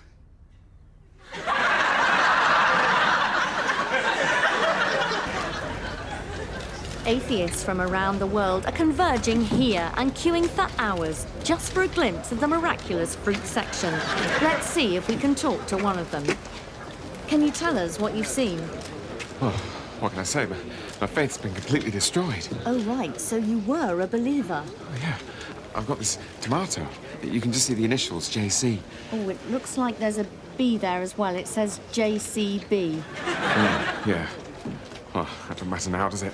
This melon blows my tomato out of the water. I mean, it's a full sentence. There's punctuation and everything. No, that's good enough for me. Like the fruit says, there is no God. So what will you do now? Call a prostitute, I suppose. And joining us now is Reverend Stephen Murray. So, Reverend, what's the church's take on this? Is God done for? No, obviously, there is a God and he's fine. This is just typical silly atheists getting carried away. They look at a random pattern in a piece of fruit and think they found some message in it. So, it's meaningless. Absolutely. There are a million atheists who've cut open pieces of fruit today and found no such message, just the tasty flesh and seeds that God put there for them to enjoy. This particular atheist happens to have found a piece of fruit that happens to resemble writing, and he's projected his own meaning onto it. It's ridiculous. I mean, you could equally say, look at all the horrible suffering in the world and say that that proves that there's no God. Well, that's a good point. So, how do you explain the message? Well, it's probably just some random mutation in the watermelon's genetics. Oh, no, wait, not that. It's good there, isn't it? What is? The way, you know, when you're in the shower and the water's all sort of running down you and it gets to your cock and the top side, or like overcarriage of your cock, forms a sort of natural aqueduct and sort of channels all the water so it runs off the end and it looks like you're doing a wee. Do I really have to be here for this? And then if you need a wee and go ahead and have a wee, then the wee sort of combines with the water and it looks like you're doing a super wee. I wouldn't know. It's like, you know, when you're walking along those flat escalators they have at airports, your natural walking plus extra assistance, you basically feel like a superhero. So what you're trying to tell me is that having a piss in the shower makes you feel like a superhero? Yes. Well, as I say, I wouldn't know. What wouldn't you know? I wouldn't know about pissing in the shower. It's not something that I... What? You've never had a piss in the shower? Of course not. Why not? What do you mean, why not? Why am I suddenly the weird one, just because I choose not to... So you're in the shower and you need a wee, so you get out and go all the way over to the sink. Sink? All right, Lou, whatever. Just so... Rob, there is such a thing as having standards, you know, even when there's no one watching. What's the problem? You're in the shower, there's a lot of rinsing going on, it comes out sterile anyway. That's not the point. As long as you don't get it on the curtain... Oh, please! What? I'm saying don't get it on the curtain. I'm not saying... aim at the curtain, David. I'm not a complete barbarian. I didn't say you were a complete... You're not perfect. You shit in the bath. That's different. I know what I want now. All right. I want to have sex. Oh, fine. Oh, great. That's great. I can sort that out. No problem. With your wife. Oh. And then I can die happy. I just feel that, I don't know, that's crossing a sort of line. All right, sorry. Forget it. Just forget it. No, you're my best friend, and I suppose it would just be the one time. No, I'd want to do it lots of times. All over your house, with role play. I've drawn up a list.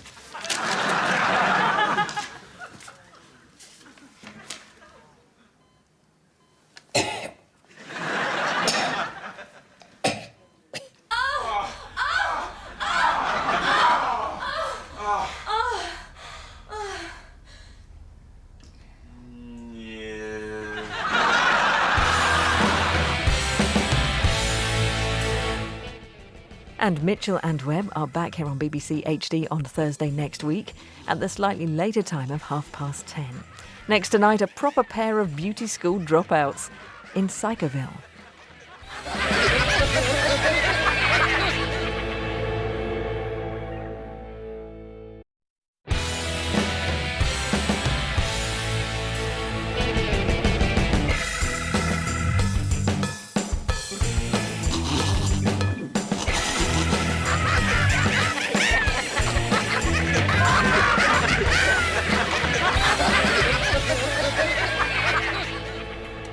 Hello, the Nutritionists Partnership.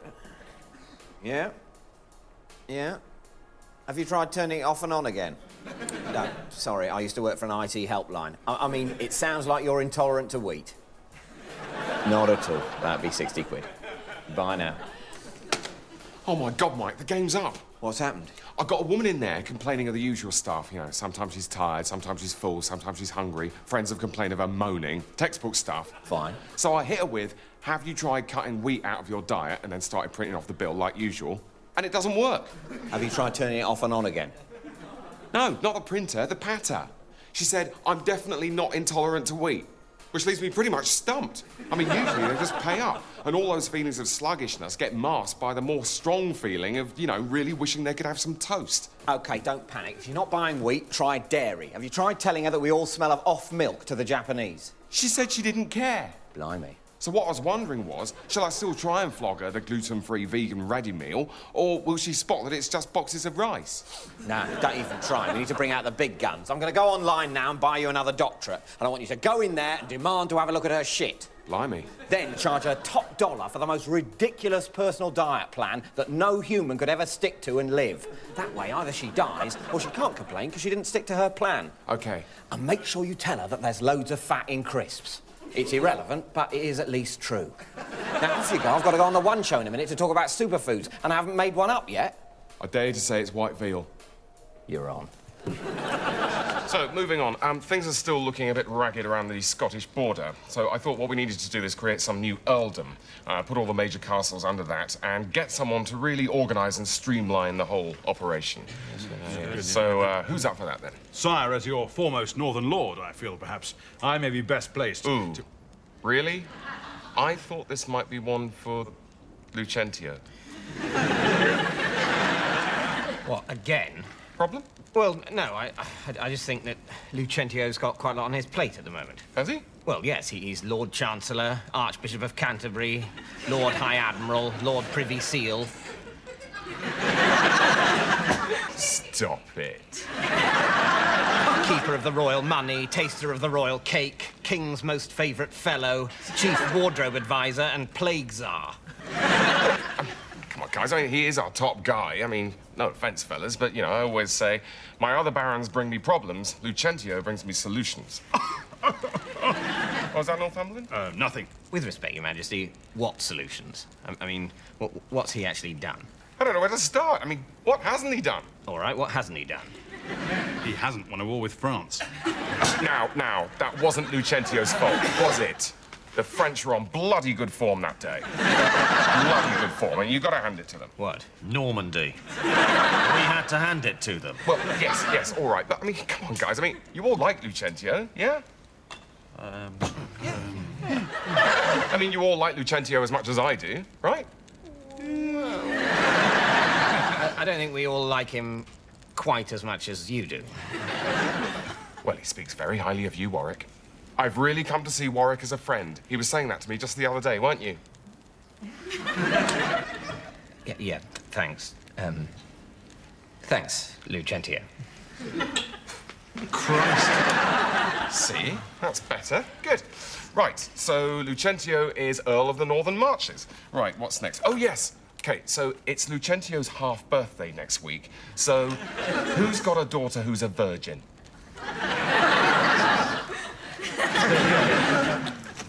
Oh, God. What? Just got a text from Phil. Sorry, can't make it to your party. Day after we move, we'll be in unpacking hell. What's wrong with that? That's fair enough.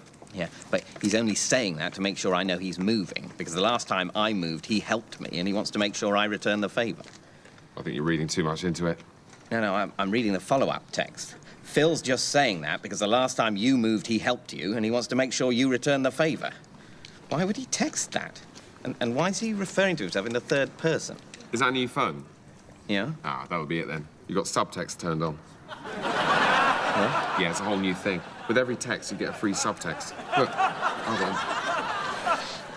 Message 1, brilliant review in The Independent, Rob. That's more like it. Message 2, Sarah is only saying that to let you know she's read the awful review in The Telegraph, the one that goes on and on about your teeth. What now?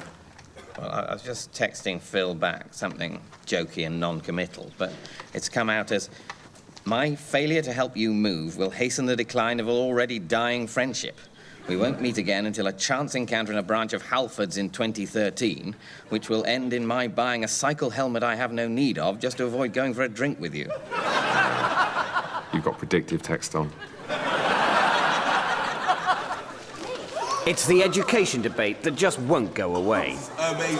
Both government and examining boards have found themselves under fire this week when it was announced that in this year's A-levels, everyone got an A. So what did you get? 14 A's. And you? Ah. Well, it's been a wonderful year, and it's great to see the students letting their hair down and taking some well-earned recreational time. And what do you say to the claim that the exams have got easier? Which is up? Which is up? Why can't people accept the simple fact that every year for the last 30, teenagers have grown empirically cleverer by between 3 and 7% without a single dip ever?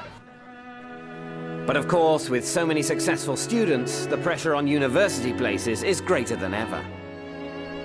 Well, of course, everyone's got such excellent results these days that it's impossible to tell them apart. So we've had to go back to nepotism. But what about meritocracy, social mobility? What happens to children from poorer backgrounds? Well, they have all these A's these days. But then so do the posh kids. And the posh kids are expected to go to university, so we feel the kindest thing is to let them. Strong words there from the Regis Professor of Philosophy and GCSE Textiles. Education Minister, what's your response? I just find it very sad that at this time of year, the chattering classes seek to disparage... Disparage? Slag off. Oh, sorry. The words module stopped being compulsory the year above me. Seek to slag off the achievements of our nation's youth. But how do you respond to fears that the knock-on effect of easier and easier exams will inevitably lead to a decline in our very civilization? That's an utterly spurious hypothesis. Where? And by the time that happened, who'd notice? Minister, thank you. Well, coming up next on BBC Two, something of a treat for culture vultures, Leslie Garrett and Dr. David Starkey introduce footage of kittens falling over. Good night. Toilets upstairs, coffee machine in the stairwell. Be careful, though. It doesn't take £2 coins and the espresso tastes like boiled shoes. Right, everyone, listen up. This is Detective Constable Mike Busman. He'll be joining us from today. I'd like you all to make him feel very welcome, subject to the provisions of the Sexual Harassment Act of 1975. Right, back to work. Mike, you'll be working with one of the old school, Detective Sergeant Alan Christmas. Christmas! What? Christmas! Meet your new partner. Mike Busman, good to meet you. Sorry about that. Always get a bit repeaty after Sprouts. So, you're the new boy, eh? Well, come on. Let's get going. Oh, I'm driving, am I? Well, I'm not. I've had 15 sweet sherries already this morning.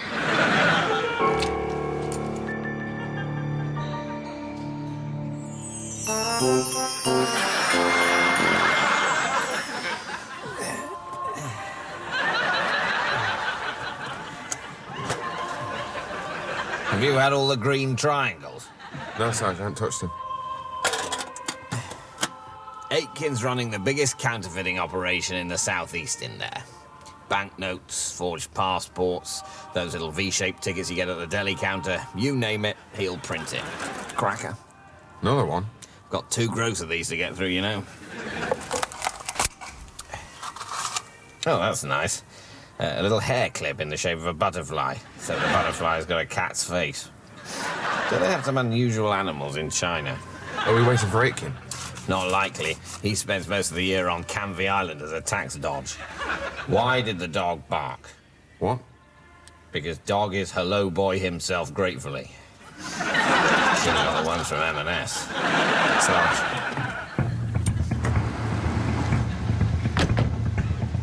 Must be Knowles.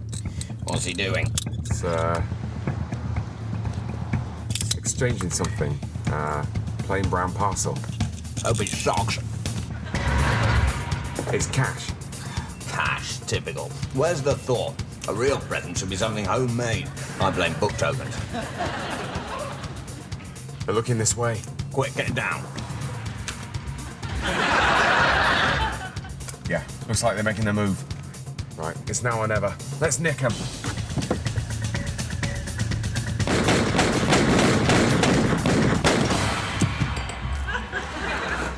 Sorry, I haven't missed the Queen, have I? Oh, it's always sadder at this time of year. So, HMS Lucentio it is. Good name. Right, so I think that just about wraps it up for today. Could I have a quick word, Your Majesty? Yes, of course. See you in a minute, Luch. It's about Lucentio. Oh, good. Isn't he great? Yeah, but, well, what we were all wondering is whether you might like to have sex with him. What? Have sex with a man? What are you talking about? Well, it's a bit left field, I know, but hear me out. Okay. What we were wondering is what it is you like about him. Well, he's just so brilliant. I mean, you know, he's full of ideas. He's just so good at stuff. He's committed. He's a team player. He's just a great guy to have around. Right. And you're sure it's not just that you'd quite like to, you know, really give him one? No, I don't think so. Well, I just wanted to say that if it was that, then we'd all be fine about it. I mean, technically, we think it means you'd go to hell, but, you know, that's long-term, and we'd totally support you. Right. Because just think about this. Are you absolutely 100% that instead of giving him every important job in the kingdom, many of which he has, to put it nicely, completely screwed up, you wouldn't rather just have a bit of a massive sweaty tumble with him, while the rest of us, you know, sort out the admin? Oh, I see. And it would mean that Lucentio was a lot less busy, was away a lot less. He's always away. I miss him when he's away. I can't really sleep. So what I'm saying is... He smells good, I will say that. Right, so... God, he smells good. Yes, so... What's stopping you? Well, do you think he'd be interested? Well, he barely touched Northumberland's Virgin. That's true. I think you're definitely in there, Your Majesty. Do you think? Yeah, but remember, just to have sex with him and not to give him loads of important jobs. OK, well, wish me luck. I mean, we're both cellists with the National Orchestra of Sweden, which is great for us. But it does involve spending quite a lot of time in Sweden. So that's quite a lot of travelling with our cellos, which are quite heavy. which are heavy. You know, putting the cellos in the car and taking the cellos to the airport, going through check-in with our cellos. So the choice is move to Sweden, which... Or the only logical alternative, turn our house into an international airport. Well, it's been 3 months since I last talked to Ben and Kerry Bishop about their dream of turning their 3-bedroom terrace house here in Peterborough into an international airport. So, let's see how they've been getting on.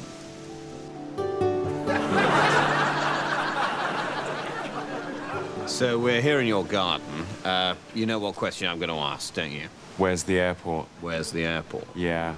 Well, it's turning out to be quite a lot harder work than we thought, isn't it? Yeah, I mean, sounds boring, but it really just comes down to a question of space. I mean, Ben started work on the first runway, which was going to go sort of here. But then BA, amongst others, were very strict about the length. Yeah, they've been really inflexible about the length of the runway, actually. How long do they say it's got to be? About 2 miles. Right, that's quite a lot longer than your garden. Well, it is horizontally, but we offered to make the runway vertical. I mean, just dig down for 2 miles. But then the council got involved and said that we were going to run into problems with pipes and cables and ultimately magma. Right, so you've run into a bit of red tape and delays. How's that affected the budget? Well, the original budget was £23,000, which I know sounds like a lot, Yeah, but... it sounds a lot, but we wanted to do it properly. Yeah, exactly. But now it's really leapt up to, what is it now, 84? £86 million. Where's the other 2 million come from? Fire engines. You see, at this rate, we're going to have to sell another cello.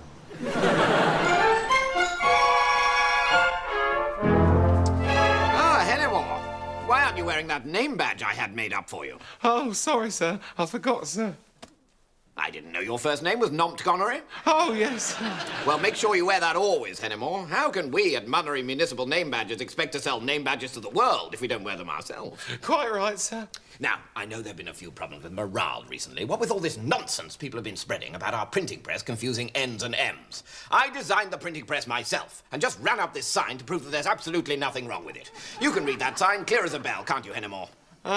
It says, need a name mnemonic, you need a name badge, so make sure to make that phone call to Munnery Municipal Name Badges. We're a name badge phenomenon. Okay. Right, sir. So, in order to get everyone's spirits up, I'm organising a Clubs and Societies Day and have agreed that the Murder in the Dark Club may use my office to play their terrifying game. So you need to be here at 4 o'clock to let them in when I shall be in a meeting. Did you say meeting, sir? No.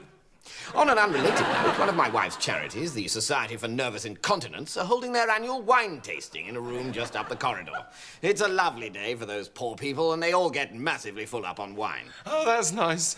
Now, it's barely worth my mentioning what a disaster it would be if a group of full-blooded nervous incontinents were in any way to come into contact with what the Murder in the Dark Club are hoping will be their most shock-filled session to date. I can see that, sir. So, for the avoidance of doubt, I've run up a couple of signs for you to put up on the respective doors. Initially, I went with these. Nervous Incontinence Tasting Day on your left, of course, and Murder in the Dark to my right.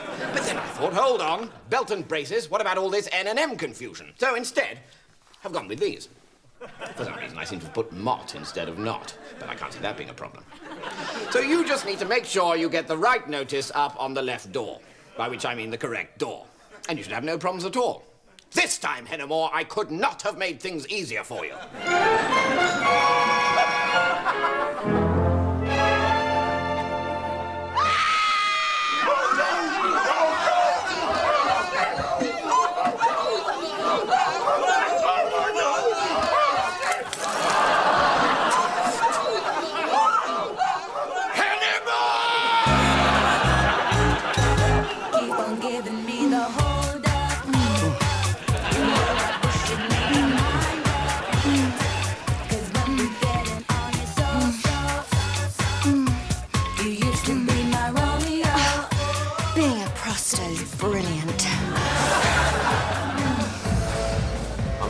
It is our most serious work to date. Thanks.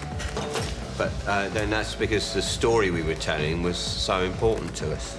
Yeah, I mean, when you see a prostitute on the television, it's all drugs, knives, beatings, babies and AIDS. And it is all those things, but we wanted to show the positive side, you know, how sexy it all is. I mean, a lot of these women are feminists, that they feel empowered by being able to earn a living.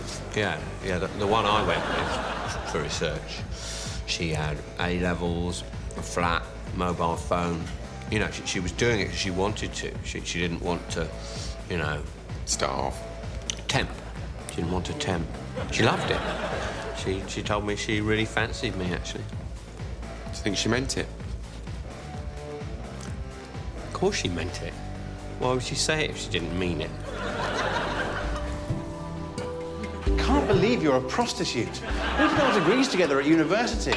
Yeah, but who wants to be a doctor or a lawyer when you can be a prostitute like me? A proper one, I mean, not one of those grim ones. A nice, pretty, clean one, which, in reality, most of us are. What, you mean it's like having a shish kebab rather than a doner? You're less likely to get ill. Yeah, exactly.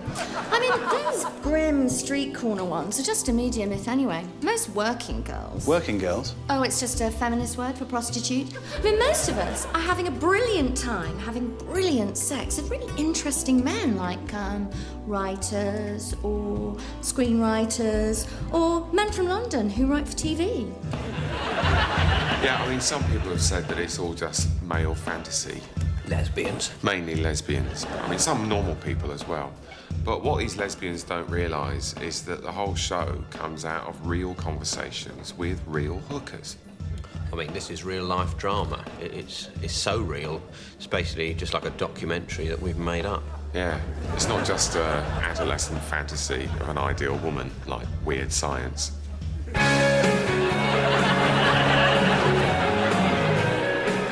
Belle, can I get you anything? Oh, I'd kill for a beer. Cheers. That last one was on the house, by the way.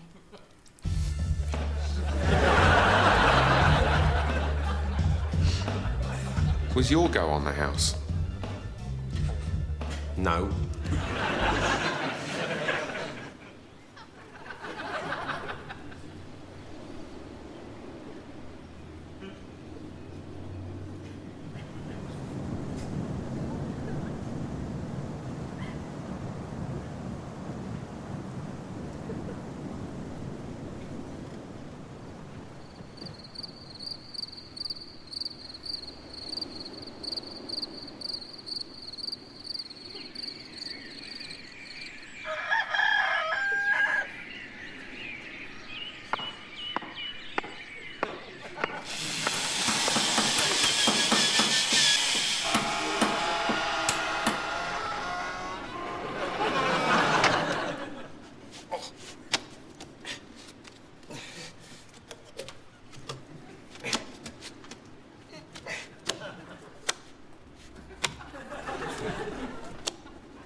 Sorry, do you mind if I... Fuck off! Fuck off! Fucking fuck off! You fuck!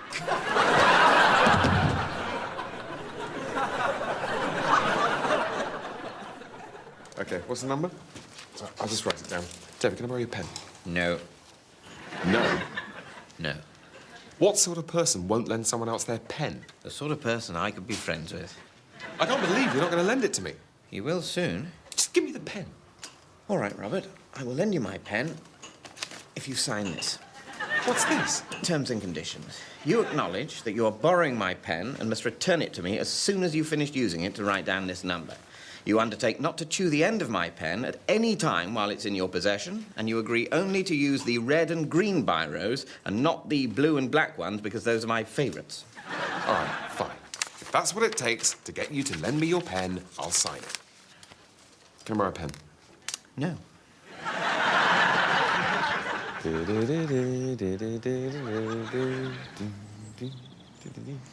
that the theme tune to the bill you're humming?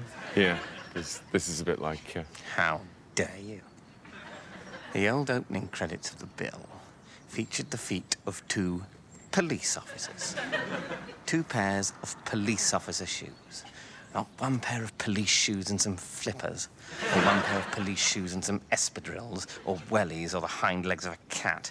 It was a policeman and a policewoman walking along. And you're not even a policewoman. I think that's a bit sexist. At least it's institutional sexism.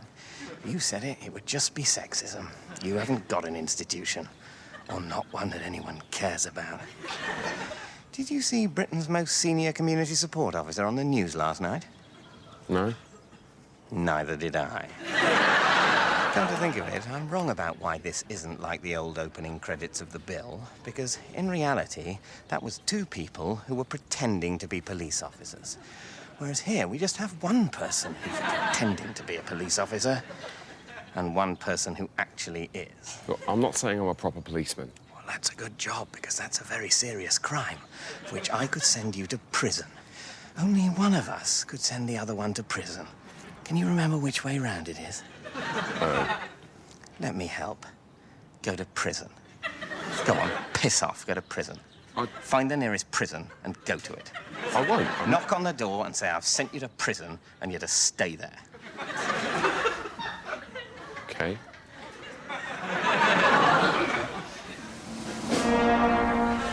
In the name of Vectron, I bring you greeting, Chancellor. Vectron be with you, Ambassador, and may the power of Vectron bring prosperity to your house. Hear, hear, by Vectron.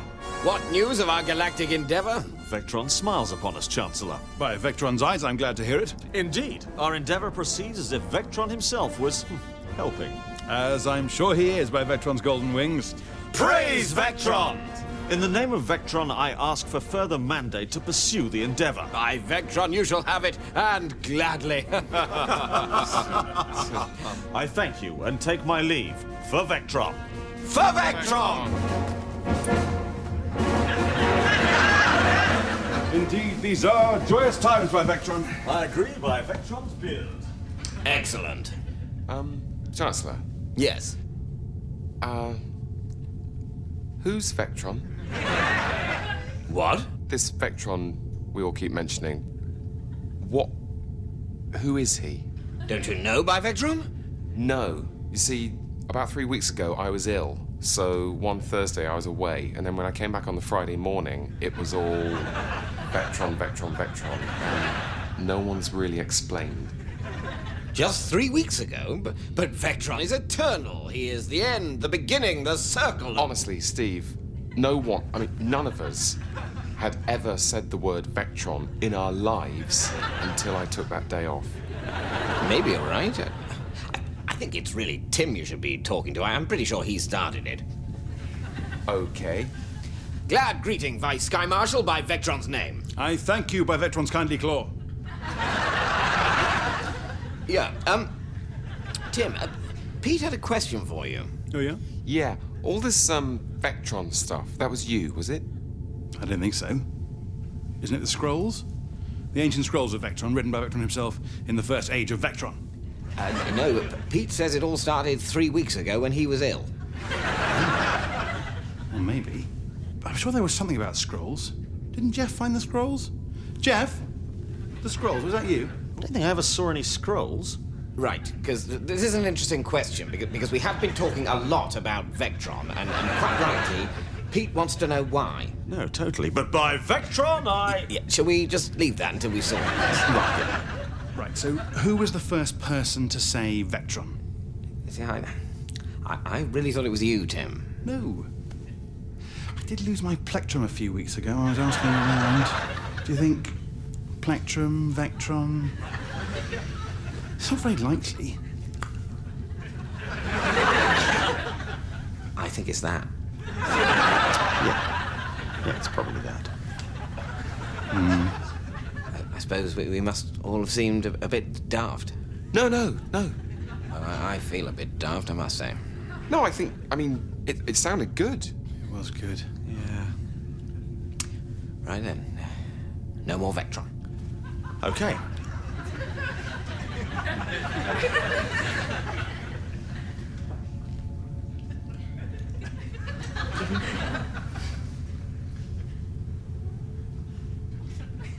Life seems a bit empty now without Vectron. Yeah, it does a bit. I miss Vectron. Me too. I think, actually, even I miss Vectron a bit. Oh, that's nice. Look, why don't we just open some wine and see if we can get back into it? Might be worth a try. By Vectron? By Vectron's knees, let's crack open the Chablis! For Vectron!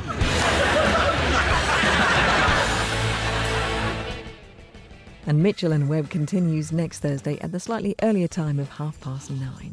Next tonight, heading to the States with Hustle.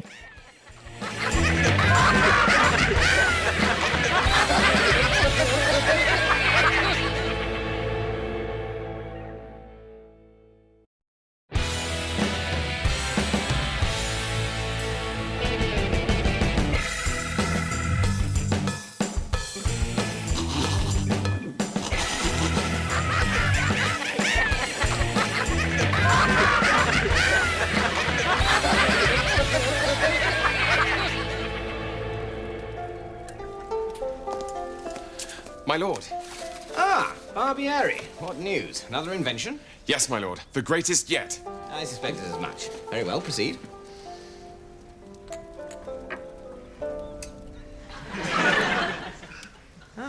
You've invented the wooden mouse. What have you been doing? Oh, but this is no toy, my lord. Observe its secret. A ball. A ball, my lord, which allows the device to track minutely and accurately every movement of one's hand. Very good. Yes. And then? And then you can click on it. So you can. And what does that do? That helps the general effort. Which is?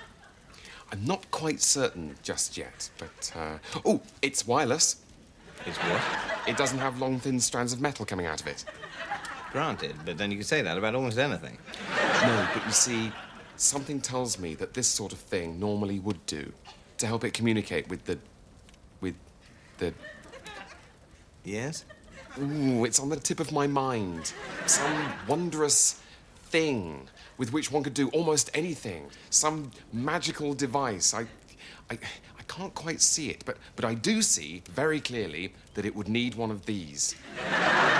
It would need a toy mouse with a ball in it. Yes, and some antivirus software. What do almost any of those words mean? Anti means against. That was the one I knew. And the rest? I don't know.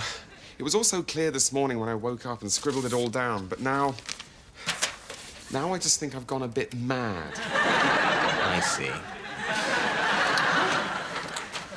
Thank you, Barbieri. I think this might be another candidate for my special cupboard. Along with the device for wiping clean a screen, which, in as yet obscure circumstances, would shield one from the wind. The device for extracting food that has somehow become encased in metal. And, of course, the Sky Digibox. Triumphs all. Do you like sex? Do you like your phone? Then you'll love Text the Sex. Attractive people in your area are having sex with each other right now. But since you're not one of them, why not settle for this instead? Our team of poorly paid out-of-work actors are waiting for you to text in so they can sort of pretend they're having sex with you, but in words in a text. It's fast, friendly, and lonely. Text the Sex. It's like sex, but on your phone. Text costs £4 per text plus your standard network rate. May cause misery.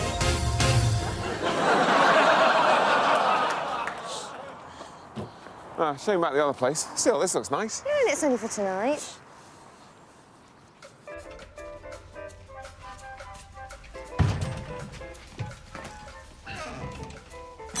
Hello, can you help me? Can I help you?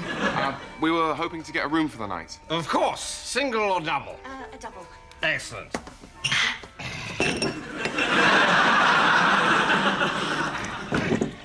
Cheers. How many are there of you? 2. So there are. I'll put you in room 3. There may be a bit of sick on the floor, but it's okay, it's only mine. It came out when I was trying to change the duvet. If you'd like to follow me to your room, my wife will take your bags. Hello, I'm his wife. Could you take those bags up to room 3 or 4, whichever you can find? It's all right. I'm a man, really. We're missing the army. You've missed one. Another one? Oh, don't mind if I do. Excellent. Here we go. These are some of the other guests. Hello! Don't bother introducing yourselves. They won't remember your names. Between you and me, they're all pissed.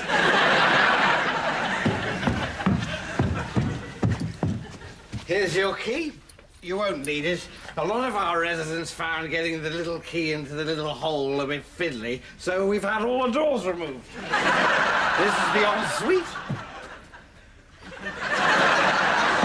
The full English breakfast is £10, or the continental is free. What is the Continental? It's wine. If you need reception, just dial 0, or 1, or 4, or any of the numbers, really. It can be difficult to press one specific button. Hope you have a lovely stay. And on the 6th day, God created man and woman to have dominion over the animals. And on the 7th day, God rested. And on the 8th day, God rested. And on the 9th day, God rested. So he basically just rested. And then drowned everyone and invented the rainbow. And then rested. And that, Isaac, brings us pretty much up till now. Thanks, Dad. Wow, the Lord sounds smart. He is smart, especially those first 6 days where he made everything, but also generally. Now, run along and play in the grit. Great, bye. Abraham! Lord! Abraham! Not interrupting, am I? No, perfect timing. I was just telling my son about all the wonderful ideas you've had. Good, because, Abraham, actually, I've had another one. Another idea? An idea from the Lord? Oh, please tell. Yes, I will. And, okay, and do tell me if you think this is sort of, well, out of order, you know. What? Right. Well, my new idea is human sacrifice! What? You know, human sacrifice? I think you should kill someone. And I was thinking you should kill Ivan. Ivan? Ivan? Ivan, your son? Oh, Isaac! Isaac! I'm so sorry, it's Isaac, yes, Isaac. I think you should kill Isaac. So, what do you think? Brilliant! Really? Oh, yes, Lord, another winner. Ivan, rustle up a pyre, we're making a sacrifice. Ivan? I thought you said his name was... Oh, no, Ivan's a much better name, Lord. You were right. Oh, I can't wait to see the look on his face. You're sure you're fine with this? Absolutely. You would say? I would say what, Lord? Well, you know, if you thought I was asking you to do something, you know, wrong. If I thought it was wrong, like I'd know, like I have any chance of forming an independent basis of right and wrong outside the instructions of some supervisory being. No, Lord, I am your bitch. Yeah, okay, but... Finish the pie, Dad. Hello, Ivan. Where's the sacrifice? Ooh, that's a good point. Where is it? Any ideas, Lord? Oh, wait, I remember. It's there. What? Yes, Isaac, Ivan. The Lord's new idea is that I should sacrifice you. Me? Brilliant! Yes. On the 5th day, he invented the birds and the fish, and today he's invented me murdering my son. Another winner, Lord. You're certainly not tinkering with an already perfect creation like some giant see-through George Lucas. Hop on, Ivan. Here's a nice stabby bit of flint, Dad. No, hang on. Well done, Ivan. Right, brace yourself, lad. No, wait. Look, wait. Yes, Lord? It was a test. Oh, a test. Oh, what another brilliant idea. He's so smart. Did we pass? Oh, you really passed, Abraham. Yes. Big tick. Great. Well, do let us know if you have any other brilliant ideas, Lord. Yes, Oh, actually, while you have that flint handy, I did have another, idea. Yes? Well, what if you were to... Say if this is weird, but what if you were to cut off your son's... Oh, what's it called? I can't think of the name. The skin around the... Oh, I'll get back to you. Okay. Can't wait.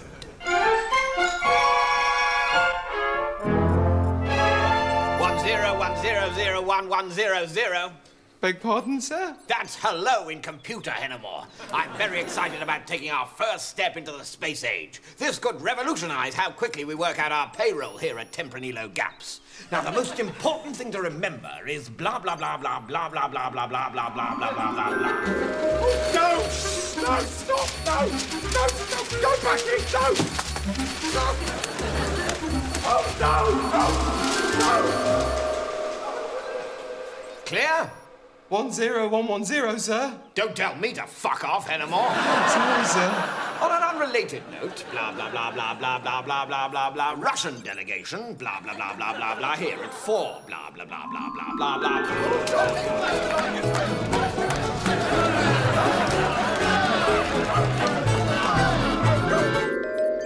Blah, blah, blah, blah, blah, blah, blah. These state secrets about nuclear warheads, blah, blah, blah, blah. Oh, no! Don't read that! Don't read that! No! Blah, blah, blah, blah, blah. Lobster festival, blah, blah, blah, blah.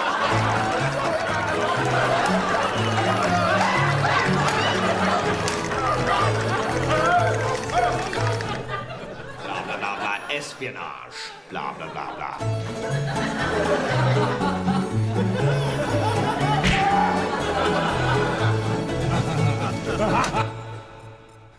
And this time, I don't want any screw-ups. Is that clear?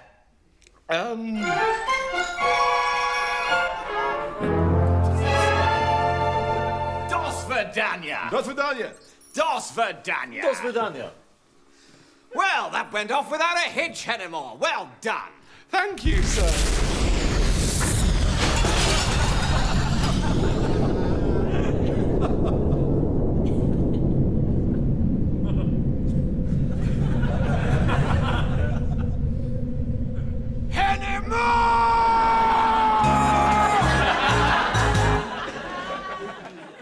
Hi, everyone. Well, we're about a third of the way into episode 6 of the series. Hope you've enjoyed what you've seen so far, but I'm afraid the money has now run out.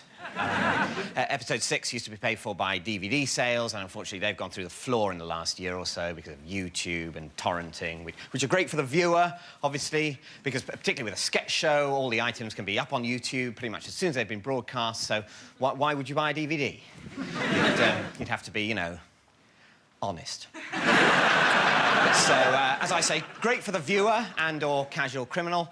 Not such a boon for the programme makers. But Rob and I are, as ever, really excited by new media challenges. Onwards and upwards. You may have heard that the BBC is selling these studios, so we look forward to many years of making a load of crap with a camcorder. I mean, I'm excited by Dave. I'm not one of the naysayers. I mean, it's no BBC Three, but you can't have everything. You may be wondering where Robert is. Obviously, that's a budgetary thing. We can only afford one of us from now on. So, as I say, it is pretty much dross from here on in. There he goes. Where are you off to, Robert? I thought I might try and flog some of these Peep Show box sets down the pub. We used to get them free. Yes, we did. We used to get them free. Happier times. You've probably noticed that was a bit of a Morecambe and Wise reference. Those are the days. Those are the days. The lights are going out all over television. We shall not see them lit again in our lifetime.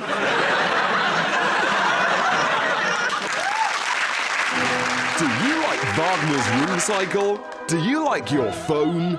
Then you'll love Texter Ring Cycle. Our team of part-time music students are waiting for you to text in so they can send you the entire libretto of Wagner's Ring Cycle. Yes, word by white supremacist word. Once you've received each text, all you have to do is think about the music Wagner set it to, and hey presto, your own version of the Ring Cycle in your head whenever you need it. It's fast, friendly, and Aryan. Text the Ring Cycle. It's like 4 massive operas, but on your phone. Text costs £4 per text plus your standard network rate. Please note Wagner's Ring Cycle is over 20 hours long.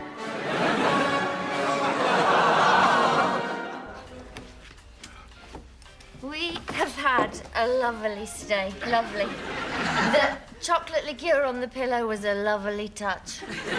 The whiskey minches in the shower, a wonderful surprise. Yes. Although I will have to wash my hair again. Did I tell you? We met in the army. So anyway, we'd better settle up. Oh, yes, of course. How much do I owe you? On the house.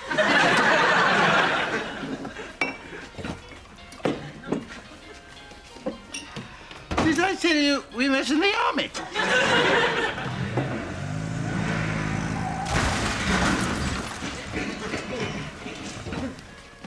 We had a problem with our car. It was all wobbly. Good morning. We had a couple in here recently who looked just like you. That was us, wasn't it? No. They were different. They were leaving. Well, I must have a double. Good idea. I think I'll join you.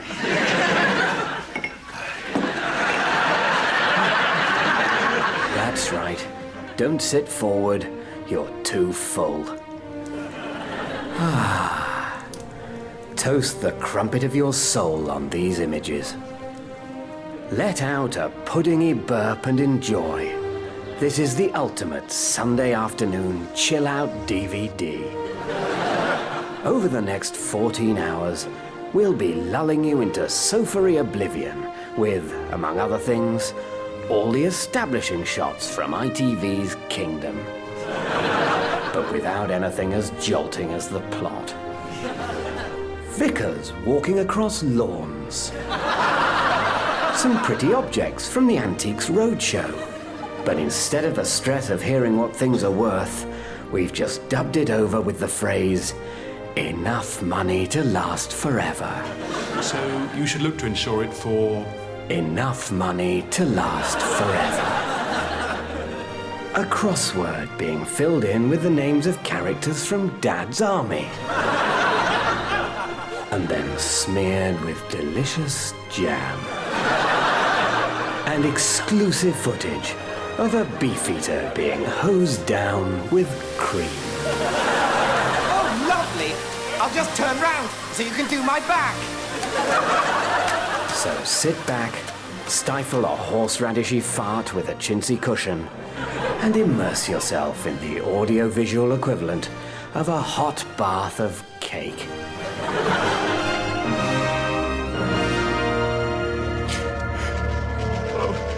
I don't know if I've got the energy to keep fighting the robots now.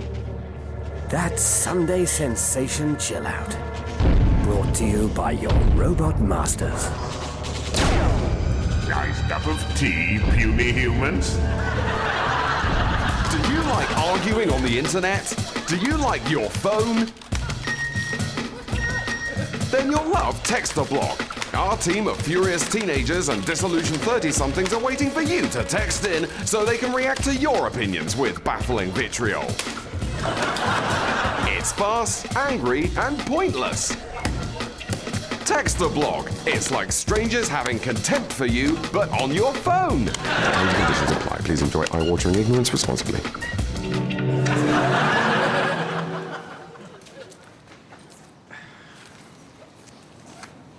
You all right, mate?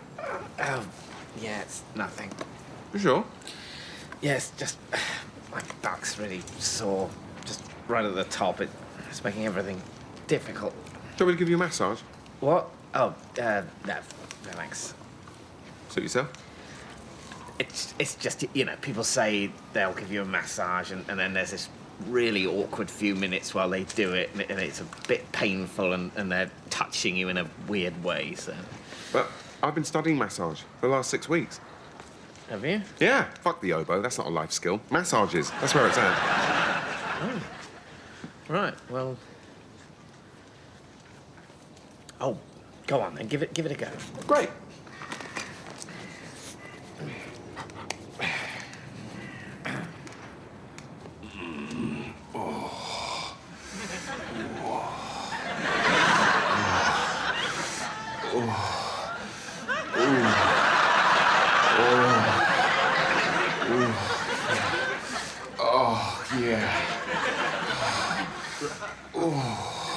Robert. Robert. Yeah. Did this massage you've been studying? Massage, yeah. Is it sort of erotic massage? Massage is scientific, mate. Massage is massage, you know. Relaxes muscles, relieves tension, creates lovely little tingles. Yes, okay, but this massage you've been studying, is it erotic massage? All right, yes, it is. All right? Yes, it's erotic massage. You have to make me feel small, don't you? Small and stupid. I thought it would be a nice thing to do, but no, you have to ruin it. Where are you going? Away? I mean, finish me off? Come and sit down, Alison and Peter. This is a very exciting moment for me. I'm just blown away to be in the same room as the two people who came up with my most favourite show of all time, Number Wang. Now, let me introduce you to my team, disabled ethnic, teenage pufter, and woman. Don't talk to them, they're just here to tick boxes. And you know what? None of them went to Oxford. I love diversity. I went to Oxford. Sorry, what I meant to say is I didn't go to Oxford. I did! So it's fantastic to have you both here, Alison and Peter. Amanda, get these guys some drugs. Amanda went to Oxford too, by which I mean Amanda didn't go to Oxford either. So, one question. How the hell did you ever come up with Number Wang? Well, Peter, I don't want to know. Please don't tell me. Great story, I'm not interested. Now, I'm not going to pretend to understand the creative process, because I don't understand the creative process, and because I don't know how to pretend. But we're all agreed that Number Wang has been off our screens for far too long. So I want you to have a look at this. This is a picture of a hot woman who let me touch her boob once. Yes! Don't look at the box tickers. You see that ethnic one? He'll be the head of news one day if we let him, which we won't. Now, here's a list of the kind of people that watch the sort of programs that we make. Oh, your demographics. I don't like to use that word, Alison, because I don't know what it means. Now, the sort of person who watched Number Wang was old, weird, had a hat, smelled, and were Belgian, which is brilliant in a way that is awful. But nowadays, we're about appealing to a different kind of audience, an audience that is young, diverse, youngly diverse, diversely young, ethnically youthful, and homosexually young. And we think that that audience wants us to bring back Number Wang in a way that retains all of its original features, but is basically like Skins. Look, we've got this proposal. Peter, I don't want to read your proposal. I'm not going to read it. I can't read it. I don't know how to read. I used to know how to read, but when I took this job, they burnt out a large part of my brain with a hot wire. So answer me this question in 2 words. Can you make the program? Yes, yes or no, no? No, we don't want to make it. That's fantastic! Here's some money. I want it by the beginning of next month. And remember, young, youthy, young, teenagers, young people, youthsome teenager youngness, and above all, #1. Do it. Make it now. Make me the new #1. Go and make the new #1. Bring me the new #1. Do it. #1. Amanda, can you get me some new pants in here, please? I think I may have pissed myself and come at the same time. I think there might be a documentary in it. From the people who brought you Glucosade Port and Pika's Cresps comes Marmite. All the great taste of Marmite in a glove. This glove tastes of Marmite.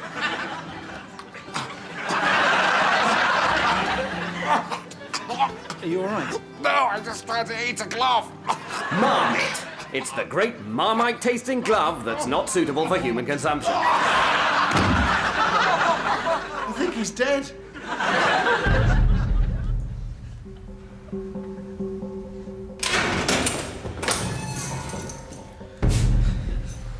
Oh, my dear brother Philip, you look so thin. Thank you for coming, Arthur. Your brother is to be executed tonight. You have half an hour, then you must leave. But that's barbaric. How am I supposed to say all I need to say to my dear, innocent brother in half an hour?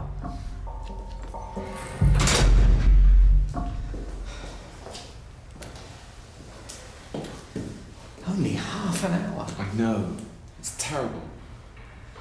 We have so much to say to each other, my dear brother. Yes, we do. And so little time. Yeah.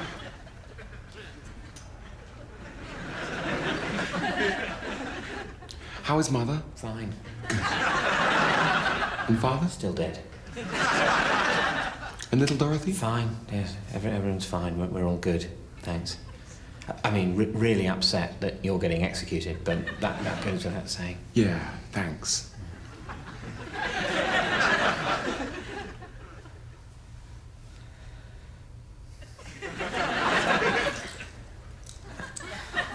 Just 29 minutes left. I know. Oh.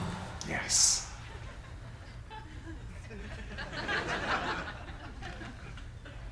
Any trouble getting here? No.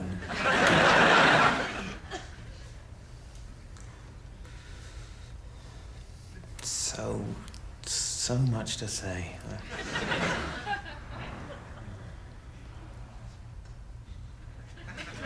Thanks for being such a great brother.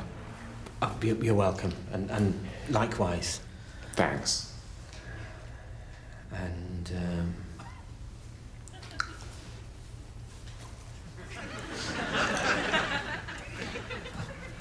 just 28.5 minutes left. Still so much to say.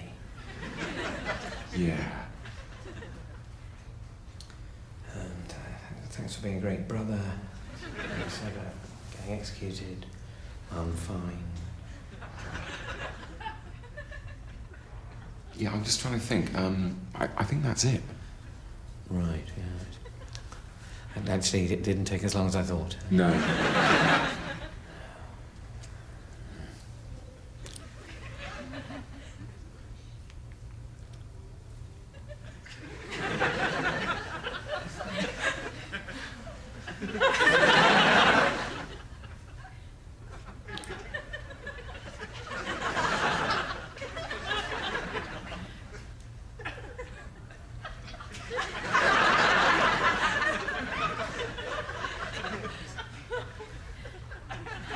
Look, I don't mind if you need to be... shall I? I'll be fine. Well, you know. Yeah. Well, goodbye then, Philip, my dear brother. Goodbye.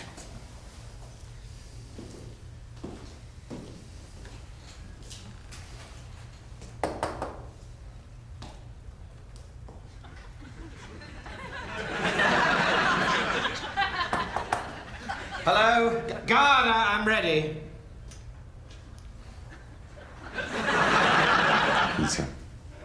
probably gone for a cup of tea. You probably thought we were going to use the whole... The whole half an hour, yeah. We probably gave him that impression. Yes.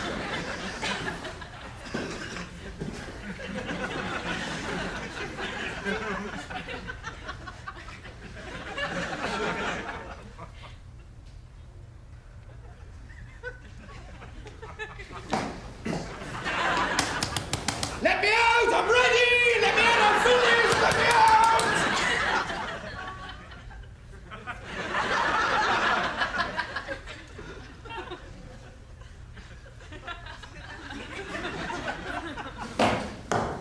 Let him out, for God's sake! Let him out! Let him out of here! Let him out! Let him out!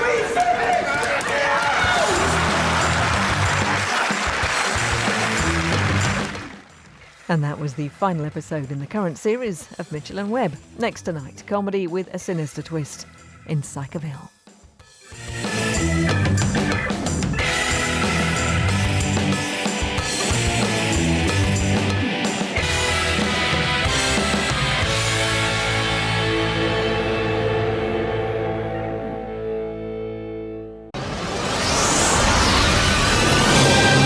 Previously on that Mitchell and Webb look.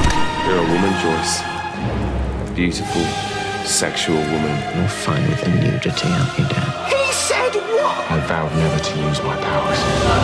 My kind have harvested the souls of 1 million peasants.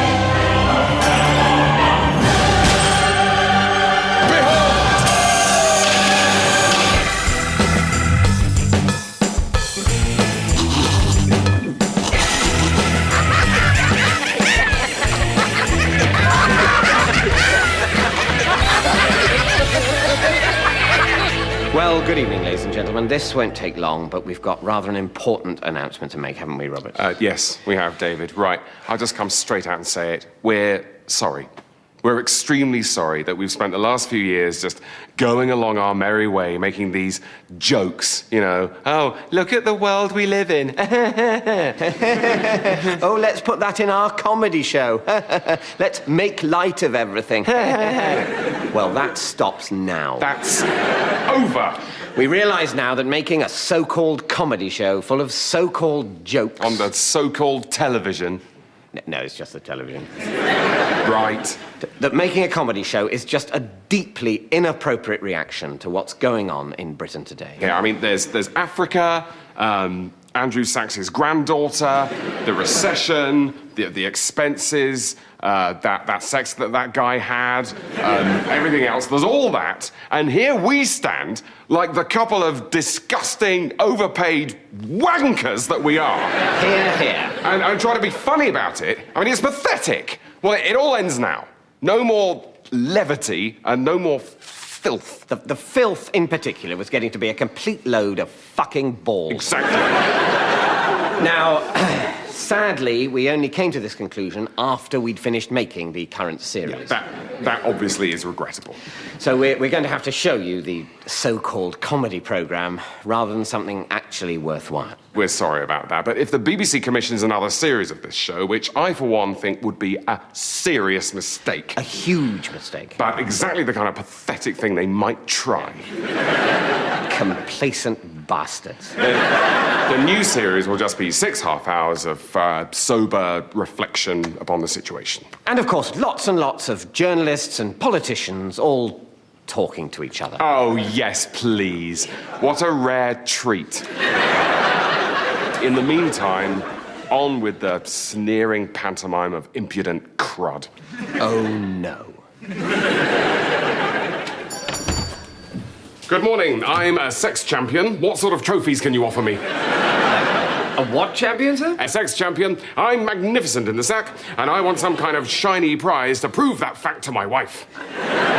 Right, well, I tend to specialise in sports trophies, sir. Football, rugby, darts, that sort of thing. So I need to commission a sex trophy of some kind. Well, I don't actually make the trophies, sir. I just buy them wholesale from a company in China. This isn't the kind of can-do attitude I'd expect from a small businessman in today's economic climate. You should be grateful for my custom. Well, perhaps I can improvise something suitable. Well, make sure it looks good. I don't want some tatty half-baked sex trophy. I want quality. Of course, sir. Well, How about this for starters? This is one of our top-of-the-range snooker trophies. See how the little plastic man is bending over the table? Yes. He's quite attractive, isn't he? Well, as little plastic men go, I'd say he was one of the better-looking ones, sir, yes. Well, that's good. He could represent me. Just what I was thinking, sir. And, here, have a look at this ladies' badminton trophy. See how the little plastic lady is positioned? She looks dirty. I'm sure she is, sir. You know what they say about badminton players. So if I just snap her off there and then jam her in between the snooker player and the table, it looks like they're in some sort of erotic clinch. It does, doesn't it? They look like they're having a whale of a time. One top-of-the-range sex trophy, sir. Oh, there you are, darling. I've been looking all over the... Well, what's that? It's my sex award, remember? Just in from China. I thought you were making that up to impress me. Nope, won it fair and square by being the best in the world at shagging. Oh, gosh, we should probably get home then, shouldn't we? Come on.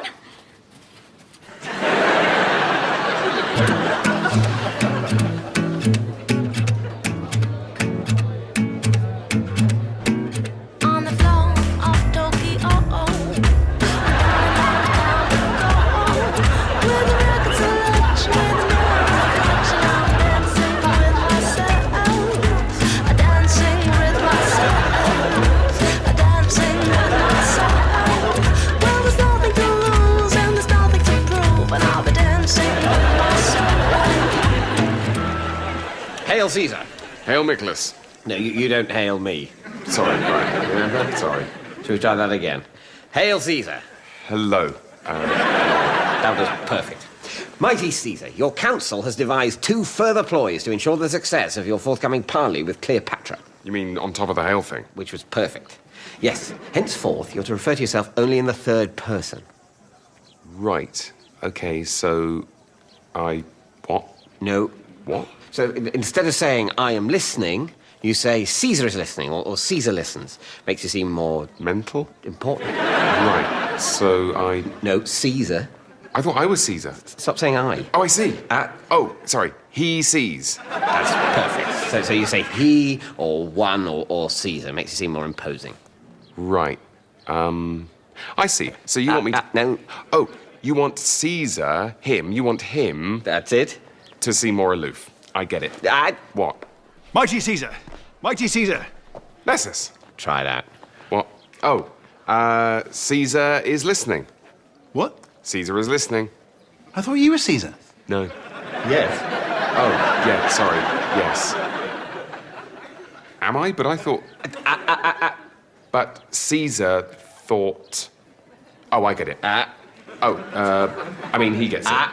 He means he gets... Okay, Caesar, from now on, every time you forget to refer to yourself in the third person, I'm going to blow on this reed.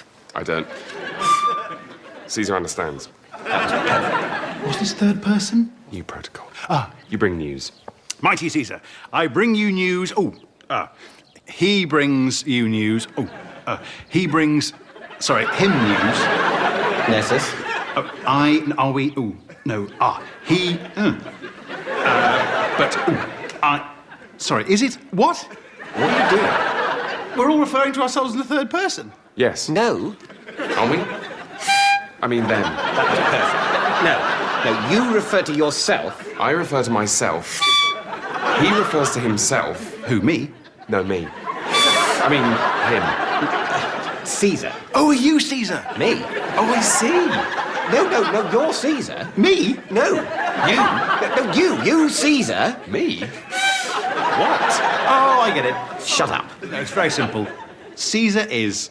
Oh, He's Caesar, and I'm him.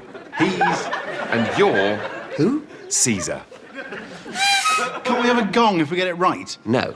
Nicholas, just out of interest, what was the second piece of counsel for the forthcoming parley with Cleopatra? Ah, yes. Don't look down her top. Caesar disagrees. Oh, is she awake? Did we have a lovely sleep? Oh, we did, didn't we? We had a lovely little snooze. Shall we put on your pretty dress? Oh, your pretty dress. Ready to go to the park. Do the buttons then. I'm doing the buttons. We'll have a lovely walk to the park. Oh, I think somebody's nappy might need changing. Why don't you bloody change it then? Screw you! Screw you! So we'll go to the park and we'll see the ducks and where's the bastard wet wipes? Wherever you left them, you dick! And the ducks go quack, quack, quack. Quack, quack, quack. You've done that all wrong. Up yours! Up yours! Up yours! Quack, quack, quack, quack. Peterson, come over here quick. Peterson, psst, come over here. Shh. Phillips, I'm busy. This is important, really important. All right, then make it quick.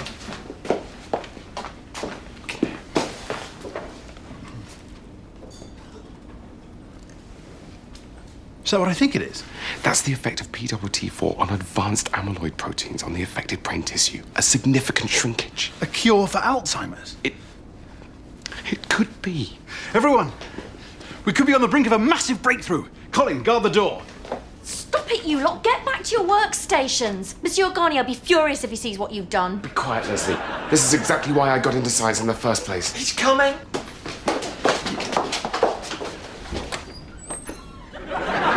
Morning, Monsieur Garnier.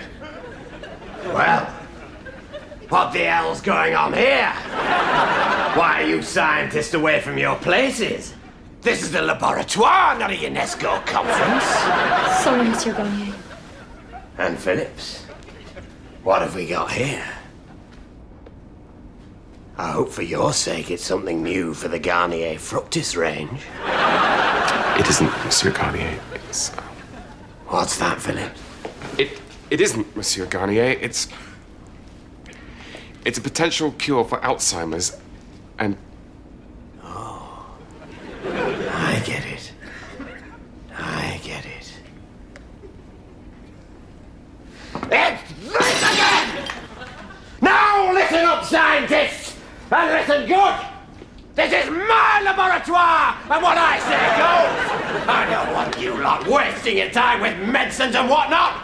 We went through that with Peterson and his perpetual motion device! I ask you, does perpetual motion add anything to the Garnier Sleek and Shine series? Well...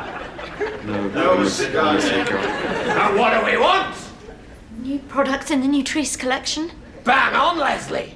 And the invention of the word Nutrice, which sounds like nutrition but doesn't guarantee it. It's one of the best things you've ever come up with. But, Monsieur Garnier, we're scientists. We need to change the world. You've got the best scientific equipment money can buy. You employ 3,000 research staff. We've created 521 patents. This is the finest laboratoire in the Western Hemisphere. Surely we can... You can change the world with Garnier Body Cocoon and Soft Curl Cream. And if you can't take that, you know where the exit door to the laboratoire is. Yes, Monsieur Garnier. So, Phillips, are you staying or are you going? I'm staying, Monsieur Garnier.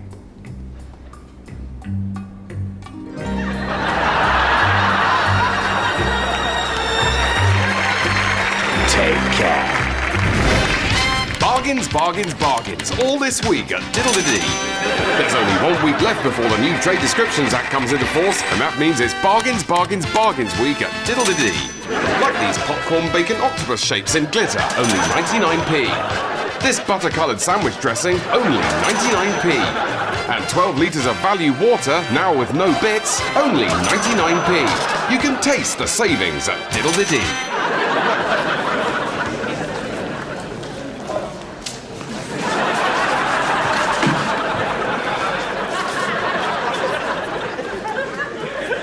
So you made it. Glad to do it. Where's the kid? Jason's. Jason's. He's helping out.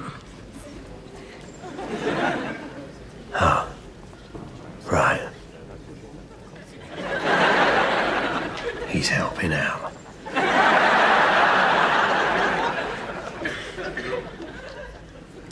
Susan asked after you.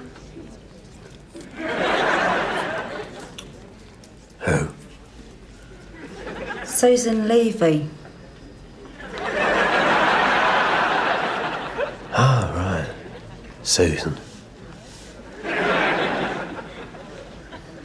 Your brief reckons you got a strong case.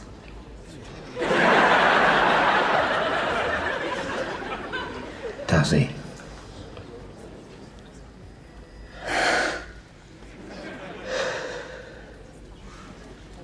I've had enough. I've had it up to here.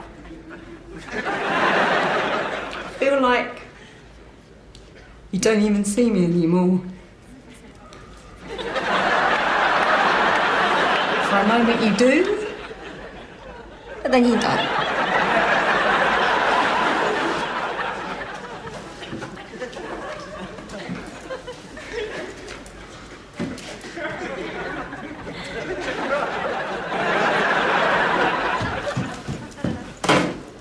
What's going on?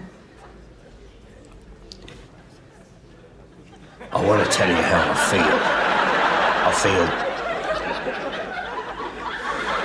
feel trapped.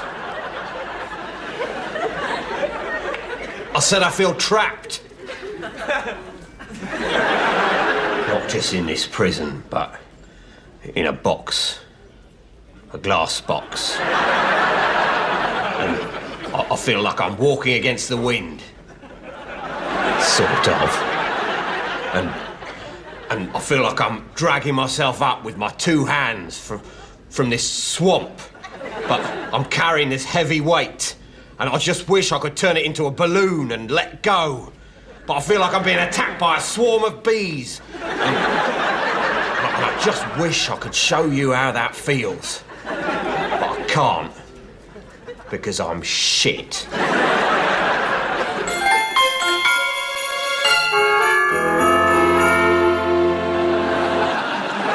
Merry Christmas, Hennemore. Merry Christmas, sir, and a merry go-home day. Ah, yes, go-home day, the last day before Christmas. Such a lovely focus for celebration here at Amalgamated Perforations. But of course, this is still a business day, coupled, I hope, with joyous celebration. Freshen your nog? Don't mind if I do, sir. But typically there's been a last-minute crisis. We're on the verge of clinching a big deal with the Nigerian government. Niger area, sir? Yes, it's in the Niger area. Nigeria? How much of that have you had? Yes, the Nigerian High Commissioner and a delegation of Nigerian dignitaries will be here at 4. They're a tremendously Christian people, Hennemore, and morbidly obsessed, even at this time of year, with the death of Christ for all our sins. So, obviously, in honour of the occasion, I've commissioned an enormous crucifix. Praise Santa. I was going to get you to organise a traditional Nigerian dark chocolate Jesus to be hammered onto it with butterscotch nails, but I thought, knowing you, we'll only end up with some sort of marzipan Buddha. Very wise, sir. On an unrelated note, the sexy ladies of the typing pool, incidentally, watch this.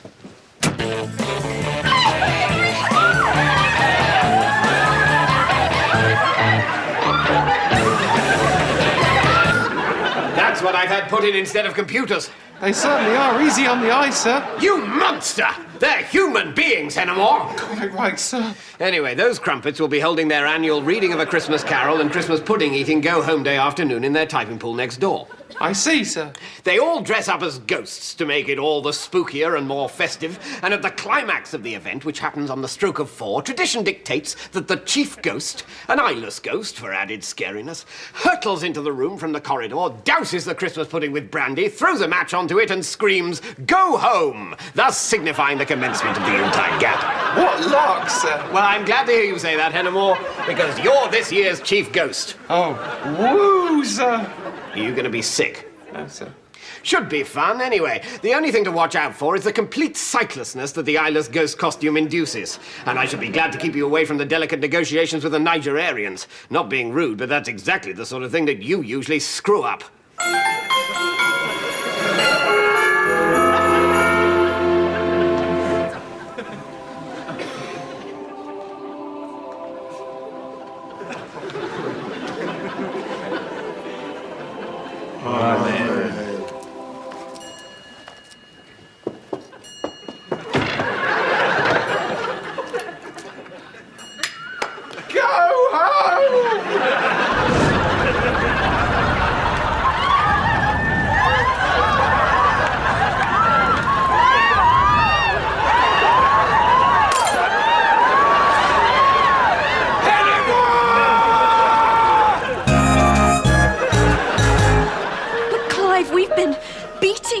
heads against this for months and months now, and I don't see an end to it. There's no end to it. Can't you see that's all I want? I don't know what you want anymore. I know you don't, Clive, and that's what I... Oh, technical problems? Duncan, I wonder if we could go again, but this time with just a bit more emphasis on your line. Right you are, no problem. Susan, would you cue Duncan in? No problem. All right. And action. There's no end to it. Can't you see that's all I want? I don't know what you want anymore. I know you don't, Clive. And that's what I... Oh, that was wonderful. It's really chilling. Thanks. It's great. I wonder if, just for me, we could rehearse that line a few times. What we're trying to get across is that for you, in this relationship, you've just reached this hopeless point. I think we've all been there, where you've just run out of options. It's like, I don't know what you want anymore. I don't know what you want anymore. Good, but even more. It's like, I don't know what you want anymore. I don't know what you want anymore. Lovely, and it's definitely going in the right direction, but just really committed. I don't know what you want anymore. I don't know what you want anymore. Mike, maybe I can help. Duncan, I think what Mike's looking for is something a bit more... I don't know what you want anymore. Is that the kind of thing? Yeah, not quite. Not quite. If anything, it's more, I don't know what you want anymore! I don't know what you want anymore. I don't know what you want anymore. I don't know what you want anymore. I don't know what you want anymore! I don't know what you want anymore. I don't know what you want anymore. Right, it's tricky, isn't it? Should we? I think we're probably... Let's just cut the line. It's not working. Mike, I'm doing my best. I really am. It's just...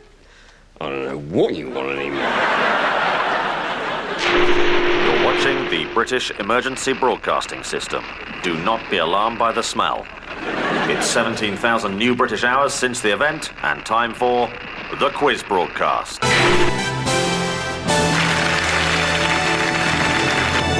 Hello, remain indoors and welcome. Try to forget what you saw happening over there last time. We think we've made it stop. So let's say a big remain indoors to our two survivors, Peter and Sheila. Peter, Sheila, you're the last remaining contestants, which leaves the game, and for all we know, civilization, at a very interesting point. Thinking of breeding at all? We tried. There was too much sick. Yes, since the event, sex is certainly a lot more vomity. Right, tonight's first round is charades. It's a one-on-one game with a chance to play for tonight's star prize, everything we've got left to eat.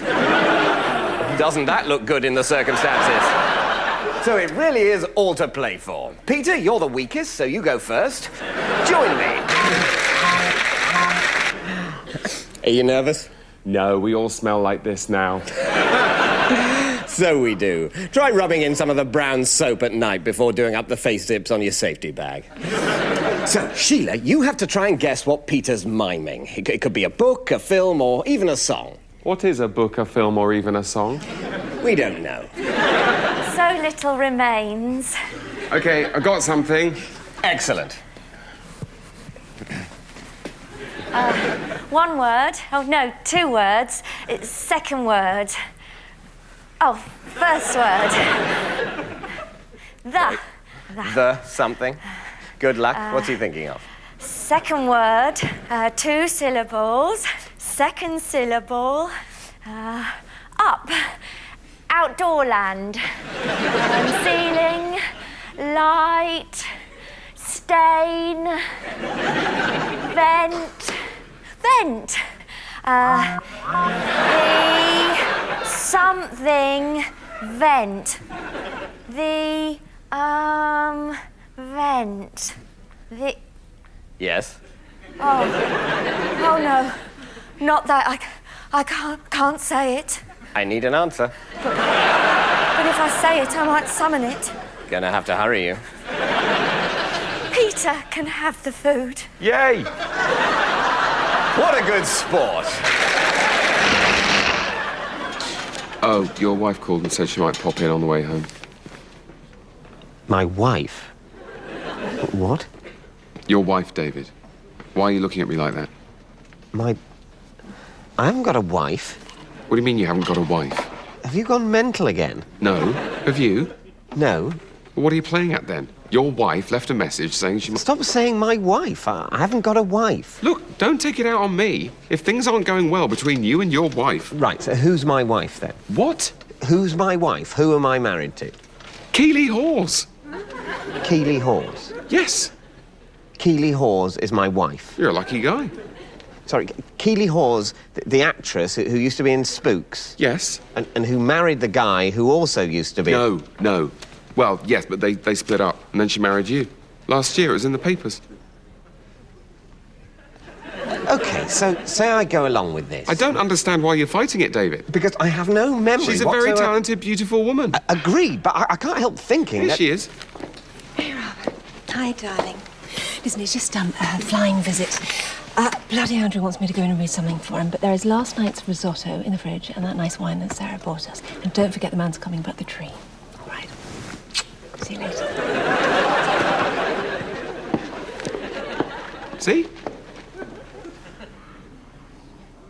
Well, I never. Yeah.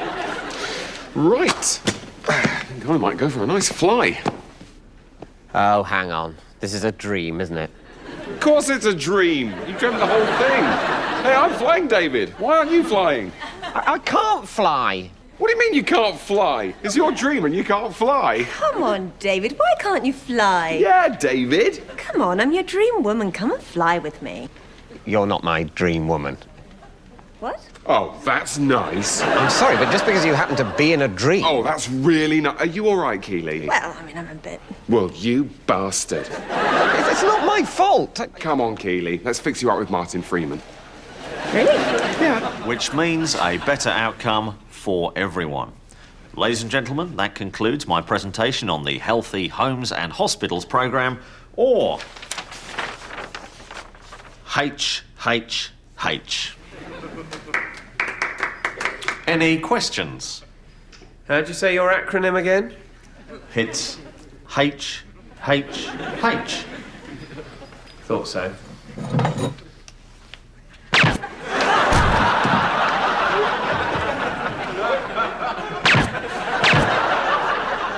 Bloody hell! You just shot Ian. It's pronounced H, not H. H. You can't shoot him just for that. I just did. Anyway, it's my company. I can do what I like.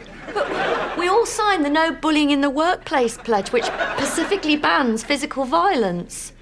What did you say? I said it specifically bans physical violence. It's specifically, with an S, specifically. Bloody hell, Tony. Will you stop shooting people for saying things wrong? You, what are you drinking? Oh, coffee. What type? It's an espresso. The word is espresso. Stop it, Tony. Oh, come on, Luke. You know very well I killed my own wife for ironically saying mispronunciation. If I apply rigorous standards at home, I see no reason why the same standards shouldn't apply in the workplace. Why do you have to shoot them? Why can't you just sack them? Oh, I never thought of that. Yes, I suppose I could. It's just the red mist tends to descend whenever I'm confronted with ignoramus. Actually, Tony, I think you'll find it's ignoramuses. What? It's from the Latin, we are ignorant. That makes it a verb, not a noun. Oh, no.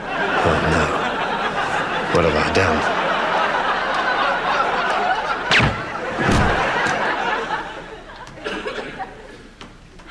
Blimey. At least that'll stop him shooting whoever he likes. It's whomever.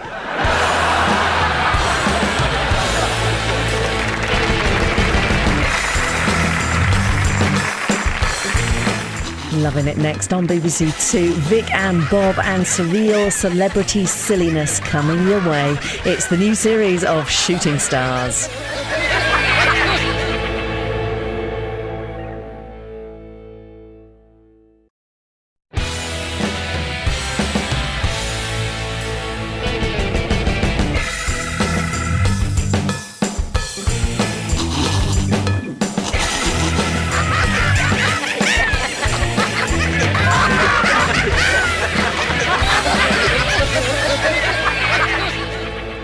Welcome back to Late Night Dog Poker here on Dave.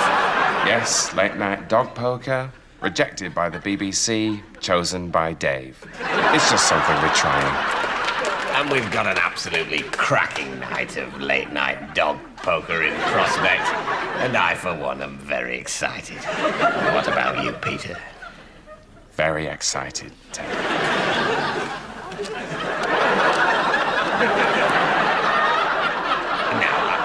I defer to you, Peter, as being a bit more au fait with the, are they called rules in poker? We do call them rules.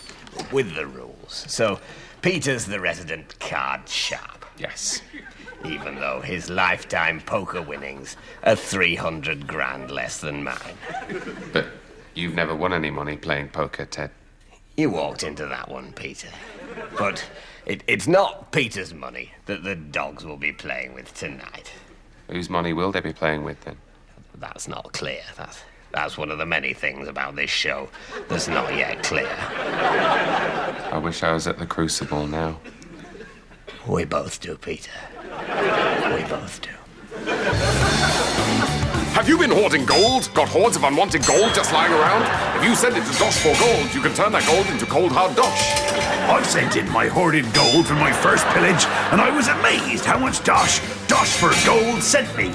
Loads of actual Dosh! Ha-ha! Just pop your gold into this totally secure envelope. Post it to us at Dosh for Gold, and we'll send you some Dosh. In this totally secure envelope. I sent in my hoarded gold, and this dosh I received, I bought a whole new identity and a bread maker. Thank you, Dosh for Gold. With the price of gold at an all-time high, there's never been a better time to get Dosh for it. Remember, we are a multi-billion-dollar international company, and not a transparent front for a greedy dragon. So, if you aren't happy with the Dosh we sent you, we'll be happy to return your gold in this envelope. So long as you don't mind it being melty. Call us now. Now is the best time to swap your gold, which does not burn in a dragon's fiery breath, for paper, which does. Do it now. Send us gold. Now. Send us more gold. Now. Well done on the comic relief thing. No. One does one's best. You can really dance. I'd never have thought you could dance. It's quite a revelation. I just never have imagined it. No, neither would I. I'd never have imagined it. You got any hidden talents, James? Yes, I can put a lighter up each nostril. Here you go. Oh, you see, I never would have imagined you could do that. I never would have imagined that. What about you, David? Got any hidden talents? Just cunnilingus. Oh, yeah.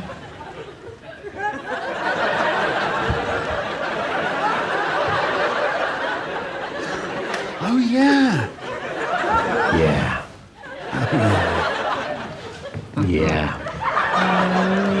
Oh, yeah. Yeah. Oh, yeah. Yeah. Oh, yeah. Yeah. Oh, yeah. Yeah. Oh, yeah. Yeah. Oh, yeah. Yeah. Oh, yeah. Coming up on the gift shop sketch. Can I help you, sir? Yes, I'm looking for a gift for my aunt. Brian is looking for a gift for his aunt. I'm looking for a gift for my aunt. But has he come to the right place? Find out in part 2 of the gift shop sketch. In the gift shop sketch so far, Brian Can I help you, sir? is looking for a gift for his aunt. I'm looking for a gift for my aunt. Well, you've come to the right place. But has he come to the right place? Well, you've come to the right place. This is, after all, a gift shop. Well, yes, this is what I was thinking. But has Brian got his thinking right? He thinks he's in the right place, but will he get that gift that he needs? I'm looking for a gift for my aunt. Find out in part 3 of the gift shop sketch.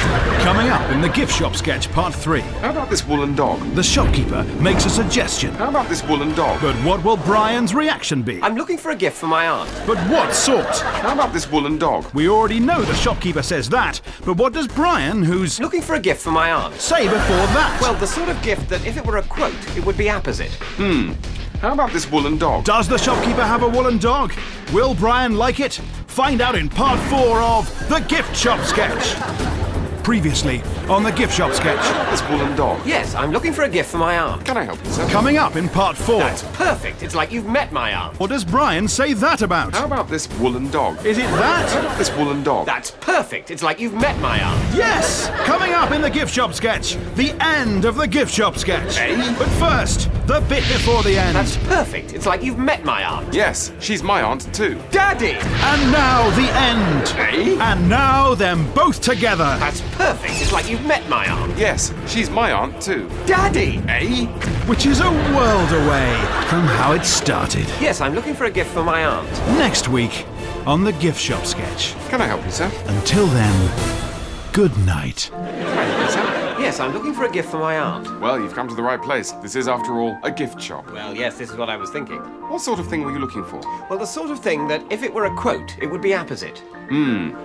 How about this woolen dog? That's perfect. It's like you've met my aunt. Yes, she's my aunt too. Daddy!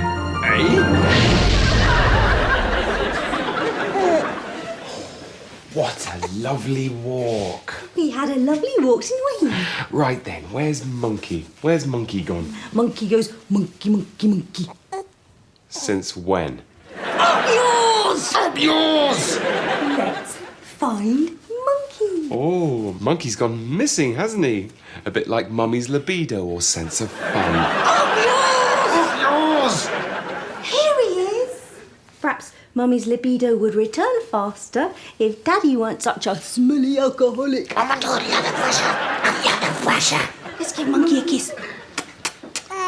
Oh, does Monkey want to give you a kiss? Give me the monkey. Up yours! Yes, here comes a kiss from Monkey. It's nicer than being kissed by Daddy, isn't it? Being kissed by Daddy's like a close encounter with Satan's arsehole, isn't it? Up yours! Up yours! What a lovely smile. Good girl. We apologise for that temporary loss of transmission. We can now return you to the quiz broadcast. No, Peter, no. You can't open the box. It's not that part of the round yet. There's food inside. You said there was food. No, you can't open it. You've got to guess. I'm too hungry to guess. Now calm down or I'll tranquilize you. We ate the tranquilizers days ago. Give me the box. There are rules. No, I followed the rules for too long. Where's my food? Look, Sheila's playing the game properly. If we play the game, I'm sure the food will come. They won't leave us here. We play the game, then the food will come. Exactly. Now get back on your podium and do the boxes. That's better. Now, Peter, it's time to play Open the Box. We can't open the boxes anyway. Yes, we can. Of course we can. They're welded shut. The engineer will help us when he comes back. He's not coming back. One of his shoes fell out of the ducting. It had a foot in it. He has been taken up. I'm sure he just left his foot as a promise that he'll be back soon. Peter, will you please guess how much the first box is worth in money? Come on. Oh, I don't know. 25 money. Good guess. Possibly. And Sheila? We ate his foot. Yes, we did eat his foot, Sheila, but how much is the box worth? I don't know. Another good guess. Well done, both of you. And that means it's time to remain indoors and see what the banker has to offer. Ring, ring, ring, ring. Nope, still no one there. I can't remember her face.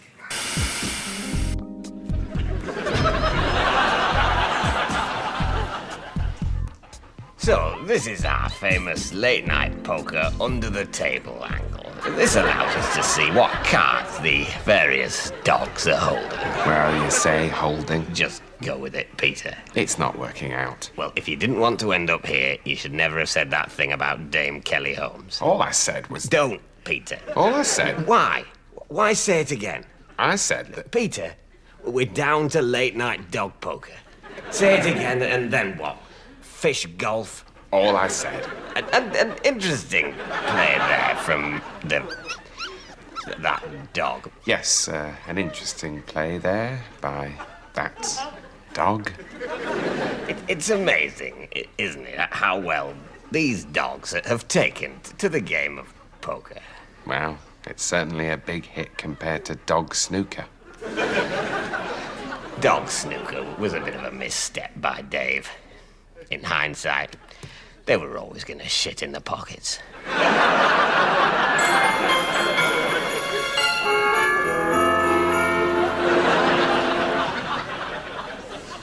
Merry Christmas, Animal. My God, what's happened to your face? Sorry, sir. The doctor says it's brought on by stress. What?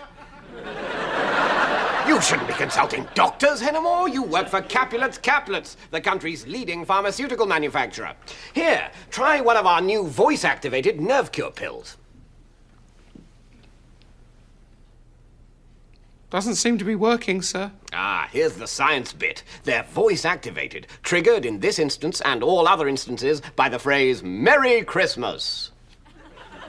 It's a miracle. No, the unsexualized birth of our tiny Lord Jesus Christ is a miracle. A miracle that we at this company have not lost sight of with our annual award-winning all-male living crib, where the winner of the company's bonniest baby competition is rewarded with the role of the aforementioned infant god. Quite the honour, sir. And this year I've developed a special pill to make the celebrations go with a festive swing.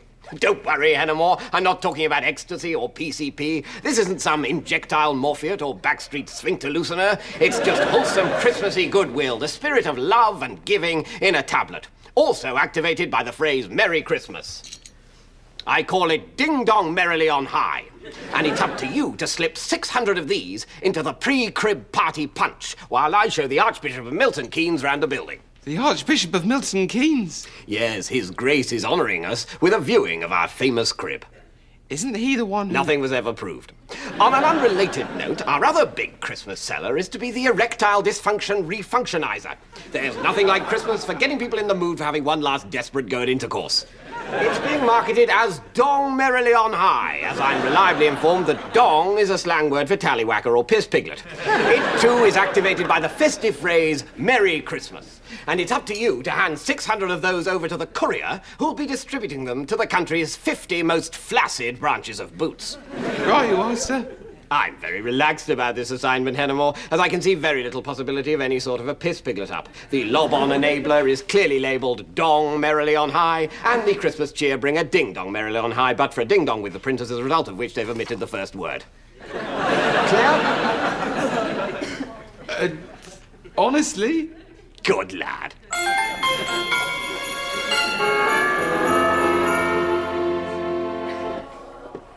And here, Your Grace, is our award-winning crib, featuring the winner of our bonniest baby competition, and he certainly is an attractive little mite, as everyone here agrees. Merry Christmas! Any more?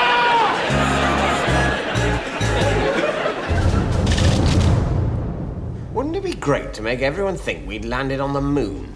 That'd show the Soviets. What would it show them? Well, they'd think we'd landed on the moon and they'd be all afraid. Do this right and the Cold War could be over by 1971. Why don't we just release the footage of the Mars landings? No. It's vitally important that we keep the successful mission to Mars a secret. But I've got a hunch that if we pretend to have landed on the moon, that will be in some way intimidating. Will people believe us? Oh, I'm sure they will, to the extent that we won't even need to bother to pay much attention to detail with regard to flags and shadows and so on. Dart, you're the top spy in the Secret Service when it comes to misleading footage. What do you suggest? Well, to start with, of course, we'll need to build a massive rocket. Why? We're not actually going to the moon. Sorry, I thought that was the point. Have I got this wrong? We'll need a massive rocket because the first question people will ask when we show them the footage of the moon will be, how did you get there? So we'll have to be able to say, we went in that massive rocket you saw. So we're not actually going to make any kind of saving in terms of the cost of a massive rocket? No, but we will be making a saving on the cost of actually going to the moon. True. And what costs are involved in actually going to the moon? Well, the main one, to be honest, is the massive rocket. Any others? Well, other than that, it's mainly catering. So we'll make a saving on that. Well, no. In fact, it'll probably be more expensive to cater for an entire film crew for the duration of a shoot than it would be to feed 3 astronauts. So, I'm just wondering, we'll still have to build the massive rocket capable of going to the moon. We will have to do that, yes. So I was just thinking, if we've built the moon rocket, might it not be cheaper to just pop to the moon and fake the footage there? Fake the footage of the fake moon landing on the moon? What if people found out? That's a risk we're just going to have to take. So, you know how you were saying you were really good at cunnilingus? Yes. So, you're really good at cunnilingus? Yes, I am. What? Well, nothing. Just, well, no one else seemed very surprised. And you are surprised? No, I'm not. I'm not saying I'm surprised. I'm not saying I'm unsurprised. I'm surprised. I'm really surprised. Right. I mean, how... Do you mind talking about this? Not at all. What do you need to know? Well, I suppose I'm just asking, you know, when did you... I mean, who told you that you... I mean, what? Rob, I'm very, very good at cunnilingus. I'm not boasting. I have a natural aptitude, and I've practiced very hard. Ultimately, I'm good at it because I love it. I love women. Do you? And it's all about the woman. It's about making the woman feel comfortable. It's just about giving yourself over to the moment, sharing yourself completely with the most intimate part of her sex. Her fanny? Her fanny. Right. Look, Rob, there's no need to be jealous. I can teach you to be good at cunnilingus. How are you going to do that?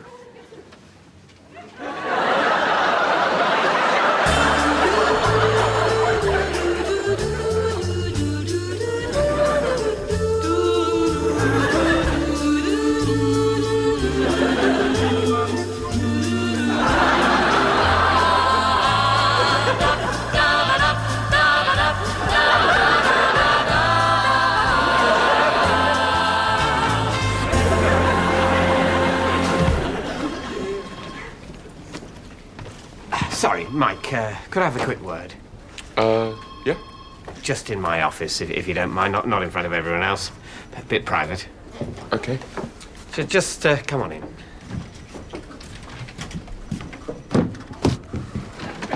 Just come on in. Just come on in, Mike. Shut the door, would you? Take a seat, Mike.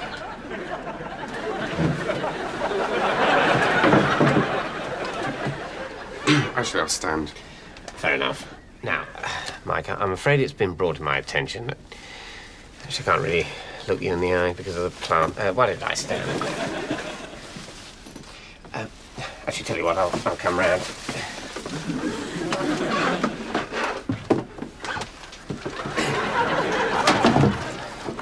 Now, Mike, people in the office, and I'm not going to say who, have noticed that you've been borrowing office photocopier paper for your home printer. No, I haven't. Yes, you have, Mike. This was found on the staff notice board. What was? This. What? This that I'm holding in my hand. I can't see. Oh, yeah, okay, hang on a sec. This, Mike. Oh, that's just an invitation to my barbecue.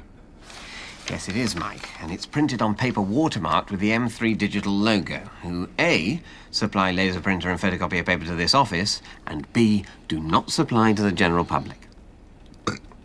Sorry. Anyway, so you've either been taking office paper home, or you've been printing out non-work-related materials on office equipment, and either way, that's not behaviour that's acceptable from someone working in this office. All right, Martin, I did take some paper, but it was only a few sheets. It wasn't just a few sheets, Mike. I'm going to have to get Alan in here.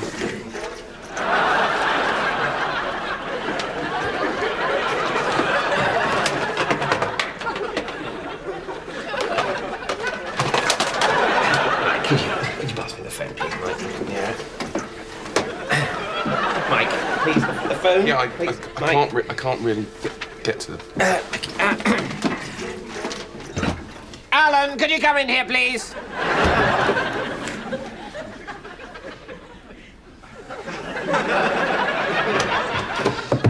Come on in, Alan.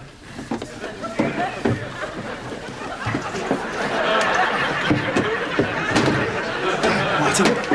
Mike.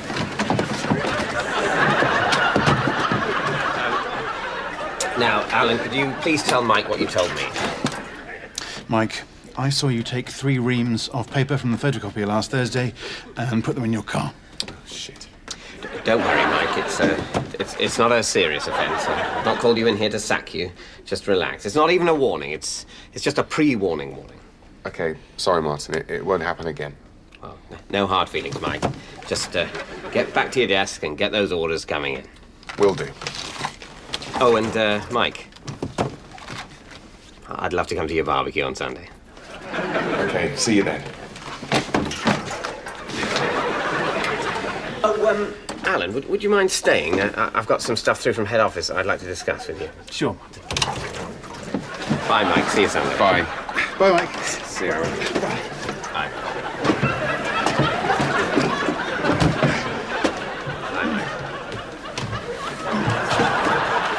Actually, Mike, you might as well stay for this. Right, okay. And you join us as the dogs continue to play to the best of their abilities. And we've decided, for the sake of speed, to take any disturbance of the chips at all as a bet. And yet still, none of the dogs has knocked out any of the other dogs. Now, Peter, if you were this young chihuahua, which card would you play? Well, you don't really have to play cards in poker, Ted. You just get them. Right, so it's not like whist. What, where each dog has to hold a hand, or should I say paw, of 13 cards and then plays them in sequence following suit? Yeah. No. I think even Dave thought that was a bit ambitious. So, if it's not like whist, is it like strip Jack naked or stop the bus? No. What about draw the well dry or bullshit? It is quite like bullshit.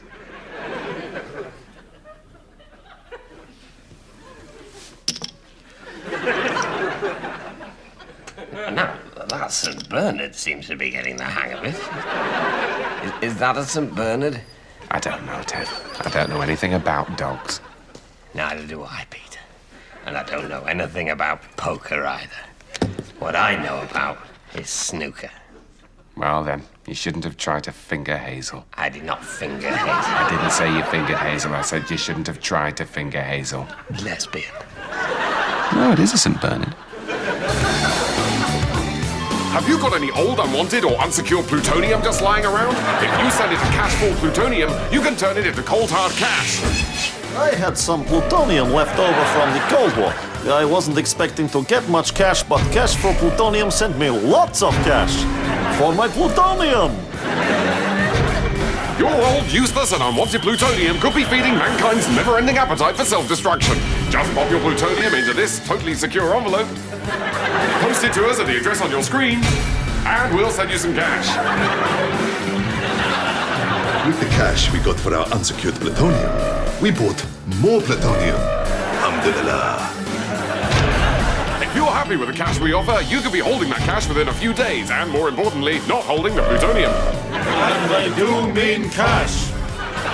Remember, money does not grow on trees, and come the nuclear winter, neither will anything else. You can take the cash we offer and buy a plasma screen TV, some fruit, or something you might like. It genuinely doesn't matter. We accept any old plutonium you have stashed around the house, in your dresser drawer, down the back of the sofa, or wherever you keep it. And we offer a much better price than other internet plutonium buyers. Thank you, Cash for Plutonium. Remember, we are a reputable international company, and not a transparent front for a crazed Bond villain. Call the number on your screen now. Now is the time to swap your plutonium, which melts your face, for cash, which doesn't. Now! The reason for our urgency should be apparent. This is plutonium we're talking about. Send us plutonium now. Plutonium. Really try to feel the space and feel the presence of everyone around you. And then try to imagine the world that we're about to create on the stage. Don't worry about the text for the time being. Put that to one side and just try to feel your way. And when you're ready, vocalize it. Make a sound. Doesn't have to be words, just a small, honest sound that tells me what you're feeling. Very good, Steve. Very good. We shall not surrender! Oh, wonderful, wonderful work. Okay, well, maybe that's a good time to stop. Let's take 5, everybody. Great. Paul, hi! I didn't think you were going to make it to this rehearsal. Yeah, I had that meeting, but that's finished now. Well, that's great. Well, you can join us for the afternoon session. You want to lead the workshop? Actually, Mark, I wanted to talk to you about something. I know what you're thinking. Our devised piece about Tiananmen Square isn't as avant-garde as it should be yet, but will be, I promise. No, really, it wasn't that. I'm sure the devising process will be as fulfilling and daring as ever. No, it's just that I had this meeting. Mark, when you've got a moment, could I have a quick chat to you about an adaptation of some of Sartre's writing that I've been doing, where we're all blindfolded? I think it might highlight multiculturalism. Oh, that's great, Steve. That's great. But can you just give us a moment? Oh, sorry. Yes, sure. My meeting. Who was it with, Paul? It was with lion bars. You had a meeting with lion bars? Yeah, it was the people who make lion bars. And they were saying that lion bars could sponsor our show if we put lion bars on the poster and eat lion bars all the way through it. Lion bars? Yeah, it's a pretty amazing deal from the guys at Lion Bars. They were saying that we can have pretty much as many lion bars as we want for the production and for when we're rehearsing. Lion bars? Yeah, look. That is literally nothing compared to the amount of lion bars we could have. They were saying that basically we can have an endless supply of lion bars.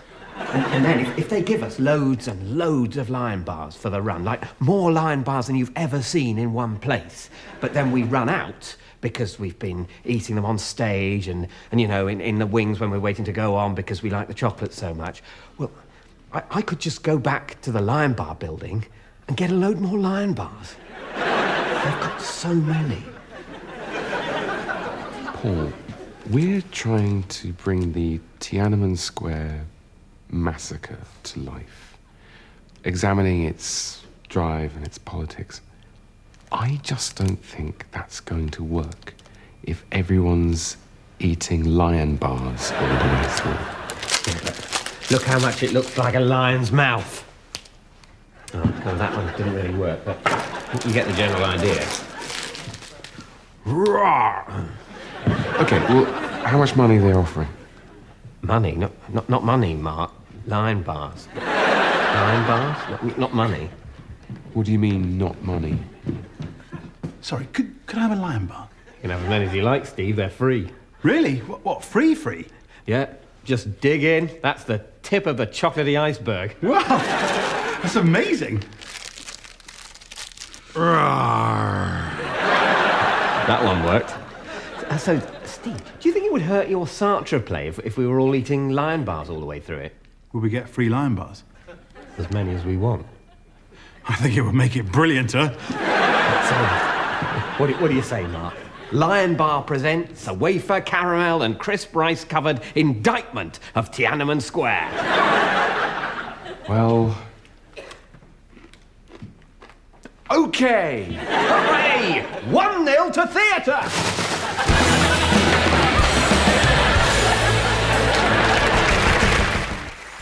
Ever wondered what Montezuma's revenge really means? Dan Snow is off to Mexico tonight to find out. That's at 10. Up next on BBC HD, it's Shooting Stars.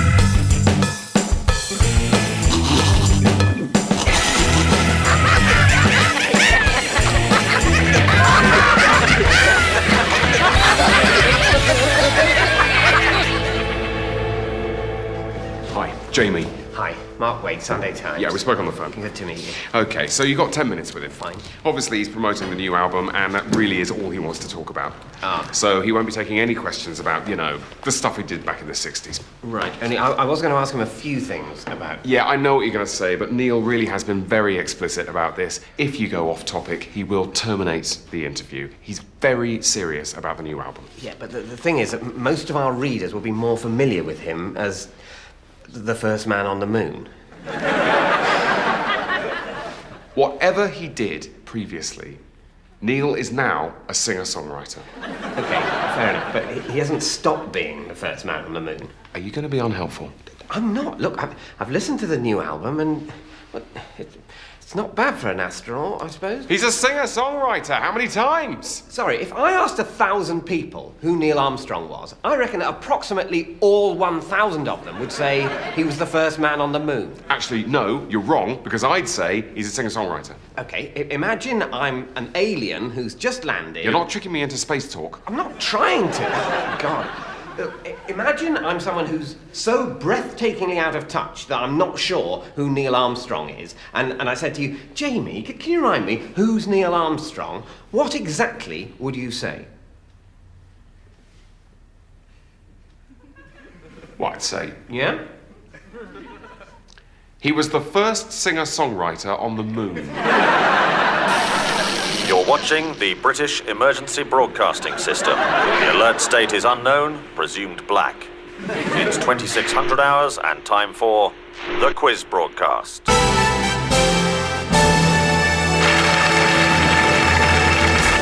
Hello, good evening, and remain indoors. Welcome to the second and final hour of broadcasting for this week. Let's start by welcoming back last week's lucky runners-up, Peter and Sheila, and last week's unlucky winner, Maltesers. Such a shame that prize turned out to be contaminated. So, Peter and Sheila, you're through to the next round. Will there be food? I ate my watch. Yes, of course. It's 2 weeks since the last of the food parcels was distributed. But that means it's all to play for, because who knows, one of tonight's prizes might be food. They keep us alive for their sport. So, let's start with the odd one out round. Fingers on buzzers. Which of these is the odd one out? A ceremonial helmet? The Last Child? President Butterfly? And the event? Could we eat Maltesers? I'm pretty sure that's against the regulations. Blessed be the regulations. Come on, a helmet, the Last Child, President Butterfly, and the event. Think about it. Except the event. Don't think about the event. Is it the event? Yes, the event is the odd one out, of course, because it destroyed the other three. So let's move on to our headline round, featuring this week's guest publication, The Newspaper. Sheila and Peter, your headline is Oomsday. What was Oomsday? Was it between Tuesday and birthday? Number 3 air filtration system has failed. It's happening again! That sound means that's all we've got time for. Blessed be the regulations.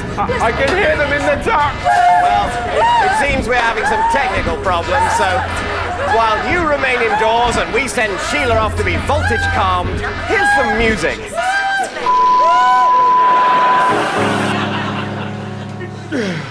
It's no use, Gilbert. Ever since the critical failure of our last operetta, I feel completely bereft of ideas. I just don't know what the public wants anymore. Fear not, Sullivan. This morning, as I was making my motions, an idea came to me fully formed. HMS Pinafore 2. HMS Pinafore 2? HMS Pinafore as well? I don't understand. People all love Pinafore, right? So we just do it again, with a twist. Yes. How? What? We set it amongst the stars. I like that. It's modern. On a ship that travels amongst the stars. A starship? On a mission of great enterprise. Will it include a case of humorous mistaken identity? Of course. It's brilliant! Where's my quill? Captain, you are passionate, but I am very logical. The differences between us are much more than biological. A truce with the Klingons? Are you mad? You must be mad. I'm going to the transporter room. They hate it. They really hate it. Where are the tunes?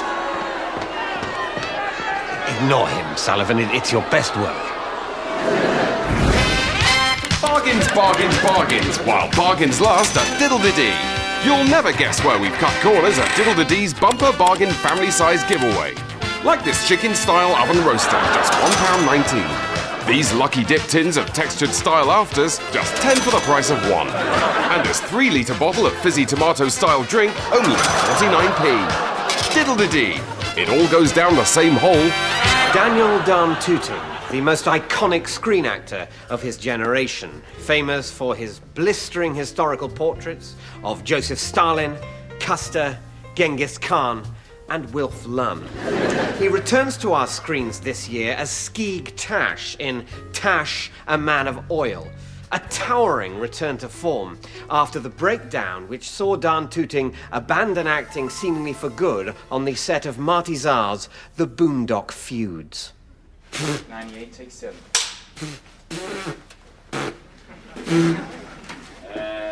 Action!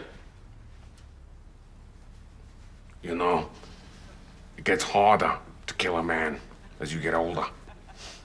Not easier. Harder. More hard.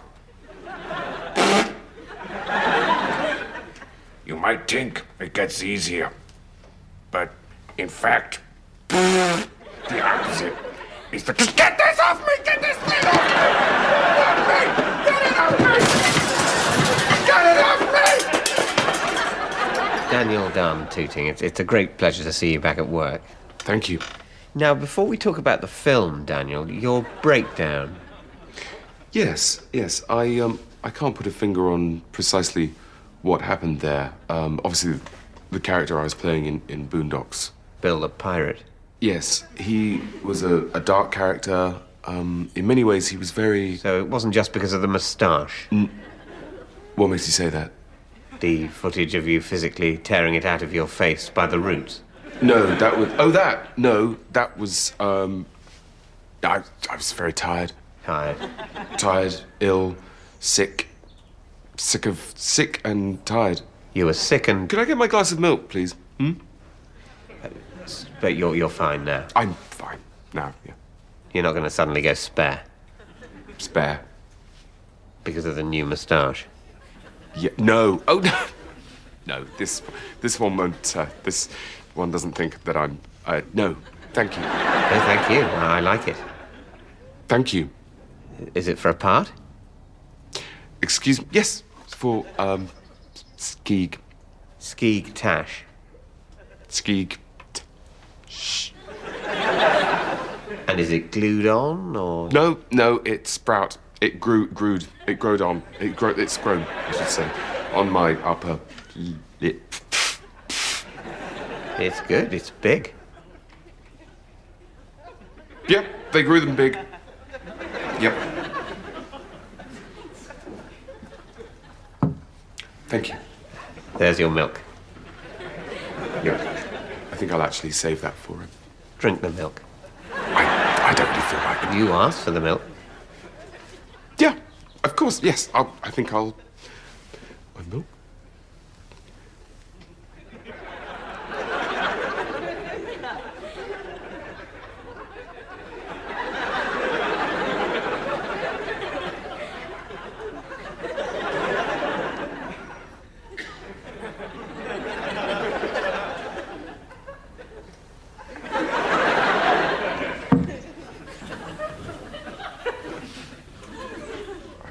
Got any... Yeah. And do you also have trouble eating? Get it off me! Get it off me!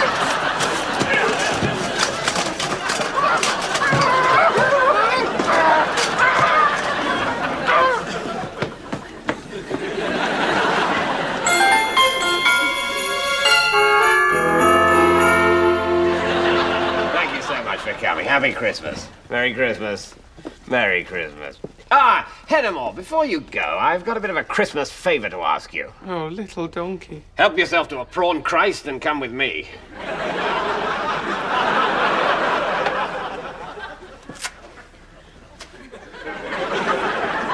Welcome to the Love Nest. This is where the magic happens. Nice prawn, sir. Sorry. Well, you've probably wondered, Hennemore, why I've taken to sleeping in the office. And I'm not going to lie to you, Hennemore. I'm going to tell you a horrific private truth of almost genital intimacy, and there's nothing you can do about it. Is this about your perineum again, sir? Not directly, no. Mrs. Boss and I need to spice up our sex life. And what better time to do it than this sexiest of all the sacred festivals, Christmas? So in order to make our festive banging go with a bang, I've ordered a top-of-the-range erotic bed, the Sexualizer 4000. It's got self-notching bedposts, 12 lube jets, and an 8-speed slap-and-tickle setting. Now, I'm sure you're aware how strongly anti-nuclear Mrs. Boss has become since joining Ladies Against the Wall, a group dedicated to reaching out to the communist Eastern Bloc. So as a special treat, I've had the bed customized with an enormous CND logo. It's down in our warehouse, and I need you to get it installed up here by midnight tonight. No problem, sir. On an unrelated note, my longtime sparring partner and former prisoner of war camp guard, Klaus Automobile, now a big wheel of the Mercedes Corporation, keeps rubbing my nose in the amount of arse he's getting. And indeed, let slip to me, has destroyed his own bed in a particularly torrid humpfest. I wish I could say the same about ours. That was the result of nothing sexier than Mrs. Boss thinking she could hear the telltale scrape of a Death Watch beetle and setting about the thing with a bust of Freud and a lacrosse stick. Passionate woman, sir. So I said to Klaus that I'd order him a Sexualizer 4000 as well as a treat. Then I hit upon the idea for a hilarious Christmas prank. In fact, I've ordered him a Jokopedic 69, a bed primarily designed for farceurs and humorous hospitals. It has 41 of the most unerotic settings imaginable, including nausea jets, unexplained custard, and dung. I want you to deliver it to his house by midnight tonight. It's also down in our warehouse emblazoned with an enormous Mercedes insignia. Sounds clear enough, sir. And chop chop, Hennemore, I want you to get straight back here to video mine and Mrs. Boss's night of passion on your phone. But, sir, tomorrow's Christmas. I can't believe you'd be so selfish. It's Christmas. But it's Christmas. It's Christmas, Hennemore. But it's Christmas, sir. Then we're agreed. You get those 2 beds delivered. And remember, the only screw-up I want is the brilliant screw that I'm going to be... I know, sir. No, wait, that I'm going to be having... Really? I get it, sir. That I'm going to be having right up my wife's... I'll be going, sir.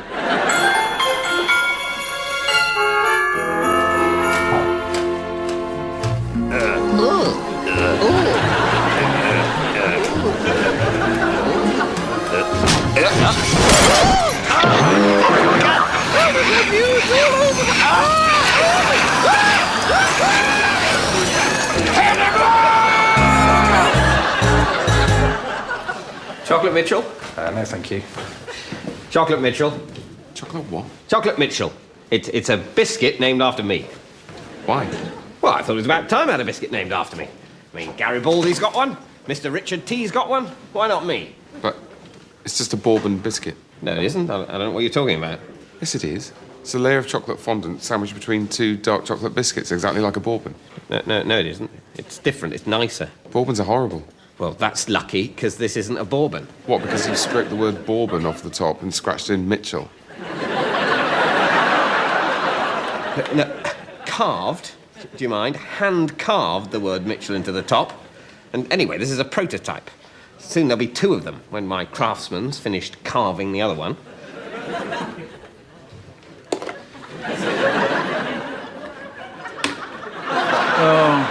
Oh, David, I broke another one. Should probably eat it, probably. I have it, Gilbert. Law enforcement. Oh, quite good. A bobby operator. That's modern. And our hero? He's a plain-speaking, no-nonsense sort of cove, a maverick, if you will, and has a somewhat abrasive manner, much to his superior's chagrin. Oh, and he carries a blunderbuss. A blunderbuss, yes. The most powerful handheld weapon known to man. This is excellent. Now, what should we call him, this loose cannon? He's baritone, I assume. Unquestionably. What about Harold? Difficult to rhyme. Harry, then? Harry, marry, carry, tarry, parry, expeditionary. I like it. No-nonsense Harry. New parchment. Question you are asking yourself is how many times have I discharged my blunderbuss? How many times has he discharged his blunderbuss. In all the excitement, I quite forgot myself. Exactly how fortunate are you feeling?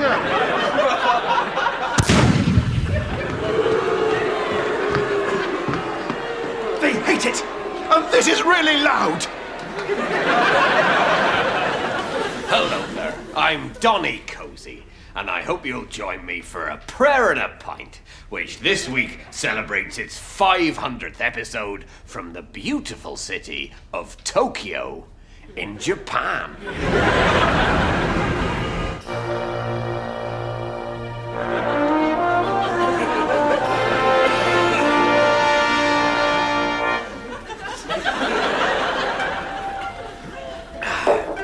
Health and good fortune be upon you this day.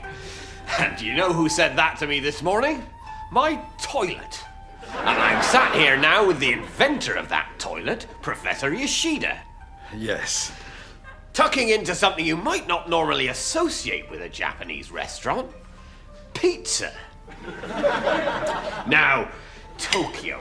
Professor, being here, I'm finding is like stepping into fairyland. Fairyland, yes. You all look like pixies. It's hilarious. But pixies with jobs. Heaven knows what we must look like to you, great big-nosed trolls. And is that, or if I was black? But black people are probably objectively more attractive than white people once you get over the initial shock. Do you think? Shock! And also, I'm finding Tokyo is like actually living in Pac-Man. In a game of Pac-Man. Yes, Pac-Man, Japanese. No. Yes, and the shape. Pac-Man's shape is actually based on your pizza. And the shape of the ghosts, what's that based on? Ghost, yes. They're based on actual ghosts? Yes. The Holy Ghost, isn't that shape? Holy Ghost. The Holy Ghost. Holy Ghost? Holy Ghost. Ah, Holocaust. No, it's not the Holocaust. Pac-Man's not based. It's not. Oh, sorry. I don't. Pac-Man. And, is that Elvis? Elvis? Yes! Elvis Presley. So we found some common ground. Pixie madness here in Tokyo. But now it's time for a hit. And this week's request comes from Phil and Meg McQueen of Sulky Abbott in Bumsex. And they've asked for All I Want to Do, All I Want to Do, All I Want to Do is praise him.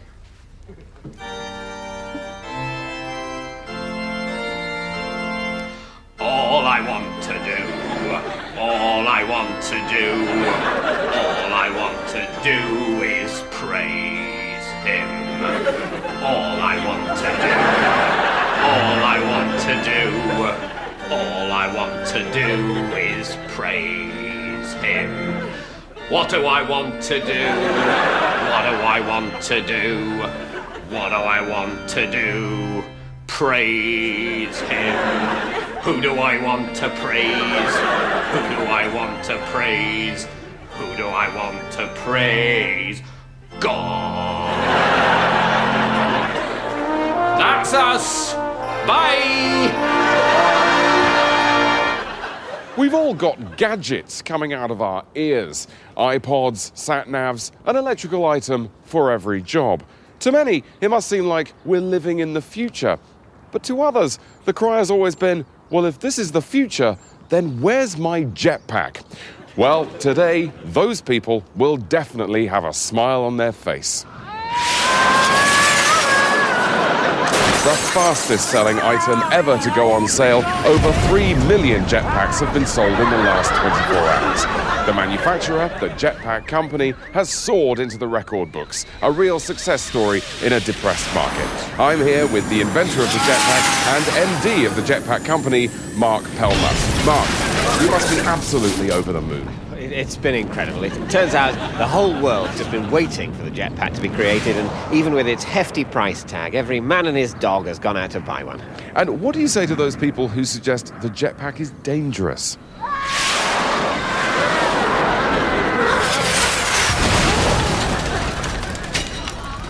Safety is absolutely our biggest concern. We have tested and tested and tested, and the jetpacks are incredibly safe. There's no danger of explosion, the flame burns cold, there's a height limiter, and they will not run out of fuel in midair. The jetpack is completely safe.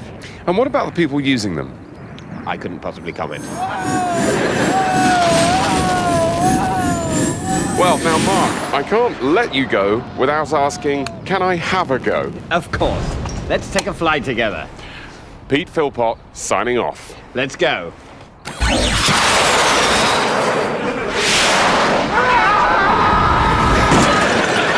So, thanks for all coming to this meeting so close to the end of the day. You're probably all aware that due to recent financial difficulties, the company is now in the uncomfortable position of having to seek a merger.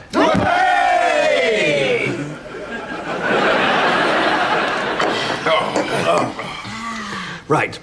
Now, I can't help but feel that the company wouldn't be in this position. What position is that, Mike? The position of having to seek a merger.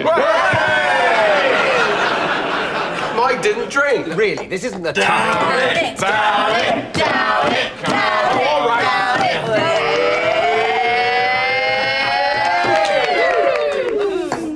I can't help but feel that the company wouldn't need to seek a merger.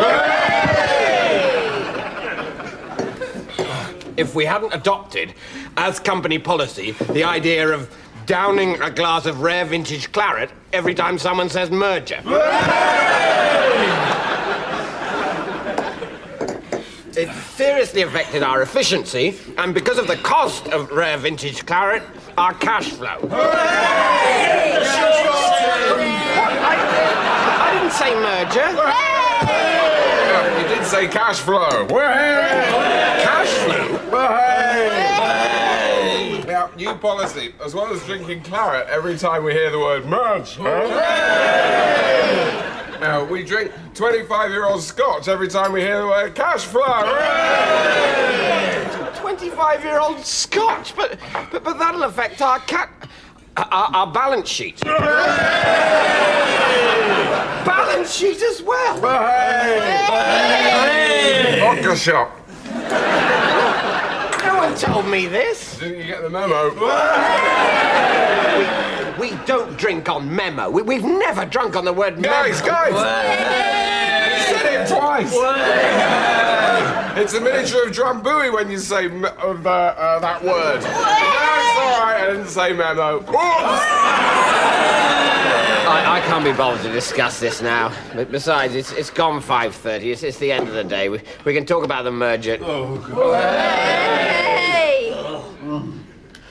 Tomorrow. Anyone come to the pub? Yeah. Good idea. Let's do that. I think we have to face facts, Gilbert. The British theatre going public just isn't getting our new work. We're very disappointed in your new operettas! And I had such high hopes for Dangerous Shark with Big Teeth. Quite. And who could have known that the girl with a demon inside that was removed by a vicar would have been met with indifference? We're close to bankruptcy. We need a hit. Remember the halcyon days, the Mikado. We need that magic back. Something accessible, something classy. Bongo, bongo, bongo, bongo. Put the white man in the pot and eat him. Bongo, bongo, bongo, bongo. Hail the queen of bongo, bongo land.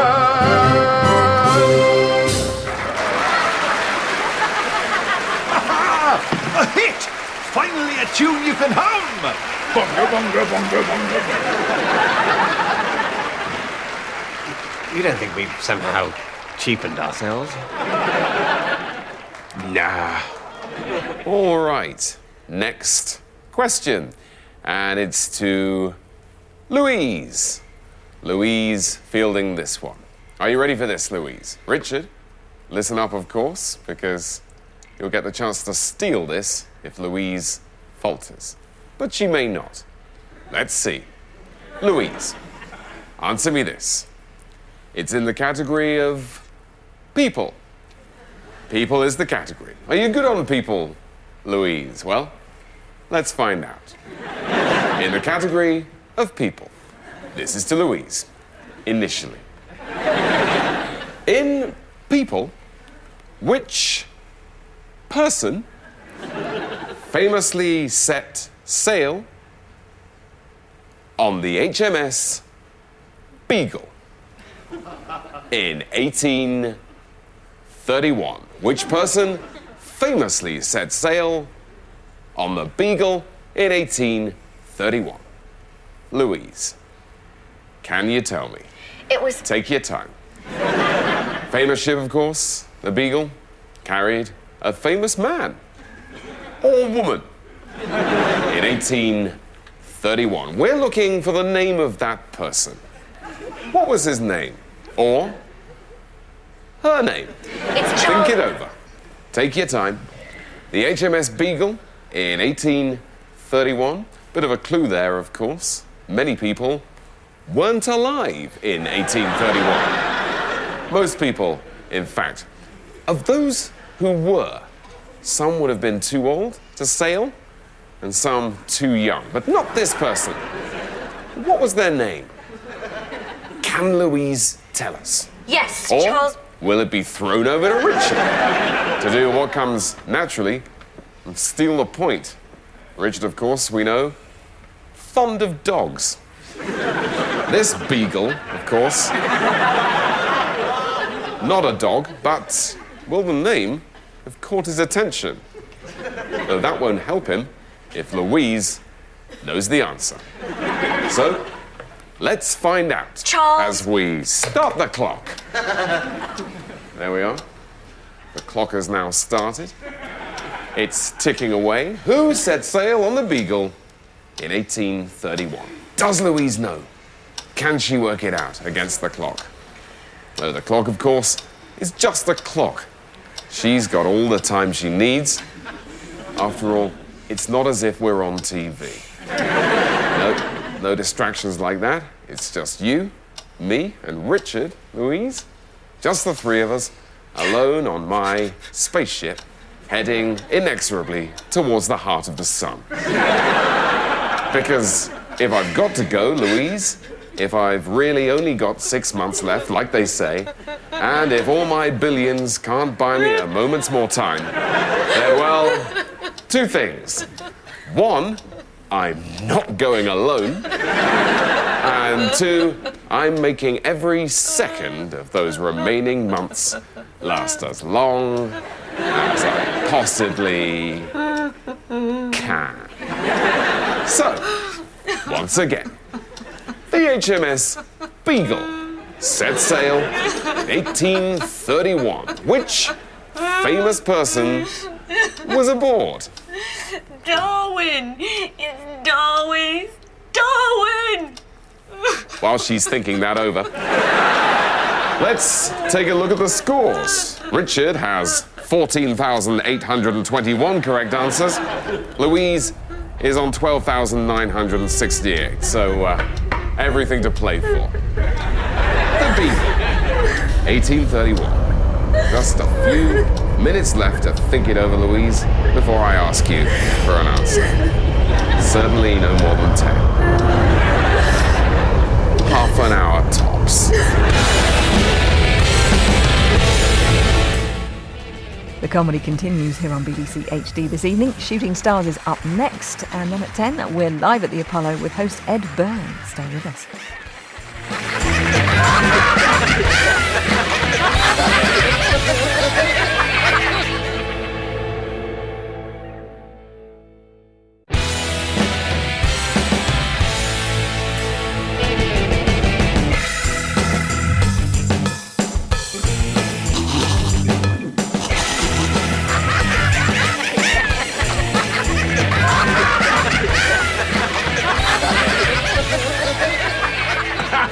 Yeah, well, it's day 15 and we're somewhere over Kazakhstan, unless I've got this upside down. But no, good news is we're still on schedule, aren't we, Johnny boy?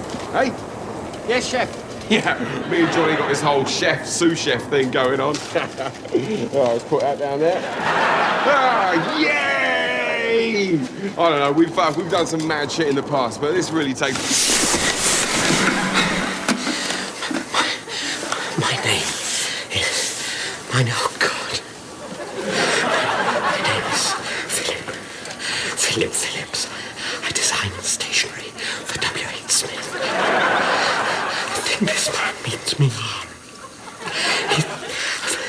I've worked out that he's some sort of celebrity chef. Channel 5. He thinks it is a travel program. He thinks I'm his friend. He's taking me around the world in a fucking balloon. We never land. Every time I wake up, there's more of these. I think they're needle marks. Johnny, who are you talking to? I miss you, Rebecca. Tell the kids I love them. If you see this, anyone sees this, say that. It's not television.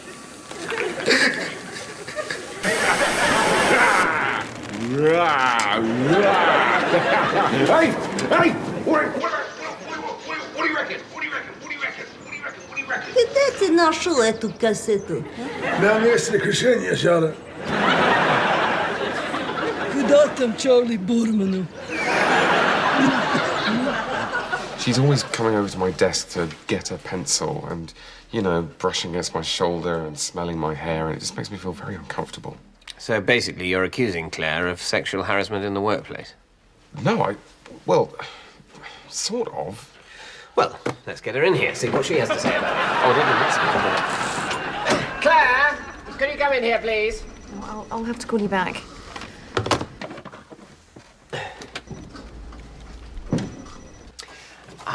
Yes, Claire, come in and shut the door, please.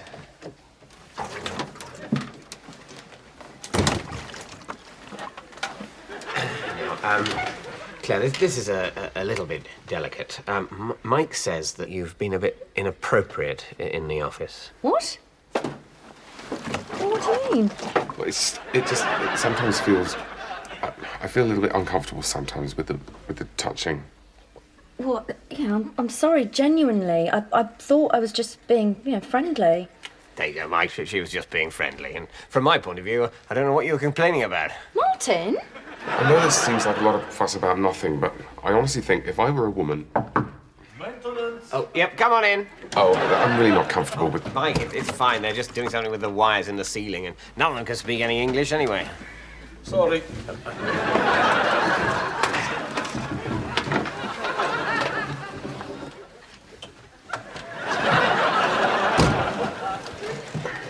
Sorry, Mike, you were saying? I was just saying, I really think you would take this a lot more seriously if I were a woman. Yes, you're right, Mike. But perhaps I was being unfair. Sorry, Mike. Claire. Yeah, I'll make more of an effort to respect your personal space, Mike. Thanks. There you go, that's all sorted. I think we'd probably better stay here till he's finished. Yeah. So, have you got any exciting plans for the weekend? Not really. Good. Me neither. I am going to Center Parks. It's Saturday night at 6:38 and it's time for Bavaria's top entertainment show, Reports Mode. Good evening, and welcome. Well, that's enough about the time of day. So, let's get straight down to show business. Sharpen your pencils. It's Report 1.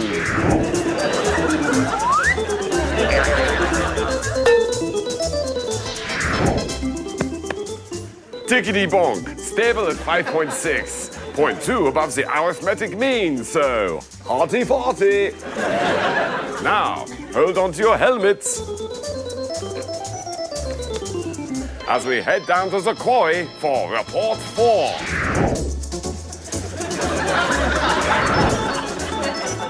Everyone a crackpot. Get it? Stop. I'm killing you. And now, Reports Mode correction time. Thank you, Feldman.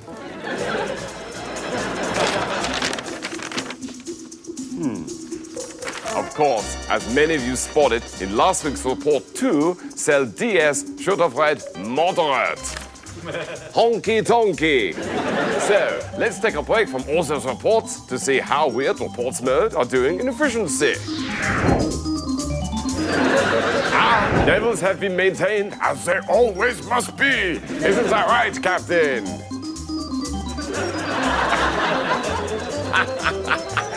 That's right. So this Deep South sketch, Yeah. are we doing the accents? Yes, of course we're doing the accents. We're also wearing the costumes. What do you think we were going to do? Just hold the script up to a camera? Yes, all right. Actually, you'd love that, wouldn't you? No, in fact, I'll tell you what your ideal sketch show would be. Oh, please do. It's us wearing dinner jackets, sitting behind a desk, reading the scripts to camera on autocue. Finished now? Hello, welcome to the sketches. Evidently not. Interior day, a shop. A gentleman whose attire proclaims him to be from the southern United States enters. Dialogue. Ah, Mr. Beauregard, good day to you. And good day to you too, Harlan. Couldn't think of another southern surname. The point is, we're doing the accents. Can you do a Southern American accent? Of course I can. Go on then. Boss hog. Boss hog. Boss hog. And are all the lines in this sketch boss hog? I can say other things too. I'm just a girl who can't say no. I'm in a terrible fix. Welsh. Mommy, tear down the curtains and make me a dress. It's backwards. Y'all, ball, here. Actually, that's very good. Thank you. All you have to do now is teach me how to do it and we're away. Ah, Mr. Beauregard, good day to you. And a very good day to you too, Harlan. The designs are ready and waiting if you were to step this way. Now, just to clarify, this is for everyone in your club to wear, isn't it? Not just the leaders. No. This is for all of us. We require a smart, functional uniform that identifies us as members of the club and gives us a certain authority. Exactly as I thought. Well, I think you'll find this is perfect. What the hell is that? I knew you'd like it. It's a ghost costume. No, it's imposing and awe-inspiring. It is if you're 9 and scared of ghosts.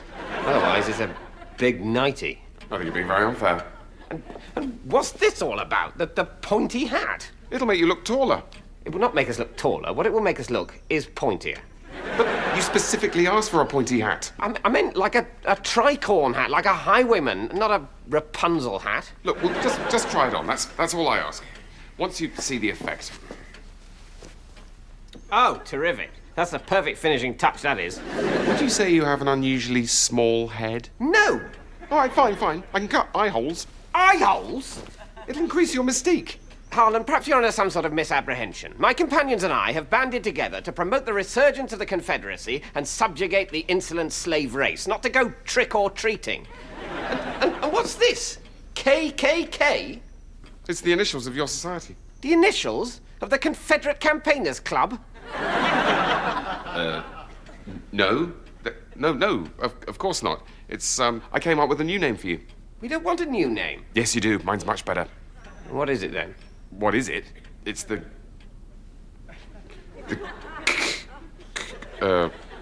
It's funny, it's just gone out of my head, but... Goodbye. Wait! It's the Ku Klux Klan. The Ku Klux Klan? Yes. Those are just meaningless noises. How are we supposed to introduce ourselves to people? Hello, we're the new death-dealing militia of white supremacy. We're called the Ku Klux Klan, affiliated with the Whip Wap Wop and the Bingly Bongly Boo. We're easy to recognise. We're the ones wearing bed sheets and peeking out through the eye holes in the massive pointy hats we wear over our faces. All right, you don't like it. That's fine. There's the other one. I never thought you'd like that one. This is the good one. This will inspire your followers and strike fear into the hearts of your enemies. It's a massive little girl. Exactly. What could be scarier than a massive little girl? Freaky. So this is it. For our big inaugural rally tomorrow night, we either have to go dressed as pointy ghosts or enormous girls. Well, I'm sorry. It simply never occurred to me that you wouldn't like either. Fine, we'll take 60 pointy ghosts, but I'll expect a discount.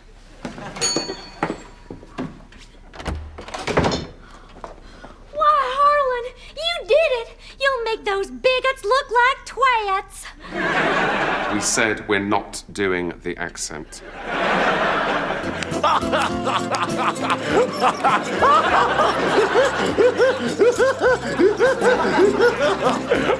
That was a hell crock of fun. Well, if you've just joined us, you do not understand that reports mode starts at 6:38 after the Bavarian anthem. And now, over to Unhelm. Let's have a look at some of your reports. Beata has sent in this very interesting report. I like what Gunther has done with these bottle tops. I do not like what Pippi has done with these bottle tops. This could be from Italy, but it is not. Köntlich has cleverly sent in this report as a soup. The peas represent valve production, and the deliciousness represents time.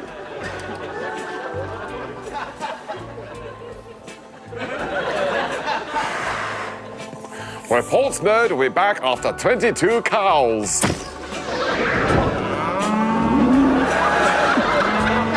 So, Minister, we've run every viable model through the computer, and it looks like there just are no easy solutions to this recession. Yeah, raising VAT, cutting VAT, raising interest rates. Raising interest rates and VAT, lowering income tax and raising VAT. None of it seems to really help. Have you tried kill all the poor? So, with respect, we've had this conversation before. I'm just saying, have you tried it? No, of course we haven't tried it. We're not going to try it. I'm not saying do it. I'm just saying run it through the computer, see if it would work. Whether it would work is not the issue. So you think it might work? That's pretty right-wing. No, I don't think it'll work. I think it might. It wouldn't. Why not? Well, because they do all the, they clean all the... We need them for all the things that we don't fancy. Aren't you thinking of immigrants? Look, there's an easy solution to this, guys. Just run it through the computer and check. Well, no. I can't believe you haven't done it drunk as a joke. What? Well, just do it quickly. I'm not going to do it. Why not? Because it's offensive and evil. I don't see the objection. The computer's not going to be offended. Just run it through. The computer will say, no, it wouldn't help to kill all the poor, and I'll stop going on about it. Right then.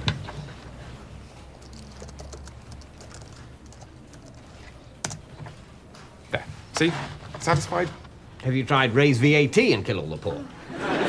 Look, we're just fact-finding. Why do you so want to kill all the poor, sir? I don't want to do anything of the sort, but I think it's important to know if it would help. Of course it wouldn't help, but the computer says it wouldn't help, so we're not doing it. That's why we're not doing it. What?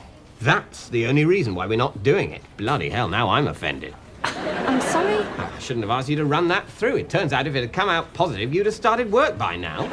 Here I am, blue sky thinking amongst friends, and I didn't realise that it's only cold-hearted pragmatism that's keeping you from pumping gas into Lidl.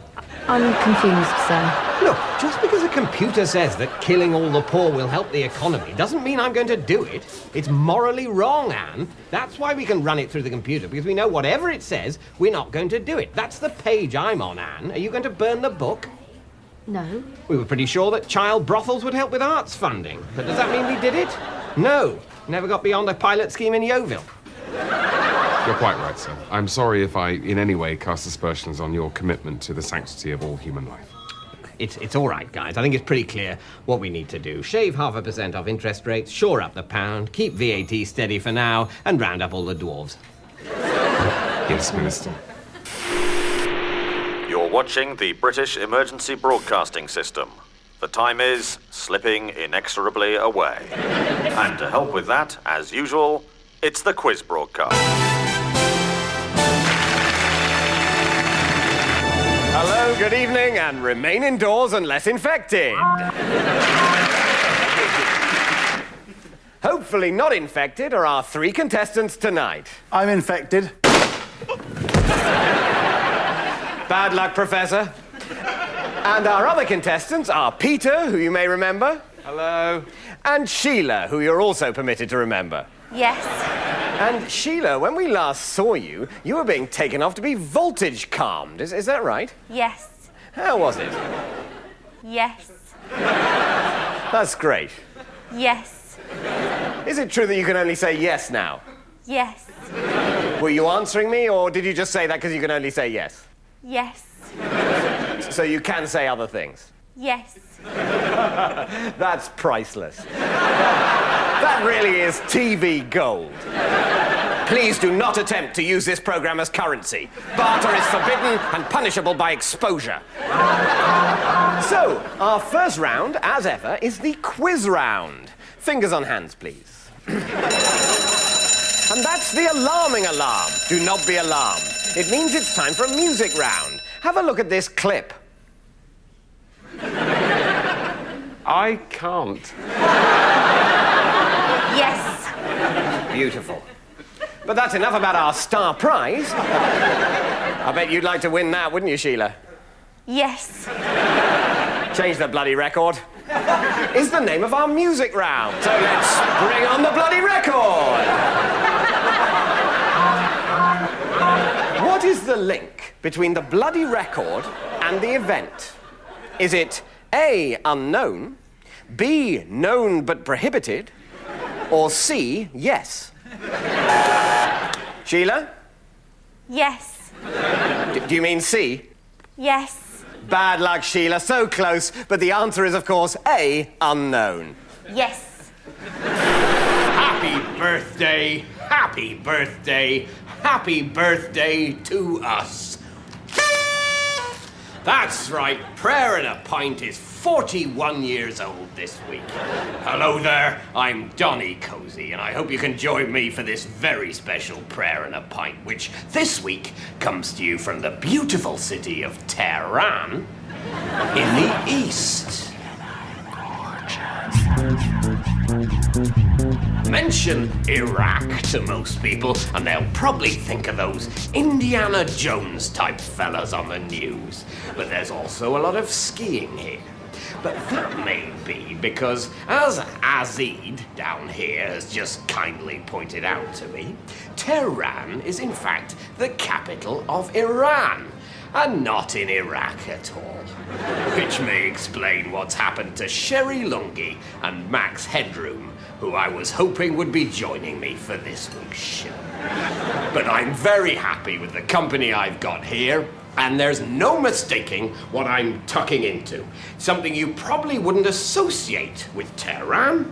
It's a Boots egg and cress sandwich that I bought at the airport. Cracking stuff.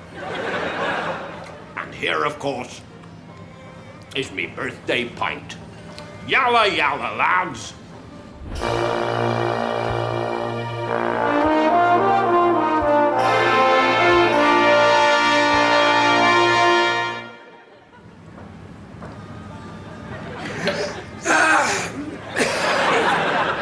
Is that ethanol? Caliber mixed with ethanol.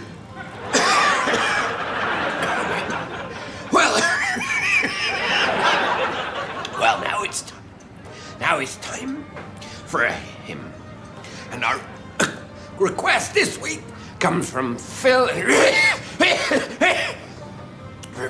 Meg McQueen of Sulky Abbott in Bumsex.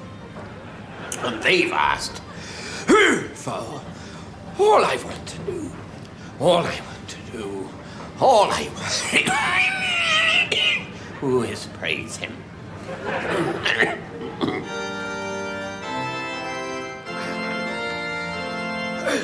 All I want to do, all I want to do, all I want to do,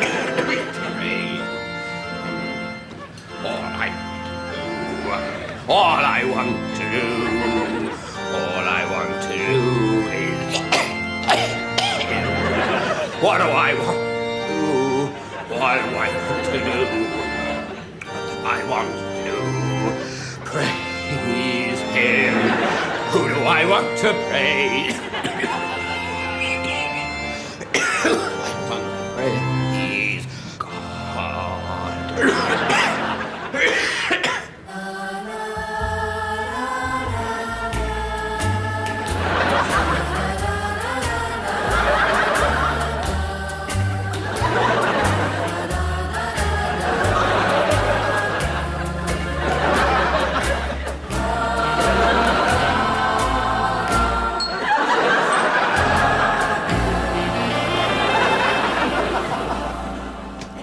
Where'd you get that rubber? At the gift shop, at W.H. Smith. WH Smith have got a gift shop. The big branches have. Well, you know, they get thousands of visitors. Why not try and flog them a souvenir on the way out? I've seen the rubbers at WH Smith. Sniff it. Smells like a big newsagent's. Good, isn't it? Where'd you get the ruler? Oh, Auschwitz. There's a gift shop at Auschwitz? Well, why not? I mean, thousands of people visit it.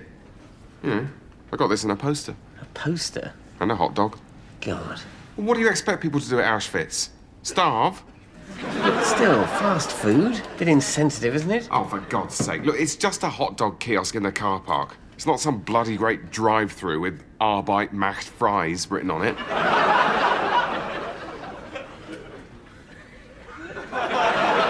Do you think there's a sketch in this? Absolutely not. Hooly-galooly. It's Report 8, classic report. And it's an old favourite from the first series, the dozen eggs shenanigan.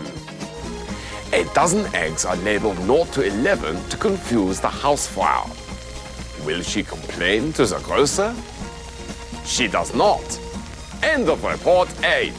Well, that's very nearly about all I've got time for this week. Next week, Reports Mode will be in Hollywood, but will not be filmed. Dancing the show this week is a pie chart. So, from Unhelm, the captain, and me, Timothy Beresford, it's good night and good night. Have your scanners ready!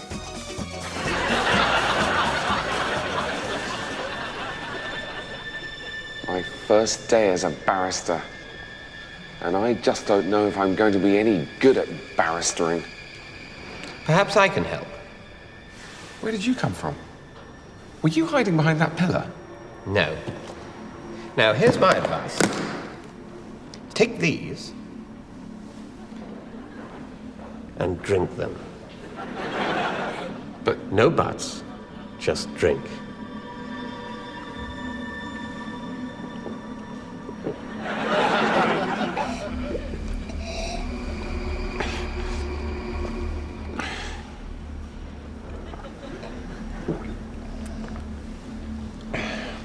How do you feel? Actually, I feel rather good. Thanks. I said, thanks. It's all right.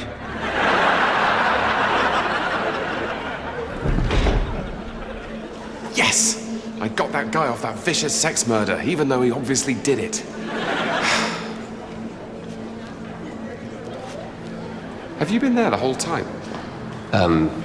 Yes. Why? Because I'm one of a group of very important people who've been watching you for quite a while.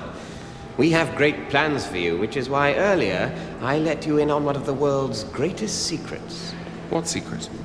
That everything mankind does is much, much easier if you're ever so slightly drunk.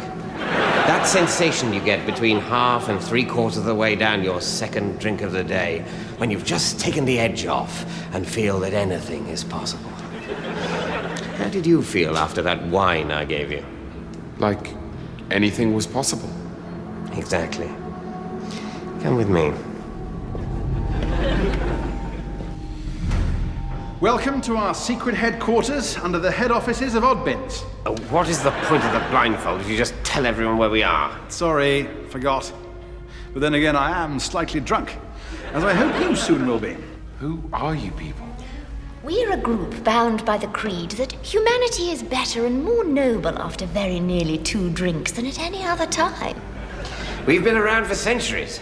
No one knows quite how long, but then it's hard to be precise when you're constantly slightly pissed. Suffice to say that at all major historical events, we've been in the background, gently swaying from side to side. My God. You're the inebriati. I thought you were just a myth. Actually, we prefer the term Knights Templar. But aren't you supposed to be evil? You've been reading too much fiction, young man. We're a force for good, sworn to maintain a level of just enough smashness to make everything feel lovely. But how? Our methods are subtle. I myself have a claret drip. I have a can of special brew, pumping slowly and constantly into my stomach. And you may have noticed me snacking regularly on liqueur chocolates. Ugh. Drambuie.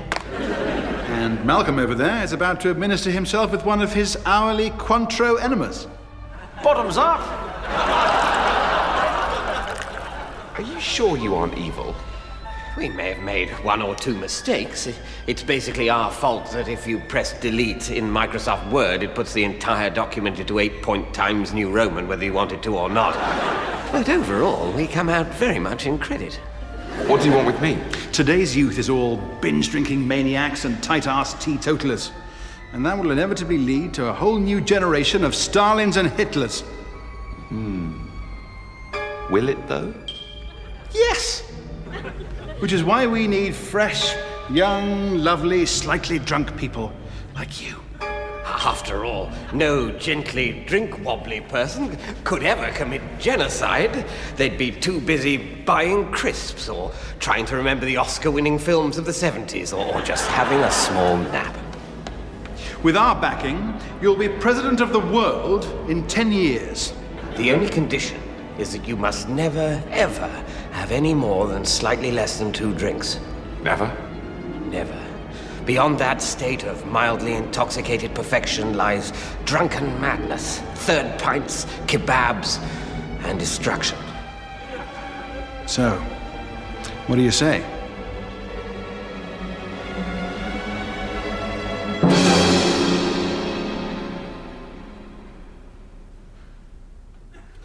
Violent crime has dropped to 0 since you added the equivalent of a glass and a half of rosé per person to the water supply. Who could possibly want to fight after a lovely bit of rosé? Indeed. And the way you averted that Third World War. All I had to do was get a couple of creme de menthes down Ahmadinejad and Bin Laden, and they loosened right up. Your boozy bonhomie has served the world well, like a more effective Ken Clark. We thank you. Well, no. Thank you. Cheers.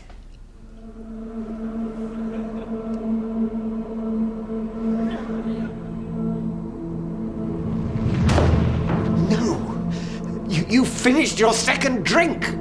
Surely it can't do any harm.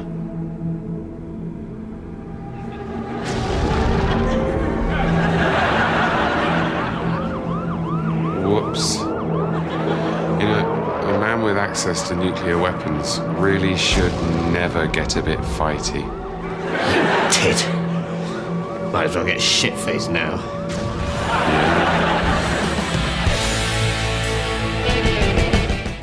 Double comedy still to come here on BBC HD tonight, with Shooting Stars next, followed at 11 by all new Mongrels. Stay with us.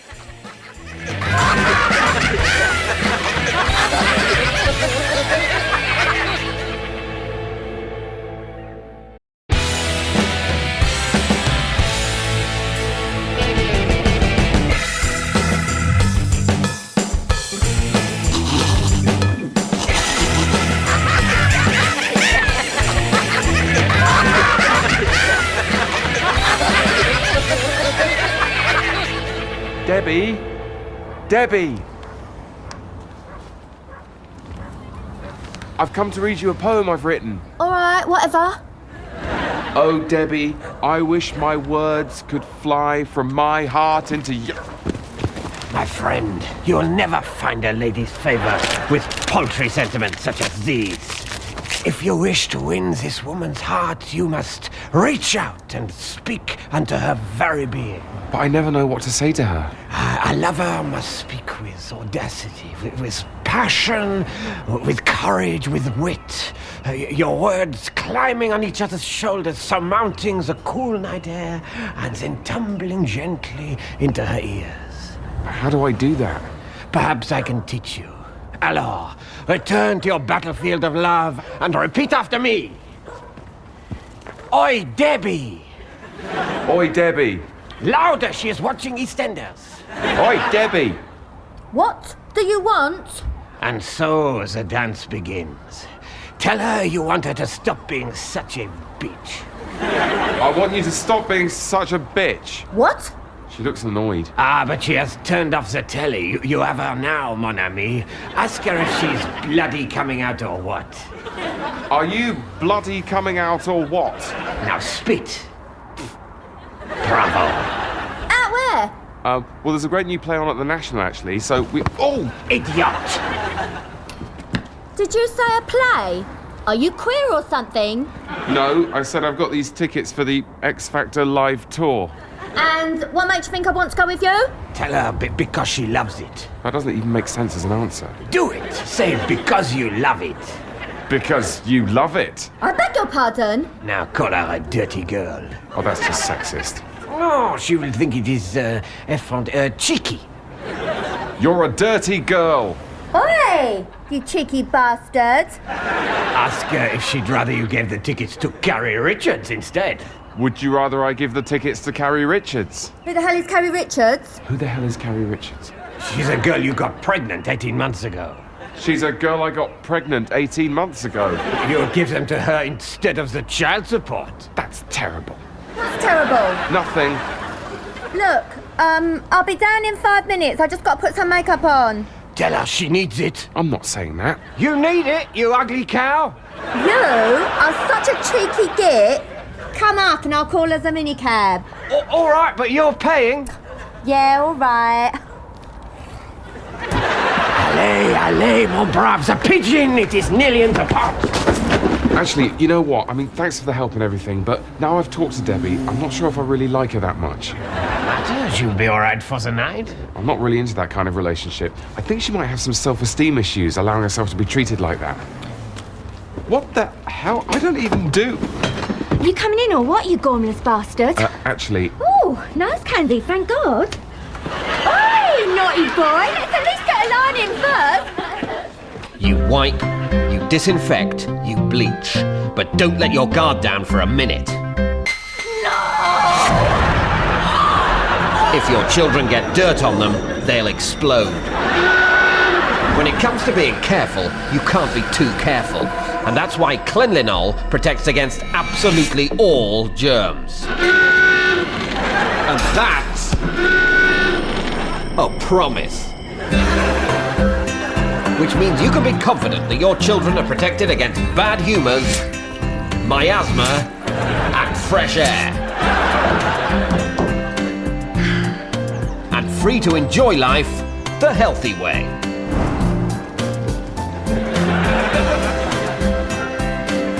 Cleanlinol. Because Cleanlinol is next to Godlinol. In all good supermarkets. Come and meet my brother-in-law, Paul. He's lovely. He's a real people person. So, James, pleasure to meet you, James. Real pleasure to meet you. Heard a lot about you, James. Really? Zing, like it. So, tell me, James, what do you do for your day job? I'm asking because I'm genuinely interested. Well, I work in a sewage treatment plant. It's pretty low-key, but occasionally there's a blockage, which means that someone's got to physically... Yeah, brilliant. Yeah, God, I'm so bloody fascinated, James. I'd like to glue my brain to your face. Are you even listening? That is so true. I'm not even talking. Me neither. God, we've got so much in common. We should totally do lunch. Oh, I see what's going on here. What?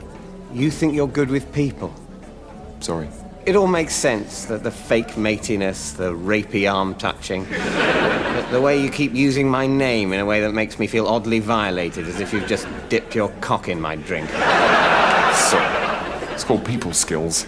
Well, I'm sorry to have to break this to you, mate, but these people skills you seem so desperate to thrust at me as if I'm the social equivalent of a wank doll just make you seem weird and a bit scary. No offense, but in a party situation, you seem about as relaxed and friendly as a serial killer doing a police interview while still wearing his last victim's skin. Don't worry, it's totally normal. It doesn't make you the sort of freaky, long-fingernailed loner who gets arrested in Sainsbury's for stroking the bread. Being shit with people is just a very minor disability that you share with everyone who isn't Alan Carr or Top Cat. Just accept it and move on. Okay, well, piss off and stand on your own then. That's more like it. This is Adrian. He's 35, he lives in Southampton, and he's a fishmonger. But he's agreed to take part in a unique and pointless television experiment. because we've set Adrian the task of making a fish out of water documentary in just 4 days. But there's a twist. Adrian has no television making experience. It always takes more than 4 days to make a documentary, and at the end of each day, we'll be weighing him. This is Fishmonger out of Watermonger. That's why we've picked a fishmonger. It's day 1, and Adrian is hoping to pick up some tips at False Jeopardy Productions, creators of TV hits like Medicine Swap, Pigeon Among the Cats, and Cheryl and Ashley, Coals to Newcastle. Isolde McYurt is head of envisioning at False Jeopardy. Now, the first thing you need is an arbitrary deadline. To build tension? Arbitrary. Adrian has just 8 minutes to come up with his arbitrary deadline. 2 hours. If he doesn't, the project cannot go ahead, and the whole thing will have been a massive waste of a third of a day. Second.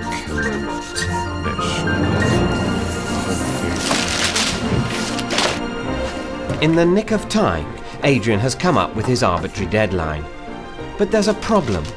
Under the rules of the show, he has to pitch the idea to a panel of former top television executives, now working at ITV, while juggling, a skill Adrian has never previously attempted. To help him, he'll also be allowed to sell them fish. So what I thought is that you get a cheesemonger who makes like brie, and then you get them to make a different sort of cheese, like cheddar, and then he's like, whoa, cheddar is so hard. Because he's used to making soft cheese? No, because it's difficult. The executives love Adrian's cheese idea, but there's a problem. Under the rules of the show, he'll have to make it without using the word cheese. I'm really feeling the pressure now. I'm just going to have to mention cheese at some point. Time for the weigh-in, Adrian. Adrian has put on nearly 3 pounds, swapping from a predominantly fish-based diet to one consisting solely of cheese. Under the rules of the show, this weight gain means Adrian will have his TV camera confiscated and will have to film his documentary on his mobile phone. Is anyone a cheesemonger? I mean, a rennet-induced curd food monger. Adrian's finding the impossibility of his task overwhelming. I mean, I've given it everything. 110%?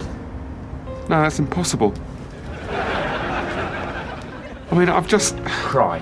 I feel that I've... Go on, cry, please. I really just feel I've given it everything and I'm still coming up short. And I so want to succeed. It's been my dream to stop being a fishmonger and make documentaries ever since the pub. Back at False Jeopardy, it's time for Adrian's efforts to be judged by top industry professional Sir Alan Yentob. Is he a Sir or equivalent TBC? It's bad news. Well, in the end, I'd have to have weighed less than Posh Spice for my documentary to have worked. He said, and I don't know if I can bear to repeat this, it was good enough for Channel 5, but not Dave. How do you feel about your journey? Well, the one here was all right, but going back, apparently there's leaves on the line now, so they're doing replacement buses after Basingstoke, so not great. Tune in next week for our new series, Whatever Happened to Adrian the Fishmonger Guy?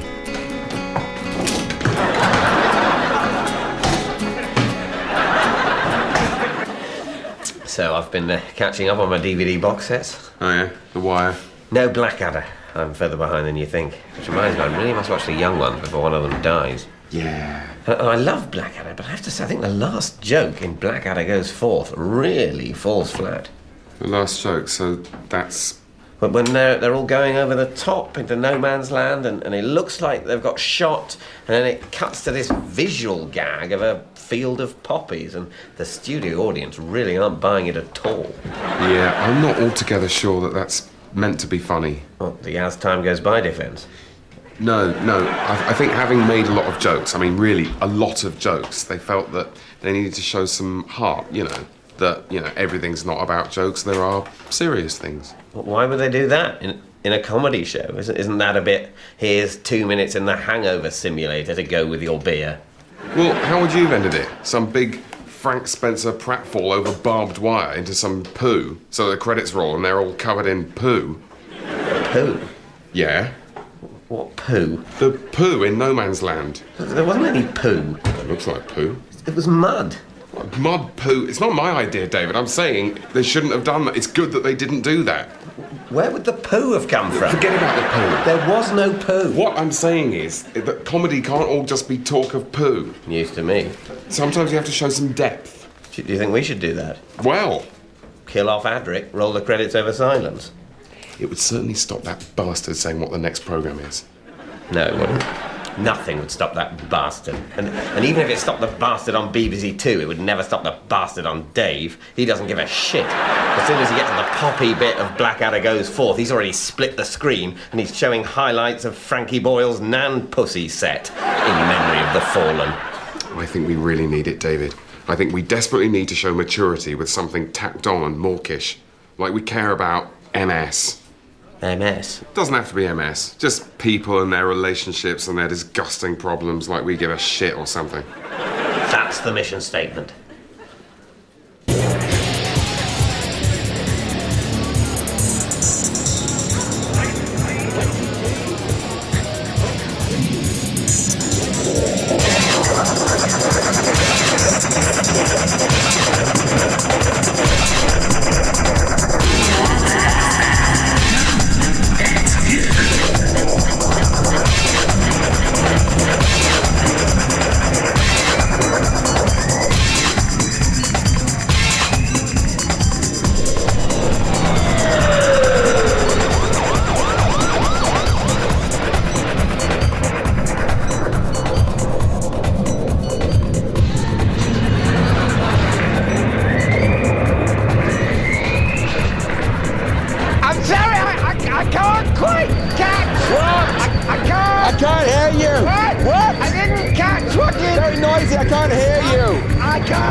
'Now, please. Do you want to see if there's somewhere to sit?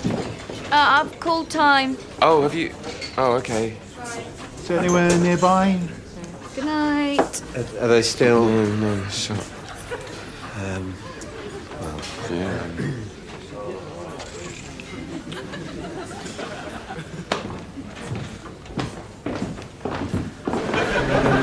999,992. Prepare yourself, brothers. It's almost time. Then, if I may, a few words. Brothers, when we, with hope and fear in our hearts, first set up massiveyachts.co.uk, I dare swear we little bethought we would one day be preparing to celebrate the arrival of the 1 millionth intrepid Webbernaut to our virtual emporium.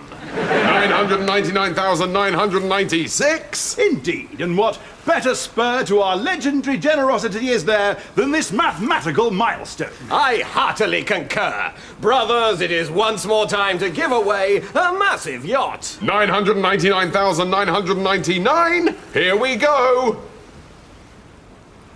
1 million! Hooray! Quickly, deploy the pop-up. Pop-up deployed!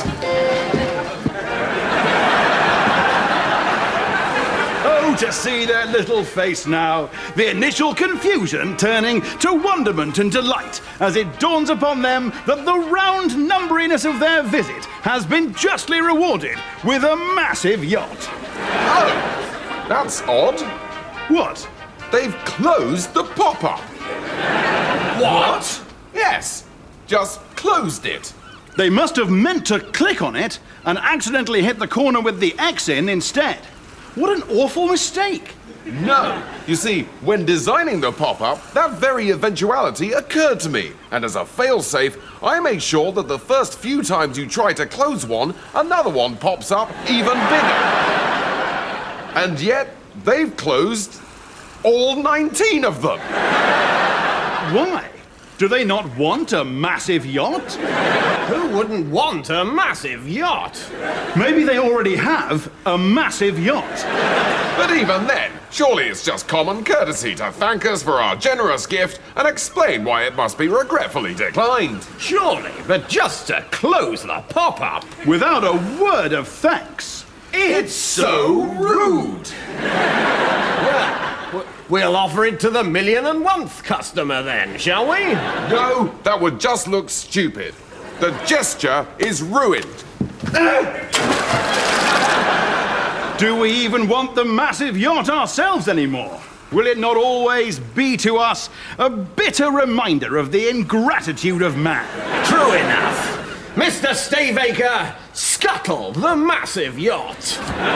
Brothers, all aboard our massive lifeboat. Hooray! So Digby and Ginger fall in a skip, and they find a child's bunny rabbit, and you close in on the bunny rabbit, and the bunny's crying, and then you just cut to a caption saying, "Fuck cancer." That's a bit post-watershed. How about sod cancer? Sod cancer? Yeah, sod cancer for a game of soldiers. Yeah, I think just sod cancer on its own, it's stronger on its own. Yeah, it is strong. And then we're in Afghanistan, but everyone's wearing Make Poverty History wristbands. Including the Taliban. Yeah. Then we fade to black, roll the credits over silence. Yeah, or keen. Will I recognise that? Is it a bit contrived? Yeah, you're right. We're not getting anywhere. Should we have a cup of tea? Sorry, guys, the hot water's run out. It'll be about 5 minutes.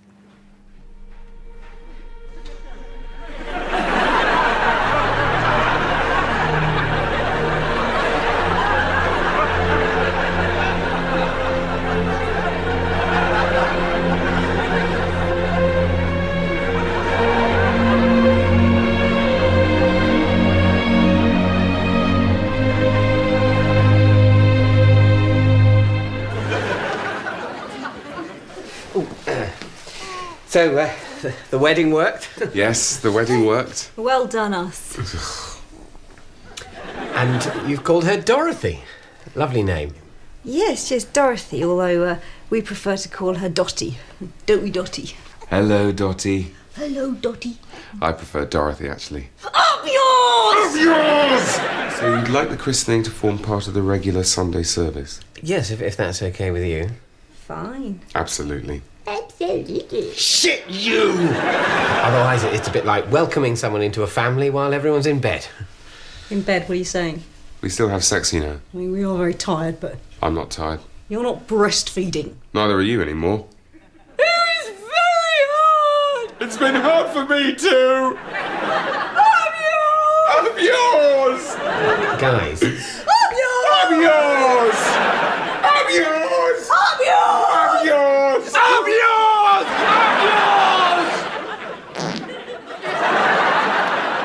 What a lovely fart. Good girl.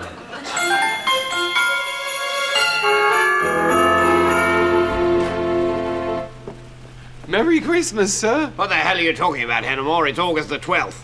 They put the decorations up earlier every year, don't they, sir? That may pass as brilliant societal observation in the outside world, but here at Tinsel International, incorporating British Baubles and Shiny Balls UK, it plunges our annual rush squarely into the dog days of summer. Mint julep? Thank you very much, sir. What the hell are you doing drinking at work, Hennemore? Sorry, sir, I keep thinking it's Christmas. What on earth gave you that idea? Anyway, not to worry, Hennemore, because you could cope with this job drunk. Glad to hear it, sir. Look at the quality of that fairy, Hennemore. She looks good enough to fuck. Yes, sir. As you know, we in Britain are banned from manufacturing likenesses of the female form under the Masturbatory Discouragement Act of 1969 and have to get them in from abroad.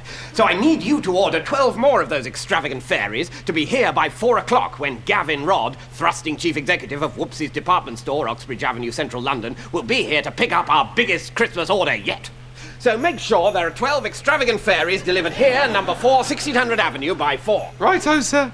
On an unrelated note, my wife, who's been staunchly pro-queer ever since she was once briefly lesbianized at Secretarial College, is an enthusiastic fundraiser for the World Homosexual Organization of Peterborough, Stevenage, India and Era. Whoopsie! Whoopsie! Told you to lay off that stuff. And as you can see, she's nowhere near her funding target. But that's at the top, sir. That's because it's so bloody hot in here. In reality, she's barely raised a bean, largely as a result of the efforts of horrible homophobes like Gavin Rodd. Gavin Rodd of Whoopsie? Don't be ridiculous, Hennemore. Why would Gavin Rodd join a pro-Nancy pressure group? Everyone knows he was once briefly homosexualized at Managerial College. I mean Whoopsie, the department store. Then why the blazes didn't you say so? Sorry, sir. It's all right, Hennemore. I know you're drunk. And I hate having to do business with the likes of Gavin Rodd. Anyway, forget about him. In order to make sure that Mrs. Boss's fundraiser goes with a bang, I need you to book a dozen gay dancers for the cabaret. The most extravagant ones they've got. It's an evening event, but they'll need to get there early, about 1600 hours, and the address is 1600 4 o'clock Street. I'm sure those 12 fairies will loosen the pockets of the gentlemen present, and remember to get the 12 extravagant fairies here by 4 for the homophobe. I notice you're not writing any of this down, but I expect that's because it's so simple. Nail on the head, sir.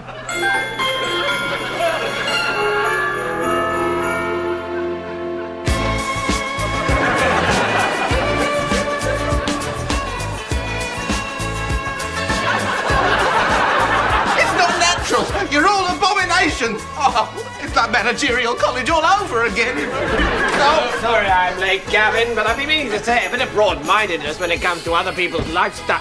What the? They were a man down, sir. Ooh, this thong's a bit tight.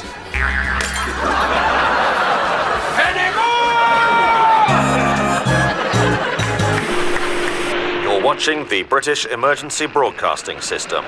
Coming up later, our new topical entertainment show, Mock the Event, which may offend viewers who are affected by the event.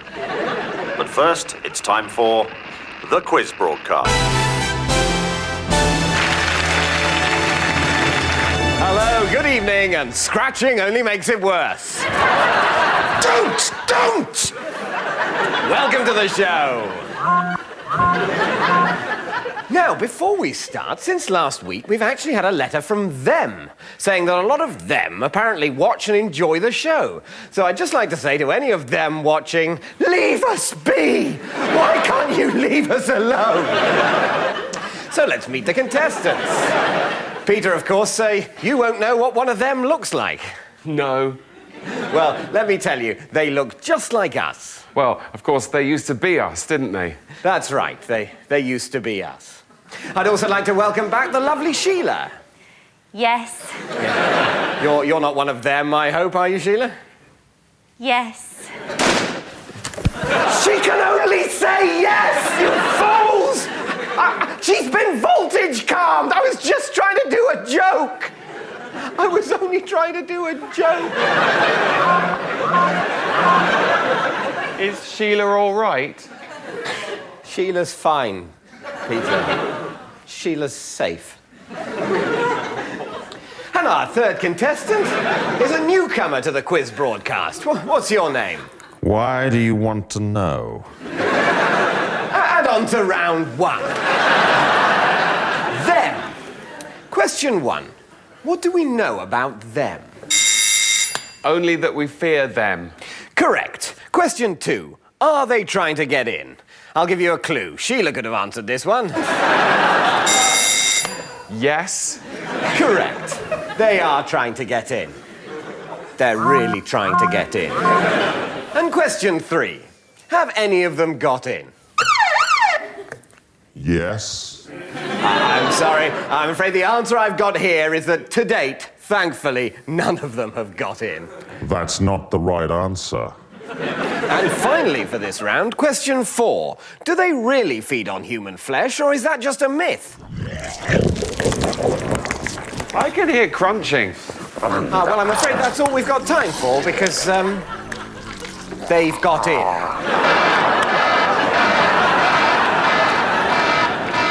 And back to our main story. The government has intervened to save the beleaguered lap dancing sector, which has been badly hit by the recession. Joining me in the studio is the business secretary. Good evening. People will be wondering, Secretary of State, why this industry is particularly worthy of government help. Well, as we all know, there's a long tradition of lap dancing in this country. Paying women to strip and jiggle for our frustrated pleasure goes all the way back to some masturbating Viking, I should imagine. Well, that's a very convincing argument. But if this industry is no longer profitable, why shouldn't it be allowed to fail? Isn't that the law of the market? Well, I think what we've learned during the recession is that the market isn't always right. Not everything that's worthwhile makes a profit. Opera, ballet, banks, trains, car manufacture, titty dancing, the list goes on. I see. Did I mention titty dancing? Yes. Good. But why intervene here and not with, say, Woolworths? Look, we can't save everything, and I think lap dancing is a special case. A combination of the downturn and the emerging competition from online porn. It's free, it's easy to access, you can bookmark it. What you can do, actually, is open more than one tab, and then one-handed, you've got... Anyway, where was I? Did I mention titty dancing? Yes. Then you understand. Minister, thank you. Well, there's nothing for it. Someone's got to die. If this show's to have any meaning at all, we've got to show that we're prepared to kill someone off. What? One of us? Oh, God, no. What, so like, Mark? I don't think people really know who Mark is. They'll probably have to cut to him now to illustrate it. Well, it's going to have to be James then, isn't it? We're going to have to kill James. Oh, yeah. Hi, guys. Oh, I'm so happy at the moment. I feel like it'll never end. What are you doing? I'm talking to my best gal on Facebook. Perfect.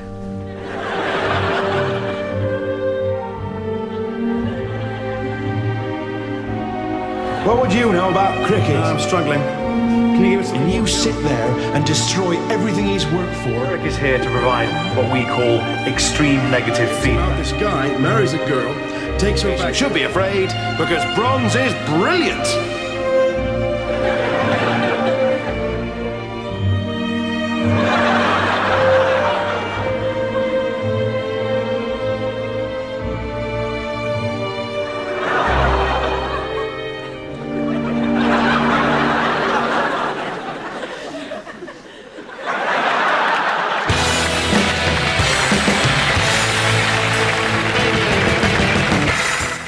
Still to come here on BBC HD tonight, there's more comedy to be had. Shooting Stars is here in just a few moments.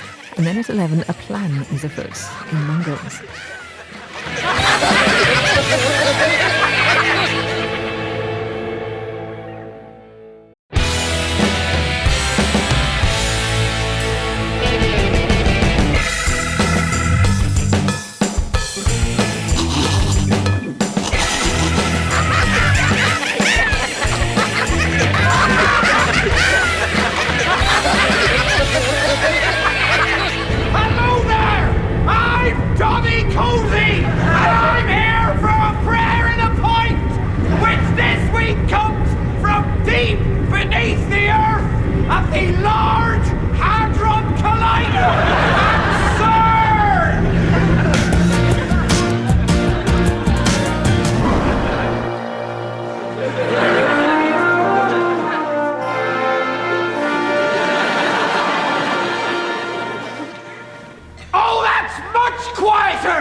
And I'm joined here in the canteen at CERN by Doctor of Physics, Mr. Roland Kane. Will you have a pint? I would love a pint. Cheers.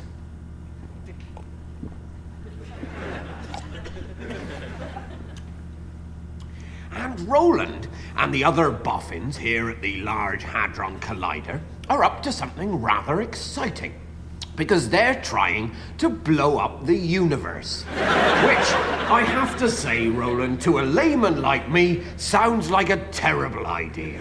So, what's all that about? That's not what we're trying to do. Right, so what went wrong? No, Donnie, we're trying to recreate the conditions that existed the tiniest fraction of a second after the Big Bang. So... bang. And actually, it is making a bit of a noise. Well, that may be why. And I must say, Roland, if that's a large Hadron Collider, I don't much fancy standing next to an enormous one. And a lot of the work here is, of course, still carried out by hand. But now it's time for a hymn, and this week it comes with an apology to our regular correspondents, Phil and Meg McQueen of Sulky Abbott, which is, of course, in Sussex, and not, as I previously read out, bum sex. So sorry about that. Red faces all round. And to make up for it, here's All I Want to Do, All I Want to Do, All I Want to Do is Praise Him. And do join us next week when A Prayer and a Pint is coming from the Mir Space Station in Collier's Wood. Cheers. All I want to do, all I want to do, all I want to do is praise him.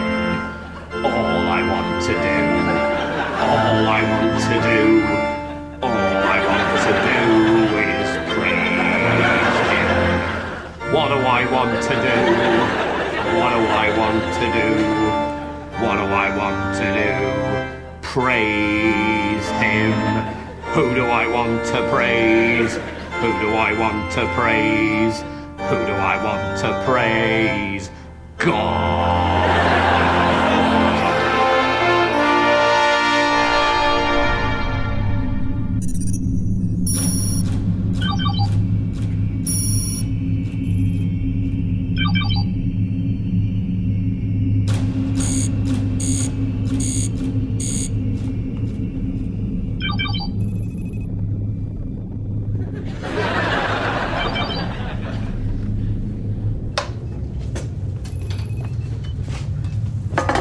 What's so scary is they're among us now.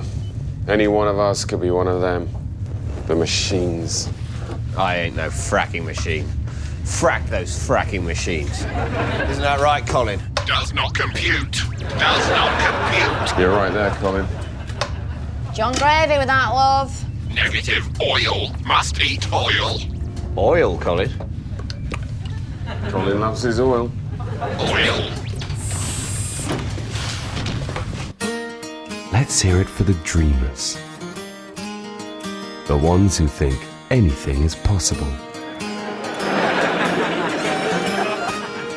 This is for the thrill seekers. The excitement lovers who think you can never have too much fun. The ones who live for today. And who think big, not small. Welcome to the lottery way of thinking. Think lottery.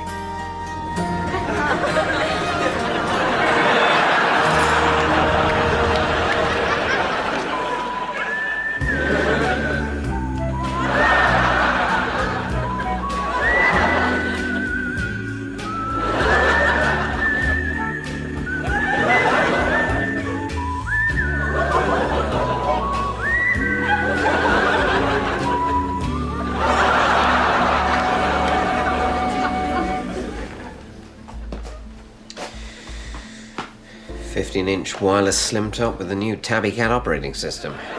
Tidy. Slashing edge. So we're looking at, what, 1800 with all the bells and whizzards? 1800 and you get power carpet thrown in. Power carpet, naturally. Any upgrabs it might need are available from the in-store Wow donut. There's a Hartford lineless jackie, obviously. 8 times as thick as you'd get at home. Octo-fat. Nice. Thank you. I'll take it. Where do I pay? No, I'm the customer. I'm the customer, you're the shop assistant. I'm definitely the customer. You've got the shirt.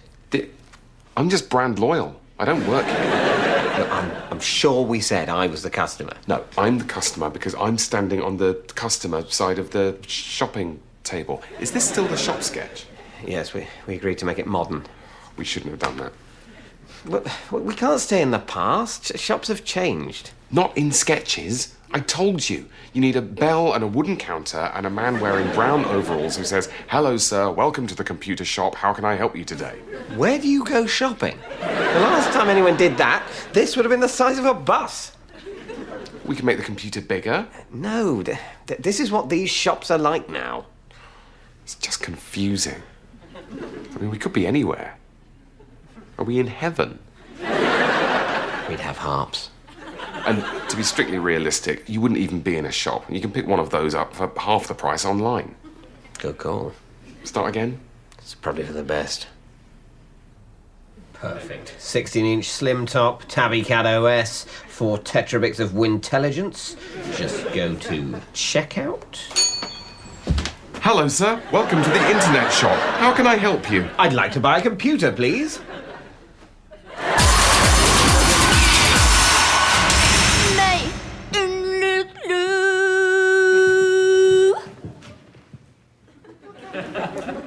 Thank you. So, Felicity, how'd it go? Well, Ian, I went in there, put my heart and soul into it, really gave it my heart and soul, and at the end of the day, speaking from my heart and soul, that's really all I could have done. Is it, though? What? Putting your heart and soul into it, is that really all you could have done? What about practicing? Or learning the words? Or trying to stay in tune? Aren't all those things quite important?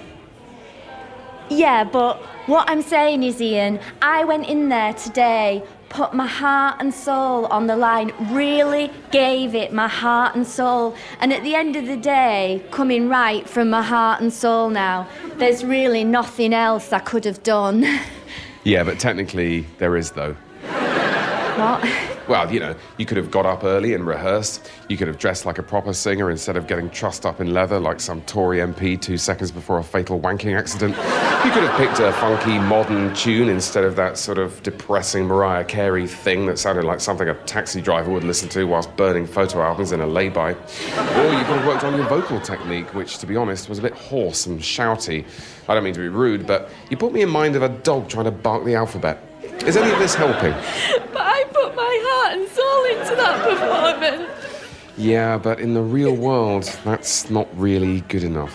Which, if you think about it, Felicity, is probably why you're still living with your gran and working in that biro factory.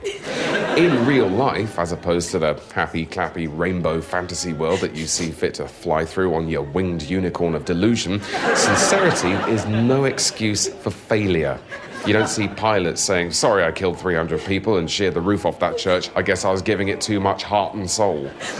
Kids are watching this. Kids, yeah, brilliant. Because, of course, having children is sort of like a way of achieving something without needing any talent. Which, if you think about it, is a metaphor for your whole life. I hate you. You're a horrible presenter. Actually, Felicity, I'm not a presenter at all. I just come here on my lunch break and do this for fun. Tissue. They reckon the machines have infiltrated this ship now. What, this ship? The flagship? Fracking machines. You off your food, Colin? You want something else instead? Electric. Must eat electric. You know, one of them killed Gavin trying to get to the security level.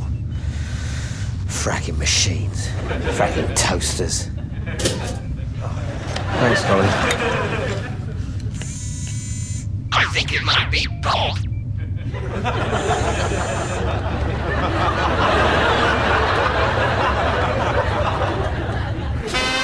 Bargains, bargains, bargains. Saga Olska Dolog. Diddle-de-dee.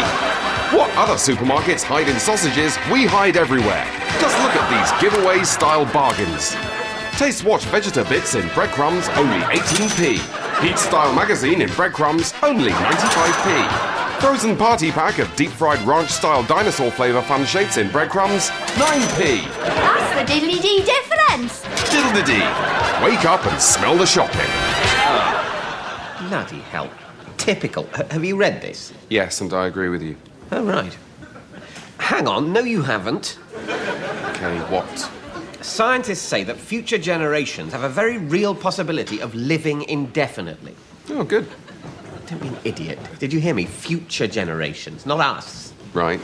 Well, don't you know what that means? It means we're going to be the unluckiest generation ever. Why? Because we're going to be the last ones to die, you dick. Well... We're going to be, like, dying and being looked after and leaving all our money to a bloody bunch of immortal super beings. David, are you jealous? What? Are you jealous of your future unborn children? Do you want your unborn children to die? I mean, not actually see them die, but you'd want to know that one day they will. You'd look into the eyes of your child, all full of hope and wonder, and console yourself with the thought that they too will age and fail. Can you just drop the whole sanctimonious fatherhood thing? What? Oh, David, now I've got a baby, I feel all different about everything. Oh, Dave, you just wait, David, till you've got a baby, then you'll feel the same. You won't want to kill or hate anymore. Look... Can we not do the baby death sketch? It just makes me a bit squeamish now I've got a baby. You vetoed all those back pain sketches. There is nothing funny about back pain. Don't make me out to be the weird one just because I don't like jokes about children dying. I'm not saying all the jokes have to be about children dying. OK. I just think it's mean-spirited to resent your descendants' potential immortality, which, incidentally, isn't going to happen. Oh, hark at Ben Goldacre with his analysis of the science articles. I've seen you take vitamin C. I just think you should calm down about it. Well, they'd better sort their pensions out, I can tell you. They will be screwed on their pensions. Smug little immortal bastards. That cheers you up, doesn't it? Yeah. Smug little bastards.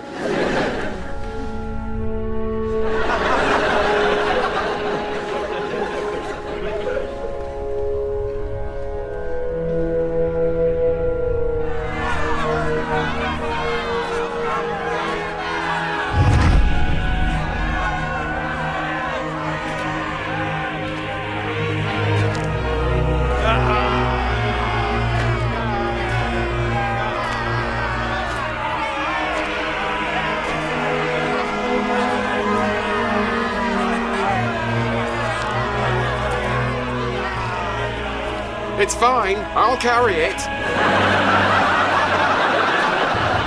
Apparently, some of them don't even know that they're robots, if you can believe it. Does not compute. You're right there. But their programming can kick in at any time. Must remember not to lose this top-level security biocode. With this, they reckon they could shore up our defenses against their next attack. At least it should be able to scramble their codes for a few hours.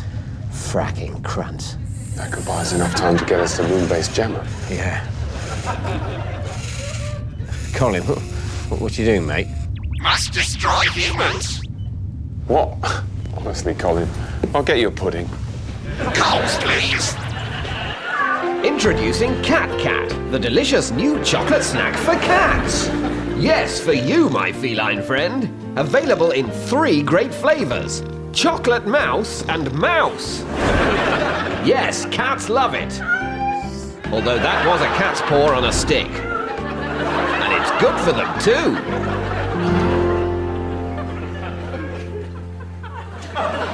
I'm sorry, Mrs. Dawson. There was nothing we could do. Did he maybe eat too much cat? No. If it helps at all, the Cat Cat Charitable Foundation are offering free feline burial this month. That would be kind. I'm too grief-stricken to dig. Excellent.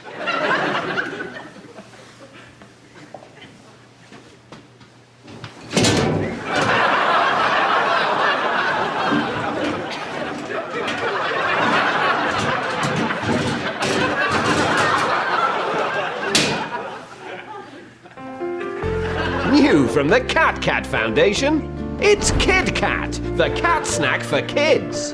Are you having trouble getting your kids to eat enough cat? Oh, come on, love. Eat up your boiled cat, it's good for you. Don't like it. How about a Kid Cat? Wow, yes, please.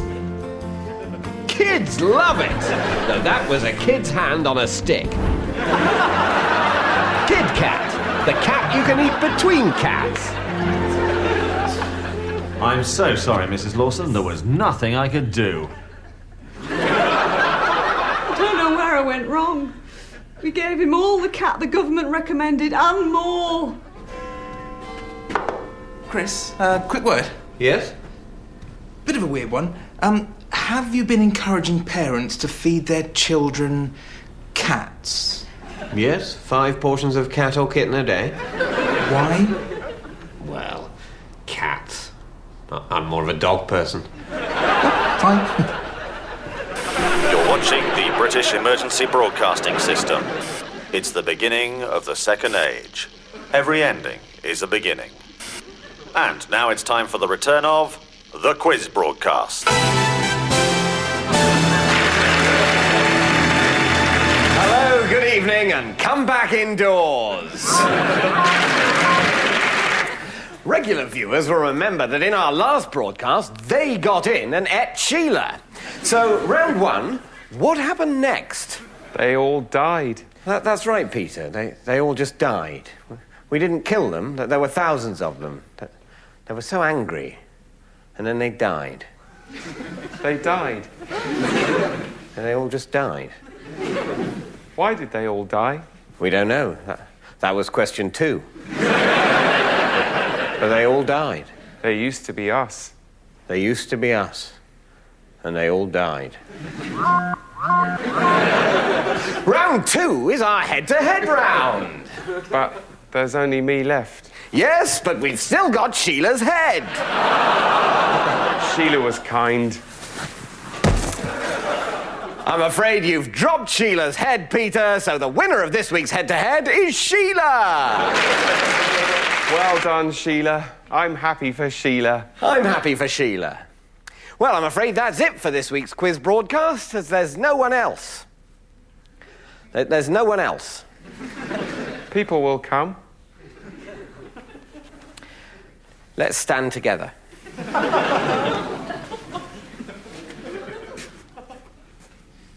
Are you there? Yes.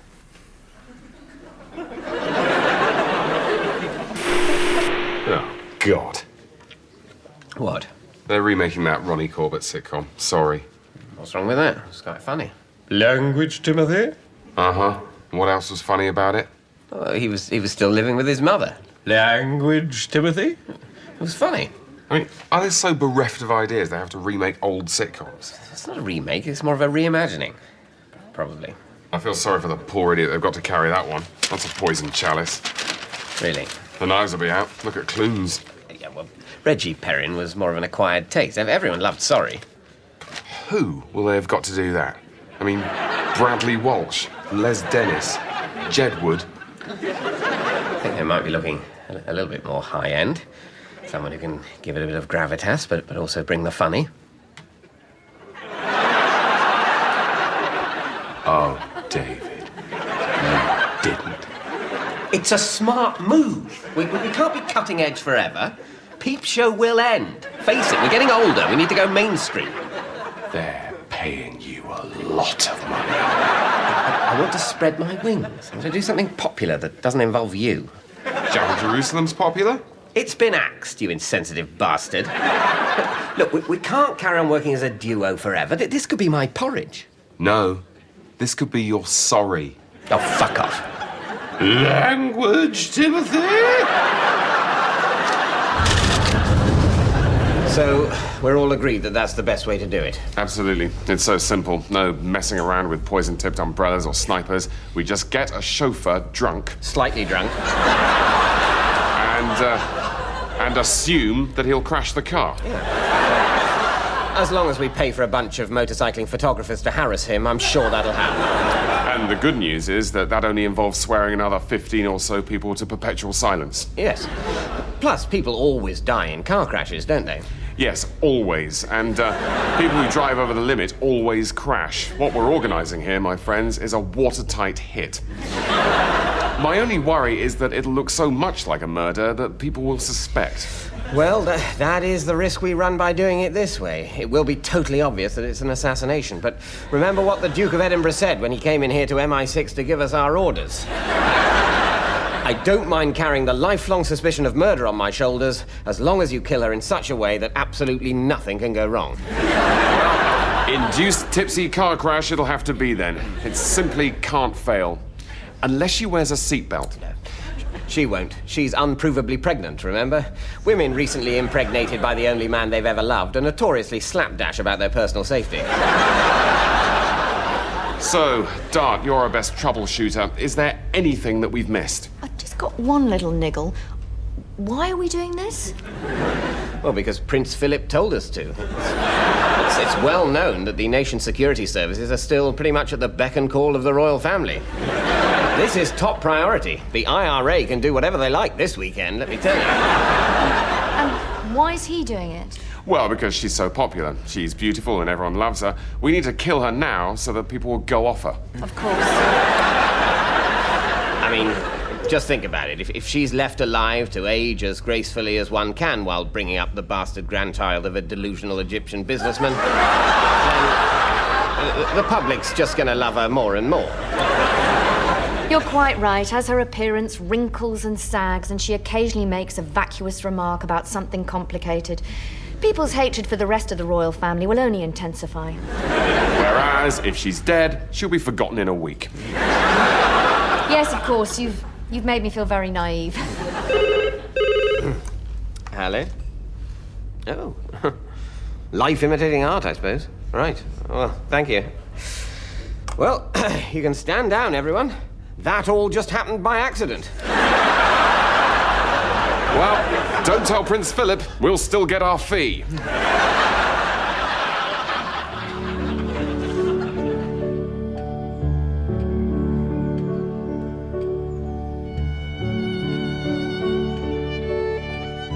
Watson, come in here this instant. Oh, good morning, Dr. Watson. Good morning. And how is he today? Oh, pretty good. He's already cracked the case of keeping the breakfast down, and now he's on to the mystery of the disappearing slipper. Where's my slipper? Is it on your foot? Yes. It's very good of you, you know, to come in every day. Well, he has the most brilliantly incisive mind of his generation. Where's my slipper? Perhaps you'll take him in an apple. Indeed.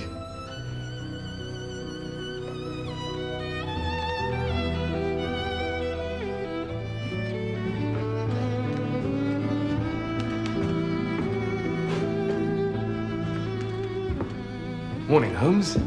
Ah, Mrs. Hudson. Have you seen Watson? He's just here. Morning, Holmes.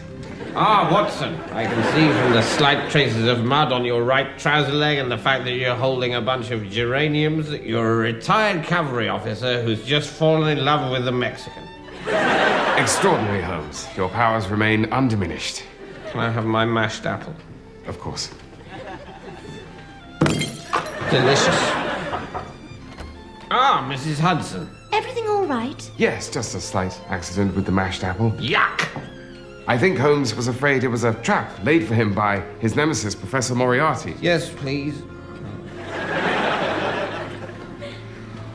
Well, Holmes, I've brought your copy of The Strand magazine.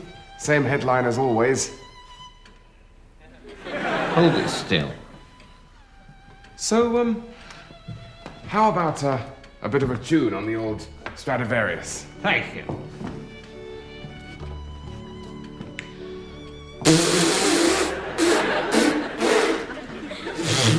Enchanting, Holmes.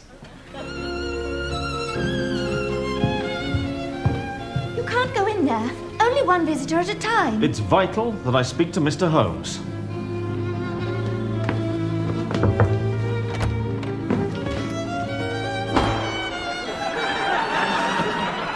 Lestrade, it must be, what, 10 years? Dr. Watson, Mr. Holmes. Ah, Mrs. Hudson. No time for tea, Mr. Holmes. There's a problem at the Treasury, and the Prime Minister himself has asked me to consult you. Now, I know it's been quite a while, but as Dr. Watson always says, you've forgotten more about detective work than he and I will ever know. Why have my legs gone warm? Perhaps this is a bad time. A case, you say? Go on, Inspector. Yes, right. Mr. Holmes, some bullion has disappeared from the vaults beneath the Bank of England. An inside job, we reckon. This calls for disguise. I'm a Chinaman. Where's Holmes gone? Yes, where is Mr. Holmes? Here! Shh! Oh, damn. Bravo, Mr. Holmes, I think you've cracked it. Have I? Of course you did, just like always. Yes, indeed, Mr. Holmes. Well, I'd better be getting back to the yard and tell everyone that, once again, Sherlock Holmes has saved the day. Hooray!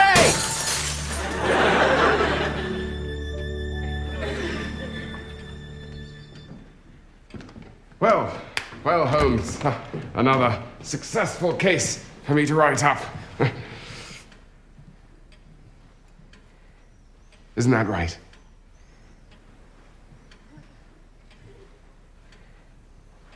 I know, John.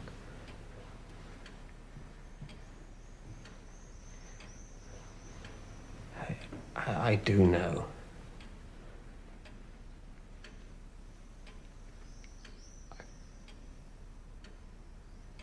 I can't get the fog to clear.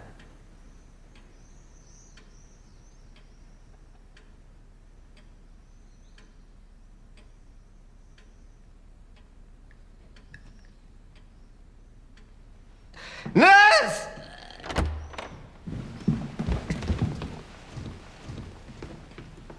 Oh dear, looks like a two-pipe problem. Let's get you cleaned up.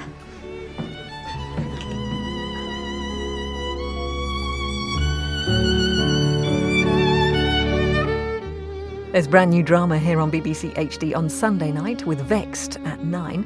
And coming up next tonight, comedy continues with Grandma's House.